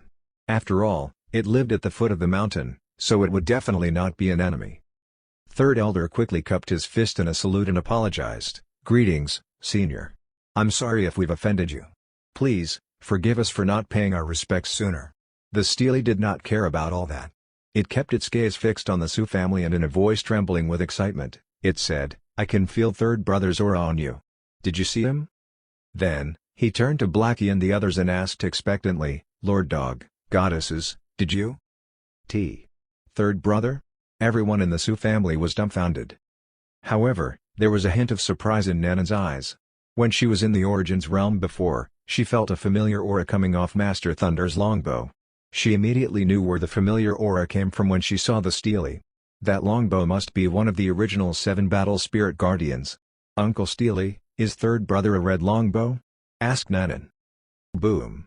The Steely shook violently and it almost could not control its aura. "Yes, that's exactly it. You really saw him? How is he? Where is he?" it asked excitedly. "Uncle Steely, we'll tell you everything, but please, calm down first," said Dragon soothingly. Then, she told the Steely everything that had happened in the Origins realm. Heaven Plundering Alliance? How dare they refine Third Brother into a treasure? The Steely shook violently and bursts of incomparably tyrannical and murderous aura erupted up for it. It was as if it would burst out into the sky and fly straight to the Origins realm in the next moment. The 7 Battle Spirit Guardians were transformed from the supreme powers of the world in order to suppress heaven. They contained the pride and blood of the supreme powers, but now, one of them had been refined into a treasure. This was a monstrous humiliation. "Please, calm down, Uncle Steely. We don't know where a Third Brother is now. Acting rashly won't do any good," said Dragon hurriedly. "How did Third Brother end up in the hands of the Heaven Plundering Alliance?" asked the Steely in a low voice. "Senior, it was the Heaven Plundering Alliance who first entered the ancient Forbidden Area," answered Su Chang. The Steely immediately figured out the link and said angrily, "So, the Heaven Plundering Alliance's target is us? Damn it." Just as its namesake, the Heaven Plundering Alliance, claimed to plunder all the opportunities between heaven and earth.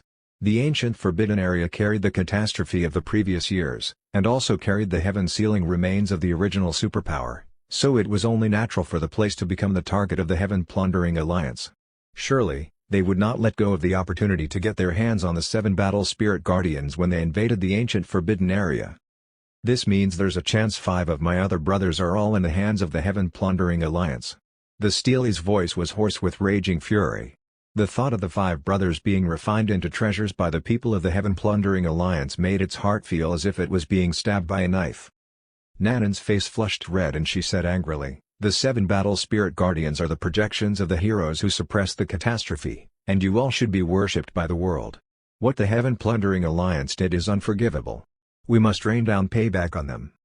"Don't worry, Uncle Steely, we'll definitely find a way to help you save your brothers," promised Dragon.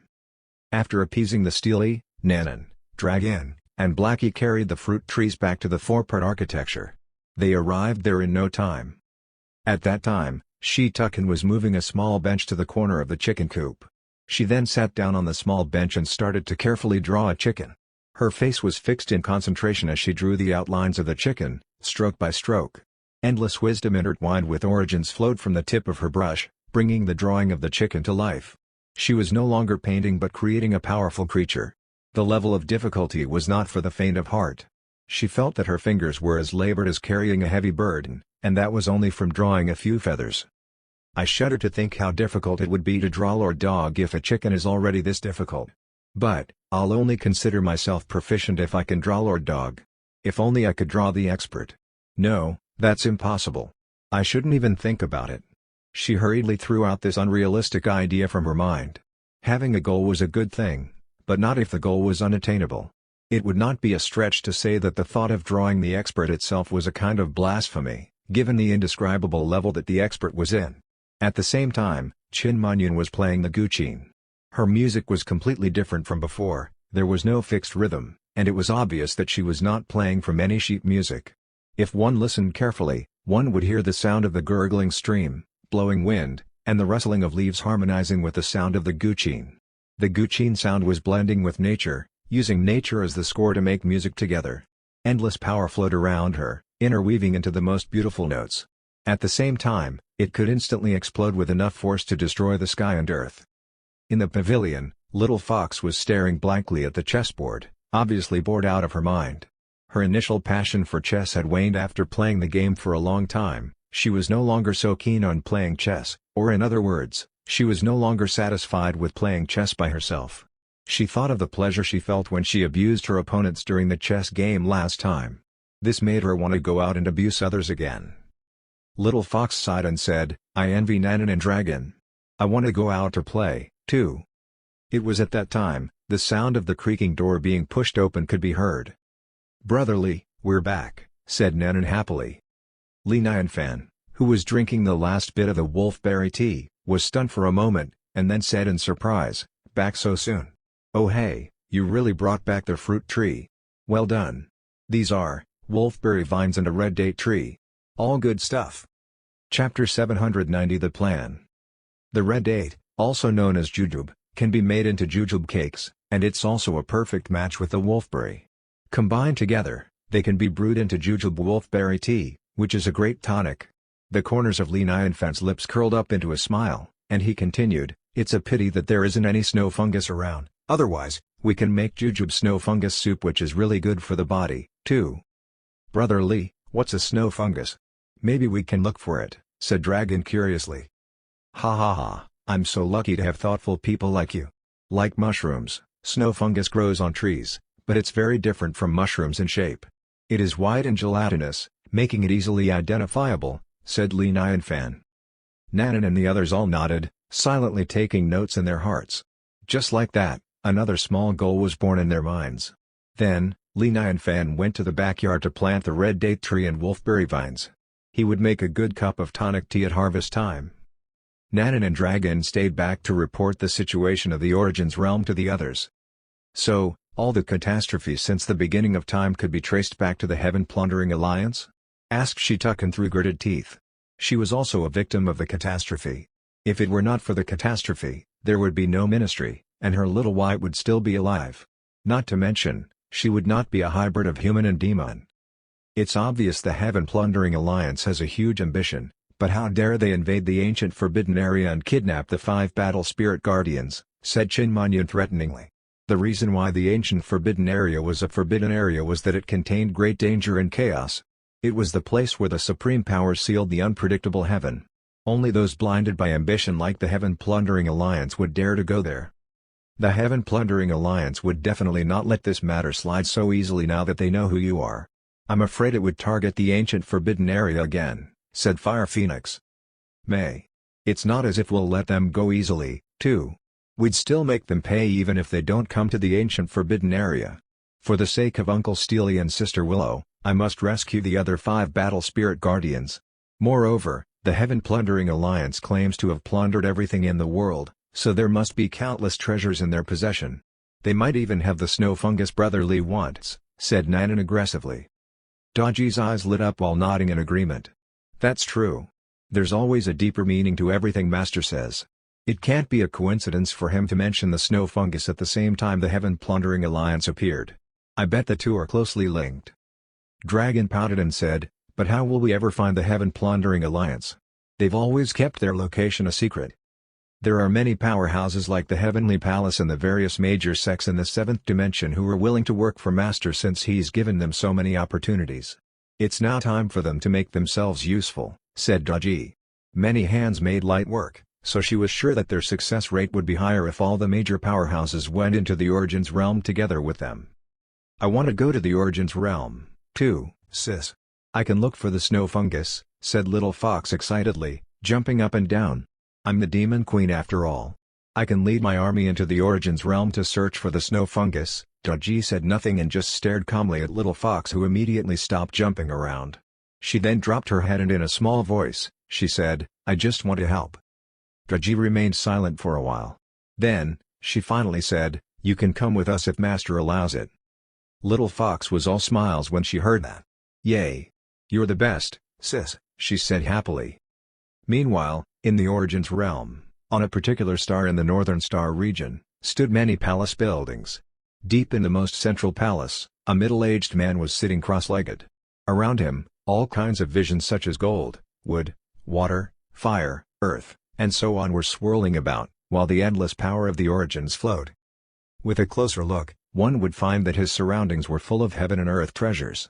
There was a river made of milky white wisdom spiritual liquid, and there was also an Origins fruit with a terrifying aura hanging above his head.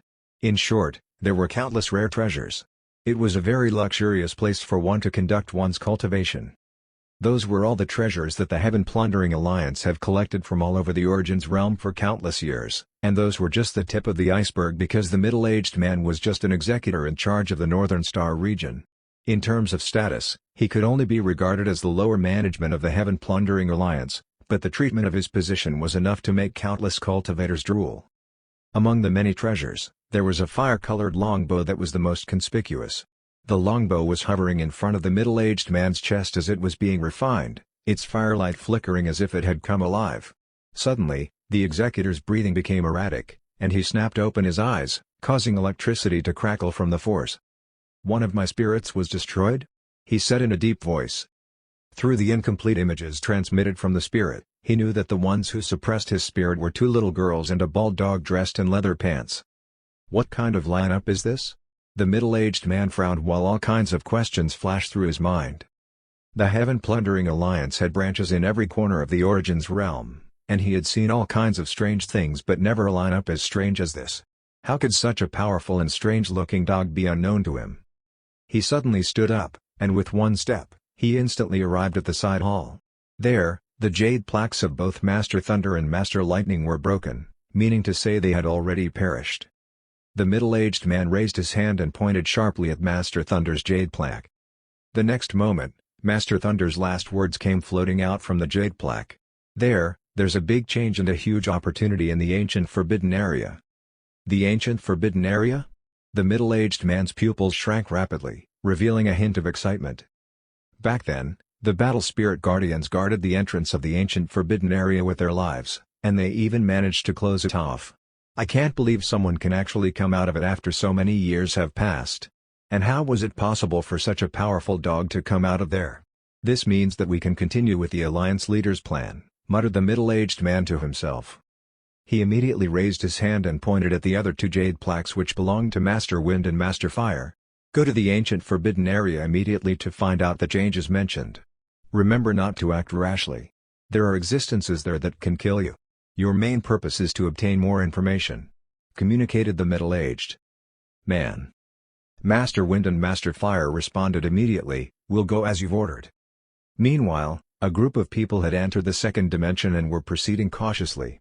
Some people had discovered the passage to the second dimension after all 7 dimensions were connected.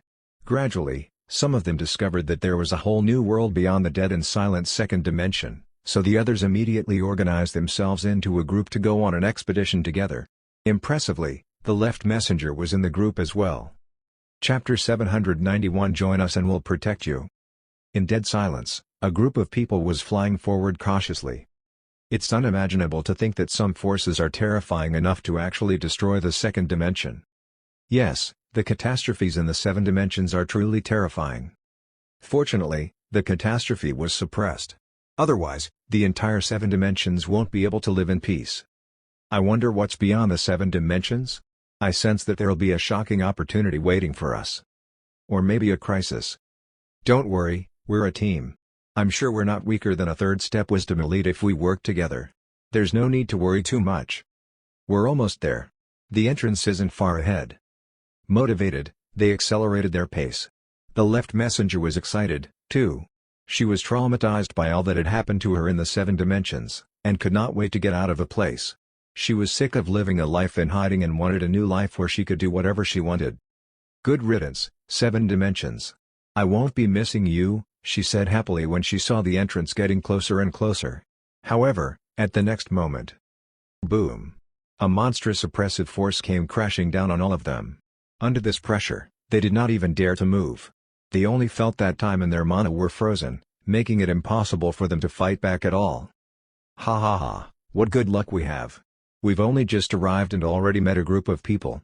2 figures slowly emerged from the entrance, both of them staring at everyone with cold eyes and causing everyone's hair to stand on ends while their hearts thumped wildly against their chests. The 2 of them had surpassed the realm of a 3rd step wisdom elite.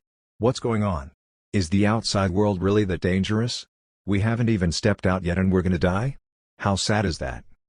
The executor told us not to act rashly, so we should just bring this group back first, said Master Fire. Fine with me, said Master Wind with a nod. The left messenger and the others were immediately imprisoned with a wave of Master Fire and Master Wind's hands. Then, the 2 of them brought them all across the star fields until they arrived in front of the executor. The executor sat in the main hall and looked at everyone indifferently. The left messenger and the others felt an immense pressure bearing down on them even though the executor kept his aura under wraps. It was as if in front of them was a colossal dragon, and the pressure they felt was something primordial. A cultivator could not bear this pressure and his Tao heart immediately collapsed. He fell to his knees and started begging for his life. My lords, we came here by mistake. We don't know anything. This is all a misunderstanding. You don't know anything? Then what use do I have for you? Asked the executor coldly. Then, without warning, the cultivator turned into a cloud of dust and dissipated with the wind. Everyone was scared after seeing that. They were all trembling non-stop. My lord, what do you want to know? I'll tell you everything I know, said one of the cultivators quickly. What can you tell me about the 2 little girls and a bald dog? Asked the executor. The left messenger's pupils shrank rapidly and her mind began to buzz as soon as she heard what he said. Them again.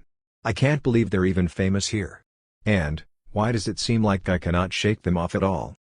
My lord, from what I know, the 2 little girls and the bald dog are top superpowers in the entire 7 dimensions. They had a hand in suppressing the catastrophes, too, and they have close relations with the Heavenly Palace, answered the cultivator. All that he had said were no secrets at all. After all, Blackie and the others' performance during the catastrophes was the talk of the town for ages. However, it was obvious the executor was not satisfied with his answer. What else? What else? The cultivator panicked. He racked his brains but still came up with nothing. That's all I know. Their origins are too mysterious, and no one knows any specific information about them. Is that so? The executor glanced at the cultivator indifferently, and then, the cultivator disappeared with the wind just like the first cultivator did. Then, he turned his attention to the rest of the people. It made their hearts clench and their eyes were filled with despair. A bunch of useless junk, growled the executor. He was prepared to wipe them all out when the left messenger stepped forward quickly and prostrated herself. My lord, that bald dog's my arch-nemesis. I've witnessed their growth since the very first day I met them, she said in a tearful voice. She could tell from the executor's tone that he did not like the bald dog, and that was why she dared to say what she said. Sure enough, the executor immediately became interested. Go on, he said. I used to work in the upper management of an organization. Life was good back then.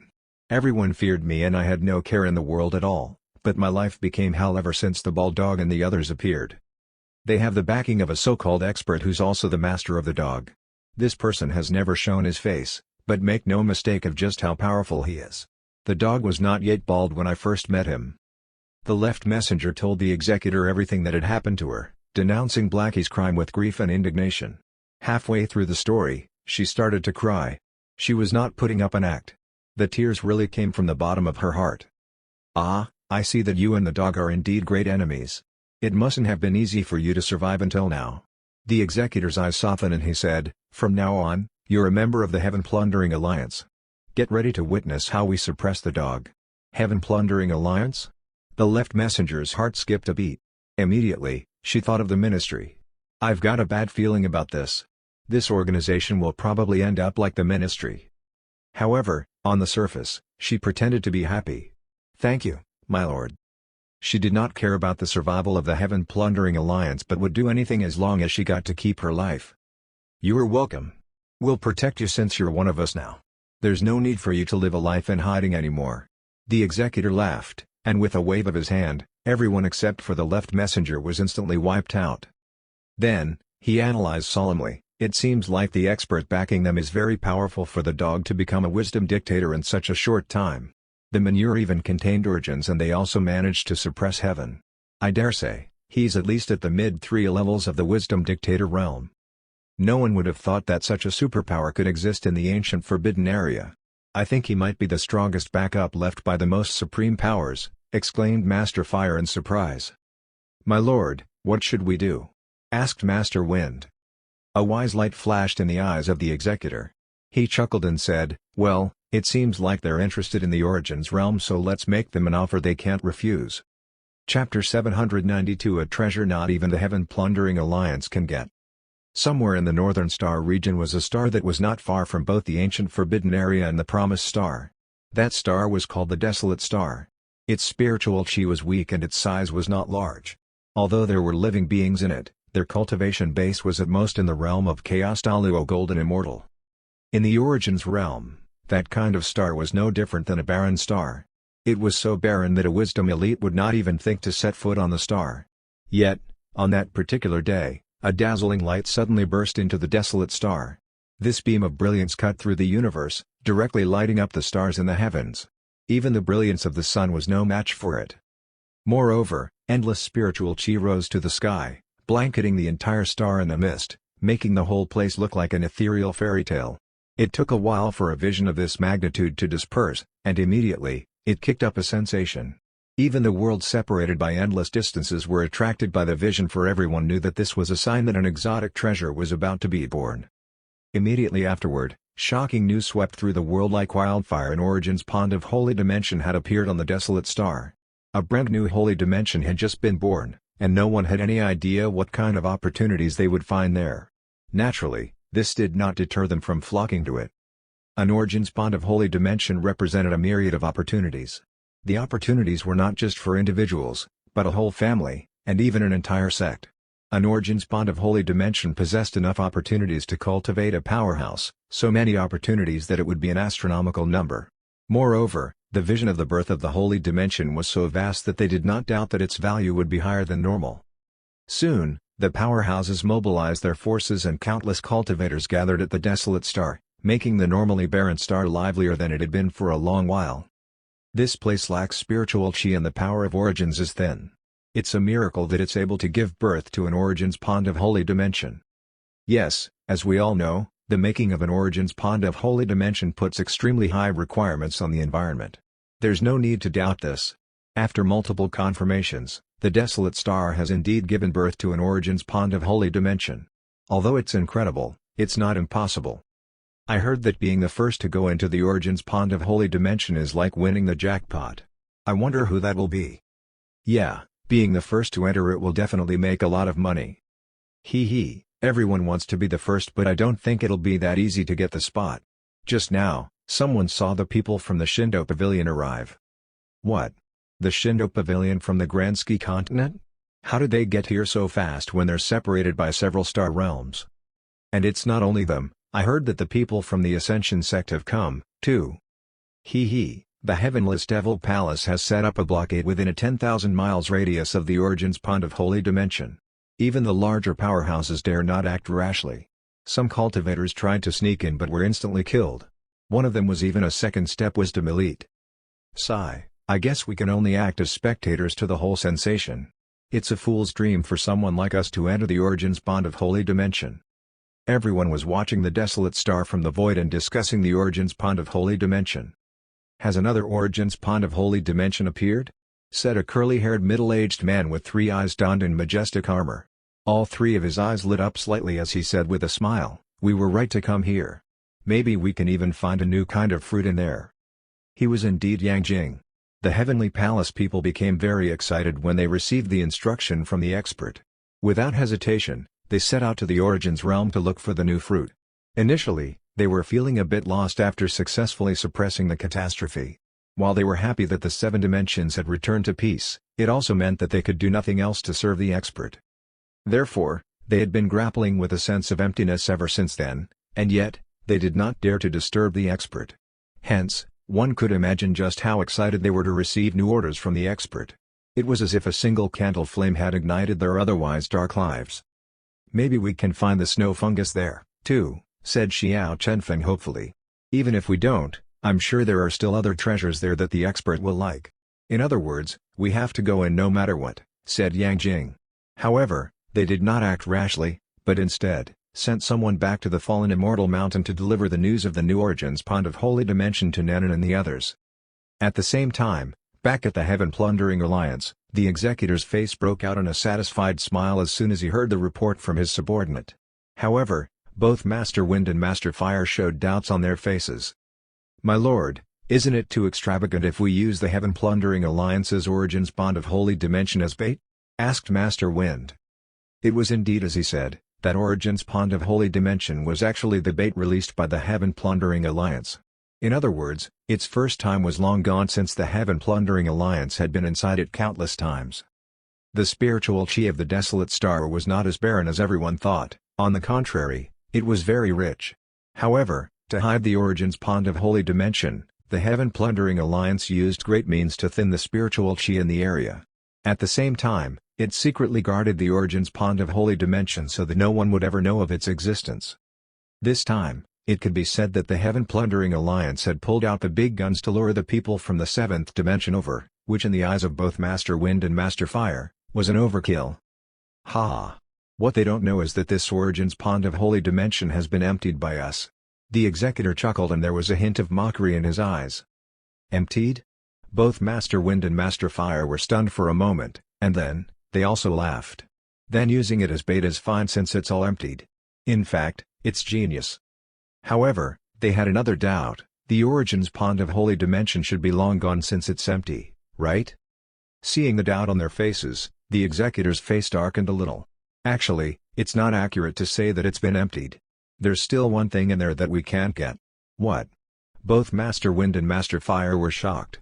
As miraculous as the Origins Pond of Holy Dimension was, they found it hard to believe that there was something in there that the executor could not get, not even with the support of the entire Heaven Plundering Alliance. We, the people who dare to plunder even the heavens, are helpless against some treasure? What kind of treasure is it?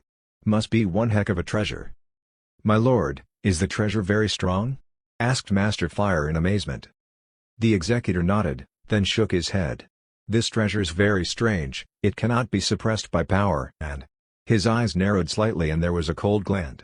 He then chuckled and said, "Those people will definitely die if they put their hands on the treasure." In fact, this was his main purpose for using the Origins Pond of Holy Dimension as bait.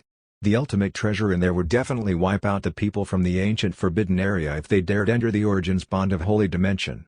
In other words, he did not even need to lift his finger to make them go away. Chapter 793 The Domineering Power of the Heavenless Devil Palace. On that day, the Desolate Star was the superstar in the Origins realm. Wisdom elites blanketed every surface of it where there was previously none. The cultivators below that realm did not even dare fly near it for fear of angering the elites. An imposing atmosphere surrounded the entire star as if a storm of global magnitude was about to break out. The preciousness of the Origins Pond of Holy Dimension was evident. The strong thought it was their birthright to have a share of the pie, while the weak hoped for some pie crumbs to trickle down. Some people secretly called their friends and formed parties. Everyone cast their most powerful ultimate spells to be recruited into a party.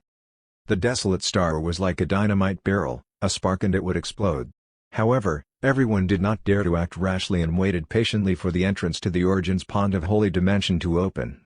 It was then, 2 little girls and an enchanting woman appeared in the middle of the crowd. Their arrival made the already tense atmosphere even tenser, kicking up a ripple through the air. Regardless of gender or age, all of them, without exception, fixed their eyes on the enchanting woman and were instantly enthralled by her beauty. The 2 little girls and the enchanting woman seemed accustomed to their reactions. They ignored the gawkers and remained as spirited as ever as they surveyed their surroundings happily as if they were on holiday. To them, this mission was indeed a holiday. By then, it should be obvious they were none other than Nanan, Dragon, and Little Fox. It was Little Fox's first time in the Origins realm. She looked around her with eyes full of wonder and exclaimed, "Wow, the Origins realm sure is lively and there are so many powerful cultivators here. The number of wisdom elites here alone is more than the entire ancient Forbidden area. If you think this is fun, wait till you get to the Origins Bond of Holy Dimension. There are lots of treasures in it, and they can even change shape and fight," said Nanan with a smile. Dragon nodded vigorously and said, "I didn't expect that another Origins Pond of Holy Dimension would be opened so soon. I can't wait to go treasure hunting for Brother Lee." "Treasure hunting?" Little Fox's eyes suddenly danced with eagerness. "Is treasure hunting hard?" Nanan thumped her chest, looking like an experienced treasure hunter. "It's not hard at all. Besides, you have us to show you," she said with a smile. While they were chatting happily, two muscular men blocked their way. "Miss, our master invites you all to meet with him," said one of them. The three of them stopped in their tracks and a frown appeared on each of their faces. They were obviously unhappy at the intrusion.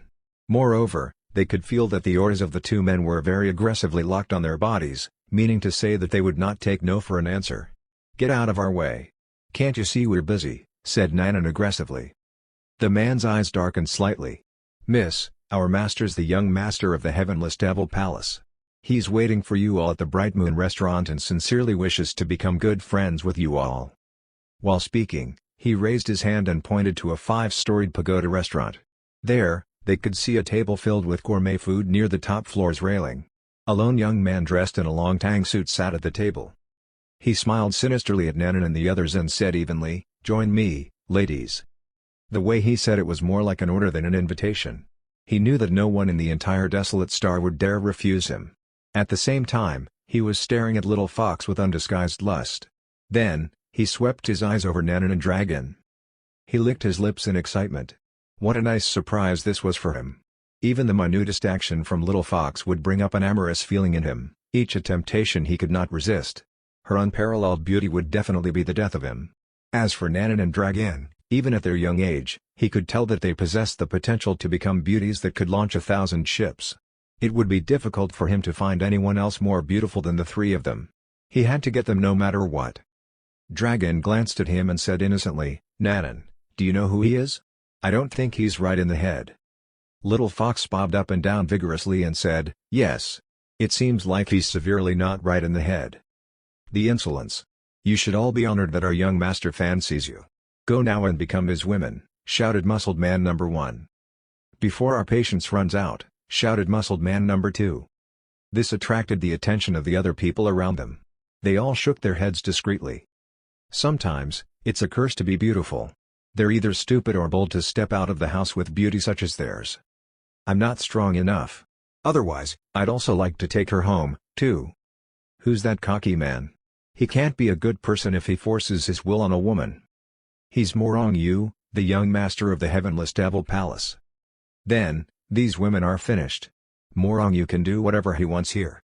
"Sigh, I heard that there's a cultivation method in the Heavenless Devil Palace which requires them to absorb the yin energy of women. I'm afraid this will not end well for the three of them. There've been too many women harmed by Morong Yu.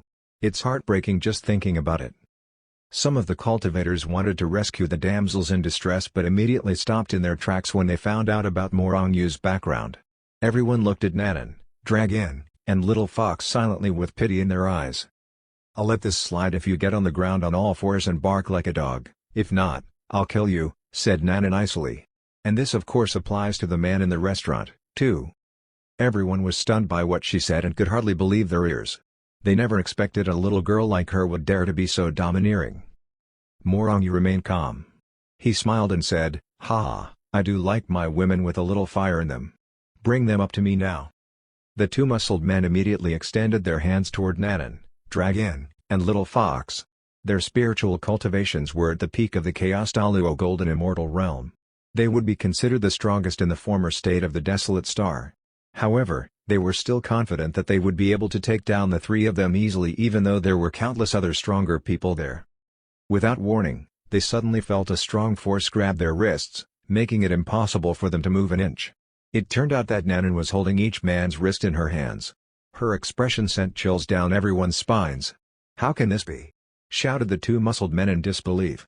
Their faces darkened, and instantly, their mana burst forth, sending the endless laws surging around their bodies in a bid to blast off Nanan.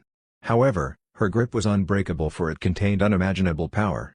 In a blink of an eye, a terrifying devouring force came out from the Nanan's palms, slamming into the two muscled men. You. The two muscled men's eyes widened in horror as if they felt the most terrifying thing in the world. They found themselves unable to speak, and with a flash of light, they dissipated between the heavens and the earth, devoured to the point where not even scum was left. Chapter 794. One after another. The two muscled men disappeared from where they stood, shocking everyone. The little girl actually devoured the two muscled men. How is this possible when both of them are at the peak of the Chaos Daluo Golden Immortal Realm? Maybe she's a wisdom elite. They were killed with a single touch. Who are they exactly? From the Bright Moon Restaurant, the people of the Heavenless Devil Palace looked at Nanan with shock. What a strange ultimate spell. Her devouring power seems to be able to devour everything in the world, surpassing most spells, said an old man in a thick voice, frowning. They obviously possess ultimate treasures that can hide their auras. Even I can't read their power. They definitely come from a prominent background, said another person. Morongyu stared at Nanan, and instead of being angry, he laughed. This just makes me more interested in them. Go take them down, Jin Lao. Yes, young master. Jin Lao replied calmly. He then made his way over to Nanan and the others, all the while staring at them contemptuously. I'll spare you if you kneel within 3 seconds. The Origin's aura circulated his body and a terrifying power spilled out. The oppressive power of a second-step wisdom elite made everyone hold their breaths fearfully. Although Nanan and the others covered up their auras, making it impossible for the others to get a read of their actual power, it did not affect Jin Lao's sense of superiority. The two muscled men were only in the realm of Chaos Daluo Golden Immortal, making them weaker than ants. In other words, the fact that they were killed with a single touch did not signify anything about Nanan's power. Moreover, the three of them were so young, and he had never heard of them either. There was no way they would be stronger than a second-step wisdom elite. "Ah boy, looks like everyone in the Heavenless Devil sect isn't right in the head," said Nanan, a little nonplussed. "All of these people are so arrogant. I bet they got whatever they wanted by acting all intimidating. However, that ends now." She was too lazy to talk some sense into these bunch of people. She arched her brow and shot out like an arrow. She then aimed her claw-like hand at Lao Jin. Jin Lao was taken aback, but then he grinned and cast his ultimate spell with his finger pointed toward Nanan. "Ha ha ha, your resistance is futile. Die. Heaven Sealing Point." The vision of a huge finger suddenly appeared, triggering the power of Origins to suppress Nanan. However, a black hole slowly emerged from Nanan's hand, and with a single touch, Jin Lao's ultimate spell was instantly neutralized without much fanfare. "This is impossible!"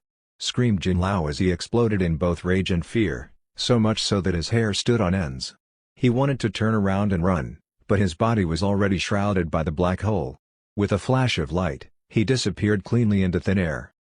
How can this be? Morongyu's pupils shrank rapidly and his normally impassive face finally changed to panic. A second-step wisdom elite being killed with one strike was totally unheard of. He was a second-step wisdom dictator as well, so that meant Nanan could kill him with one strike, too. Could it be this little girl's a third-step wisdom elite? "Young master, don't panic. I'll take them down." The white-robed old man who had been standing behind him spoke up. He was Morongyu's personal bodyguard and a third-step wisdom elite. The ultimate spells he cultivated were extremely powerful, putting him fifth in the rank of power in the Heavenless Devil Palace. Nanan's power did not scare him at all. He remained cool throughout the whole thing. Hearing the old man speak, Morongyu calmed down a little and said gloomily, "Tian Lao, don't hold back. Cripple their spiritual cultivation if you can. I want to torture them to my heart's content." "As you wish," said Tian Lao calmly. Then, his whole body flashed with gorgeous light and a terrifying momentum rose to the sky as he instantly appeared high above Nanan's head. Tears of heaven. Immediately, the sky seemed to be pressing down on the world, as if Tian Lao became one with it. He gave off a feeling that he had become infinite as his palm strike fell from the sky while extremely terrifying visions showing the end of the world swirled around it.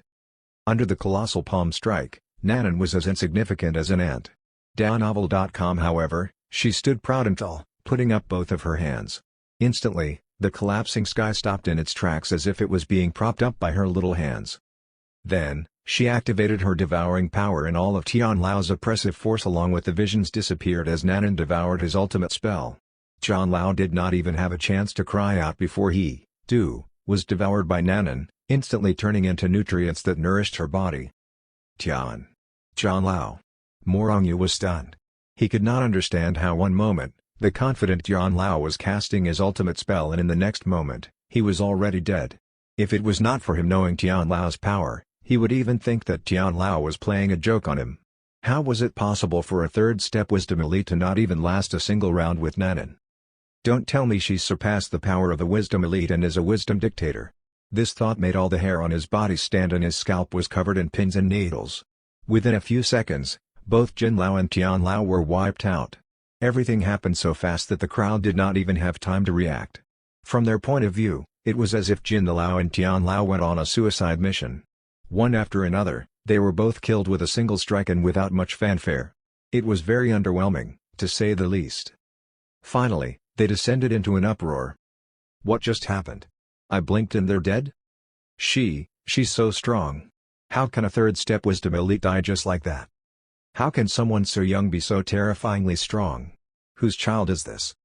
It's not that the Heavenless Devil Palace is too weak, she's just too strong. How come I've never heard of someone so talented and powerful? Ha ha ha. Finally, the Heavenless Devil Palace got a taste of their own medicine.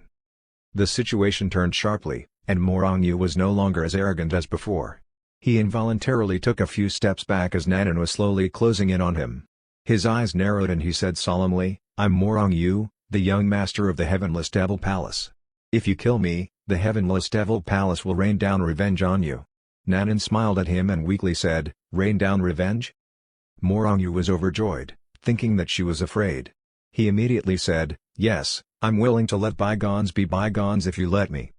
Go. In actual fact, he was already contemplating revenge. As long as I get out of this predicament, I'll definitely mobilize the entire Heavenless Devil Palace to arrest you. How arrogant you are now, how humble you will be then. However, in the next moment, he saw Nanan raise her hand as she said innocently, then I shall wipe out the entire Heavenless Devil Palace along with you. Wipe out the entire Heavenless Devil Palace? Morongyu was stunned, as if he could not understand how someone would dare to carry out such a threat. Then, a terrifying devouring force enveloped him, chilling him to the bones. No, he roared in despair as he desperately pulled out all of his trump cards. However, under absolute power, everything was in vain. With a flash of light, he was sucked into Nanan's black hole. Chapter 795 Taking the Heavenless Devil Palace's spot. Morongyu was dead. His death was witnessed by everyone in the crowd, causing a huge sensation. The Heavenless Devil Palace was considered a first-class sect in the Northern Star region, and no one would have thought that the dignified young master would die there. However, after thinking about Nanan's power, they felt it was not too far-fetched. After all, she could even kill a third-step wisdom elite with a single blow, so she was indeed qualified to challenge the Heavenless Devil Palace. As the three parties involved, Nanan and the others' expressions remained unchanged, they were calm throughout. In their eyes, Morongyu's group were nothing but clowns, lustful and ill-headed. Nanan just helped them along their way since they seemed so hell-bent on dying. The commotion there quickly attracted a lot of people, including the group from the Heavenly Palace. Yang Jing immediately saluted the three of them and said, "Greetings, goddesses." Dragon greeted him with a smile, "Hello, General Yang Jing. Is the Origins Bond of Holy Dimension open yet?" "Not yet." Yang Jing shook his head and then said, "After inquiring around, I've managed to gather some information about the Origins Bond of Holy Dimension. Please, allow me to tell you all about it." Immediately, the group chatted while walking toward the Origins Bond of Holy Dimension. Although these kinds of opportunities were collectively referred to as the Origins Bond of Holy Dimension in the Origins realm, the rules and layouts for each Origins Bond were completely different, and the ways to obtain the treasures within it were also different. No one could know for sure what the situation inside would be like until they entered it. That particular Origins Bond of Holy Dimension had limited the number of people who could enter to around 20 people. Moreover, several major forces had already claimed their right to enter the Origins Bond of Holy Dimension, making it impossible for the others to enter. Little Fox frowned slightly and said, "Meaning to say we can't go in?" Dragon waved her small fists around and said assertively, "It's not a problem at all. I say whoever has the bigger fist can enter. Let's see who can stop us." "Uncle Yang Jing, which of the forces are going in?" asked Nanan. "The Shindo Pavilion, the Ascension Sect, the Heavenless Devil Palace, and the Interim Alliance. The first three are the top powerhouses of the nearby star realms and the last one's made up of several powerhouses. Each force would send 5 of their people in," answered Yang Jing eloquently. Hearing this, Nanan, Dragon, and Little Fox immediately laughed. "It's simple then. We'll go instead of the Heavenless Devil Palace," said Nanan finally after she stopped laughing. Yang Jing almost fell to the ground. How can I still be shocked at just how powerful they are? He was in agreement that Morong Yu was courting death by challenging Nanan and the others. However, the Heavenless Devil Palace could be called the overlords of the place. In fact, they were even more powerful than the Heavenly Palace, and yet, judging by the way that she planned to wipe the Heavenless Devil Palace out, she seemed to think nothing of them. Of course, he expected nothing less of a person who trained under the expert. Immediately, he became excited when he realized that there were still 2 spots left after Nanan, Dragon, and Little Fox took the first 3 spots. He and Xiao Chengfeng looked at each other and both grinned expectantly, both glad to have friends in high places. In a short while, they were getting closer and closer to the Origins Pond of Holy Dimension. There, they saw the disciples of the 4 forces creating a blockade within 10,000 miles of the Origins Pond of Holy Dimension. The other cultivators looked from the outside with eager eyes. The Origins Pond of Holy Dimension had attracted many people, but none of them expected that it would limit the number of people who were allowed to enter. They could only sigh at the lost opportunity. Yang Jing and others continued to move forward, preparing to pass through the blockade. Instantly, they were stopped by several disciples. "The Origins Pond of Holy Dimension isn't for the likes of you. Get lost if you don't want to die," said one of them unkindly. Yang Jing was not angered at all. Instead, he said evenly, "Please go and report to the Heavenless Devil Palace that their young master Morong Yu was killed by us, and to take their spots. We'd like the rest of them to come to us so that we can kill them, too." Immediately, the surrounding eyes fell on him in disbelief. Even those disciples were stunned, unable to believe what they were hearing. They killed the young master of the Heavenless Devil Palace? It's already outrageous enough that they didn't run away, but now, they want to kill the rest of them to take their spots? Where did these people come from? I've never met such a cocky person in all of my years of being alive. The expression of the disciple who just spoke immediately changed. He scoffed and said, "Impossible. I'm a disciple of the Heavenless Devil Palace, and the young master has Tianlao protecting him. There's no way you..." Before he could finish his words, he was stabbed by Yang Jing and died instantly. Yang Jing smiled and said to the other disciples, "Anyone else a disciple of the Heavenless Devil Palace?" The disciples all trembled, shook their heads non-stop, and rushed out to do as Yang Jing ordered. Crazy, these people are completely crazy. Damn, these people don't mess around. Nothing good will come out of openly provoking the Heavenless Devil Palace. Did they really kill the young master of the Heavenless Devil Palace? It's true. I was there when it happened. No SHT. These people are ruthless. That's savage. The master of the Heavenless Devil Palace is a wisdom dictator. Just thinking about it makes my heart tremble. Where did they get the confidence? This world's so crazy. These kinds of things were unheard of. It was like kicking the hornet's nest. Boom. Suddenly, a monstrous oppressive force descended from the sky, causing everyone to jump out of their skins. All the chatter disappeared instantly. 3 old men appeared above the void with sullen faces, leaving no doubt that they were not in the best of mood. Even the world was suppressed by their arrival, making the others uneasy. Morong Yu and Tianlao were supposed to enter the Origins Pond of Holy Dimension with the 3 old men, but the 2 of them were now dead. The old man at the lead had a goatee. His hawk eyes were staring at Nanan and the others with murderous intent. "You're the ones who killed our young master and threatened to take over our spots?" Yang Jing suddenly became as meek as a kitten under his death stare. He felt a boundless pressure bearing down on him, causing his heart to beat wildly. He was sure it would explode soon. Nanan took a step forward and easily neutralized the old man's overbearing oppressive force. "Yes. Have you all come to be killed by us?" she asked crisply. "Ha ha ha. On the contrary, we're here to send you to your death." The old man laughed wildly before his face contorted savagely as he launched a palm strike at Nanan. The angry blow of the half-step wisdom dictator horrified everyone who was observing the scene. Chapter 796 The Succubus. The master of the Heavenless Devil Palace was a wisdom dictator, and out of the 8 great elders under him, 3 were half-step wisdom elites. 4 of the 8 great elders went to the Origins Pond of Holy Dimension, and 2 of them were half-step wisdom elites. This showed how much importance they placed on the whole thing. The palm strike was an angry blow from a half-step wisdom dictator.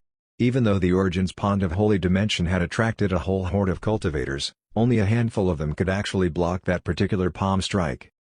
The way everyone was panicking and retreating was proof that no one dared to be caught in the face of a wisdom dictator's power, not even the aftershock of the attack. However, Nanan did not retreat. Instead, she advanced calmly and her small frame erupted with shocking power. Then, she raised her fist and threw a punch against the palm strike. Boom! The void was broken. It broke into black lightning that spread out everywhere, dissolving the old man's offensive instantly. She blocked it? That little girl has the power of a wisdom dictator. Where did these monsters come from? And why haven't I heard of them before? It's no wonder they dared to challenge the Heavenless Devil Palace. Their power is a force to be reckoned with, and there may be someone even more powerful behind them. Everyone was shocked. The people from Shindo Pavilion and Ascension Sect had been silently watching and they were equally as shocked. Yun Tao, the deputy master of the Shindo Pavilion, said solemnly, "This Origin's Pond of Holy Dimension has certainly attracted many superpowers and undiscovered talents from across the realms." The big elder of the Ascension Sect nodded and said in surprise, "The little girl's power is extremely deep. She only needed to raise her hand to trigger the Origins to gather spontaneously. This kind of cultivation technique's very extraordinary, making every attack of hers equivalent to an Origin skill." The young master of the Ascension Sect, who was still a teenager, was surprised. Isn't that a little bit of an exaggeration? His power was not sufficient enough. Hence, he was unable to feel the mystery of Nanan's power. He was still a little unconvinced. After all, Nanan was obviously much younger than him, and yet, her power was so much stronger than his. Another elder from the Ascension Sect glanced at the young master, and in a thick voice, he said, "I'm afraid her power is more than what we can imagine. She and the old man have yet to unleash their full power as they're still testing each other out. I can feel that there's still a very terrifying power hidden in the little girl's body. Besides that, her other two friends aren't weak either." The young master of the Shindo Pavilion glanced in Little Fox's direction and said thoughtfully, "I can vaguely guess why the young master of the Heavenless Devil Palace died." On the other side, the Lone Cultivator Alliance was also watching the fight. However, 3 of them were actually people from the Heaven Plundering Alliance, who were none other than Master Wind, Master Fire, and the Left Messenger. Master Wind stared coldly at Nanan and the others and said in a low voice, "They're indeed extraordinary, but I guess that's expected when they're from the 7th dimension. It's not surprising that Master Thunder and Master Lightning both perished at their hands. They can't be that extraordinary if they fell for our trap. I bet they wouldn't fight for the chance to go into the Origin's Pond of Holy Dimension if they knew that the Heaven Plundering Alliance had emptied it," said Master Fire proudly with a sneer. Master Wind laughed and said, "Not only that but there are also deadly dangers with no solutions hidden in it. Let's get some popcorn and see how this drama unfolds." The Left Messenger listened quietly to their loud conversation, and the more she listened, the more she broke out in cold sweat. She had to summon all her willpower to not turn and run there and then. "Oh my God, don't you two know the saying, don't count your chickens before they hatch? The more confident and arrogant you are, the more panicked I get. After all, you've never been beaten by these people." The Left Messenger was all too familiar with Nanan and Dragon. These 2 little girls, along with the bald dog, were the bane of her existence. "My lords, we should be careful not to be too overconfident. Everything might not go as we planned," she kindly tried to remind them. "Hee, you don't understand." Master Fire shook his head and smiled. The Left Messenger was dumbfounded and speechless. "Who knew?" Master Wind also said, "You really don't understand." That made her even more speechless. She felt a crawling sensation on her scalp and started to panic. It's over. Looking at the situation, these 2 won't be alive for long. It's you 2 who don't understand. All the treasures that can be taken away in this Origin's Pond of Holy Dimension have been taken away by the Heaven Plundering Alliance. As for the rest, not only can they not be taken away, but those who try will surely be killed," explained Master Fire. Master Wind nodded and said, "According to the Executor, the Heaven Plundering Alliance has sent many disciples to try to pass the last level, but it was all in vain.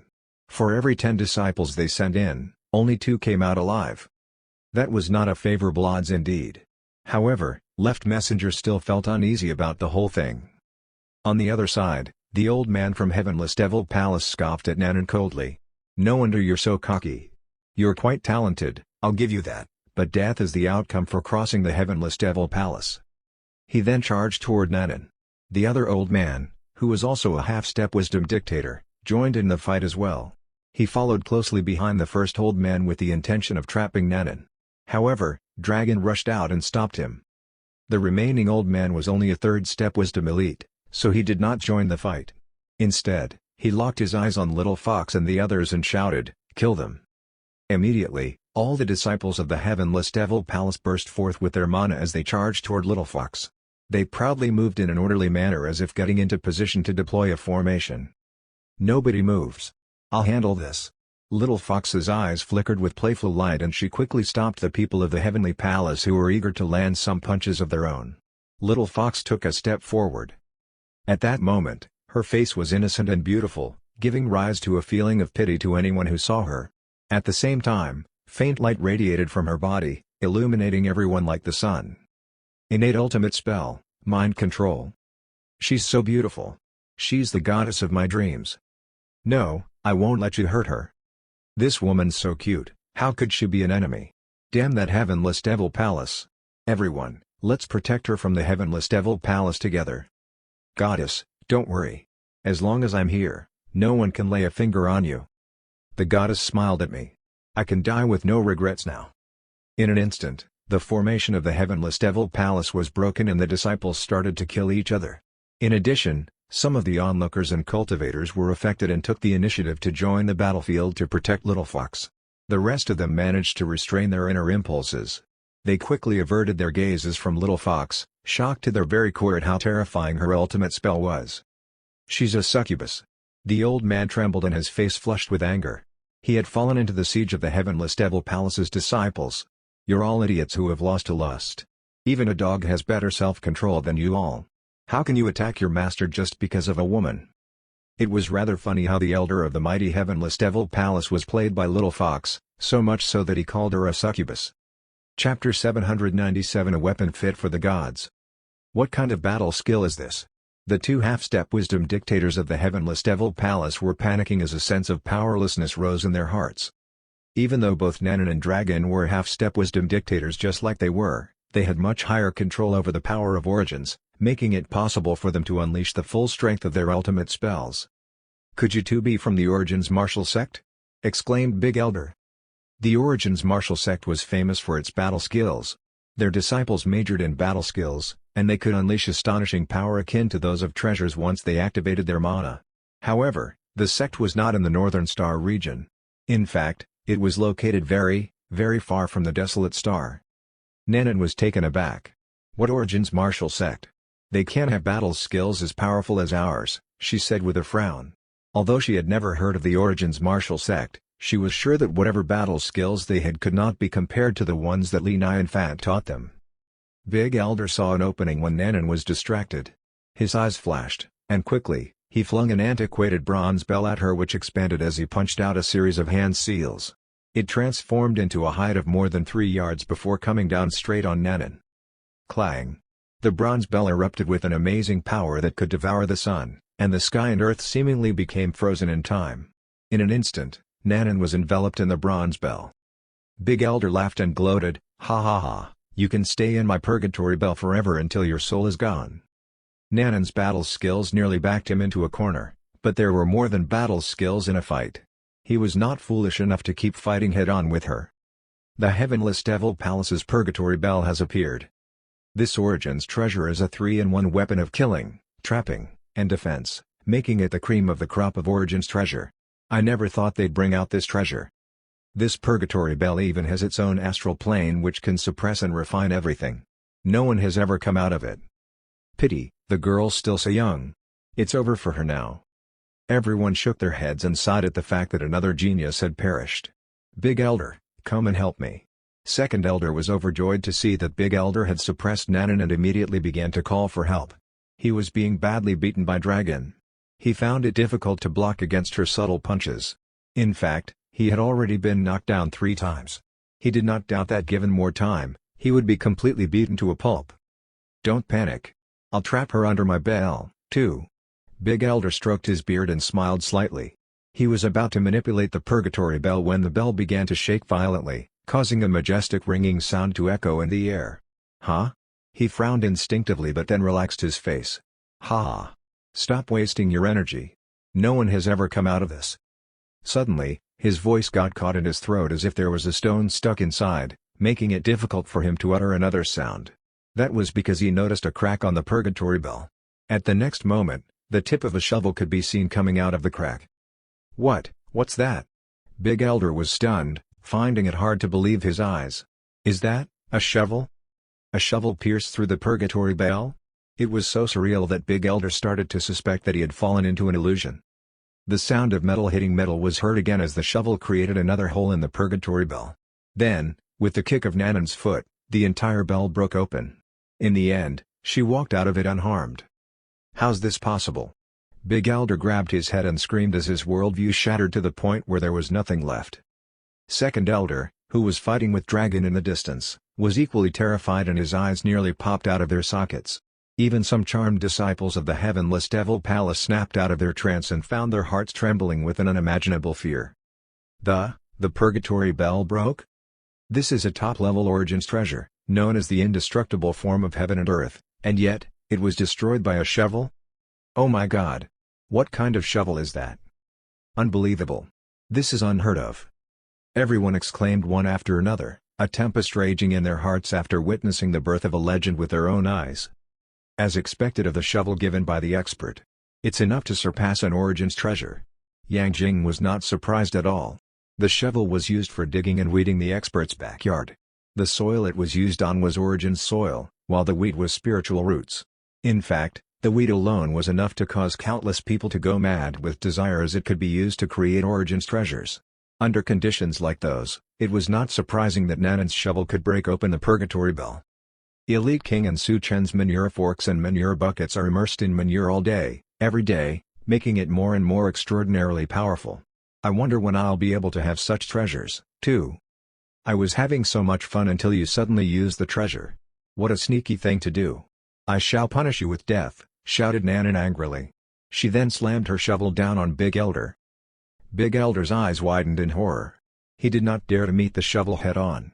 However, he found himself imprisoned and unable to move when he tried to run. No. The only thing he could do was to let out a cry of despair before he was turned into minced meat. There was no coming back from that since his Origins of life was annihilated as well. Big Elder. Second Elder's eyes reddened and his face contorted with rage. His mana exploded from his body, giving the impression that he would not rest until Nanan was 6 feet under. Hence, it was to everyone's surprise that he just turned around and ran. He sped up until he could not speed up any further, all the while wishing he had extra legs. Where do you think you're going? Nanan chased after him with her shovel raised high. She then brought it down on his head, crushing Second Elder to death. The remaining Elder was so frightened that he immediately slumped to the ground. The two half-step wisdom dictators didn't even have a chance to escape. That shovel's definitely a super-killing ultimate treasure, enough to be deemed a weapon fit for the gods. The combination of a shovel and a half-step wisdom dictator's truly powerful indeed. The Heavenless Devil Palace's plan really backfired this time. Soon, all the people in the Heavenless Devil Palace were wiped out, and Nanan and the others successfully took their spots to enter the Origins Pond of Holy Dimension. I can't believe they possess such a powerful shovel. The ancient Forbidden Area is a weird place indeed. Master Wind and Master Fire looked at each other and silently suppressed the shock in their hearts. No matter what, they'll soon meet their deaths once they enter the Origins Pond of Holy Dimension, ha ha ha. Chapter 798 Make a Bet with Your Life. So, this the Origins Pond of Holy Dimension?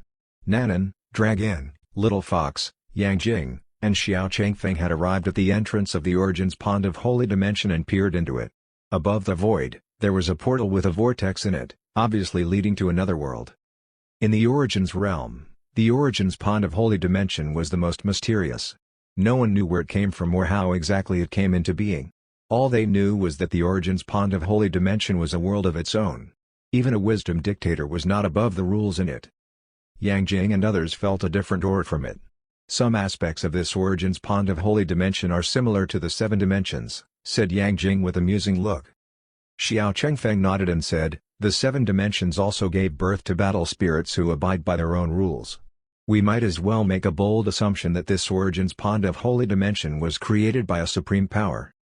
The only difference is that in the 7 dimensions, They had their origins cut off to suppress the unknown gray mist, said Yang Jing. Although it was just a guess, they were mostly certain that the formation of the ancient forbidden area and the formation of the origins pond of holy dimension were the same.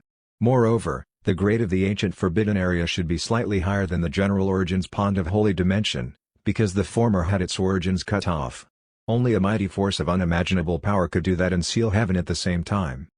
If each of these origins pond of holy dimension represents a supreme power, then there are quite a few supreme powers in the origins realm, said Dragon with awe. No wonder there are so many treasures in it. They must be the private collection of the supreme powers. We might even find the fruit Brother Li wants, said Nanan expectantly. At that moment, the portal in the void vibrated violently and a vast aura flowed out, stirring the world. The origins pond of holy dimension is open. The Shindo Pavilion's deputy master's eyes lit up. Then, he took the lead and walked straight into it. Let's go, everyone. Hurry in. The others were not to be outdone, and they entered one after another. Nanan and others also followed closely. To avoid being separated, they cast a spell to connect themselves with each other. Soon, the scene in front of them changed, and they found themselves in a golden sand desert. There was nothing but sand as far as their eyes could see. Huh? There seem to be very few treasures in this origins pond of holy dimension, said Dragon with a frown. Nanan's expression was rather odd, too. Let's go. Maybe they're somewhere else. It stood to reason that they should be able to find at least one treasure quickly because they had an uninterrupted view of the whole place. However, there was no treasure to be found at all, which was very strange indeed. This origins pond of holy dimension is so poor. They shot out on a stream of light to cross the desert. Soon, they reached a snowfield. The ground was covered with white snow as snowflakes fell from the sky. There were also several snow-capped mountains ahead. After the snow-capped mountains was a dense jungle. It seems that this origins pond of holy dimension has 4 seasons, and each place has a completely different scenery, said Yang Jing. What's the meaning of this? There's nothing here. We didn't come here for sightseeing. This is very unusual indeed, said Xiao Chengfeng with a frown. On the other side, the people in the Shindo Pavilion found themselves in a field of flowers. However, they were not in the mood to appreciate the flowers. We've been to 3 places and there's still no sight of a single treasure. There's nothing in this origins pond of holy dimension at all, said the young master. The deputy master narrowed his eyes, shook his head, and said, No, it's not that there's nothing. It's been emptied. I'm afraid we've fallen for someone's trap. It's just that we don't know who the mastermind behind all this is targeting. Shindo Pavilion's first elder sighed and said, I really thought that this was the first time the origins pond of holy dimension opened since so many people were so eager to enter. Turns out it's already so well trodden. Well played indeed. Let's go. There's nothing for us to do but to watch how this game plays out, said the deputy master. At the same time, the Ascension Sect and the Lone Cultivator Alliance were also facing the same problem. In the middle of their journey, the 3 members of the Heaven Plundering Alliance found an excuse to leave the team so that they could observe the whole setup unfold from their hiding place. After an hour, everyone finally met in one place, and what they saw in front of them shocked them to the very core. For there was a huge dice suspended in the void. The dice was glowing, spinning slowly as endless power of origins flowed out from it. More importantly was that around the dice, were numerous treasures phantoms, all of them exuding a heart-pounding power. All these are origins ultimate treasures. Once they're obtained, I'll send them to the Shindo Pavilion. That could be the rumored 5th grade divine medicine, the enlightenment pill which can pave the way for us to become wisdom dictators. All the origins treasures here are at least 5th grade or above. We've hit the jackpot. The level of wealth in this origins pond of holy dimension is unheard of. Ha ha ha, our perseverance has paid off. Everyone was all smiles, staring at the ultimate treasures with burning desire. Nanan and Dragon were staring at a particular item and shouting excitedly, That's the snow fungus we've been looking for. The deputy master of the Shindo Pavilion stroked his beard, showing a look of contempt. He said haughtily, That's not snow fungus. That's skygrass, a 3rd grade divine medicine that can nourish the body, making it more aligned with wisdom. It's extremely rare. The last time it appeared was 30,000 years ago. Your ignorance is frightening. It'd do you well to read more ancient books. Look, besides snow fungus, there seems to be another kind of fruit, said Yang Jing excitedly. Little Fox's eyes lit up and happily said, Wow, it's true. Brother Li would definitely be happy once he sees that we brought him both the snow fungus and this new fruit home. The deputy master of the Shindo Pavilion's face flushed red with embarrassment when he realized they were ignoring him. Teaching them is like talking to a wall. How dare they insult the divine medicine by addressing it with such a lousy name? Suddenly, someone from the other group could not hold back anymore. He took to the air and flew straight toward one of the treasures. However, instead of touching something solid, his hand went through the treasure's phantom. Chapter 799 Little Fox, my game is more fun. Ha ha ha, make a bet with your life if you want the treasure. Came a voice accompanied by a burst of giggles. A short person suddenly appeared on top of the giant dice. He was only half the height of an ordinary person. He had a big mouth and small eyes, looking like a miniature toy man. With a strange smile on his face, he looked at everyone giggling. However, although he was laughing, what he said made everyone's blood run cold. Bet with my life to get the treasures? Unless absolutely necessary, who would be willing to take a gamble on a treasure with their own life? Immediately, everyone went silent. On a high mountain in the distance, Master Wind, Master Fire, and the left messenger were watching from the sidelines. Ha ha ha, there he is. The deadly gambler of the Origins Bond of Holy Dimension.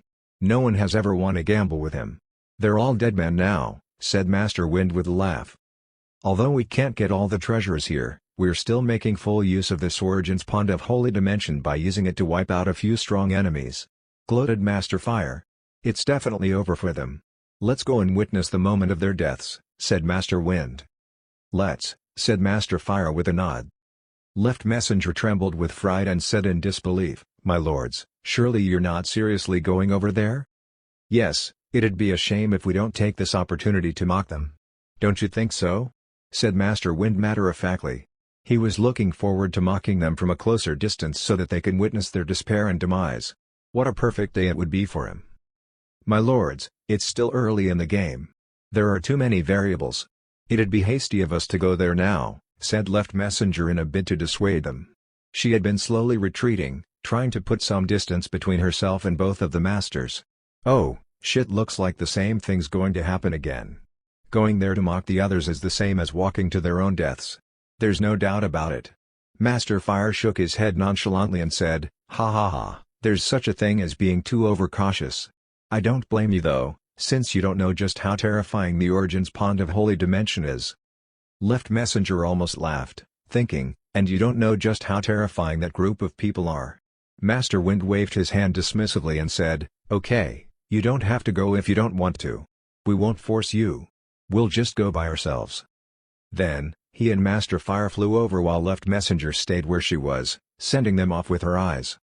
On the other side, a lone cultivator finally asked, what should we bet on? Good question. The toy man was still giggling. You'll be the first to bet with me. He pointed at the lone cultivator and a dice appeared above his head. It's very simple. You can choose any treasury you like as long as you can roll a number bigger than mine. The game was indeed simple, but that actually made it even more worrying. The simpler the game, the more dangerous it was since it was less about strategizing and more about luck.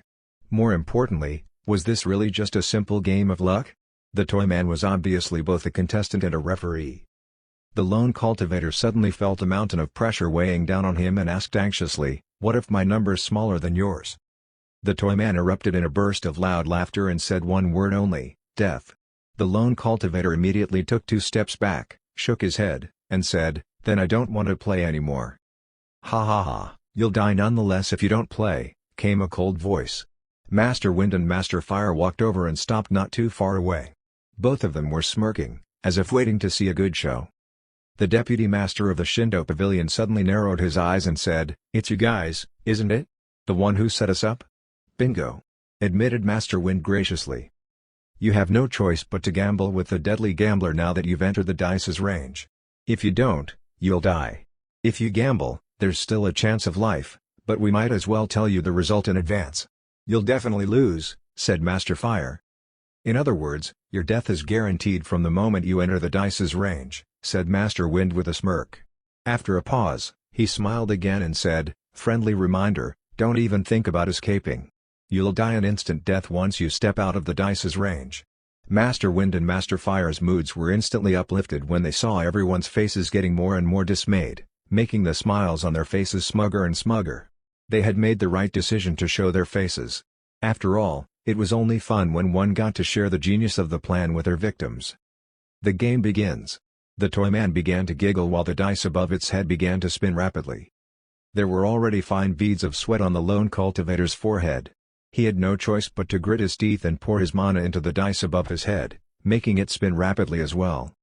Soon, the two dice stopped one after another. The Toyman rolled a 5 while the lone cultivator rolled a 3. The Toyman's smile became wider. "You lose. Your life belongs to me now. Ha ha ha." "No." The lone cultivator was full of despair and panic. He was just about to run away, only to find that his physical body had disappeared. The next to go was his origins of life, and lastly, his consciousness. In a blink of an eye, a second step wisdom elite was annihilated in front of everyone's eyes. What kind of power is this? I didn't feel any energy fluctuations at all, so what exactly killed that lone cultivator? This is the power of the rules of this Origins bond of Holy Dimension. You lose, you die. There's no reason or logic at all. This is bad, really bad. So does that mean we're all going to die here? They all started to panic. There was nothing they could do in the face of this power. Who's next? The Toyman scanned everyone excitedly, looking for his next target. "What a boring game," said a contemptuous voice suddenly. "Huh?" The Toyman turned his head sharply to face Little Fox. His usually giggling face was replaced by an angry one. "What did you say? You can insult anything, but you mustn't insult my game," he shouted loudly. Little Fox curled her lips and said contemptuously, "This game is an insult of itself. I'm afraid it'll be difficult to find a game that's more boring than this. I pity you, you probably haven't seen all the games the world has to offer."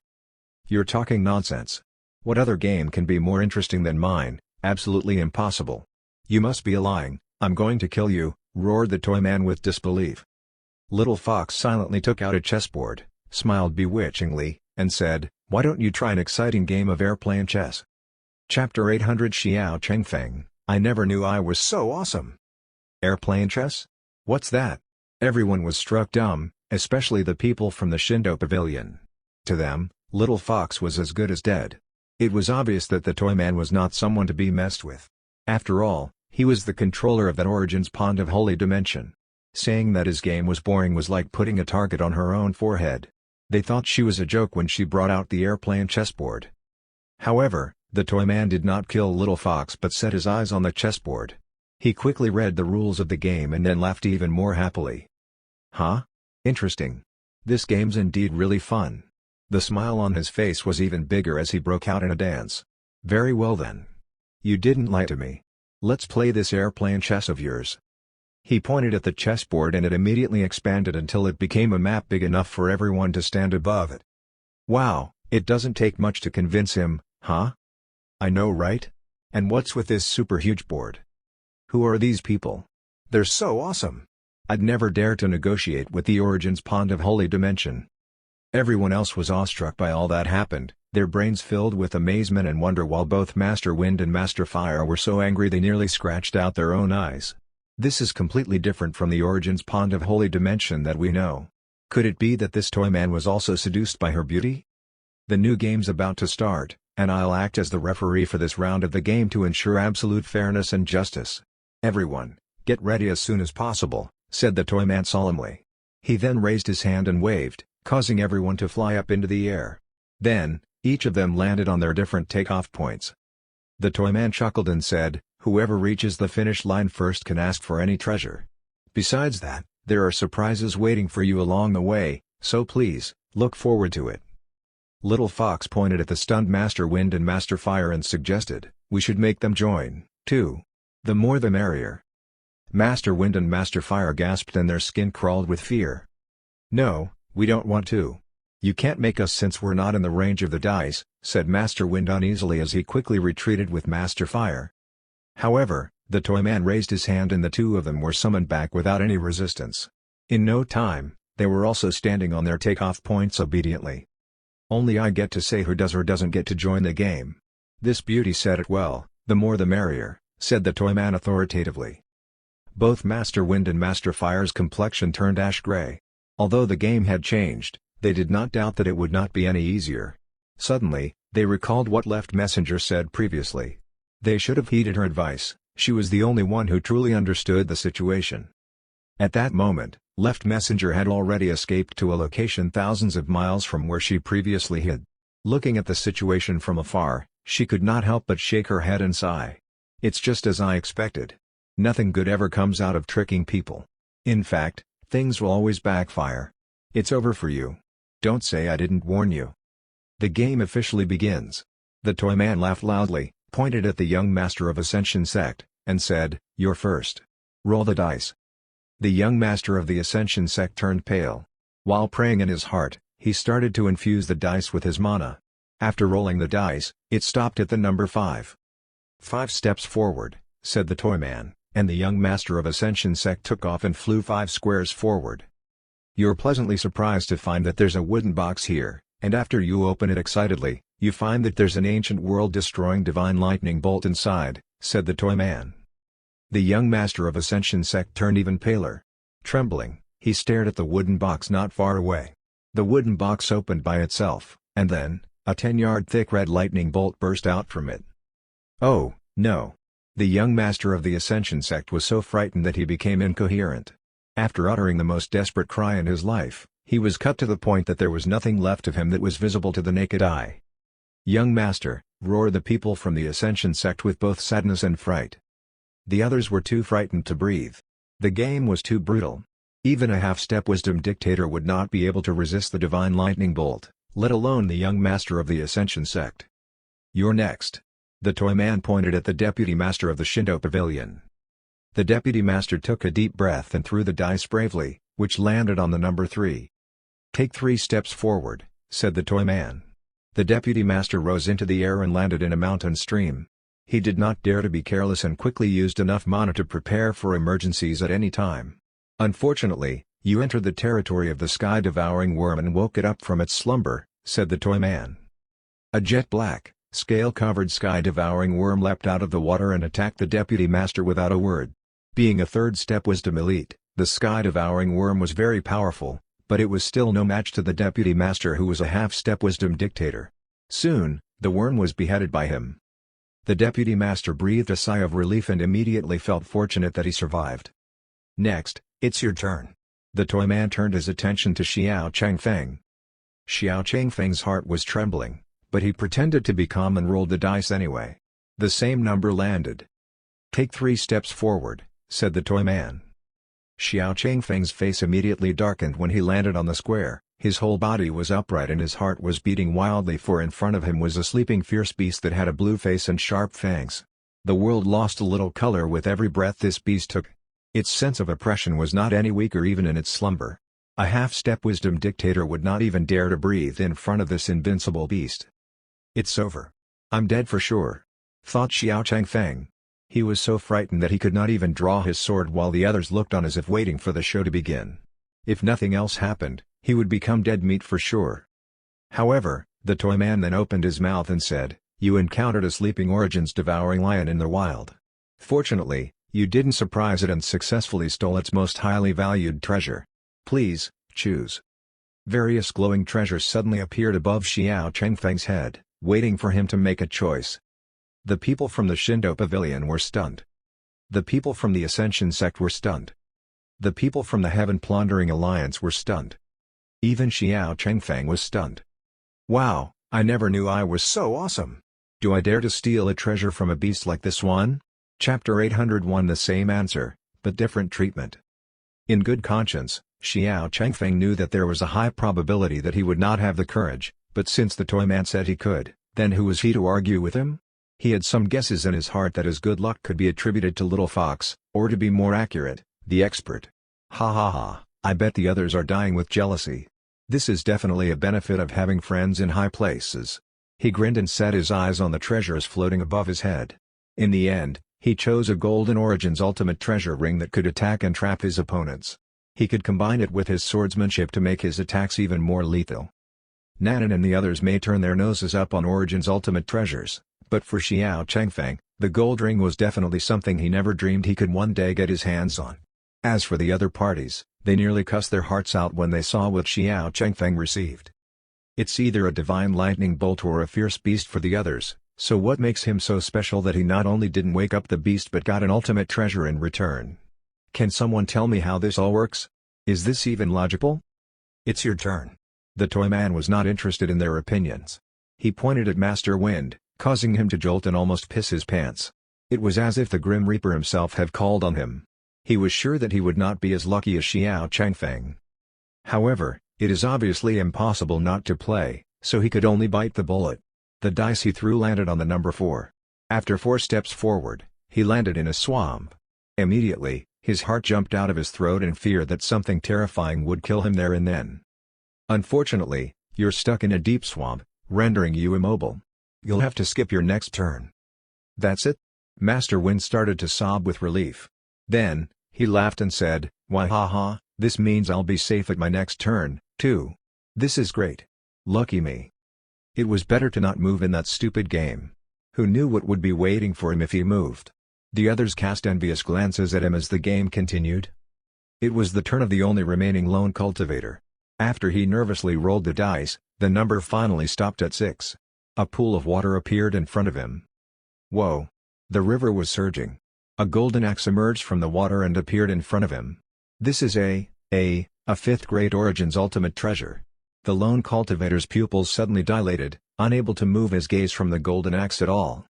Although he was a 3rd step wisdom elite, the best treasure on him was just a 1st grade Origins ultimate treasure that he got by chance, while the one in front of him was actually a 5th grade Origins ultimate treasure. How could he not be excited? Ha ha ha. Lady Luck's finally smiling down at me. I can't believe I got this kind of reward on my first turn. This game might be the point where I turn things around.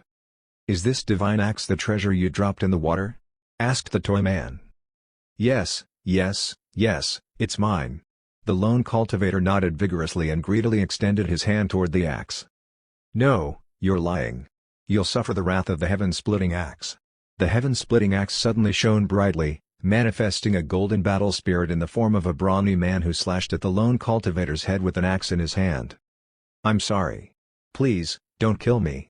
The lone cultivator's emotions went directly from great joy to great sorrow, so frightened that his heart jumped out of his throat. He tried to fight back but it was to no avail. In no time at all, he was cut down by the axe. The others shook their heads secretly and clicked their tongues. This game is so unpredictable. The fact that we have no say in our fate makes it even more exciting. They made a mental note to themselves to always remain on high alert. Even so, that did not prevent them from meeting all kinds of accidents in the game.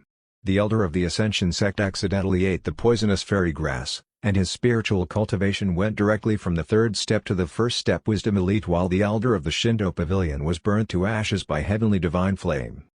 When it was Yang Jing's turn, he fell into a burrow and saw the skeletons of 2 skilled cultivators.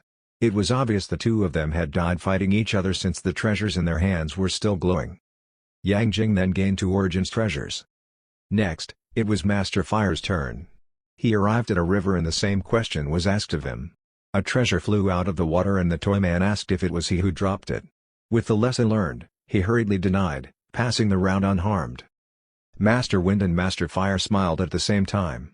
They were extremely lucky compared to the Shindo Pavilion and Ascension sect. Not only did they not die, but they did not even get injured. It was a blessing in misfortune. Afterward, the toy man cast his gaze at Dragon. It was her turn. Everyone else also turned their attention to her. From the previous rounds, they could tell that Nanan's group's luck was simply astronomical, which was completely incomprehensible to everyone else. The game should be called the Game of Death, and yet without fail, Xiao Changfeng and Yang Jing obtained treasures effortlessly, which made the others seethe with anger at the preferential treatment. Therefore, they could not help but wonder what exactly Dragon would encounter this time. It's my turn. Dragon rolled the dice in a relaxed manner and she got the number 3. 3 steps forward, said the toy man. She bounced forward and came to the same river. Immediately, everyone silently shook their heads and sighed. It seemed that she got lucky, too, because everyone knew how it would all go. She would be fine as long as she told the truth. Sure enough, a glowing spear floated out. Little girl, is this the treasure you lost? Asked the toy man. Dragon shook her head and answered honestly, it's not mine. What an honest child. I shall give you this spear as your reward. Everyone was dumbfounded. Even Master Fire was beginning to question his life. How was his answer any different than hers? Why did he not get the spear? Could the toy man make it any more obvious that he was playing favorites? However, Dragon had no interest in the spear. She only wanted fruit trees, so she shook her head and said, "No, thank you." Whoosh! Another treasure sprang out of the water again. This river is sorry if the first treasure wasn't good enough. It's willing to add another one for you to accept it. Do you want it? Still, Dragon shook her head. Whoosh! Another treasure sprang out. Chapter 802 The Rigged Game, Secretly Working Together. Whoosh! Whoosh! Whoosh! The treasures kept springing out, and in no time at all, a mountain of them was piled up in front of Dragon. Their combined glow nearly blinded everyone else. The deputy master of the Shindo Pavilion was dumbfounded. He kept asking himself, why is this happening? How can this be? The Ascension sect's big elder's face fell. This whole game's rigged. It's so obvious that those people are getting preferential treatment. Gah! It's either death or injury for us while they're giving away treasures like it's nothing. Where's the fairness in all this? What happened to the rules of the game? Their faces could not stop twitching, so heartbreaking were their experiences that they nearly burst out in tears. There was Xiao Changfeng who got 1 treasure, Yang Jing who got 2, and Dragon who got a mountain of them. However, the most maddening thing was Dragon actually turned her nose up at the treasures, and because of that, the river kept adding 1 treasure after another to the pile to appease her. Oh my god, is there no end to this? Dragon was at the end of her patience. Fine, I'll accept the treasures if you'll just stop. There were no fruits amongst the treasures but she accepted them to end the whole thing quickly. Finally, treasures stopped springing out of the river. Everyone became green-eyed monsters when they saw the abundance of treasures Dragon received. Out of the 13 Origins treasure, the lowest among them are 5th grade treasures while the highest are 7th grade treasures. Why, she's even richer than the Shindo Pavilion, said the deputy master of the Shindo Pavilion in a shaky voice. The big elder of the Ascension sect shook his head and said, more like richer than the Shindo Pavilion and the Ascension sect combined. Where did these people come from? Do you all still remember how, at the entrance, they wiped out the Heavenless Devil Palace, and how the little girl's shovel actually shattered the Purgatory Bell? Asked another elder in a thick voice. The Purgatory Bell was a 6th grade Origins treasure. The shovel looks like any other ordinary shovel but I bet it's at least an 8th grade treasure from the way it destroyed the bell, said someone else. The abundance of power of Origins in the Origins realm made it possible for a wide variety of Origins ultimate treasures and miraculous medicines to be born. Every one of them could be assigned to a grade, 1 being the lowest and 10 being the highest. Anyone who had a treasure above the 5th grade would become a force to be reckoned with, making even a half-step wisdom dictator seethe with jealousy. Hee, that's not the main point.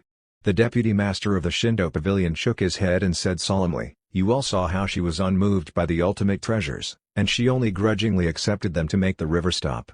Do you know what this means? Everyone gasped at his question. They dared not even think about the implications. Not to mention, they could turn this Origins pond of holy dimension around to their favor. I'm afraid wherever they come from isn't a place we can imagine, said Big Elder of the Ascension sect solemnly. Actually, they're from the ancient Forbidden Area, said Master Wind suddenly. The ancient Forbidden Area? Everyone's heartbeat sped up. They were no strangers to these words. The place was a taboo that was born countless years ago, claiming to hide the secret of the supreme powers of the Origins realm. Not long ago, the Heaven Plundering Alliance led a team of people inside and found that the Origins had been cut off, making it a barren place. The power there was not as abundant as the Origins realm, not to mention that its portal had been sealed up. So, how was it possible for Nanan and the others to be that powerful? To tell you the truth, we set up this trap for them.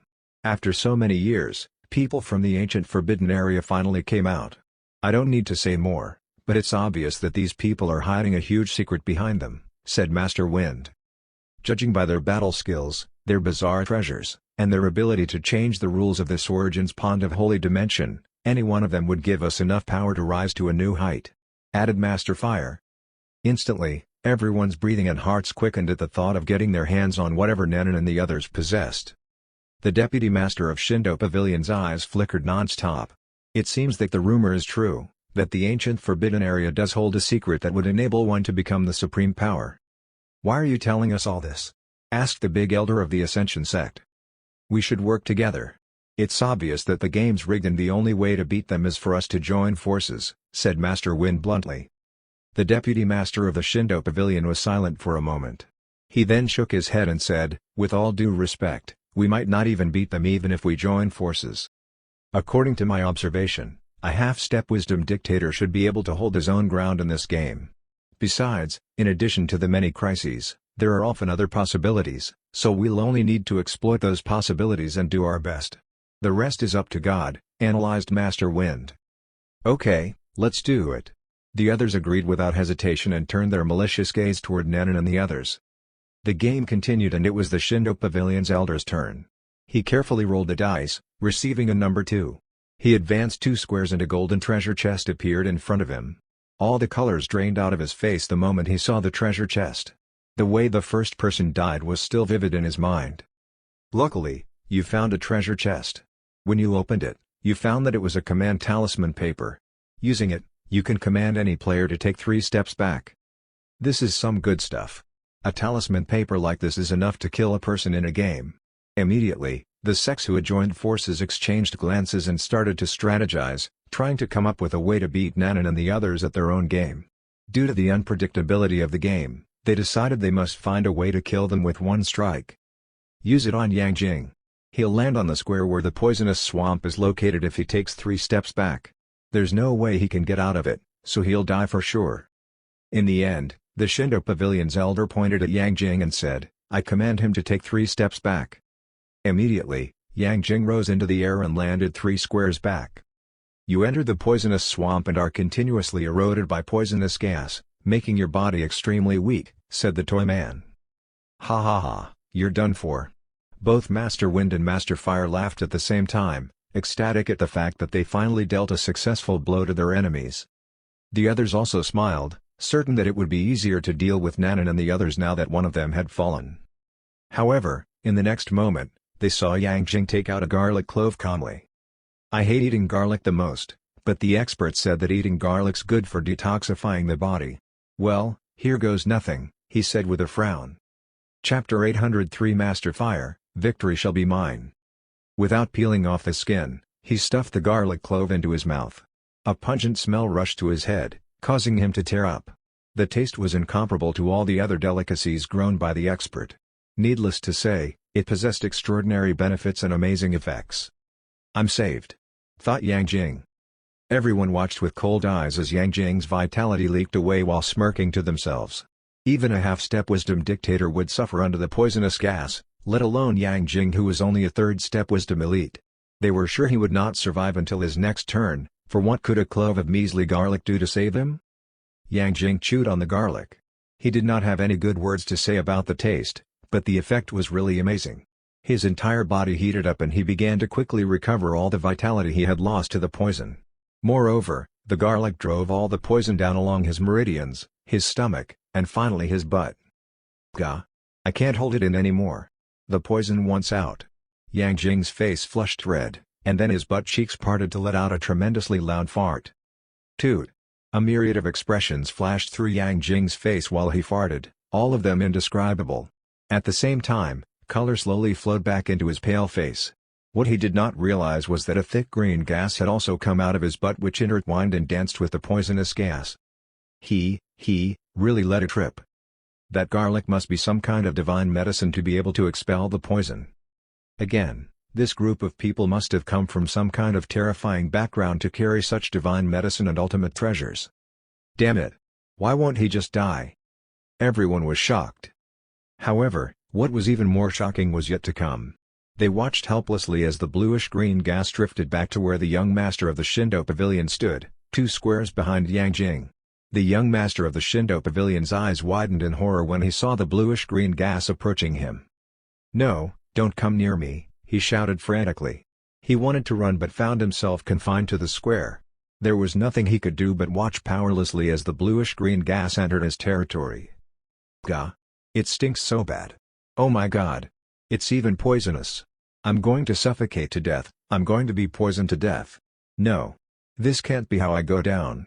The young master of the Shindo Pavilion was shrouded in the bluish-green gas, body twitching, eyes rolling, and roaring non-stop. "Young master," shouted the deputy master of the Shindo Pavilion worriedly as the young master's vitality quickly dissipated. "No. That fart's killing young master. Is there no end to how evil those people can?" V? This is too cruel. Everyone was shocked and frightened. I'm so lucky to be far away from Yangjing. Otherwise, even if I don't die, it'll definitely be uncomfortable. We've miscalculated again. That garlic's too powerful to be grated.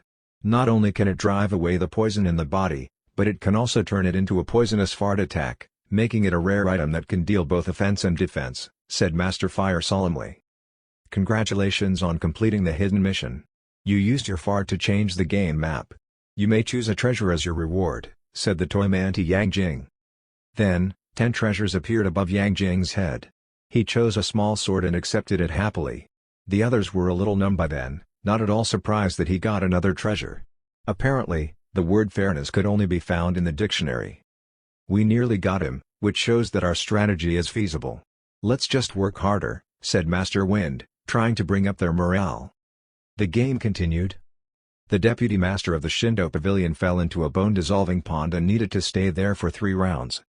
The big elder of the Ascension sect was hunted by 2 powerful beasts in the Myriad Beast Forest.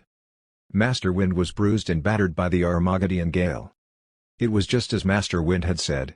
Although the game was full of dangers, those at the Wisdom Dictator level could still handle most of them. At least they were still alive, albeit a little scarred and traumatized. On the contrary, Nanan and the others seemed to be breezing through the game and were collecting the treasures as if they were souvenirs from a holiday trip. Nanan came to a quiet valley, where the birds sang and the flowers were fragrant. Lucky her, she found a natural treasure in the middle of a pond. Next, Little Fox, too, came to the Myriad Beast Forest, and the Demon Kings there were so struck by her beauty that they willingly gave her all their treasures. Same place, different treatment. However, Master Wind and the others had long been used to this unfair phenomenon. They remain unflustered and put all of their attention toward finding opportunities to get payback. However, none of their strategies worked. All of them were neutralized by Nanan and the others. As the game progressed, there were only 2 half-step wisdom dictators left in the Shindo Pavilion and the Ascension sect. Counting Master Wind and Master Fire of the Heaven Plundering Alliance, there were a total of 6 half-step wisdom dictators struggling in the game. Little Fox, Dragon, Nanan, Yang Jing, and Xiao Chengfeng were far ahead of them. Little Fox, especially, was about to reach the finish line. They were all grinning widely for they were that much closer to getting their hands on the fruit trees. It was Master Fire's turn. He infused his mana into the dice and prayed desperately in his heart. In the end, the dice landed on the number 3. He took 3 steps forward and found himself in the middle of an array. You triggered the shifting array. You can choose a player to swap places with you, announced the toy man. Swap places? An excited smile appeared on Master Fire's face. He had given up on trying to kill Nanan and the others, but it did not mean that he could not torment them a little. I'll make sure they won't get their hands on their heart's desire. Even heaven's helping. Me. What was more, the first person to reach the finish line could choose whatever treasure they wanted. Who would not want that? Immediately, he turned to look at Little Fox, and said, I want to swap places with her.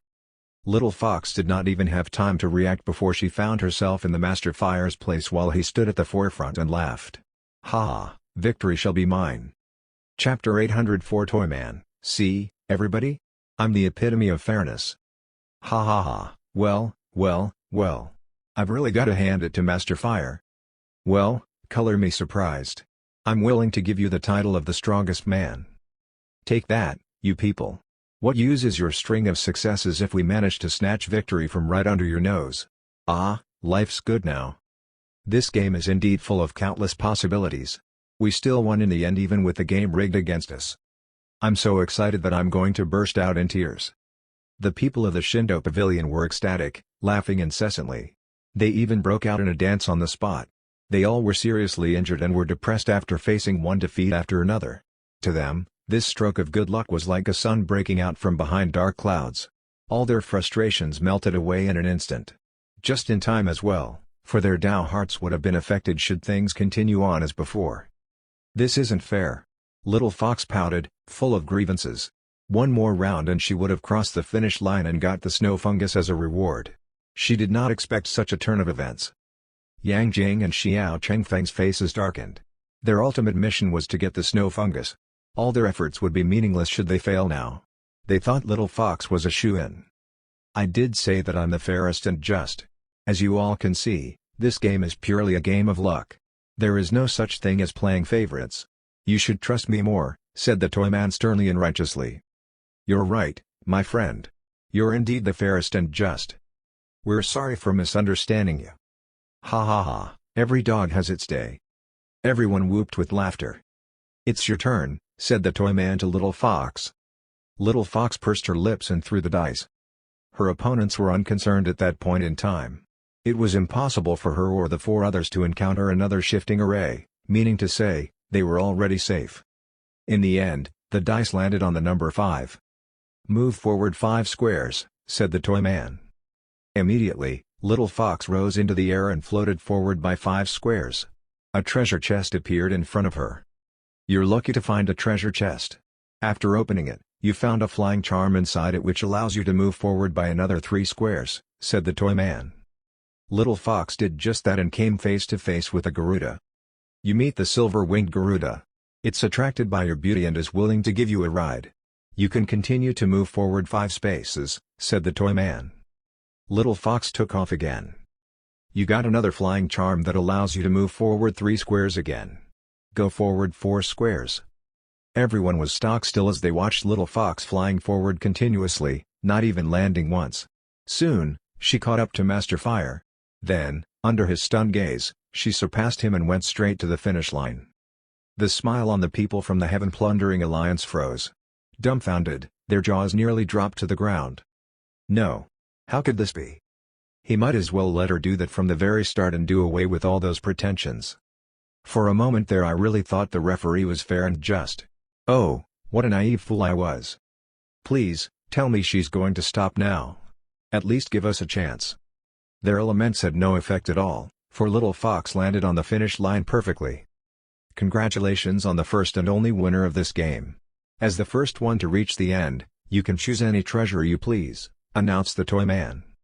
I want the snow fungus, said Little Fox without hesitation. As you wish. With a wave of his hand, the snow fungus appeared before Little Fox. Thank you.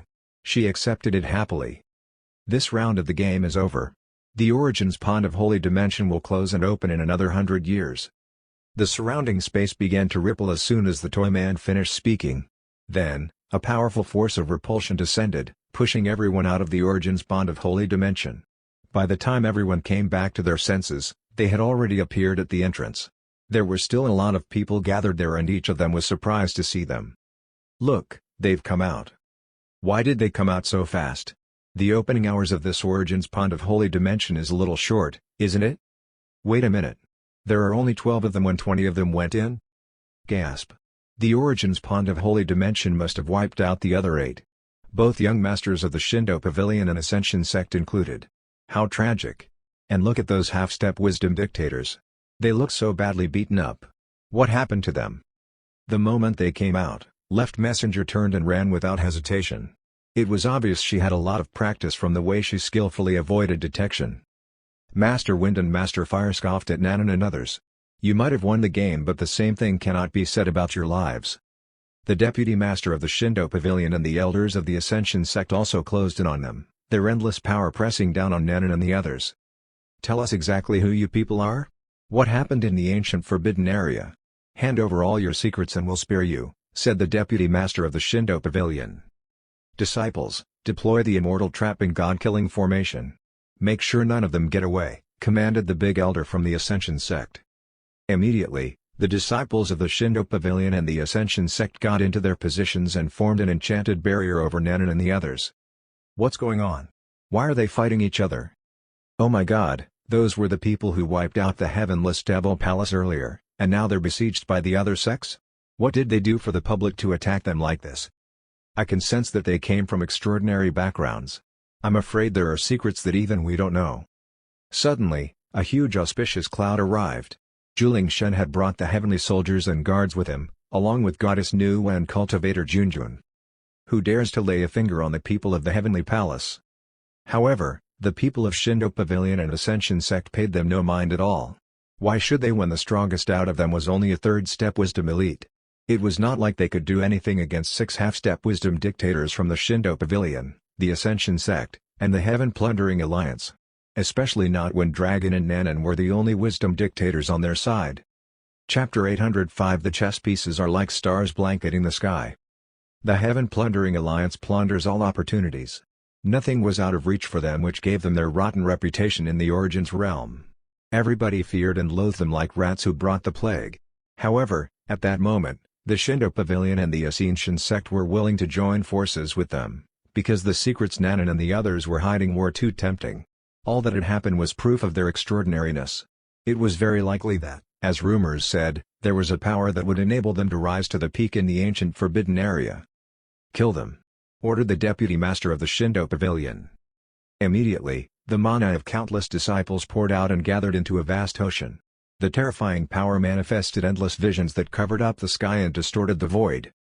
"Deploy the Zhou Heavenly Stars formation," shouted Juling Shen loudly as he led the heavenly soldiers and heavenly guards to retaliate against the disciples of Shindo Pavilion and Ascension sect. Numerous spells exploded in the void like fireworks and the tragic battle began. However, the main focus of everyone was not on them because it was the high-end combat power that determined the final victory of the battle. Master Fire smirked at Dragon and Nanan and said, "It's still not too late to surrender. Dream on. Let's just see who'll be the last man standing," said Nanan evenly. "Ha ha ha. Your naivety is laughable," mocked Master Wind. Then, his tone became threatening as he said, "No matter how strong you two are, there's no way you can win against 4 half-step wisdom dictators. As for the remaining 2 half-step wisdom dictators, they will slaughter everyone else." "Slaughter? Are you sure?" asked Little Fox innocently, waving the airplane chessboard in his face. Immediately, Master Wind and the others felt their blood run cold. It was obvious they were traumatized by what happened during the game. "There's something strange about this beautiful woman." Master Wind scoffed and said, "Humph. Do you still think that we're in the Origins bond of holy dimension? Everyone, take them down now." He then took the lead and cast a suppressing palm strike toward Nanan. At the same time, the deputy master of the Shindo Pavilion synchronized his attack with Master Wind's as he, too, cast a palm strike from the other end. The 2 palm strikes formed a flanking attack, not giving Nanan the slightest chance to escape. Master Fire and the Big Elder of the Ascension sect attacked Dragon. The 2 of them cast their ultimate spells which could seal the sky and imprison the land, blocking Dragon's path of escape. As for the other 2 half-step wisdom dictators, they laughed wildly as they charged toward Little Fox. The expressions of Yang Jing and the others changed drastically. He hurriedly stood in front of Little Fox and roared, "Goddess Little Fox, run! We'll stop them." Their panic was real. As Master Wind said, not one of them could stop the 2 half-step wisdom dictators. In fact, they could torment the Heavenly Palace people however they wanted. However, Yang Jing and the others were willing to sacrifice themselves to save Little Fox. "No. Why would I leave when it's just starting to get fun?" Little Fox was not panicking at all. Instead, her eyes were flashing with excitement. "I finally found someone else to play chess with me." Her main purpose for going on the trip was to find someone to play chess with her. She was frustrated at always losing to Li Nianfan. Shen then put away the airplane chessboard and brought out the Go chessboard. "Another chess game?" The hearts of the 2 half-step wisdom dictators sank, not knowing what tricks Little Fox had up her sleeves. "The chess pieces are like stars blanketing the sky." She flung the chessboard up and it immediately gave out a colorful glow that illuminated the sky. A stream of holy aura shrouded the area, isolating it from the world outside. "What? What is this?" The 2 half-step wisdom dictators widened their eyes in response to the terrifying sense of oppression they sensed. The feeling it gave them was similar to the one in an enchanted barrier, but this was way more powerful, so powerful that they could not even break it. Very quickly, the chessboard merged with the sky and earth, turning the entire area into a huge chessboard. The heavenly soldiers as well as the disciples of the Shindo Pavilion and the Ascension sect also appeared on the chessboard. "The game of Go begins," announced Little Fox excitedly. She pointed at the heavenly soldiers, and under her control, they began to travel to various squares on the chessboard. As for the group of people from the Heaven Plundering Alliance, they were stunned. They did not know what to do at all. Heck, they did not even know the rules. "What exactly is this? We seem to be in some kind of formation, but it doesn't seem to have many restrictions." "Hee hee, she's probably just bluffing." "It doesn't matter. Let's just attack them." "Charge." Murder Sora burst forth from the people of the Trilateral forces as they charged toward the heavenly soldiers. However, when they rushed to the front, they discovered that the heavenly soldiers had their treasures prepared. They launched an all-out attack at them as soon as they saw them. The heavenly soldiers were all pumped up. They had no idea what they were doing but trusted that they would be fine as long as they obeyed Little Fox's order. In the next moment, everyone heard a loud boom. A terrifying force erupted from Little Fox that acted as a buff to the heavenly soldiers' attacks, making their attacks even more powerful as it bombarded forward. Their attacks instantly stunned the disciples of the trilateral forces. This is impossible. Why did such a powerful force suddenly explode? The power in this world is helping them. It's over for us. We stand no chance at all. Ah! I'm dead. They did not even have the time to escape and were immediately swept away by the shock wave. Little Fox broke out in a huge smile and said happily, "Ah, it feels so good to see you all being abused like this." Her opponents' hearts turned chillingly cold when they saw the smile on her face. Damn, she's scary. She must be getting her power from the formation. The two half-step wisdom dictators' brows furrowed at the suddenness of it all. This chessboard is a world of itself. Using the corresponding layout and position, the players can use the power of the chessboard to increase their own powers exponentially, analyzed one of the half-step wisdom dictators. The formation was indeed exquisite, but the real horror lay in the chessboard. It not only set the rules but also one's source of power. It was another invaluable treasure. I don't care what formation this is, for in the face of absolute power, everything will be in vain, said the other half-step wisdom dictator coldly. With one step, he appeared before Little Fox in an instant and brought his hand down on her. Get lost. Yang Jing, Xiao Changfeng, and Goddess Nuo appeared at the same time. The dazzling light on their bodies flashed brilliantly as they worked together to manifest a gargantuan golden dragon to attack the half-step wisdom dictator. Chapter 806 I Have a Steely. Filled with unparalleled power, the golden dragon successfully blocked the half-step wisdom dictator's attack. No, this can't be. The half-step wisdom dictator staggered back with a look of surprise as if he could not believe what was happening right before his eyes. The reason a wisdom dictator was called a wisdom dictator was that he possessed the power to dictate wisdom, and that was what differentiated him from a wisdom elite. It was a qualitative change in power. Therefore, it was really shocking that the combined attack of Yang Jing, Xiao Changfeng, and Goddess Nuo could neutralize his attack. Not another chess game, said Master Wind with a grave expression when he noticed the situation on the other side. Even he, a member of the Heaven Plundering Alliance, was starting to feel powerless against all the unpredictable methods, especially from those treasures that seemed ordinary. We must capture them and force their secrets out of them, said the Deputy Master of the Shindo Pavilion excitedly. He was even more motivated than before and this translated to more powerful attacks. His eyes flashed sinisterly. With the point of his finger, a dazzling red light beam appeared. The immortal slaying divine sword, Soul Sway. He had summoned a red dagger. Although only a third-grade wisdom ultimate treasure, it was still a murder weapon not to be underestimated. It was especially useful in the act of assassination. In a blink of an eye, a head would roll. What was more, it could transform its victims into nutrients, making its killing intent that much more lethal. With its indescribable speed, it appeared beside Nanan within a nanosecond. Nanan had her hands full with Master Wind, and just when it seemed like she was going to die under the immortal slaying divine sword, her eyes flashed darkly, and less than a nanosecond later, she transformed into a black hole which absorbed all the surrounding power. Time and space became distorted under the influence of the black hole's mighty suction power while all the laws of the universe disappeared out of existence. The trajectory of the immortal slaying divine sword also shifted, and in the end, it became distorted. What a powerful skill! Both Master Wind and the Deputy Master of the Shindo Pavilion were stunned. Their mana actually stagnated for a moment. The black hole seemed to be able to swallow everything in the world. It was unbelievable how at such a young age, Nanan could single-handedly parry with them. This alone was enough for her to be in the ranks of the top geniuses in the Origins realm. The same was true for Dragon on the other side. Everyone, don't hold back. Use your strongest attacks against them, shouted Master Wind. Boom! The terrifying force increased exponentially on the battlefield, forcing many of the cultivators who were watching to retreat. Those who were too slow were instantly swept away by the stray shockwaves. They're so strong. Just which faction do they belong to and where did they come from? Heavenly Palace? Why haven't I heard of this faction? They've certainly opened up my eyes to a whole new world. It's been a long time since I've seen a battle between half-step wisdom dictators. It's as grand as ever. They actually managed to block the combined attacks of Shindo Pavilion and the Ascension sect. Every one of them is a behemoth in their own right. Although Yang Jing and the others borrowed the power of Little Fox's chess game to compete with the half-step wisdom dictator, the others could still tell they would be just as strong without it, or at least strong enough to win against a third-step wisdom elite. Don't hold back.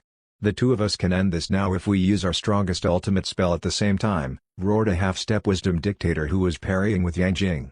He would not be able to show his face in public ever again if he lost to a bunch of ants. Okay. Growled the other half-step wisdom dictator. World-destroying mad lightning. Eternal extinction. Boom. Countless red lightning bolts rose from the ground, like twisting gargantuan red pythons overflowing with power. They connected the sky and the earth while another unimaginable ultimate spell descended at the same time. The void broke apart, piece by piece as the two ultimate spells spread toward Yang Jing and the others, leaving a trail of destruction in their wake. The foundation of a chess game was the formation. However, the formation was an external force after all, so it was destined to have an upper limit. The two half-step wisdom dictators did not want to be led by Little Fox by the nose, and so, they cast their strongest ultimate spell in the hopes of breaking apart the formation. They were hoping to leave Little Fox and the others no choice but to fight them without the power of the chessboard. They were sure that Little Fox and the others, even with the power of the chessboard, would not be able to withstand the power of two half-step wisdom dictators combined. Ha ha ha, I, Xiao Chengfeng, have been fighting people above my level for my entire life. He let out a long whistle and raised his sword up high, drawing out a long sword chi. With the rapid rotation of his body, the long sword chi whipped around and turned into an endless sword light, slashing at the lightning bolts as the sword chi scattered around. Yang Jing, Goddess Nuwa, and Cultivator Junjun also brought out their strongest treasures and cast their strongest ultimate spells against the two half-step wisdom dictators. Just because you don't want to play with me doesn't give you the right to overturn the chessboard. Shame on you all, said Little Fox with a frown. Her eyes suddenly turned blue and her nine tails sprouted out, growing longer and taller until they blotted out the entire sky. The air began to solidify into ice as the power that could freeze everything spread out. Goddess, Daji? Cultivator Jujin and the others were shocked. The aura that Little Fox was exuding was exactly the same as Daji's. Even her spell was the nine-tailed fox's strongest innate ultimate spell, Mind Control, which was infinitely of a higher level than pure charm. She could get everything her heart desired with only one thought. The people Little Fox were closest to were of course Daji and Li Nianfan. It was too difficult for her to imitate Li Nianfan's aura, so she chose to imitate Daji's instead. The power of the chessboard rolled out, forming a force of suppression that attacked the two half-step wisdom dictators. Thunder and lightning raged as the space around them collapsed. All the ultimate spells of Little Fox and her gang were easily suppressed while Dragon and Nanan were also showing signs of fatigue. The fact that they could hold on for so long when fighting 2 against 1 was already a miracle in itself. Ha! What else do you have? If not, it's time for you to become our captives. Master Fire roared with laughter. He had a hunch that this group of people would be their biggest harvest since the establishment of the Heaven Plundering Alliance. I have a steely that can suppress all the enemies in the world. Suddenly, a majestic voice rang in everyone's mind like thunder, and in the next moment, a steely descended from the sky with so much terrifying power that the wisdom dictators started quaking in their boots. The steely continued to fall from the sky at a rapid speed, its sights set on the two half-step wisdom dictators. Chapter 807 The Arrival of a Real Wisdom Dictator. What's that? The two half-step wisdom dictators widened their eyes and the hair on their bodies stood upright. They were filled with extreme terror. Even before the steely landed on them, they could feel a mighty force that could suppress everything, causing their mana to stagnate. Run! They thought at the same time. However, they already had their hands full with Little Fox and the others, so there was no spare energy left to deal with the sudden change. They could not even free up the power to dodge. The space around them was completely sealed up and could not be broken. Oh, no! The sound of two despairing roars could be heard when the steely crashed down on them, wiping them out from existence as if they were never there to begin with. On the steely were the words "Fallen Immortal Mountain." The words were particularly eye-catching, flashing as if they were beating to the beat of its own drum. The whole area was shaking. No one expected such a change. The two people were half-step wisdom dictators after all, and to have them killed just like that. After a moment of silence, the inevitable uproar was kicked up. What happened? What kind of steely is that? How can it be so terrifying? I should have known that they'd have some backup coming to help them. Their extraordinariness is totally out of this world. The steely is so strong. Did you feel the sealing of time and space when it descended? That stele has the power to seal the world, and it has its own life. It's extraordinary. Fallen Immortal Mountain? What kind of place is that? I'm afraid it's unimaginable. Palau. Hawailau. The deputy master of the Shindo Pavilion and the big elder of the Ascension sect roared loudly, their eyes burning with fury. The two who died were their half-step wisdom dictators. They were the pride and joy of their sects. This was too much of a blow to them. Both sects suffered great loss during this trip. Both of their wisdom dictators and young masters were all dead. Things could not get even more tragic than this. Master Wind and Master Fire stared at the stele vigilantly. I knew that there's more than meets the eye when it comes to you people. Sure enough, you've been hiding this power all along, said Master Wind in a thick voice. I feel a familiar aura coming from this stele. It's definitely what the Heaven Plundering Alliance has been looking for, said Master Fire enigmatically as a strange light flashed across his eyes. It's the soul left by the Supreme Power back then, said Master Wind. During the battle where they sealed heaven, the Supreme Powers created the 7 dimensions and gave birth to the 7 battle spirit guardians. Countless years ago, the Heaven Plundering Alliance entered the ancient Forbidden Area to get their hands on the power of the battle spirit guardians. However, their collection was still not complete and they were delighted that one of them had appeared, serving itself up on a silver platter to them. The stele manifested itself into a phantom of a man and its unparalleled aura locked on Master Wind and Master Fire. You better tell me where my third brother is now. He growled.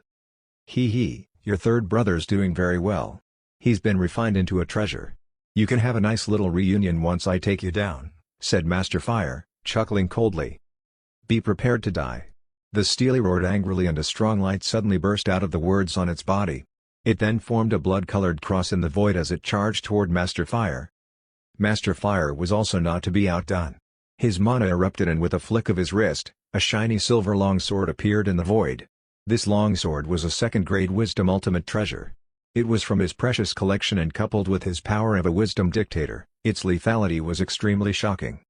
However, when the longsword collided with the blood-red cross, it was instantly cut through, transforming into its ordinary form as it landed on the ground with a heavy clang. Then, the light on its body dimmed, for all its power was suppressed by the stele. What a terrifying ability. Don't tell me it can even suppress the laws of the universe, said Master Wind with shock. Without pausing for breath, the stele rose again and blasted toward both Master Wind and Master Fire in an unrivaled domineering manner. It planned to take on both of them single-handedly. Master Wind and Master Fire's faces darkened. They pushed Nanan and Dragon to the side and joined forces to fight the stele.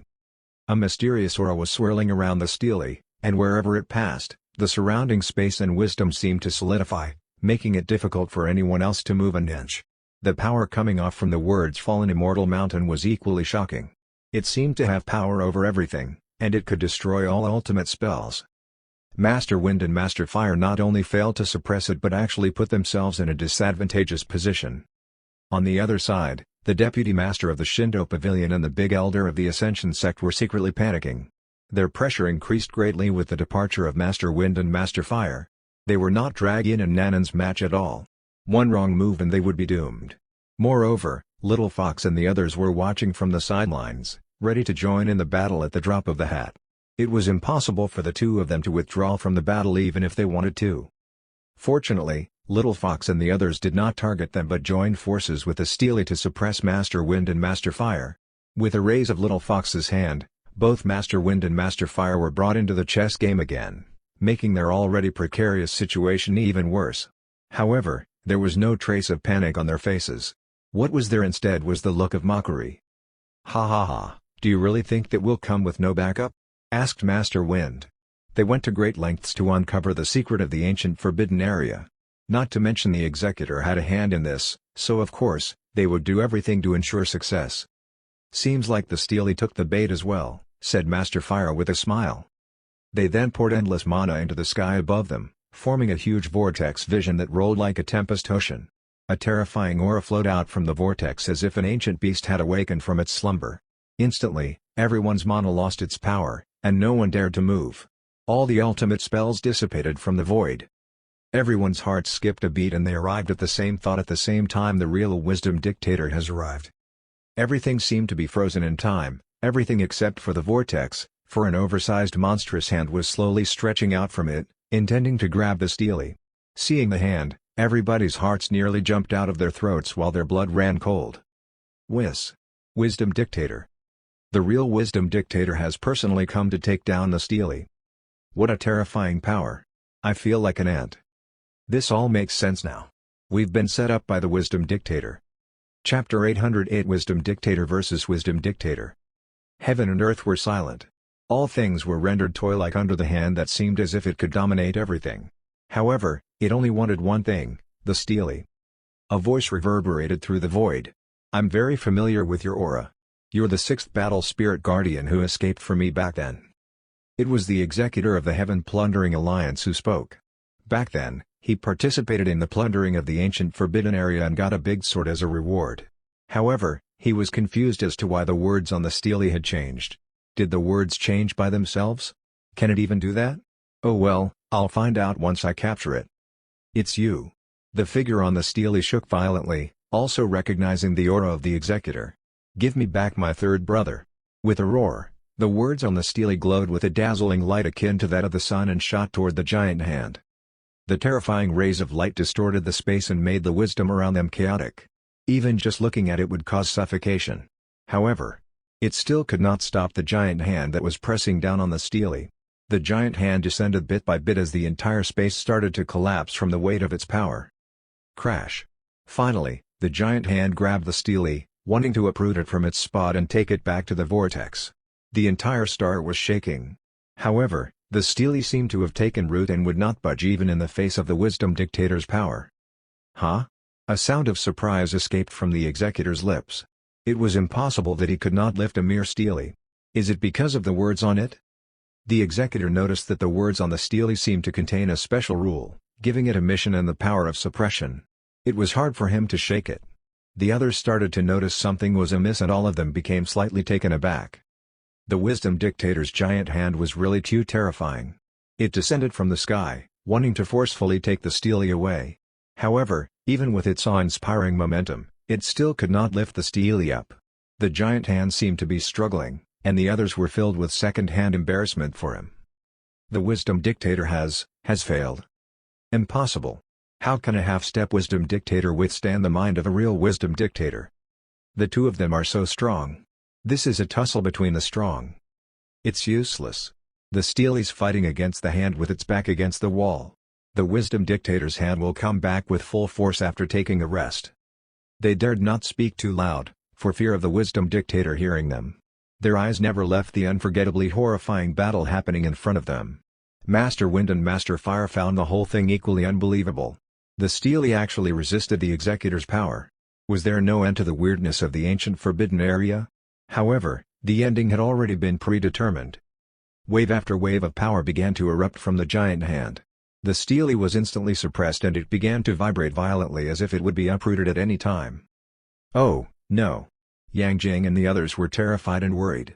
How could they ever explain to the expert if the landmark of the fallen immortal mountain was taken away? What should we do? Xiao Changfeng clenched his fists tightly, unwilling to give up without a fight. Alas, he knew he could not do anything at all to save the Steely. Not to worry. I'll ask Draji for help. We mustn't let this baddie get away with this, said Little Fox vehemently. She then crushed the ice crystal on her chest. Meanwhile, at the fallen immortal mountain, Li Nianfan was in the yard enjoying his massage from Daji and Fire Phoenix. He had shown them some massage techniques. The purpose, of course, was for his own enjoyment.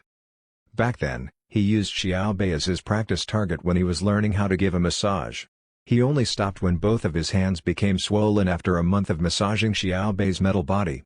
Even until now, he still shuddered at the memory. Fortunately, after the rain came the sun. Now, he had two beautiful wives pampering him with a massage. Life was very, very good. Daji and Fire Phoenix, each person in charge of one side, massaged Li Nianfan from head to toe. Li Nianfan felt the tension melt away from his body as their soft hands kneaded him. Of course, the soft music wafting from Qinmanyan's guqin aided in his relaxation. In addition, Shi Tukan had prepared milk and fruits for him to eat. Ah! Life doesn't get any better than this. Li Nianfan smiled and was about to close his eyes when the entire fallen immortal mountain suddenly shook as if an earthquake was happening. Instantly, he fell into a bad mood. What's happening? Is it an earthquake? Li Nianfan was a little surprised, but he was not afraid. After all that he had experienced, the earthquake-like phenomenon was nothing more than child's play to him. However, it was strange that an earthquake would occur at the fallen immortal mountain when it had the protection of the heavenly palace, and therefore, the protection of the land and mountain gods. Could some people be fighting nearby? The fallen immortal mountain was still shaking and the tremors were getting more and more powerful. Li Nianfan started to feel uneasy. What's going on? Can't a man get some sleep around here? He asked with a frown. Daji's eyes moved slightly and she quickly said, Master, some people are fighting nearby. I'll go and check out the situation. Li Nianfan nodded and said, Okay. Just be careful.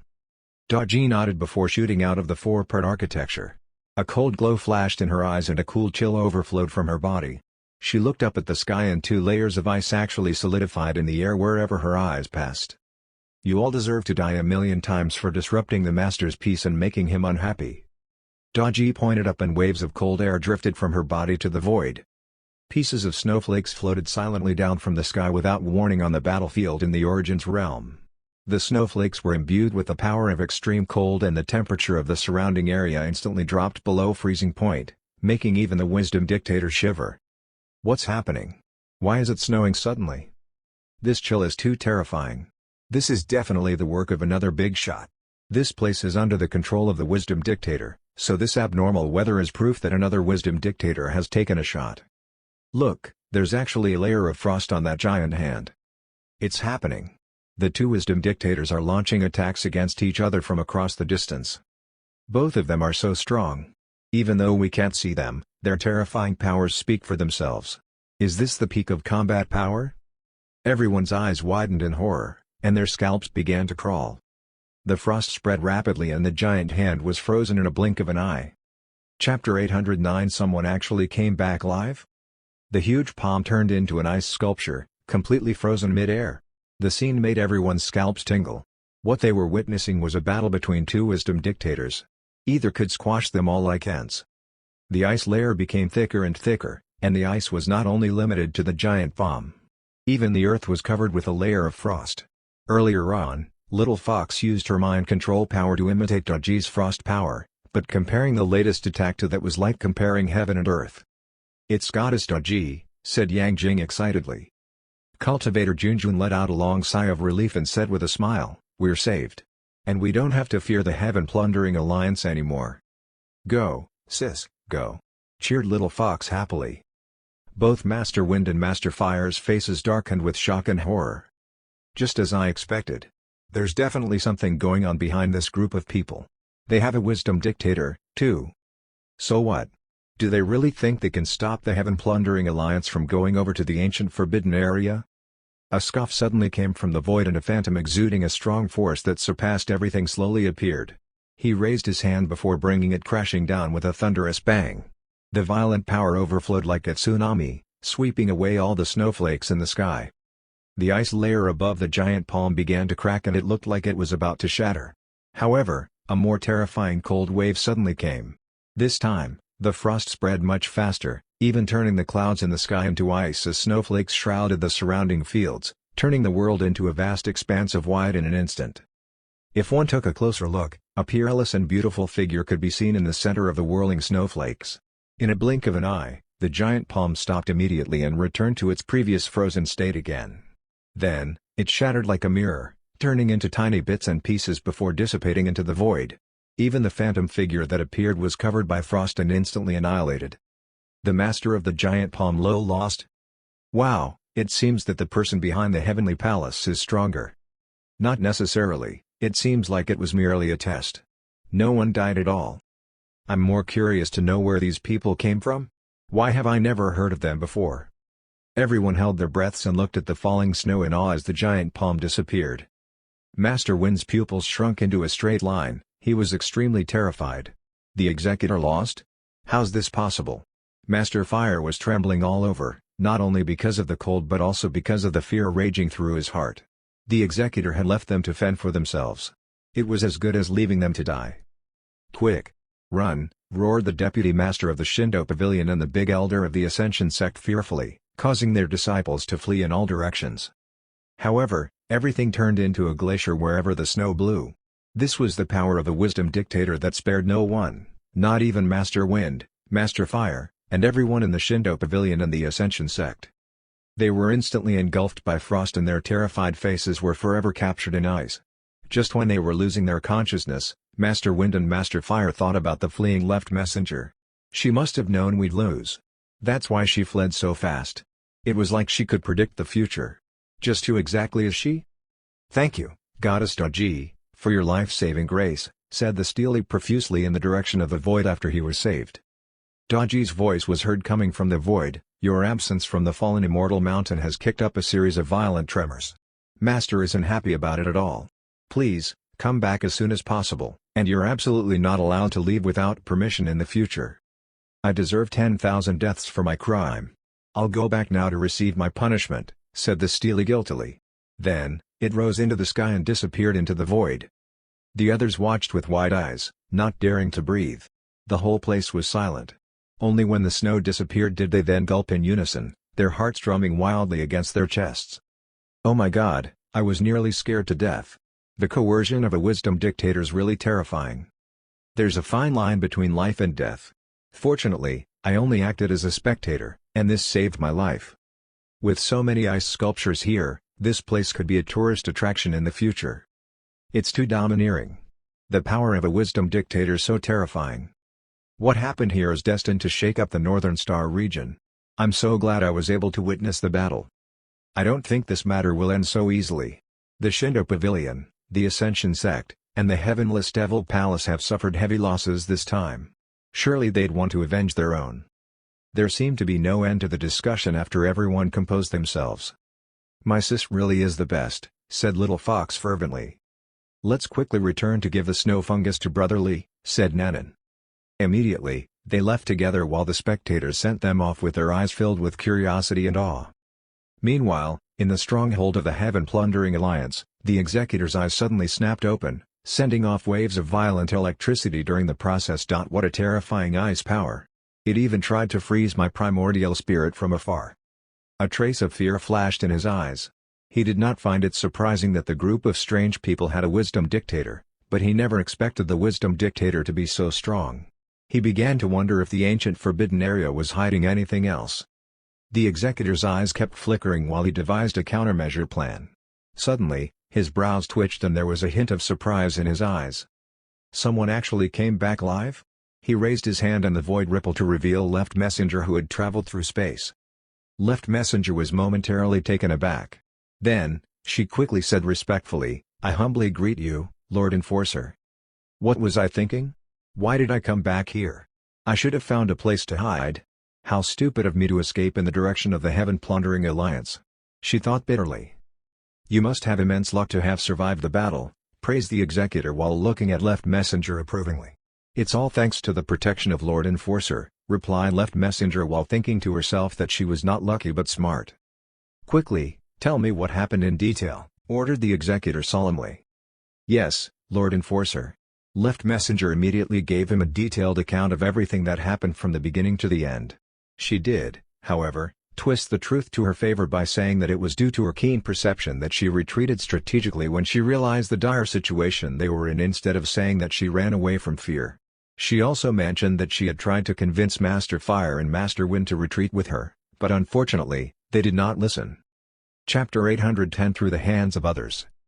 "You must have had a keen sense of life and death far beyond that of ordinary people to avoid that level of danger," praised the Executor. However, his face then darkened at the thought of the ancient Forbidden Area people's extraordinariness. Not only were their methods unusual, but each of their treasures and spells were tremendously powerful. The more extraordinary they are, the more it proves that there are some heaven-shattering secrets in the ancient Forbidden Area. What I'm best at is solving mysteries. No matter what the chance is, it'll eventually be plundered by us," muttered the Executor to himself. "It's over. This guy looks like he's going to die," thought Left Messenger sadly when she overheard what he said. However, out loud, she said, "Lord Enforcer is wise, the Heaven-plundering Alliance is invincible." The Executor smiled and said proudly, "Ha, I already have a plan in mind." Left Messenger was stunned for a moment. It's as if he can't wait to die.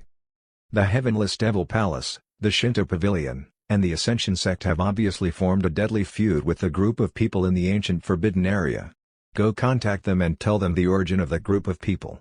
Then, they'll surely take action against them, either for revenge or for the secret of the ancient Forbidden Area," continued the executor.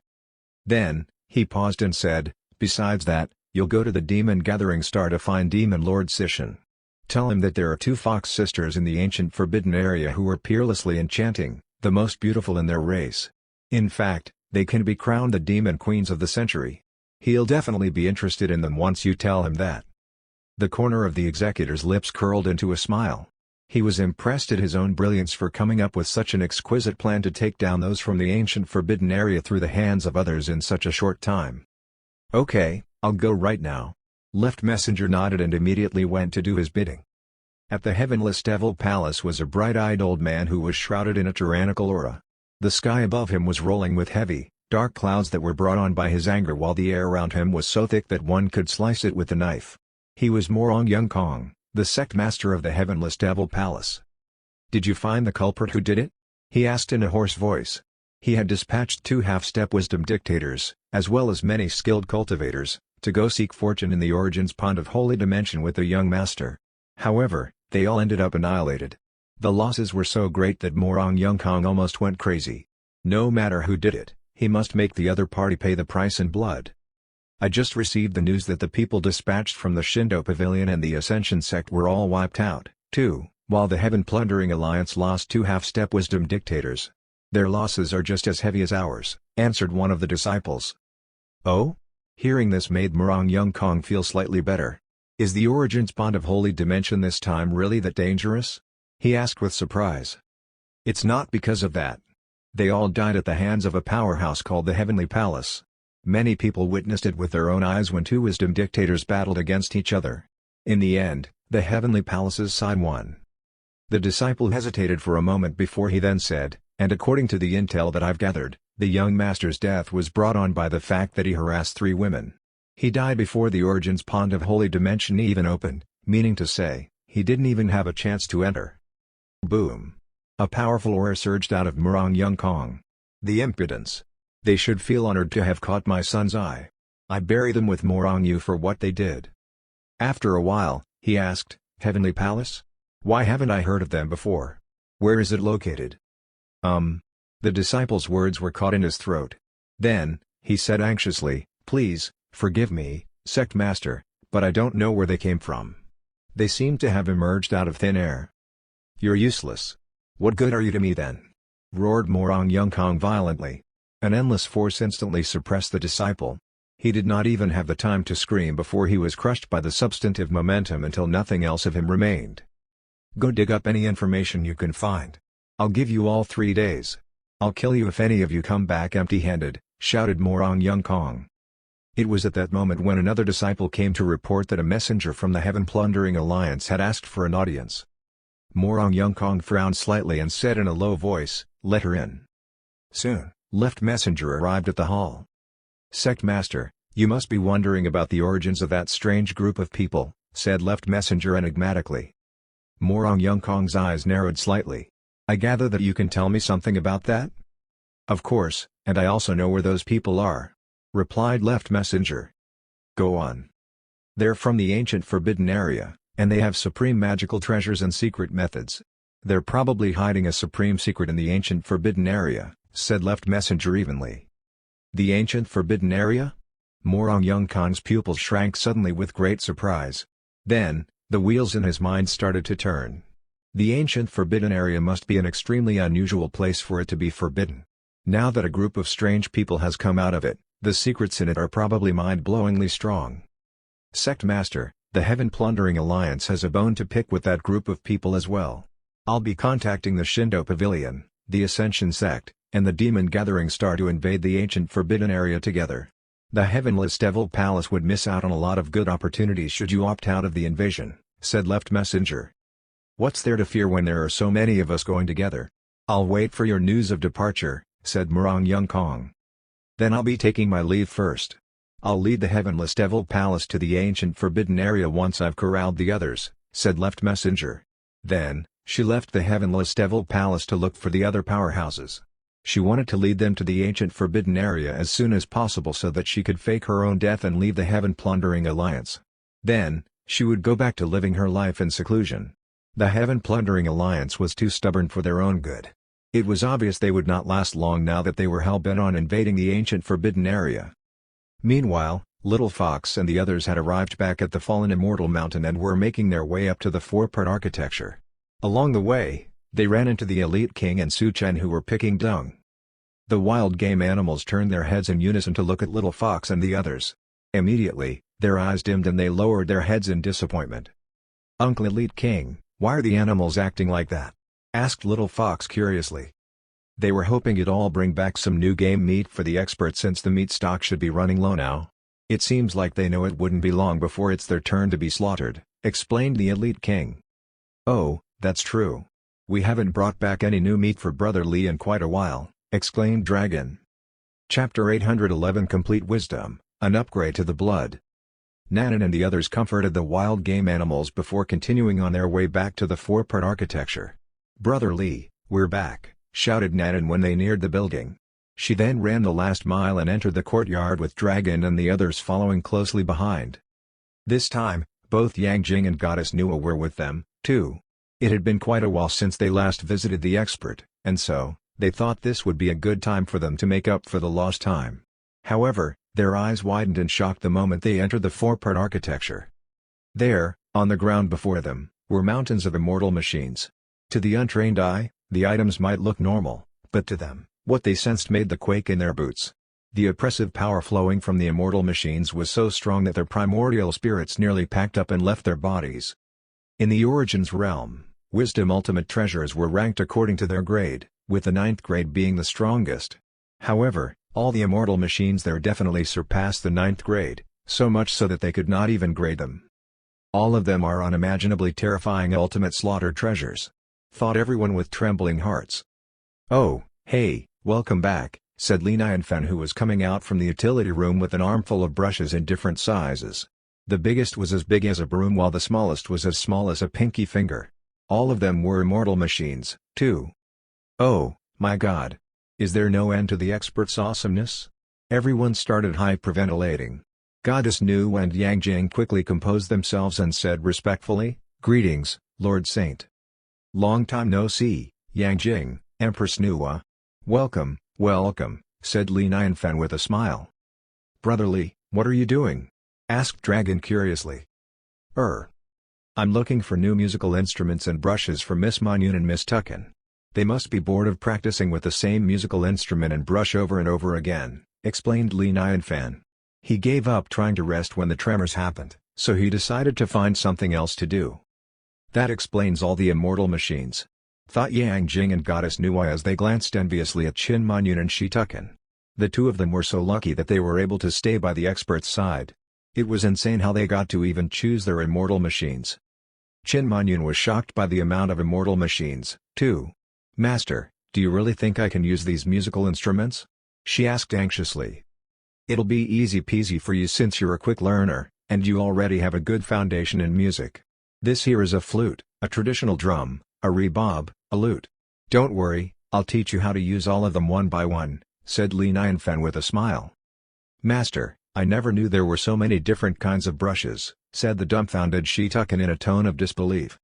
"Of course, the size of the brush can be divided into small cases, middle cases, and big cases, while the texture can be divided into soft, hard, and half-half. Then, the tip of the brush can be divided into long, mid, or short. Each of them would affect your brush strokes very differently."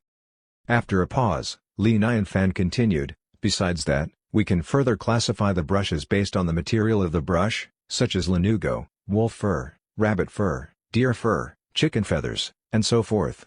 I'll craft them for you once I get my hands on the materials. You'll be called a real master of calligraphy only when you can wield the different types of brushes and learn how to complement their strengths and weaknesses." Everyone was awestruck. Li Nianfan was obviously giving a boost to Qin Manyun and Shi Tucken's cultivation. To everyone else, Qin Manyun and Shi Tucken's attainment in the Guqin and the art of calligraphy might seem like they had reached the end of the road, but in actual fact, they still had a long way to go. There were many more musical instruments apart from the Guqin, and many more brushes apart from the one Shi Tucken was using. Their mastery of their skills would only be deemed complete once they had mastered all the different types of musical instruments and brushes. They would hit a glass ceiling in their spiritual cultivation if they did not attain complete wisdom. Everyone was imagining just how much more powerful both Chin Manyun and Shitukin would be once they mastered all the musical instruments and brushes. Of course, the onlookers could not help but be jealous of them. "We'll take things slow. Let us first be gracious hosts to our distinguished guests," said Li Nianfan. Then, he motioned for Yang Jing and Goddess Nuwa to sit down. "Xiao Bei, serve them the wolfberry red date tea, please." "Yes, my beloved master," said Xiao Bei. Nanan brought out the snow fungus and said, "Brother Li, is this the snow fungus you are looking for?" Li Nianfan's eyes lit up instantly. "Yes. This is indeed the snow fungus. Hooray, we have unlocked a new ingredient." He would be happy to let Nanan and Dragon go out more if it meant that they would bring back more surprises that would satisfy his cravings. Very quickly, Xiao Bei served the tea. It was red due to the wolfberries and red dates, looking a lot like red agate from the way it was glowing. Everyone breathed in the subtle scent of the tea and it made their blood roil with warmth in their veins. The blood-filled fruit and the blood-clotting fruit were third-grade and first-grade wisdom spiritual fruit respectively, both of which had the effect of upgrading and nourishing one's blood. The fruits had become more divine under Li Nianfan's tender loving care, so much so that the hearts of Yang Jing and Goddess Nuwa started to beat wildly with deep desire. "The tea is made by the new ingredients that were brought back by Nanan and Dragon. I hope it's to your liking," said Li Nianfan. "Thank you, Lord Saint," said Yang Jing and Goddess Nuwa in unison. Then, they took a sip of the tea excitedly. Instantly, they felt their blood burst out in a loud cheer as if they had been reborn while terrifyingly strong energy coursed through their bodies. Yang Jing's third eye became bloodshot as if its blood vessels had ruptured. It also started to blink rapidly and uncontrollably, kicking off one spasm of electricity after another. Immediately, he could see great distances, as far as the Heavenly Palace, and then in another blink, he could even see the underworld. There was nothing that could escape his third eye. Then, he saw the sixth dimension, then the first, and lastly, the Origins realm. He could feel an infinite power in his blood, that he had gotten an upgrade that allowed him to comprehend wisdom so much more. Goddess Nuwa's blood was also going through the same evolution. She would have definitely transformed into her original form of half-woman and half-snake if she did not suppress the urge. She had received the power to manipulate wisdom through the upgrade and felt that she could suppress those of the same level with her with a single wave of her hand. That was how powerful she had gotten. At the same time, both Yang Jing and Goddess Nuwa's mana skyrocketed until it broke through their previous limitations, bringing them from third-step wisdom elites to half-step wisdom dictators. Chapter 812 The Left Messenger leading the charge. "Did I just become a half-step wisdom dictator?" thought Goddess Nuwa and Yang Jing in disbelief. Nevertheless, the newfound power in their bodies did not lie. It was natural for them to doubt since the gap between a third-step wisdom elite and a half-step wisdom dictator was like heaven and earth. Not to mention, there was also the factor of one's luck, and it was not surprising to know that many cultivators would find themselves stuck as a third-step wisdom elite with no end in sight. However, the two of them crossed the gap just by drinking a cup of tea. Woof. Woof. Woof. Blackie had unknowingly arrived and was pulling on Li Nianfan's pants with his mouth. Then, he turned up to look at his master with his big, sad puppy dog eyes. Why would a dog want to drink some tea? Thought Li Nianfan, a little speechless. However, after seeing Blackie's big, sad puppy dog eyes, he decided to fill up Blackie's water bowl to the brim with tea. "Thank you, master," barked Blackie happily, his tail wagging non-stop. Then, he started to drink from his water bowl. Ha ha ha. With this, my blood will receive an upgrade, too. Soon after, Yang Jing and Goddess Nuwa bid Li Nianfan farewell and returned to the Heavenly Palace. Once there, they received the bad news that the powerhouses in the Northern Star region were making a move to invade the Seven Dimensions, and the ones taking the lead were the Ascension Sect, the Shinto Pavilion, and the Heavenless Devil Palace. Fortunately, the Heavenly Palace had already planted some spies in the Origins realm. The Ascension Sect, the Shinto Pavilion, the Heavenless Devil Palace, and the Demon Gathering Star have wisdom dictators in their lineup. It'll be the biggest catastrophe the Seven Dimensions would ever face if they really do join forces, said Cultivator Junjun worriedly. Sev. More importantly, their target's most likely the expert. We cannot let them disturb the expert no matter what, said Xiao Chengfeng solemnly. "We have to notify Goddess Daji and the others as soon as possible so they'll have time to prepare," said the Jade Emperor in a low voice. Meanwhile, Left Messenger had been on a run, acting as a go-between to the four sects. She was exhausted but fortunately, everything was going according to plan. Apart from the four major sects, other smaller sects wanted to join them as well. They had all gathered together and their numbers were imposing. Standing at the forefront of the troops were 5 people: Morong Yongkong, Mu Chengfeng, Taoist Taiyan, Sishan Mangshong. They were the respective sect masters of the Heavenless Devil Palace, the Shinto Pavilion, the Ascension Sect, and the Demon Gathering Star. The last person standing alongside them was of course Left Messenger. Left Messenger would be the one leading the charge toward the ancient forbidden area. She was bringing everyone up to date with all that she knew about the place. "I can't believe that the Heavenly Palace actually came from the ancient forbidden area. It's been many years since the place opened. No wonder that group of people seemed to appear out of thin air. No one would have guessed that they came from the ancient forbidden area. I thought the ancient forbidden area would be very abysmal. Imagine my shock when it was discovered that it had so many secrets. No wonder it requires so many of us to invade it. No matter what, it's impossible for the measly ancient forbidden area to stop the advance of 4 wisdom dictators. We'll definitely lift their mysterious veil this time." There were a lot of discussions as each of them was looking forward to entering the ancient forbidden area. "Since you're from the ancient forbidden area, you must know who's the strongest person there and how many wisdom dictators they have, right?" Morong Yukong asked Left Messenger. "To be honest, the cultivators in the ancient forbidden area are less powerful than those in the Origins realm. However, that group of people is special. Their cultivation speed, their ultimate spells, and their treasures are all the best of the best. In fact, they were the ones who opened up the ancient forbidden area. There's a huge secret backing them up, and through that secret, they've been getting their hands on the strongest treasures, the strongest ultimate spells, and even the strongest divine fruits. All these and more can be found on a specific mountain," said Left Messenger seriously. "Ever since I met them, all I've been hearing about is the big secret behind them from the mouths of others, and everyone who went to the mountain in search of it has ended up dead. I'm sure that would be your fate, too. I'll only take you there but the rest is up to you," thought Left Messenger. Morong Yongkong and the others were none the wiser. Their eyes lit up with greed as soon as the words big secrets were mentioned. The more mysterious the whole thing was, the more good fortune they expected to receive. "So, just how many wisdom dictators are there?"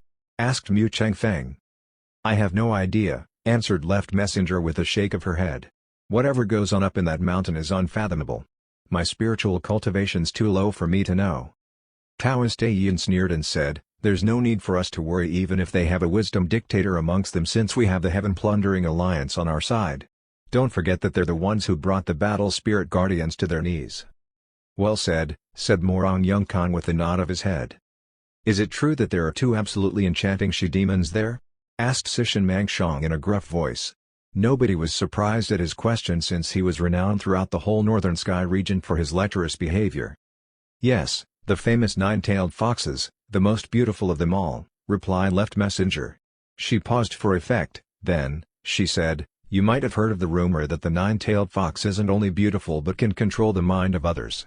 That was why the young master of the Heavenless Devil Palace wanted to capture her."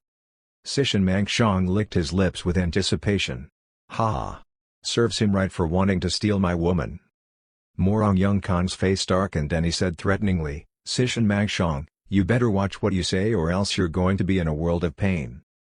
"Bring it on. You don't scare me at all," shouted Sishan Mangshong tyrannically. Left Messenger stared at the 2 of them with her mouth agape, thinking to herself how unreliable they were if just a few simple words could bring about an internal conflict. Mu Chengfeng and Taoist Taiyan quickly intervened and reminded them about the most important matter at hand. "Well then, follow my lead and I'll bring you to our destination," boomed Left Messenger. Then, she turned around and charged toward the ancient forbidden area with the troops following behind her. The combined effect of their mana was so bright that they illuminated the void. Soon, they entered the first dimension, and under Left Messenger's guidance, they arrived at the 7th dimension's area of the gods. Along the way, they were left unimpressed by what they saw. It was just as Left Messenger said, there were not that many skilled cultivators around. Why, they did not even have that many third-step wisdom elites. It was a very pitiful sight to see. Sishan Mangshong took the opportunity to kidnap a few she-demons from God knows where, keeping them captive by his side. Ha ha ha. Just as well, there are so many beautiful she-demons here. I was getting bored of the ones back home. This is already turning out to be a worthwhile trip. All the she-demons will be mine. Mine, I say. Ha ha ha. Chapter 813 He has come to be game meat. Morong Yongkong looked at Sishin Metsyong's absurdity and could not help but secretly despise it. He's such a pervert. Anyone who shares the same blood with him all is pieces of SHT. He was still brooding about the quarrel he had with Sishin Mangshong. Sishin Mangshong, the Heavenless Devil Palace, the Shinto Pavilion, and the Ascension Sect have all suffered big losses in the hands of the ancient Forbidden Area. Only the Demon Gathering Star is still intact, so why don't you send a scout team to check if the path ahead of us is clear? He asked. Fine with me. This is a good chance for me to prove just how strong the Demon Gathering Star is. Sishin Mangshong looked down on the ancient Forbidden Area, so he had no qualms about the suggestion. King Bull, bring a team with you and go scout out a path for us. Yes, Demon Lord, answered King Bull loudly. Then, he immediately left with a team. Soon, they arrived at the area of the gods, and following Left Messenger's guidance, they saw the mountain range. That must be the fallen immortal mountain. King Bull's eyes narrowed suddenly. He stopped in his tracks when he saw the stele. He knew that the stele was very extraordinary and that it had stirred up a sensation when it went to the Origins realm due to its ability to suppress wisdom. He jumped over the stele, looked up, and saw the group of wild game animals being reared at the foot of the mountain, as well as the elite king and Su-chan who were carrying manure buckets. At the same time, the group of wild animals was also staring at him. The game animals' eyes were burning hot, even radiating with light. There was a kind of passion that made him uncomfortable. "Brothers, our savior has come," said the Crow King excitedly with tears of joy in his eyes. "This bull demon looks strong, I bet the expert will be happy with him. He'd make the best beef." Ha ha ha, we're really lucky to have someone serve himself up on a silver platter at this critical time. It's touching how he's willing to sacrifice himself to save us. All the game animals cheered, they were so excited that they wept. Game meat? Beef? Me? Do they even know what they're talking about? Bull King's face suddenly darkened and he erupted in anger. "Stupid brain-dead demons with their stupid nonsense. Let me put you all out of your misery," he said chillingly. Although he was angry, he did not step forward. He just raised his hand to launch a palm strike at them from a distance, leaving his ultimate spell to do the dirty work for him. The palm strike triggered a vision and the terrifying power manifested as a roaring bull's head in the void, opening its huge mouth and charging at them. This power could easily flatten the entire mountain range. However, a manure bucket suddenly smashed the bull's head just when it was about to fall on the mountain. The terrifying bull's head vision disappeared instantly, making everyone question whether the whole thing really happened. The elite king put down the manure bucket and continued to pick up dung as if nothing out of the ordinary had happened. "You're actually a half-step wisdom dictator?" Bull King's eyes were wide as saucers as he stared at the elite king in disbelief. He did not expect a half-step wisdom dictator to be picking dung. Moreover, the manure bucket was also extremely extraordinary. It had to be an ultimate treasure since it was able to dispel his attack so easily. It seems like Lord Demon was correct, there's a big secret hidden on this mountain. Bull King's eyes flickered. He knew that he could not force his way in, not when the stele and the elite king was there.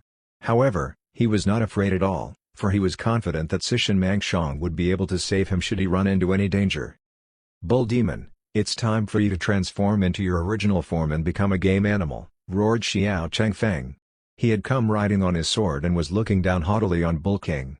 Behind him was a group of heavenly soldiers, looking majestic on the auspicious clouds. "Game animal again? It seems that you're all a bunch of idiots who only know how to eat. Let's see who devours who first." Bull King was so angry with the incessant provocations that he threw his head back and roared at the sky. "Moo!" A black tornado came out of his mouth and flew over to Xiao Changfeng.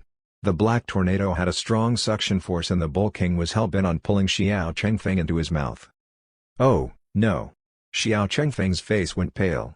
He turned around and tried his best to escape on his flying sword. However, being only a third-step wisdom elite, he was far less powerful than Bull King.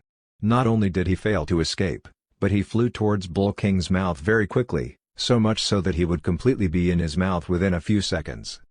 Xiao Changfeng was so frightened that he put down his ego and screamed, "Save me, Yang Jing!" A stream of light suddenly lashed out, turning into a brilliance that enveloped Xiao Changfeng. Indeed, it was Yang Jing who had come to save the day. "Take that, You bull demon. With one step, Yang Jing covered the distance between them and swung his three-pointed double-edged blade in a perfect arc at Bull King. Ha ha ha, don't you know that I'm the best at close combat? Die! Mocked Bull King. A large black axe appeared in his hand with a flick of his wrist, just in time to block the incoming blade. He was, after all, a demon with innate divine power that could suppress the world. Moreover, the fact that he could become a half-step wisdom dictator meant that his bloodline was even more superior than the average demons. He thought that Yang Jing was as good as dead for engaging in close combat with him. However, when the weapons collided, Bull King realized that he was greatly mistaken. A powerful force ripped apart his attack, causing his hands to go numb and his body to fly upside down in an inverted U shape. How can this be? He looked at Yang Jing in disbelief. Never in his wildest imagination would he think that he would be defeated by a mere human. It was then he noticed the third eye on Yang Jing's forehead, which was glowing red, giving him the impression that I could see through anything and everything. He is God's eye? Bull King's heart skipped a beat again. He's even more demonic than I am, what with his God's eye and supernatural power. Just which bloodline did he come from? Demonic bull horns. Bull King roared wildly and the mana in his entire body instantly erupted violently like a volcano. He lowered his head and changed from his human form to a black long-haired bull. Sturdy horns longer than spears that were shrouded in black light appeared on his head. It was so terrifying that nobody dared to go near him. The pair of horns were throwing off an immense killing aura, and they were no less than 5th-grade Origin's ultimate treasures. The red light given off by Yang Jing's third eye was instantly washed away by the horns, and without stopping for a breath, Bull King continued to charge toward Yang Jing. Along the way, the pair of terrifying horns ripped the air apart with its shocking power, and 2 trails of black appeared in the sky. Chapter 814 The Epic Battle Between the Ancient Forbidden Area and the Origin's Realm. Yang Jing's face turned grave when he saw the charging Bull King. He took a deep breath and golden light with strobes of red began to pour out of his body. Body refining, by you divine skill. The golden light blanketed the sky, converging into a vision of a huge entity with 3 heads and 6 arms. The Bayou Divine Skill was a skill that Yang Jing had cultivated during the prehistoric times. Over the years, he had refined it again and again, making it more powerful than before. However, he chose to keep the name since he was too lazy to change it. The skill itself was a body-refining method, and with the upgrade in his blood, the skill had surpassed to a level beyond his imagination. His bloodline was enough to suppress Bull King's bloodline. The vision stretched out his 6 arms and clawed at Bull King. The two collided with a big bang, and as the impact shook everything around them, it also ripped apart the surrounding space. This is impossible. I refuse to believe you're strong enough to block my ultimate spell, cried Bull King fearfully. His horns were firmly grasped by Yang Jing's 2 arms, while the other 4 were resting on his head with his feet firmly planted where they stood. Relax. We don't want to spoil your meat now, do we? Said the 3 heads in unison, and then, the 4 arms slammed down on Bull King's head like heavy hammers. Yang Jing chose not to use any weapon to keep the corpse intact. Moo. Bull King's eyes bulged out. He tried to break free from the vision's grip but could not. How dare you, roared a tyrannical voice suddenly. What followed was an unparalleled power, raging toward Yang Jing with an ultimately destructive force. This power did not trigger any vision but brought along with it a chilling gust of wind. Even so, everyone knew in their hearts that Yang Jing would be easily wiped out once the wind swept over him. Sishan Mangshong had arrived to save Bull King. However, a cold gale appeared at the same time, neutralizing Sishan Mangshong's violent gust. It bought more time for the vision to bring down his 4 fists on Bull King. No! Screamed Bull King pathetically before he fell to the ground with a loud thud. There was no sign of breathing, and thus, the half-step wisdom dictator Bull Demon had finally transformed into a large piece of beef that was completely intact. Come on, drag the corpse over. We need to make sure the game meat stays fresh for the expert, shouted Crow King excitedly. A group of game animals was dispatched, and they quickly pulled Bull King's corpse to a safe place. Their lives depended on Bull King's corpse. With it, they could live to see another day. Bull King. No. You'll all pay for this. A huge black saber-toothed bear with red eyes stepped forward from a distance. It had popped back into its original form due to the anger he was feeling. Death to you all. A huge mountain-like bear paw slammed down on Yang Jing while a layer of frost appeared out of thin air, forming a thick layer of ice above him. The terrifying bear paw failed to smash the ice.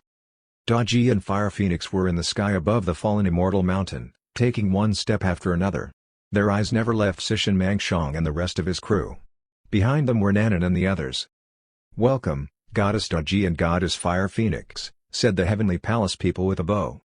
"The rumors are true. The Nine-Tailed Fox sisters are absolutely stunning. I never expected the Demon Clan to produce such beauties," said Sishin Mangshong when his gaze fell on Daji and Little Fox.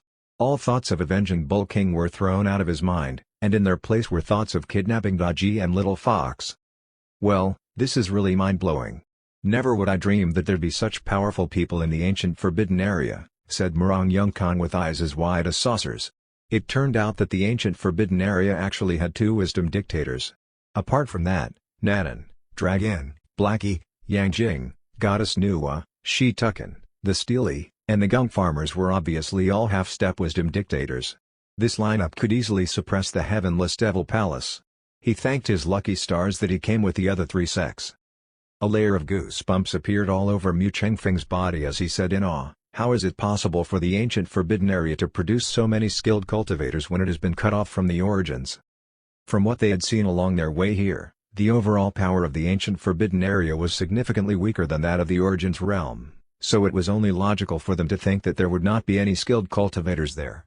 However, it seemed like the group in front of them were the outliers. They were not only powerful, but super ridiculously powerful. There was no doubt about it, they were hiding a huge secret. This group of people must have been exposed to some kind of good fortune that's far beyond ordinary, which makes them so unique, said Taoist Taiyun in a thick voice. And that secret lies in the mountain range. Everyone's eyes lit up with a burning passion. Mu Chengfeng walked out slowly, clasped his hands into a salute, and said with a smile, "Fellow Taoists, we don't wish to kill needlessly. That's why we're willing to let bygones be bygones if you're willing to share your good fortune with us." "That's right. The opposite is true also. We'll kill you if you insist on hoarding all the good fortune to yourselves," said Taoist Taiyun threateningly. In the face of heaven-defying fortune, everything could be put aside first. It would be the best-case scenario if they could get their hands on the secret without shedding any blood. However, they had apparently miscalculated. "You have no bargaining power here. Get lost," said Daji coldly. The smile on Mu Chengfeng's face disappeared instantly and he said in a low voice, "Well then, you leave me no choice. Save your breath and kill them all now." Morong Yungkang shot toward Daji. "Invincible bear paw," roared Sishin Mangshong as a huge bear paw instantly charged toward Daji. Both Morong Yungkang and Sishin Mangshong were the last ones who wanted to make peace.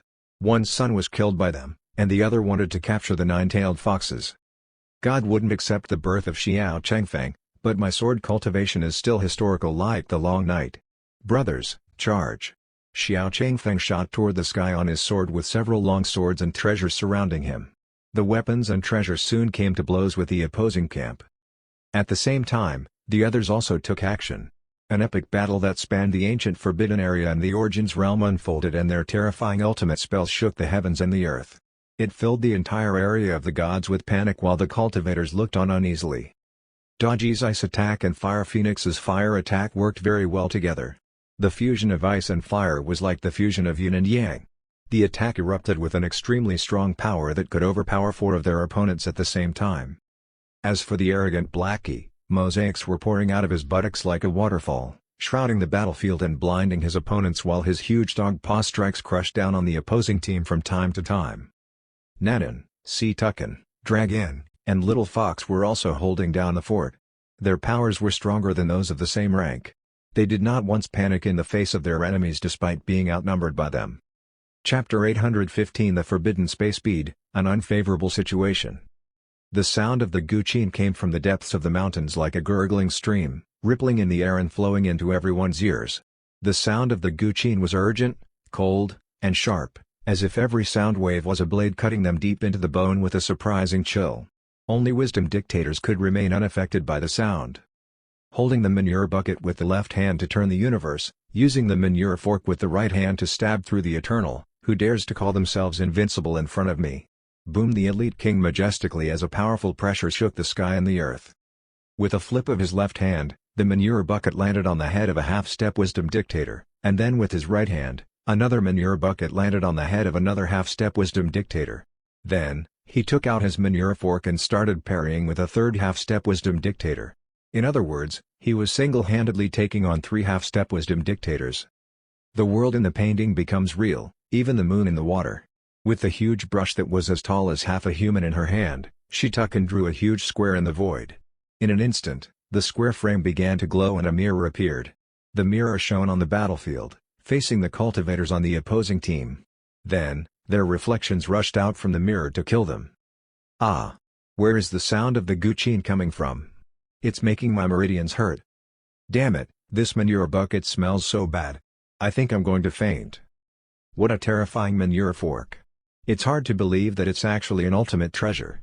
Man, the ancient forbidden area sure is messed up in the head. Oh my god, the ultimate spell from the brush is so strong. It's even stronger than our sex ultimate treasure. Gah. How's it possible that they're all so strong? Death would be inevitable if it goes on like this. Why do they have so many heaven-defying ultimate treasures? Ah, I've been hit. These people are so powerful. In the beginning, everyone was betting their horses on the 4 powerhouses winning. After all, in terms of the number of wisdom dictators, they had 4, while the other only had 2. Not to mention, they had more half-step wisdom dictators, too. However, they only discovered during the battle that the combat power of the ancient forbidden area was monstrously overpowering. Each of them was geniuses who were at the peak of their levels, giving them the ability to fight 2 or 3 of their enemies at the same time. In fact, any one of them would stir up a sensation in the Origins realm. You finally realize just how powerful this group of people is. Left Messenger was observing the battlefield from quite a distance and she could not help but sigh. She was only responsible for leading the way, never did she intend to fight. Even if it looked like a sure win on the surface, she knew that it was all just an appearance, just bait. I've done my part. Whether you live or die depends solely on your own fates now. The battle became more and more brutal. Morong Young Khan's face was as black as thunder. He noticed that the battlefield seemed a little unfavorable to them.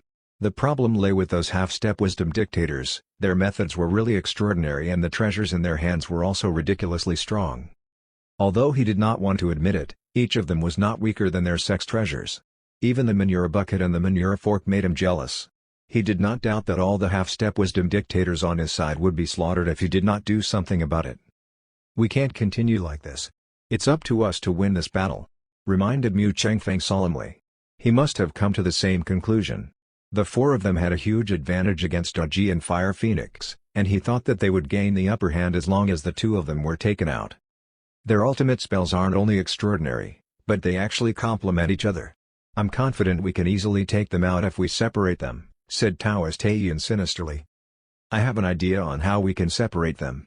What you all need to do is attack them with everything you've got once they're separated, said Morong Young Khan with a smile. He waved his hand and a pitch-black bead floated in front of him. In an instant, the surrounding space collapsed into a black hole. Taoist Taiyin laughed and said, "Is that the forbidden space bead? Ha, it's about time you use it." Mu Chengfeng also laughed and said, "Yes, it's the perfect weapon since it can cut off space and change the world in an instant." The ability of the forbidden space bead was relatively simple. Although cutting off the space did not sound very destructive, it was actually terrifying, so much so that it could be said to be the most powerful ultimate treasure of the barrier-breaking formation. However, the conditions for use were obviously extremely harsh since it would be going against wisdom of space. Morong Young Khan's face gradually contorted from the exertion of power. The veins on his forehead popped up as the mana all over his body surged. He opened his mouth suddenly and a mouthful of blood spurted out like a sharp sword, splashing across the forbidden space bead. Immediately, the bead released an immensely wide-reaching black light and a beam of light fell between Daji and Fire Phoenix, cutting off their connection. It was as if the space had been cut into 2. Ha ha ha, the 2 of you are finished. Sishan Mangshang's eyes lit up as he looked at Daji and Fire Phoenix lustfully. He then launched a bare paw strike at them. The endless layers of ice around Daji condensed to block the attack, but it was to no avail as the terrifying destructive power erupted and shattered the ice. Originally, the fusion of Daji and Fire Phoenix's power gave their ultimate spells a kind of rigidity and softness. In other words, with the effect of the weak and the strong, their attacks had flexibility and unparalleled defense. Therefore, it was not surprising that Daji's defense power had been greatly reduced since only the ice layer was left. Not to mention, she had to deal with Mu Chengfeng's attack at the same time. He had unleashed his terrifyingly destructive ultimate spell mercilessly and ruthlessly. On the other side, Fire Phoenix was facing the same situation, so it was impossible for her to help Daji. The disciples of the four powerhouses immediately cheered when they saw what happened. Ha ha ha, yes. Take them down. The other small fries stand no chance once Sect Master kills those two women. That's our Sect Masters for you. You should all surrender now. Yang Jing and the others started to panic. They wanted to help Daji and Fire Phoenix, but their ultimate spells had no effect on the Wisdom Dictators at all. Left Messenger was slightly surprised by the turn of events. Maybe they'll be the ones to finally break my curse. At the same time, in the four-part architecture, Qin Manyun's hands flew across her guqin so fast that they became a blur. Her pretty face was flushed red and her forehead was faintly shining from sweat. The sound of the guqin became more urgent, more violent. She was the only one who was still by Li Nianfan's side. She had taken it upon herself to assist the others from a distance. The endless sound waves tried to push the four Wisdom Dictators away, but the strings on her guqin suddenly broke with a loud twang. The guqin music stopped abruptly and the silence made Li Nianfan, who was tinkering with the snow fungus, turn his head in her direction. Chapter 816 The Funeral Song. Qin Manyun gasped and her face instantly turned pale as the blood dripped from her fingertips. She had no time to worry about herself for she was extremely anxious about what would happen to Daji and Fire Phoenix now that she was out of the battle. "Why did your playing become so rushed all of a sudden?" asked Li Nianfan with concern. He had been listening to Qin Manyun playing and noticed that her tune was filled with murderous intent that just got more and more violent as time went on. She whipped the tune into a frenzy until finally, her playing lost all resemblance of a melody. It was obvious something was stressing her out and this was the cause of her broken strings. "Master, I was just a little frustrated that my playing's too weak, and that it still lacks a certain kind of penetration," said Qin Manyun in a small voice. "Ha ha ha, is that all?" asked Li Nian. "Your guqin playing's quite good, and you should know that there's a limit to the guqin's penetration. You shouldn't be too hard on yourself. It's normal to want to be better, so maybe it's time for you to learn a new musical instrument." Qin Manyun was bored of playing the guqin and wanted something fresh. He understood that feeling well. Music begged for accompaniment, and that was why he brought out all the other musical instruments for her not long ago. "Learn a new instrument?" asked Qin Manyun with her brows furrowed. "That's right. I'll pick a musical instrument that has strong penetrating power for you," said Li Nianfan with a smile. He surveyed the musical instruments for a moment before his face broke out in a cheeky grin when his gaze stopped at one of the instruments. He walked to an instrument that was shaped uniquely and said, "This is the best musical instrument when it comes to penetrating power." The musical instrument was so unique that it could not be found anywhere else in the cultivating world of immortals. Qin Manyun had heard Li Nianfan briefly mention the musical instrument before. She thought back to the time and asked, "Is this a suona?" "Bingo," said Li Nianfan with a nod. "I'll play a song for you to show you just how powerful its penetrating power is." Qin Manyun's blood boiled with excitement while goosebumps covered every inch of her skin. "Master's going to take action. I knew he wouldn't just stand by and watch when Goddess Daji and Goddess Fire Phoenix are in danger. We'll be victorious in this battle for sure." Qin Manyun tried to contain her excitement but her trembling voice still showed. "What song are you going to play, Master?" Li Nianfan gave her question some thought and finally answered, "The song that's perfect for the suona is just as special as the musical instrument itself. The name of the song is The Funeral Song." Then, he started blowing on the suona. Back at the battlefield. "Sis, enter the chessboard," shouted Little Fox anxiously when she realized the situation Daji and Fire Phoenix were in. Then, with a wave of her hand, the chessboard merged with the void. The lines crisscrossed together to form a humongous chessboard. Everyone on the chessboard was nothing but pawns. What a powerful skill! She actually created a chessboard in the void. "She must have used another ultimate treasure," said Murong Yongkong with his eyes narrowed. The chessboard was infinitely more mysterious than his forbidden space bead. "Ha ha ha, the more extraordinary their things are, the more excited I am because everything here will belong to us," said Mu Chengfeng. "The chessboard's good, but it's a pity that it's being used by a little fox. Let's end this as fast as possible to avoid wasting any more time," said Taoist Taiyin coldly. "I want the treasures, and the women, too." Sishan Mangshong threw his head back and roared.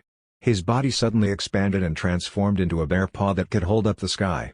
The strong energy ripple actually caused the chessboard to shake, and it would not be long until the whole thing disintegrated. "Protect Goddess Daji and Goddess Fire Phoenix. Yang Jing and the others gathered around Daji and Fire Phoenix. Every one of them cast out their most powerful ultimate spells, and with some help from the rules of the chessboard, their attacks were intensified. "Ha! Everything's futile in the face of absolute power," said Morong Yungkong with a disdainful scoff. Breaking the chessboard with their absolute power was easy peasy for them, even if they could not borrow any power from the chessboard. The four of them launched an attack together and their ultimate spells blanketed the void. Eventually, it collided with the ultimate spells of the Heavenly Palace people. The impact shook the void and caused Wisdom to scream. The four Wisdom Dictators not only unleashed their absolute power but also used their most powerful ultimate treasures. Everyone could see with their own eyes that the Heavenly Palace's ultimate spells were being annihilated as wave after wave of terrifying oppressive energy pressed down on them. The Heavenly Palace people became ashen at the thought of their impending doom. They had never been so close to death's door. Juling Shen was trembling all over, his morale gone in an instant. "What should we do? What will happen to the expert if we don't stop them?" he asked anxiously. "That's why we have to stop them with every ounce of energy that we have left," said Yang Jing determinedly. Daji, Fire Phoenix, and the others had the same determined look in their eyes. They were prepared to accept any eventuality, even death. They would make sure to take as many enemies down as possible. That should not be hard, right? Especially since they had trained under Li Nianfan for so long. No matter what, they would not let them set foot on the mountain. "Ha ha ha, it's over for you all. Don't tell me you still want to resist? Interesting. I must commend you for your determination. There's no use struggling when the results are set, so I advise you all to surrender now." Morong Yungkong and the other three mocked them. Their excitement was evident on their faces.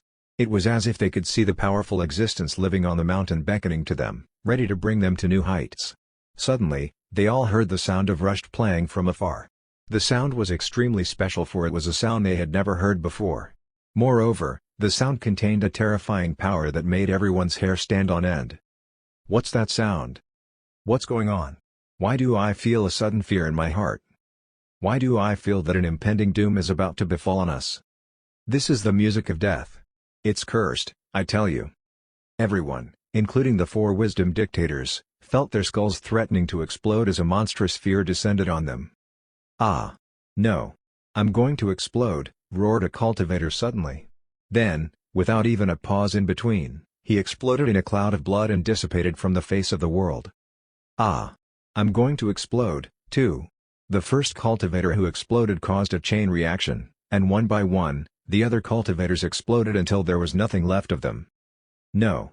I don't want to die yet. Who's playing that god-forsaken music? I'm sorry. Please, spare me." Morong Yungkong started to bleed from every orifice on his body. He was plunged into the depths of despair at the thought that there was no escaping this. He thought that he might as well accept his fate.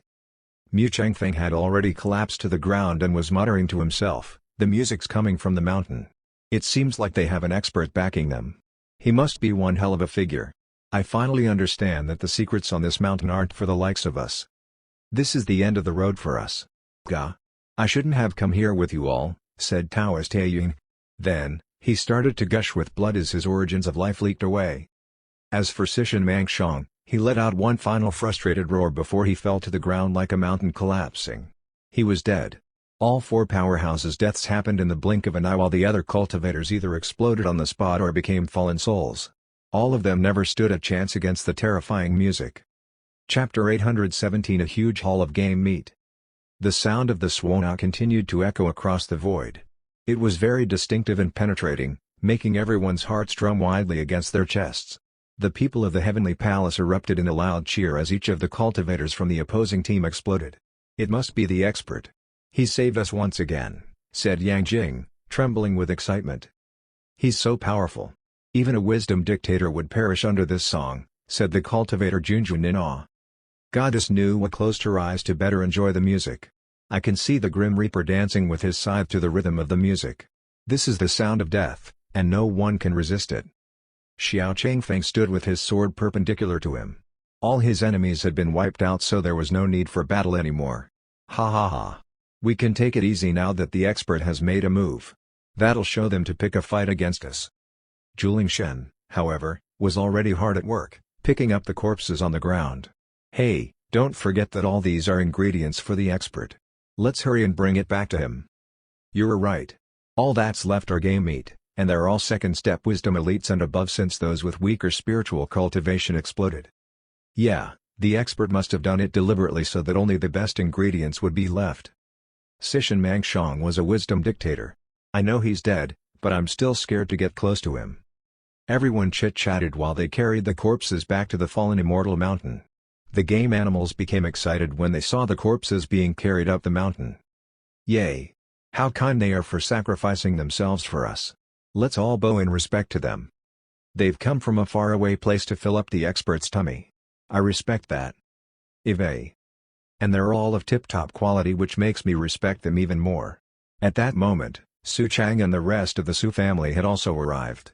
They had just settled down in the 7th dimension and were a little behind on current affairs, so they were unaware of the sensation the ancient forbidden area had caused in the Origins realm. They had rushed over to the fallen immortal mountain to see if they could help out with anything as soon as they heard the commotion caused by the strong energy fluctuations from the ultimate spells. They became shell-shocked when they saw the dead strong cultivators piled up in a mountain. Any one of them would be able to snuff out the entire Su family with a pinch of their fingers. That wisdom dictator bear's aura is so terrifying. The other 3 are wisdom dictators, too. There are so many half-steps wisdom dictators here, and they're all dead? Oh my god, can anyone tell what happened to them? What? They're being called game meat? Shit. Is this how the big shots operate in the world? Our imagination has been limited by our weakness. In the far distance, Left Messenger had a knowing look on her face. I knew it. I knew it. She immediately turned around and fled in the other direction. One moment, they were mocking them, and in the next, they became corpses. This scene has played out too many times in front of me. No one in the entire universe can win against those people.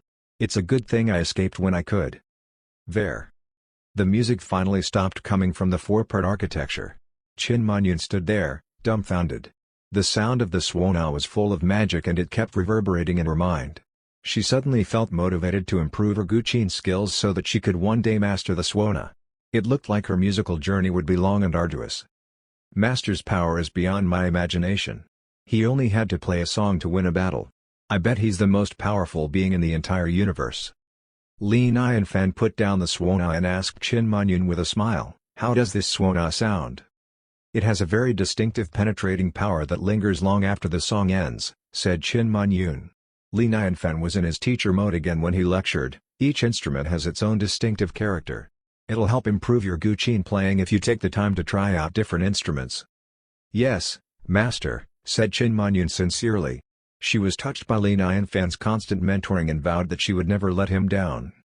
"Brother Li, we're back. Come outside quickly to check out what we brought you," said Nanan from outside. "Ooh, another surprise for me?" thought Li Nianfan with a smile. "Coming," he said. Then, he walked out of the building. His attention was instantly attracted to a giant bear who was as big as a small hill. It was a good thing that the fallen immortal mountain had expanded, for if not, the bear would not have fit at all. As far as game animals were concerned, the giant bear was the largest, with Kunpeng being a close second. "What a big bear," said Li Nianfan with awe. Then, he noticed the other corpses, too.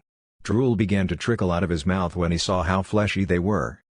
"This yak's of very high quality, and the rainbow jade rabbit, too. There's so much game meat that we can eat, and their fur can be used to make brushes." He finally knew why Daji and the others went out together. They must have gone on a hunting trip. It's so thoughtful of them to stock up on game meat right when we were about to run out. "Master, all these game meat are of new varieties. They contain the blood of divine beasts, so I'm sure you'll find them delicious," said Daji with a smile. "Ha ha ha. Yes, I can tell just by the looks of them. Thank you. I'm so lucky to have you all," said Li Nianfan happily. He must be the luckiest guy in the universe.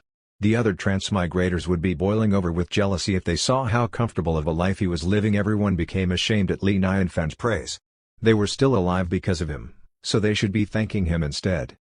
"Lord Saint, we won't take up any more of your time. Farewell," said Cultivator Junjun respectfully. It dawned on Li Nianfan that the people of the Heavenly Palace must have contributed to the hunting of the game meat. Perhaps they were hoping he would invite them for a meal. "There's so much game meat that we can't possibly finish them all. I'd hate for them to go to waste, so why don't we make a party out of it?" asked Li Nianfan with a smile. "A party? Everyone's eyes lit up with excitement and anticipation. "We wouldn't want to trouble you more than we already have, Lord Saint," said Tong Tian politely. "Oh, save it." The expressions on all of your faces said it all, thought Li Nianfan. Out loud, however, he said, "It's no trouble at all. It's been a while since we last gathered for a party. Just as well since I've been bored out of my mind for a while now." "All right, Lord Saint. We'll go back to make some preparations then," said the Jade Emperor. "Sure. Don't expect anything too fancy, all right," said Li Nianfan with a smile. Chapter 818 The Fallen God Bow, the person who pulled the bowstring. Back at the Origins realm, in the Northern Star region, at the Heavenless Devil Palace. Most of the elites had gone out with the sect master, and only the disciples below the realm of Chaos Daluo Golden Immortal stayed behind. At that moment, some disciples were cleaning the main hall.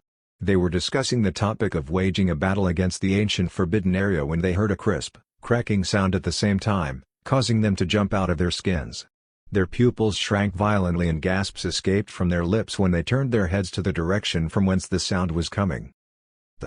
The sect master's jade plaque has cracked. How's this possible?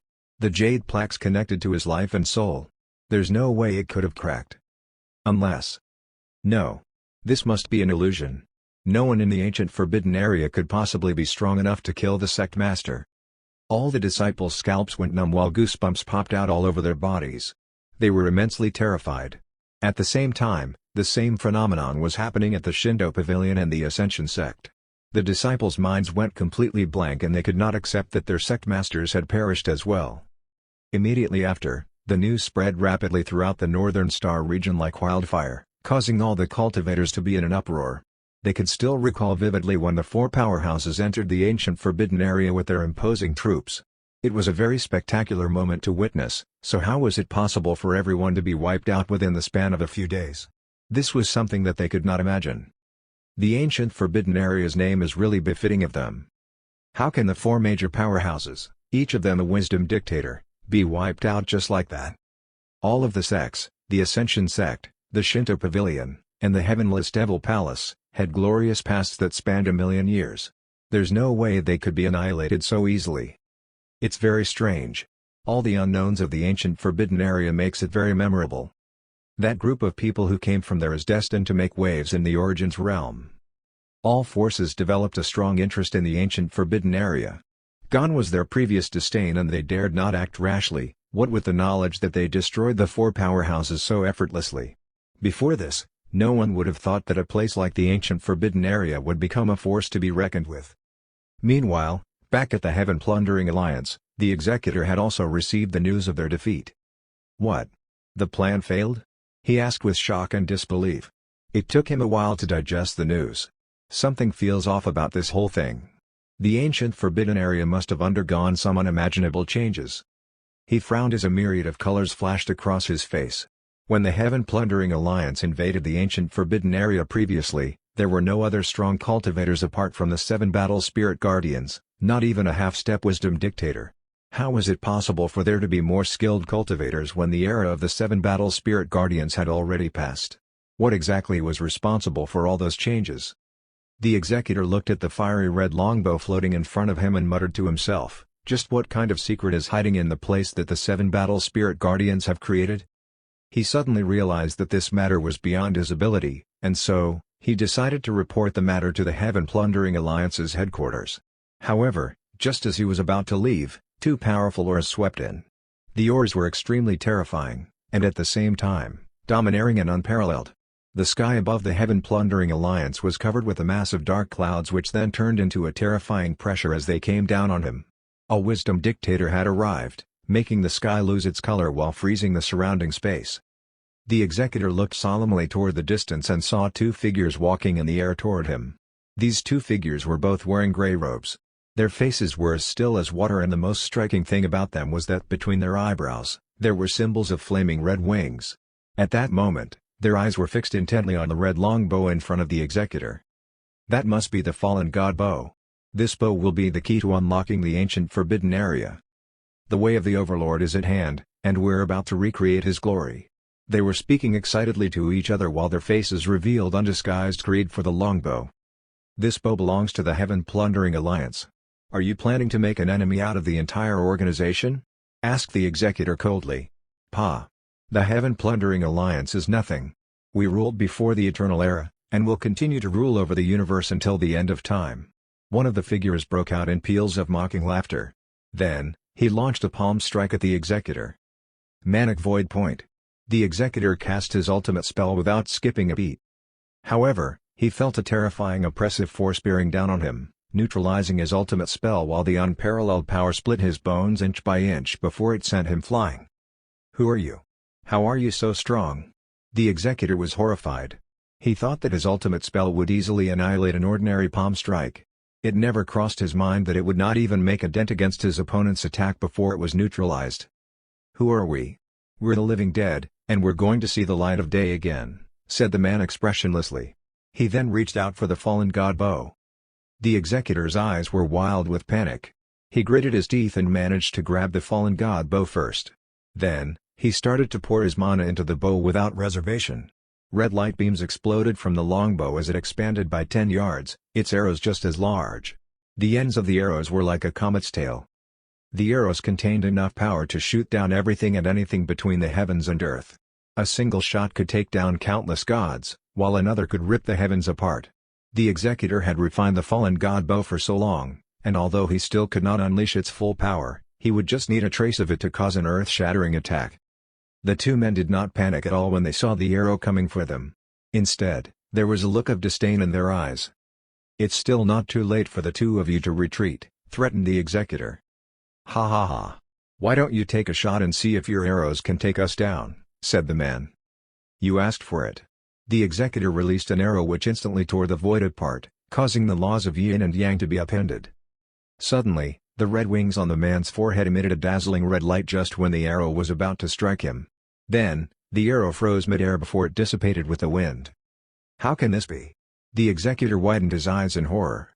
Then, he screamed, "What's your relationship with the 7 battle spirits guardians? Why doesn't the fallen god bow have any effect on you?" It's because you're using it wrong. Let me show you how. The man smiled coldly, raised his hand, and the fallen god bow exuded a scorching aura. It broke free from the executor's hand and arrived in his. Then, the man gently pulled the bowstring. Compared to the executor, he appeared relaxed and calm.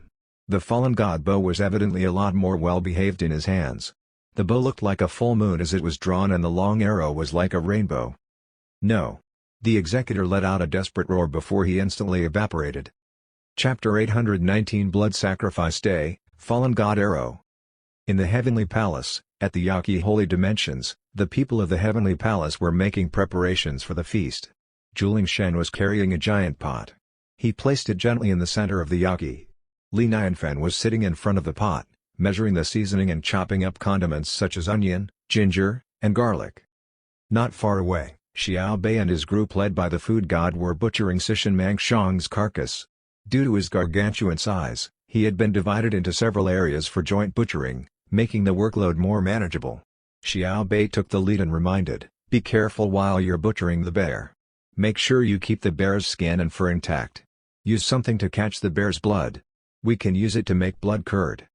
As for Daji, Fire Phoenix, Nanan, Dragon, and Little Fox, they were arranging various fruit platters on the table.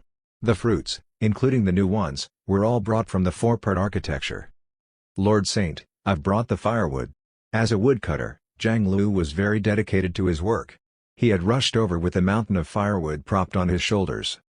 Along with him were Su Chen and the Elite King. The two of them were carrying a pole with 2 buckets at each end on their shoulders. "Lord Saint, we've brought the drinks, too." The expressions of Cultivator Junjun and the others changed immediately. They knew that Su Chen and the Elite King were gong farmers and they were worried that the buckets they were using were their stock of trade. After taking a closer look, they were relieved to find that the buckets were not the manure buckets at all. The eyes of those who did not know of their profession lit up as soon as they smelled the aroma of the wine. It was so strong that they felt a little tipsy even before having a taste of it. Su Chang and the rest of the Su family huddled silently in a corner, carefully observing everything at the party. They originally thought the most shocking thing at the party was the Wisdom Dictator game meat, but to their surprise, they discovered that the game meat had been relegated to the role of a side dish. The water used to wash the vegetables is actually Wisdom Spiritual water.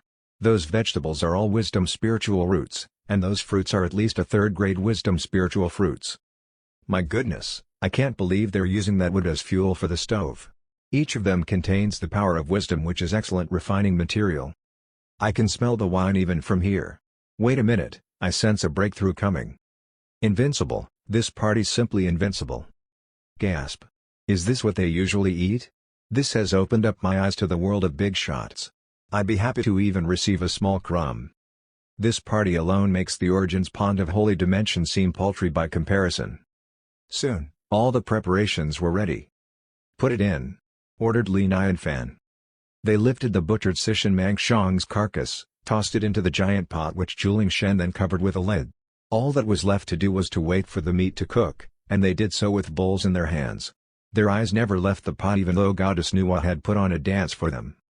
Meanwhile, somewhere in a dense forest in the Origins realm, there were houses built from stones. This was very odd indeed, for the place was thought to be inaccessible. All the furnishings in the stone houses looked ancient, as if they had been isolated from the outside world for thousands of years. Everyone there, regardless of gender, was dressed in gray hooded robes. On their foreheads were a pair of burning red wings. However, at that moment, the group had split into two. The two sides were at each other's throats.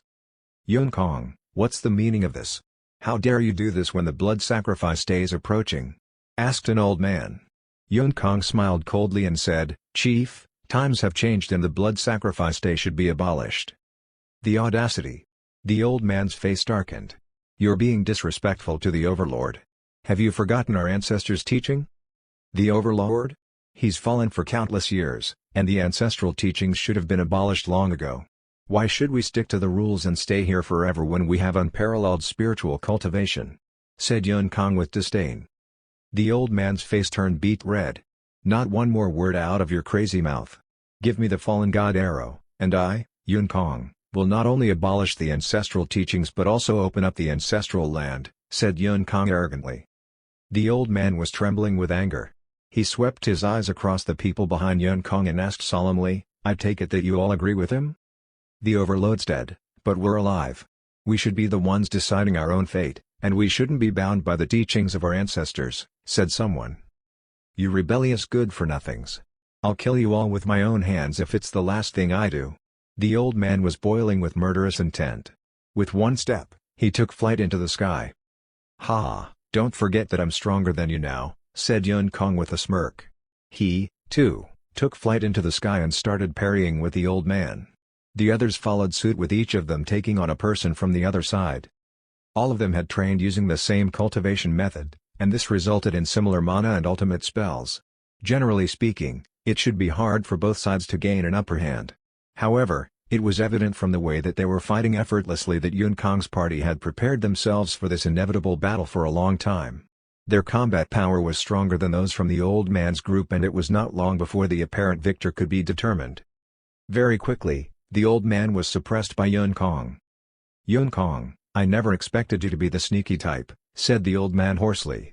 He then pressed the red wings on his forehead. It started to glow and flutter. Then, a fiery red long arrow shot out of it as its light illuminated the sky. A powerful killing aura emanated from the long arrow, for it had the power to penetrate the universe. The old man pointed at Yun Kong and said coldly, I humbly request for the clan's holy weapon to kill the rebels. Ha ha ha. Do you seriously think I'd come unprepared when I know you have the fallen god arrow? Yun Kong smirked, and with a flick of his wrist, he brought out the fallen god bow. He pulled the bowstring, and in place of the arrows was his mana condensed into an arrow similar to that of the fallen god arrow.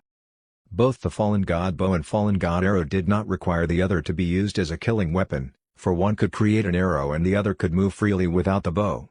However, if the two were to combine, they would become the ultimate slaughter treasure. You have the fallen god bow? The old man's pupils shrank rapidly. I get it now. You must have secretly left this place the day the aura of the fallen god bow was detected. You beastard, the ancestral teaching stipulates that we aren't allowed to take a single step out of this place. The aura of the fallen god bow was detected the day Master Thunder and Master Lightning invited part of the fallen god bow's power to deal with Nanan and Dragon. Once detected, Yun Kong had relied on his clan's sensitivity to the aura of the fallen god bow to find the executor. As I said long ago, the ancestral teachings should be abolished. Yun Kong sneered disdainfully. He let go of the bowstring and the long arrow shot across the air. It was so powerful that it sent the fallen god Bo flying. The old man knew by then that he was no longer Yun Kong's match. He gave up fighting and instead, turned around abruptly, grabbed 3 men from his clan, and used his mana to send them to safety. Chapter 820 The Great Opportunity That Fell from the Sky. Puff, puff, wow, this is delicious. Ah, so this is what bear soup tastes like. My body's all warmed up. I feel like I've been elevated. My chi mechanism's changing. Oh my god, everyone's breaking through their bottlenecks, too? This is incredible. That's the expert for you. The parties he throws are so high-end that it's indescribable. Everyone was deeply immersed in the delicious food. At the same time, their mana was rolling around in their bodies restlessly to the point of almost erupting. A single sip of the soup was more effective than their own self-cultivation for thousands of years. Moreover, Sishin Mangshong was a wisdom dictator and his essence was completely refined. It was enough to benefit everyone. Although drinking the soup did not bring Chin Ma Yun, Shitukin, Blackie, and the others to the level of wisdom dictators since they had just become half-step wisdom dictators not long ago, they still gained huge benefits from the soup, bringing them closer to becoming real wisdom dictators. As for Cultivator Junjun, Xiao Changfeng, and the others, their force was imposing and their mana was boiling as they went from third-step wisdom elites into a whole new level. The entire 7 dimensions underwent a huge change because of the party. There were too many people breaking through, causing all the auras and wisdom of the 7 dimensions to gather at the Heavenly Palace.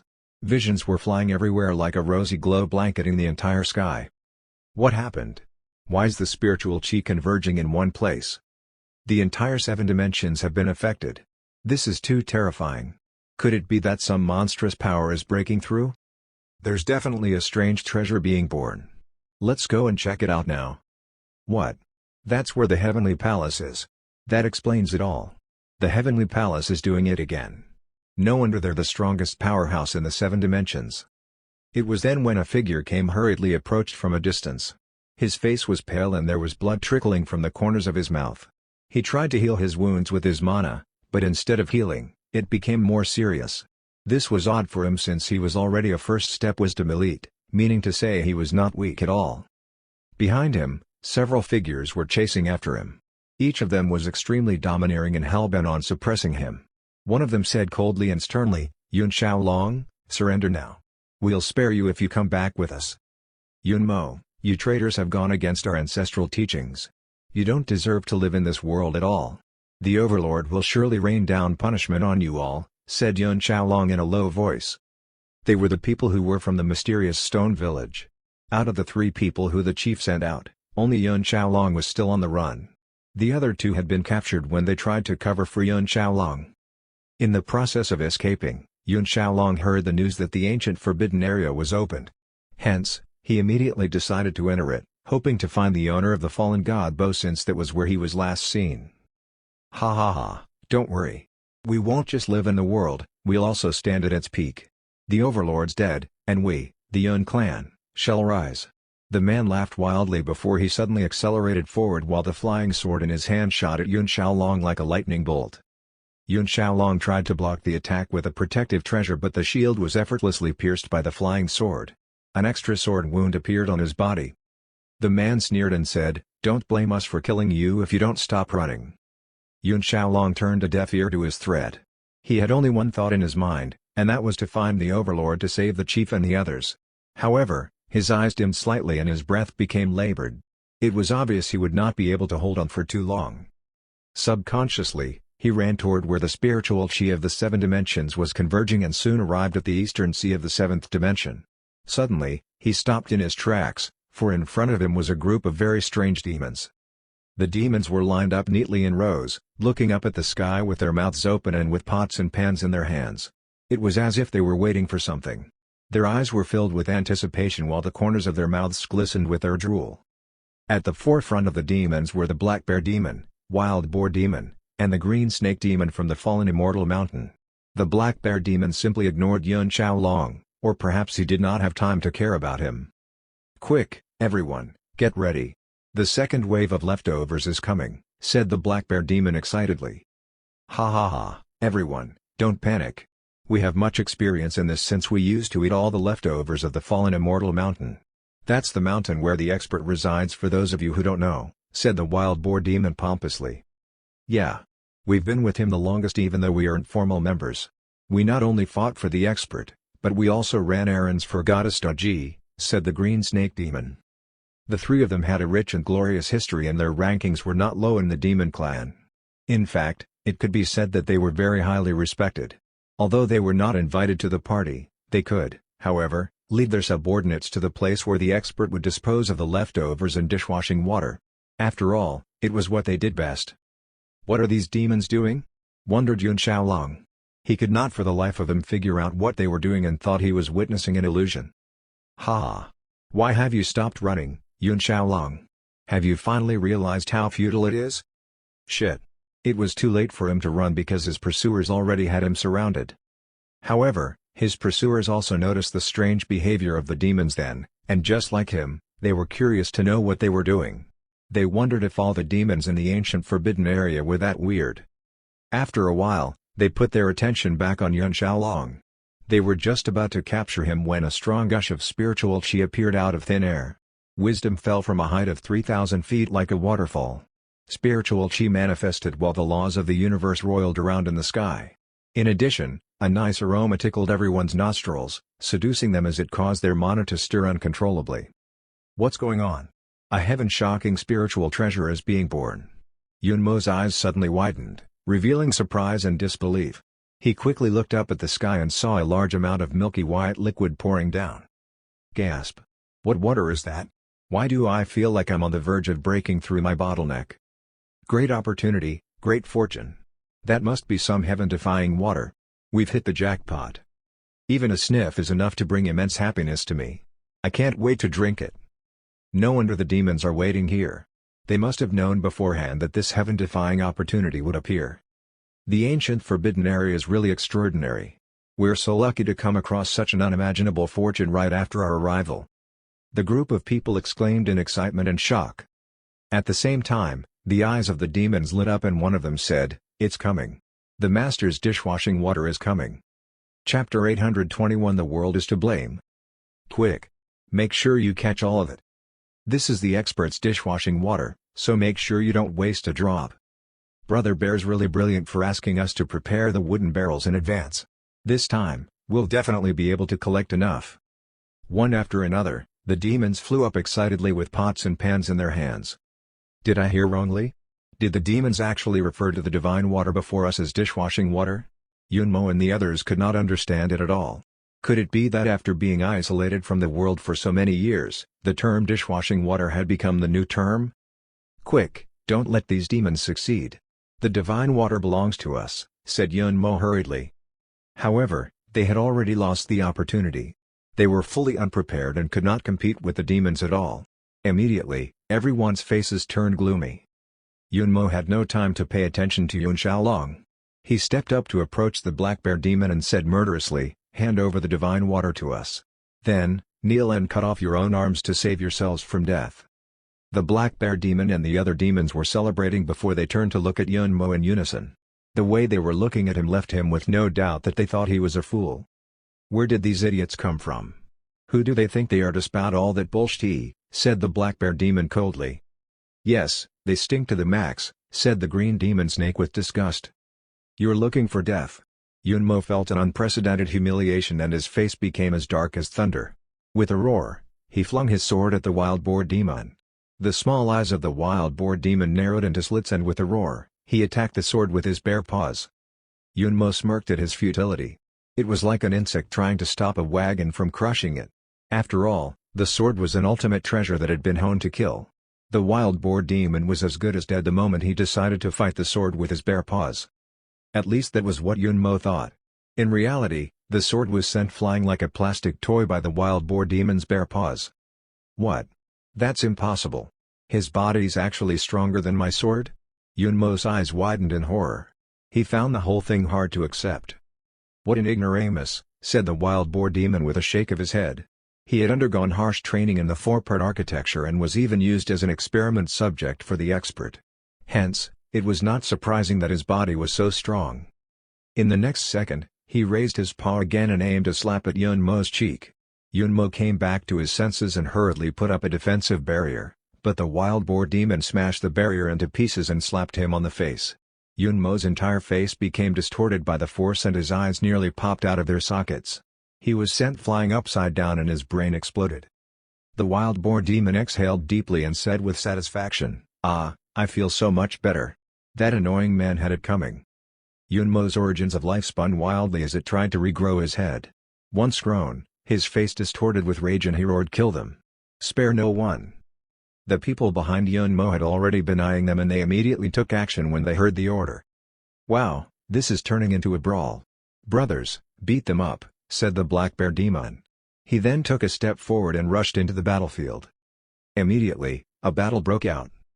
As for Yun Xiaolong, he was left forgotten in the corner, watching the battle. The more he witnessed, the more surprised he became.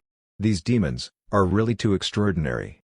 As members of the Yun clan, although they had stepped outside their village for countless years, they were definitely powerful beings in terms of their combat power.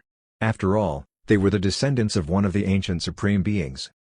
However, it seemed like the demons were swiftly gaining the upper hand, and he could not help but wonder if it was because the era had changed or because there was something else going on in the ancient forbidden area.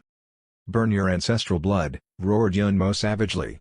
The pair of red wings on his forehead brightened suddenly and the fiery red light flowed out like a flame as it began to condense in front of him.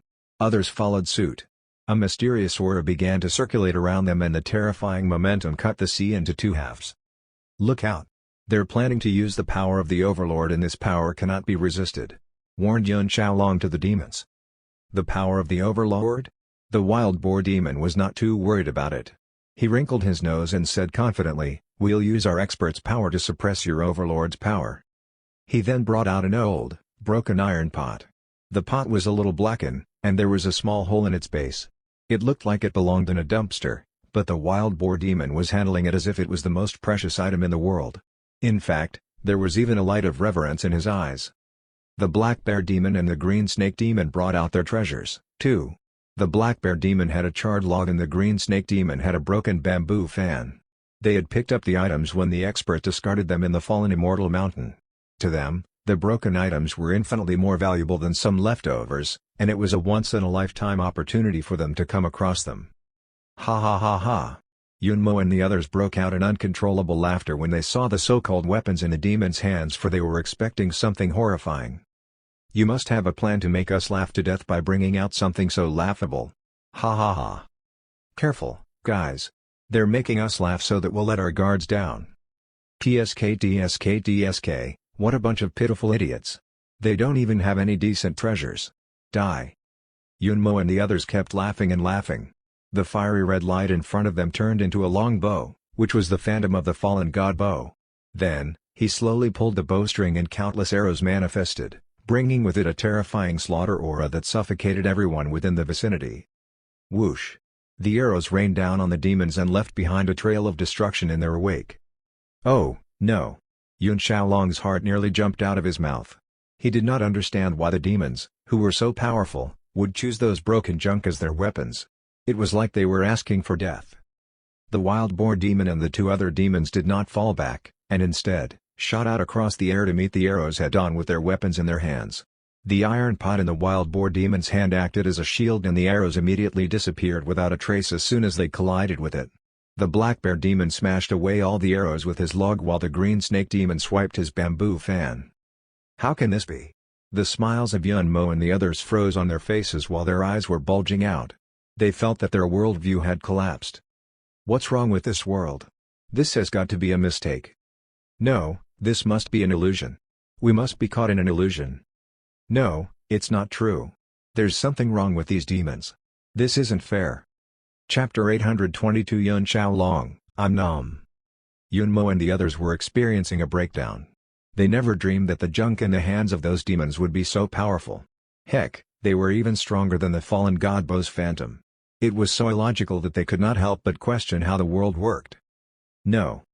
Fall back now. This group of people is weird. Run.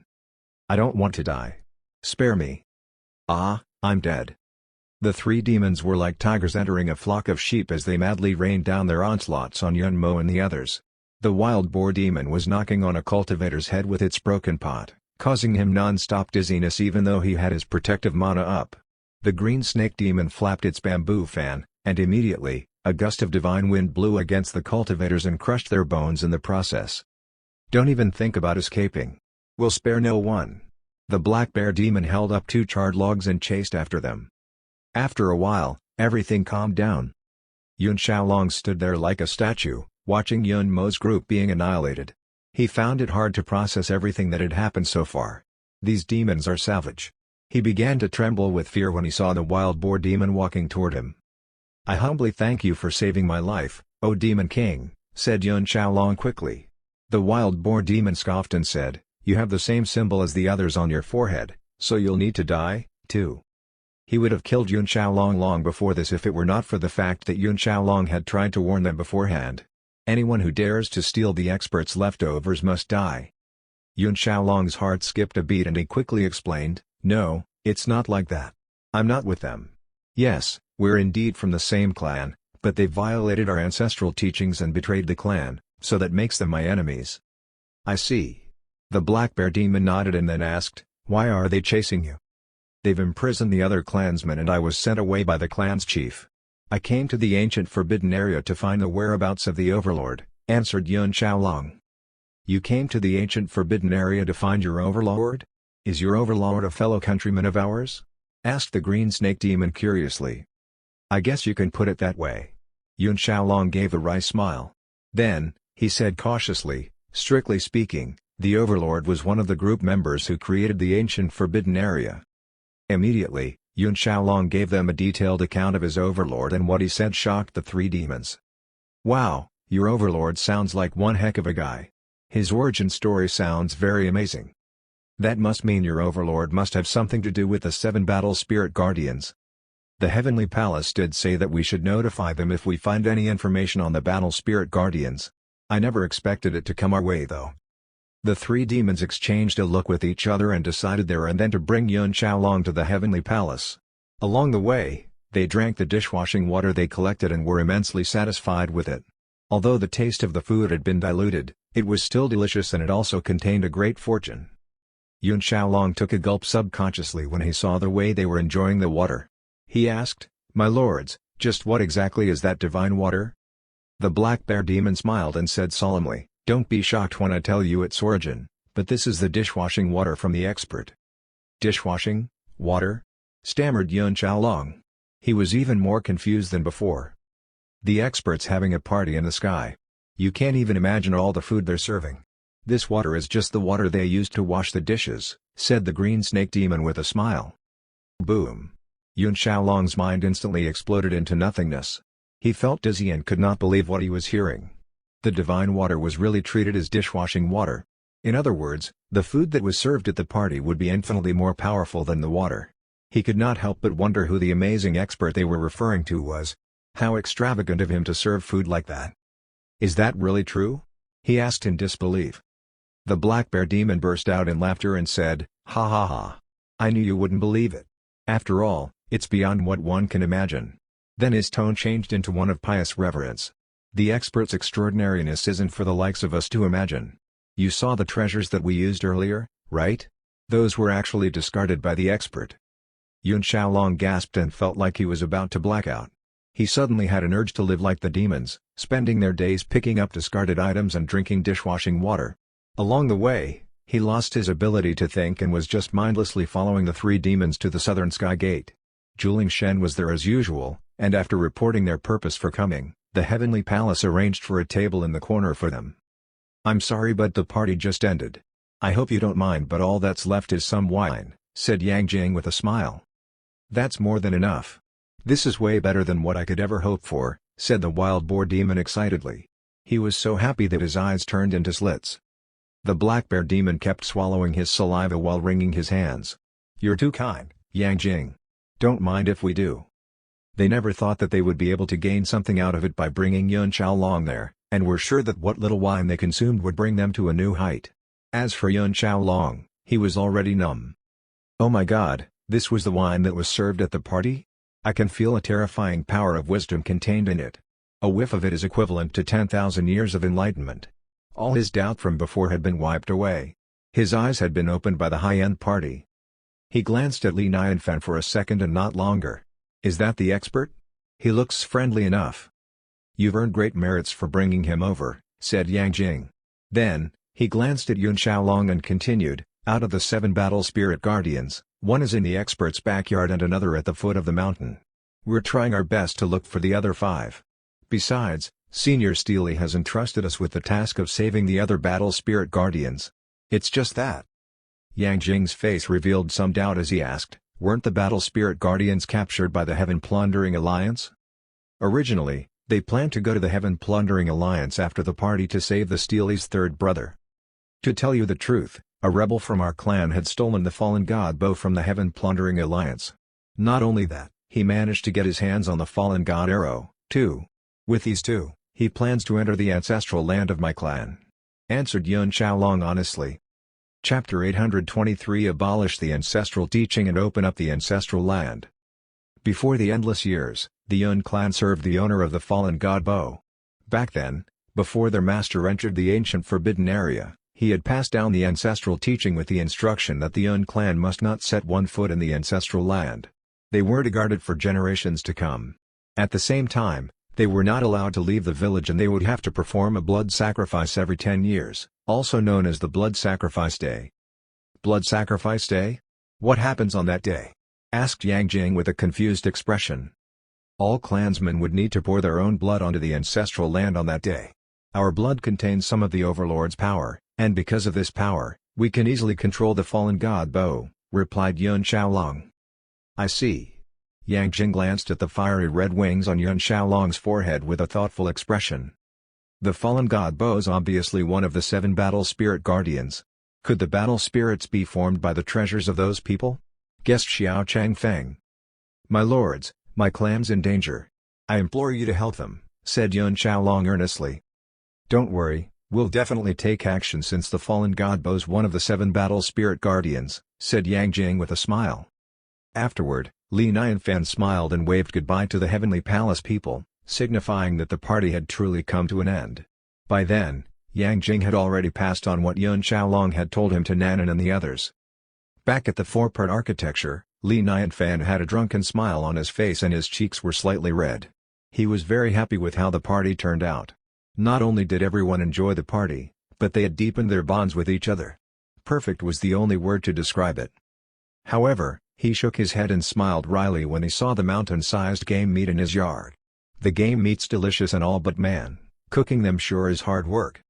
Later on, he summoned Xiao Bei, Daji, Fire Phoenix, Qin Manyun, and Shi Tukan to help him butcher the rest of the game animals and marinate the meat. It was close to the end of the year and it was time to prepare some food for the Lunar New Year. Then, a thought suddenly occurred to Li Nianfan. "By the way, keep all the pig's intestines. We can use them to make Chinese sausages, which will be the perfect dish for Lunar New Year." Chinese sausages? A new dish? Daji and the others were used to all the delicious creations that Li Nianfan came up with, so they immediately did as they were told. As for Nanan and Dragon, they had gone to the backyard to inform the willow tree about the fallen god bow. "Third brother." The branches of the willow tree rustled in the wind, revealing the mixed bag of emotions the willow tree was feeling. She was happy to receive some news about her 3rd brother, and the information about his previous owner was a bonus. At the same time, she was saddened to realize that she had forgotten about who her own owner was. "Can you please do me a favor?" asked the willow tree. "Don't worry, Sister Willow. We'll definitely bring back your 3rd brother to you," said Nanan with a smile. "Thank you." 2 of the willow branches shone with brilliance before they broke away from the trunk and appeared in front of Nanan and Dragon.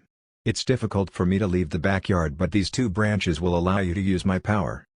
"Thank you, Sister Willow," said Nanan and Dragon in unison as they happily accepted the branches. Then, they ran out of the backyard in search of Li Nianfan. "You girls want to go out again?" Li Nianfan was rubbing his temples.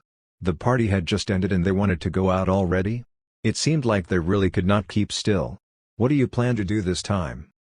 "Brother Li, we plan to go on a rescue mission," said Dragon. "A rescue mission?" Li Nianfan was taken aback. "Isn't that dangerous?" he asked worriedly. "Don't worry, Brother Li. We'll be back before you know it," said Nanan. Li Nianfan furrowed his brows and said, "Just be careful, okay? Don't treat your lives as if they can be thrown away so easily. Come back if you run into any problems you can't solve. We'll always be here for you. He did not have any spiritual cultivation, so did not really have a good understanding of how the world of cultivators worked. Yes, Brother Lee. We'll be off then. Nanan and Dragon waved goodbye to him and ran out of the four-part architecture. Soon, they reached the foot of the mountain and told the Steely about their rescue mission. "Oh, thank you. Thank you. I'll leave it to the two of you then," said the Steely excitedly. It paused before it said a little helplessly, "I need to stay here to guard the mountain, so I can't leave, too. However, I can give you this." Previously, the Steely had left the mountain without permission and his absence had caused an earthquake which made the expert unhappy. He was determined not to make the same mistake again. After it spoke, a crack began to form along its body. Then, a small stone flew out of it and floated in front of Dragon and Nanan. "My spiritual cultivation's far from that of my seventh sister, but our spirits are linked together. Hopefully, our auras can awaken my third brother." The Steely was only a half-step wisdom dictator, so the power contained in the small stone was naturally limited. It was a hope against all else that it would be enough to awaken the fallen god Bo. He was a little frustrated at the fact that the willow tree got to live in the expert's backyard while he could only stay at the foot of the mountain. This would only make the gap in their powers wider and wider. Sigh. People were right to say that one's environment is important for one's growth. "Don't worry, Uncle Steely, we'll definitely bring back your third brother," promised Nanan. Then, she and Dragon went to the heavenly palace where Cultivator Junjun and the others were waiting for them. Once they met up, they headed to the Yun clan with Yun Xiaolong leading the way. Meanwhile, back at the Yun clan, Yun Kong was standing in front of an altar with his eyes all bright and shiny. The altar was built on top of a riprap and all the stones were engraved with strange lines. In the center of the altar was a pair of huge red wings. The shape of the wings was exactly the same as the wings on their foreheads. The lines on the stones were like blood vessels, leading to the wings which were like the heart. Behind Yun Kong stood all the members of the Yun clan. However, the people who supported the Yun clan's chief were treated as prisoners, and all of them were vehemently staring at Yun Kong. "Yun Kong, today's the blood sacrifice day. It's still not too late for you to change your mind," said the Yun chief in a low voice. "What pedantic words." Yun Kong smiled disdainfully at the Yun chief and said, "We've been sacrificing our blood for countless years, and because of this, our spiritual cultivation has remained stagnant. And all for some laughable ancestral teaching. If it weren't for that, I would have long surpassed the Overlord's power." "You little PRCK. Have you forgotten that it was the Overlord who gave us our power? Even our blood was given to us by him," shouted the Yun chief angrily. Yun Kong snorted and said manically, "We shouldn't revolve our lives around someone who's already dead. Today, I'll lead the tribe to abolish the ancestral teachings, and at the same time, we'll open up the ancestral land to gain its power and create a new era." Chapter 824 Has the Yun clan fallen behind in times? The Yun chief shook his head in dismay. Yun Kong had gone mad with the pursuit of power. He would not stop until he got his hands on the power of the Overlord. Did he not know that things would not be that simple? Before he left, the Overlord had specially instructed the Yun clan to keep watch over the ancestral land until the end of the time because the power contained was strong enough to unleash unimaginable chaos on the universe. "You'll only bring your own destruction if you enter the ancestral land," warned the Yun chief in a low voice. Yun Kong glanced at the altar and said impulsively, "No, you're wrong. The power of the ancestral land will aid me in reaching the pinnacle." Boom. Suddenly, the altar began to shake. The lines on the stones threw off beams of red light and the fiery red wings in the center were fluttering as if they had come alive. Then, the surrounding area began to shake as well. "We have to make the blood sacrifice now or it'll be too late." "Yun Kong, stop now. Do you really wish to enter the ancestral land that much? Please, let us sacrifice our blood. There's still time to repent. It's over. The whole world will descend into chaos once the ancestral land is opened." The faces of the Yun chief and his supporters paled as they tried to make Yun Kong change his mind. They had to sacrifice their blood every 10 years to keep the ancestral land sealed. In other words, the ancestral land would be released if they did not give their blood to the altar at that moment. There was a saying from their ancestral teaching. If the ancestral land is open, heaven and earth will fall. However, Yun Kong turned a deaf ear to these cries. His eyes were fixed on the altar, and the desire in his eyes became more and more intense, making him look like a maniac. After a while, the red light on the altar quickly disappeared, But the tremors became stronger and stronger. The pair of wings exploded with a bang, revealing a long and narrow gap. Then, a giant door appeared and it slowly opened. The ancestral land really appeared. Everyone quieted down and their eyes were filled with complications. Under this giant door, two new patterns appeared, a bow and an arrow. Yun Kong's eyes were burning fervently.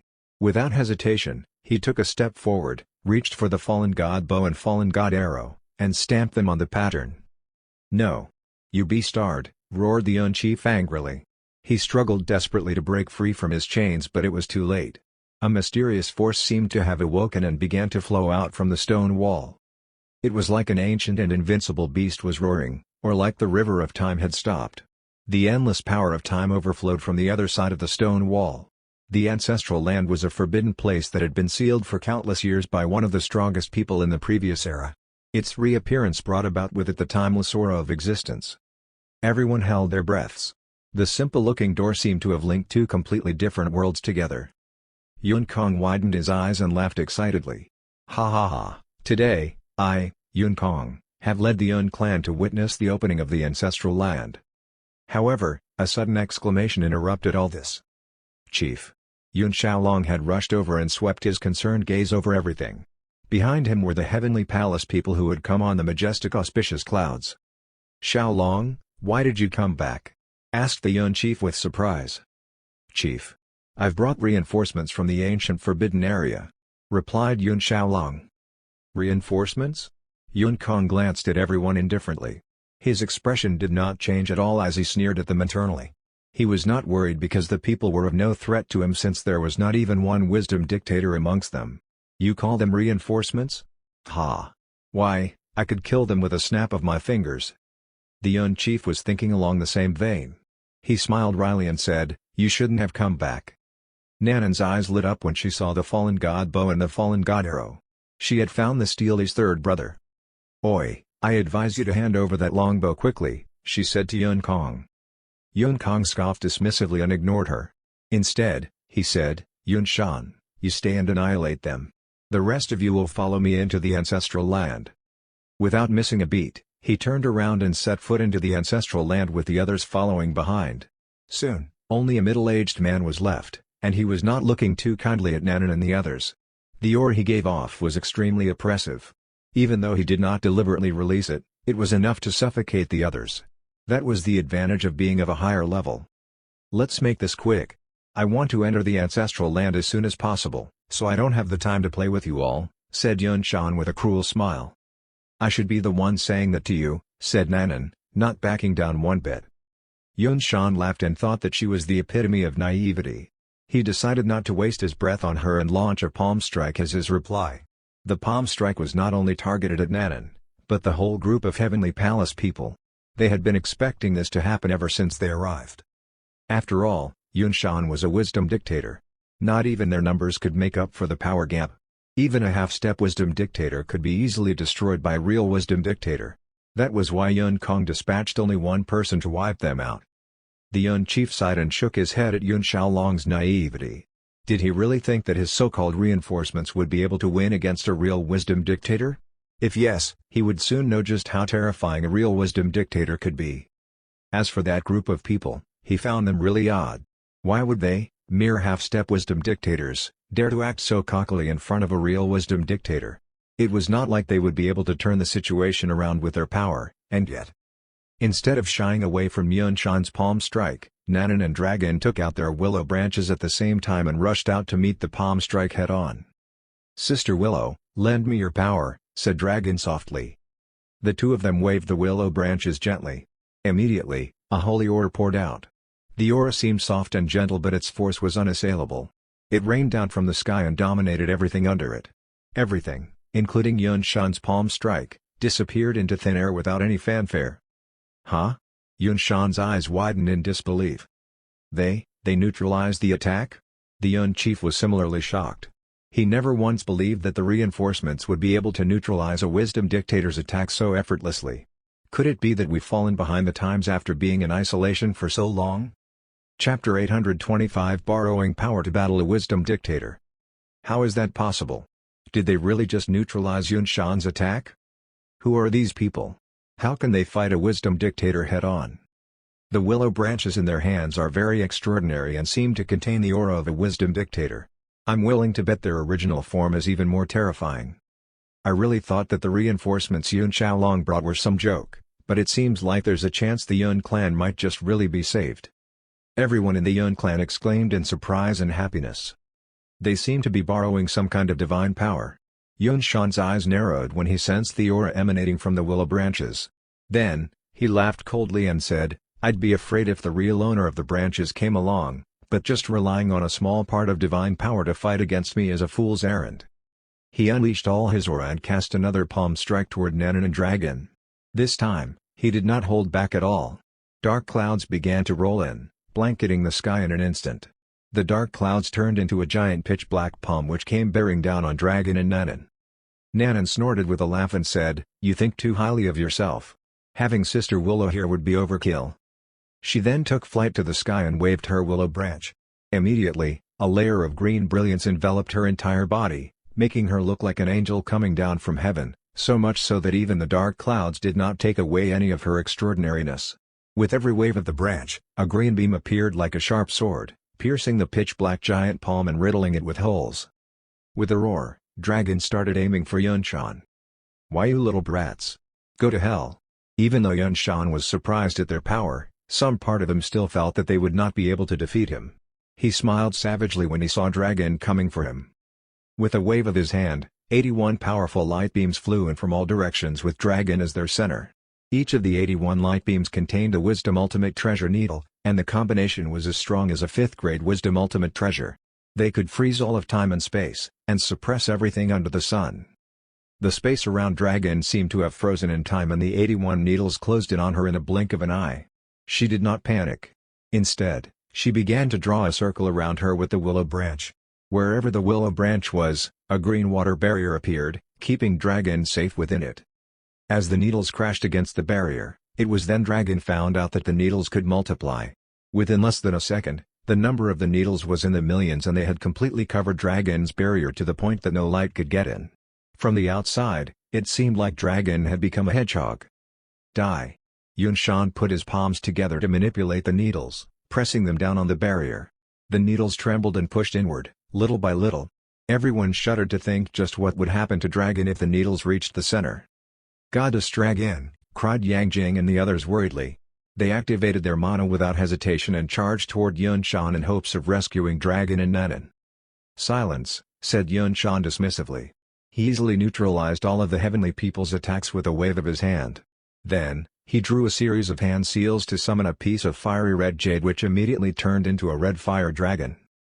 The fire dragon roared and shot a fireball at the heavenly palace people, surrounding them in an ocean of flames.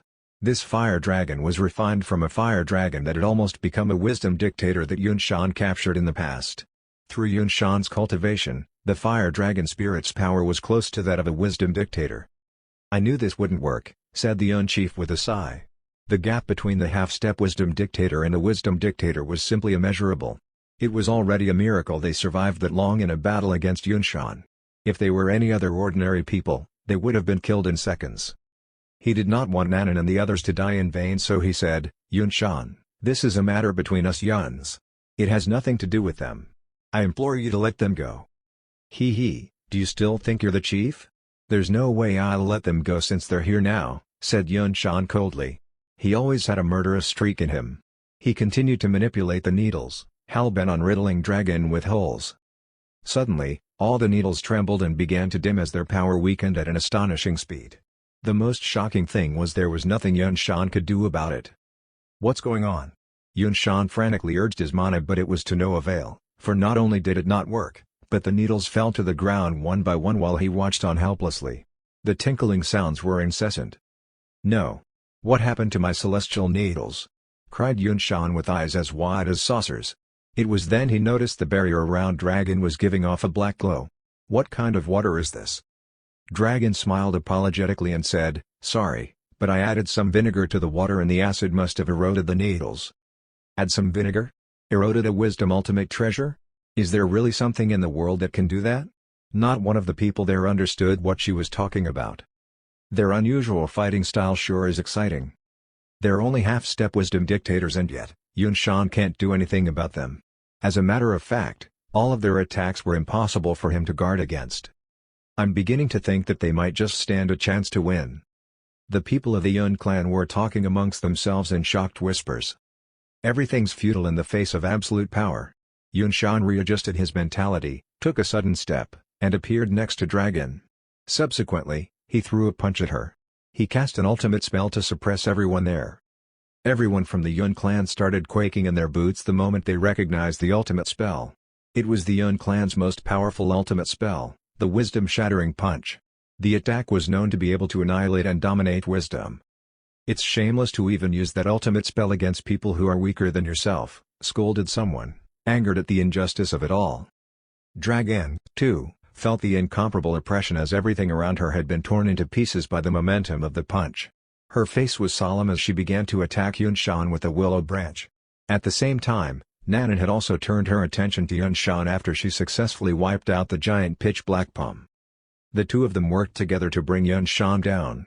The combination of the willow branches and their martial arts moves brought about with them a monstrous power, and Yun Shan began to panic when he realized that he would not be able to hold on much longer. "How's it possible that you two little brats can borrow power perfectly?" Yun Shan became more and more frightened. There was no sense of incongruity at all even though they were borrowing the power of others. It was as if they had sprouted an extra arm. This showed that although they have not yet become wisdom dictators, their understanding of wisdom was no less than that of wisdom dictators. It was just a matter of time before they became a real wisdom dictator. Yun Shan's confidence gradually disintegrated. Who are you people?" Through his distracted state, Dragon and Nanan had found an opening and the willow branches mercilessly whipped Yun Shan.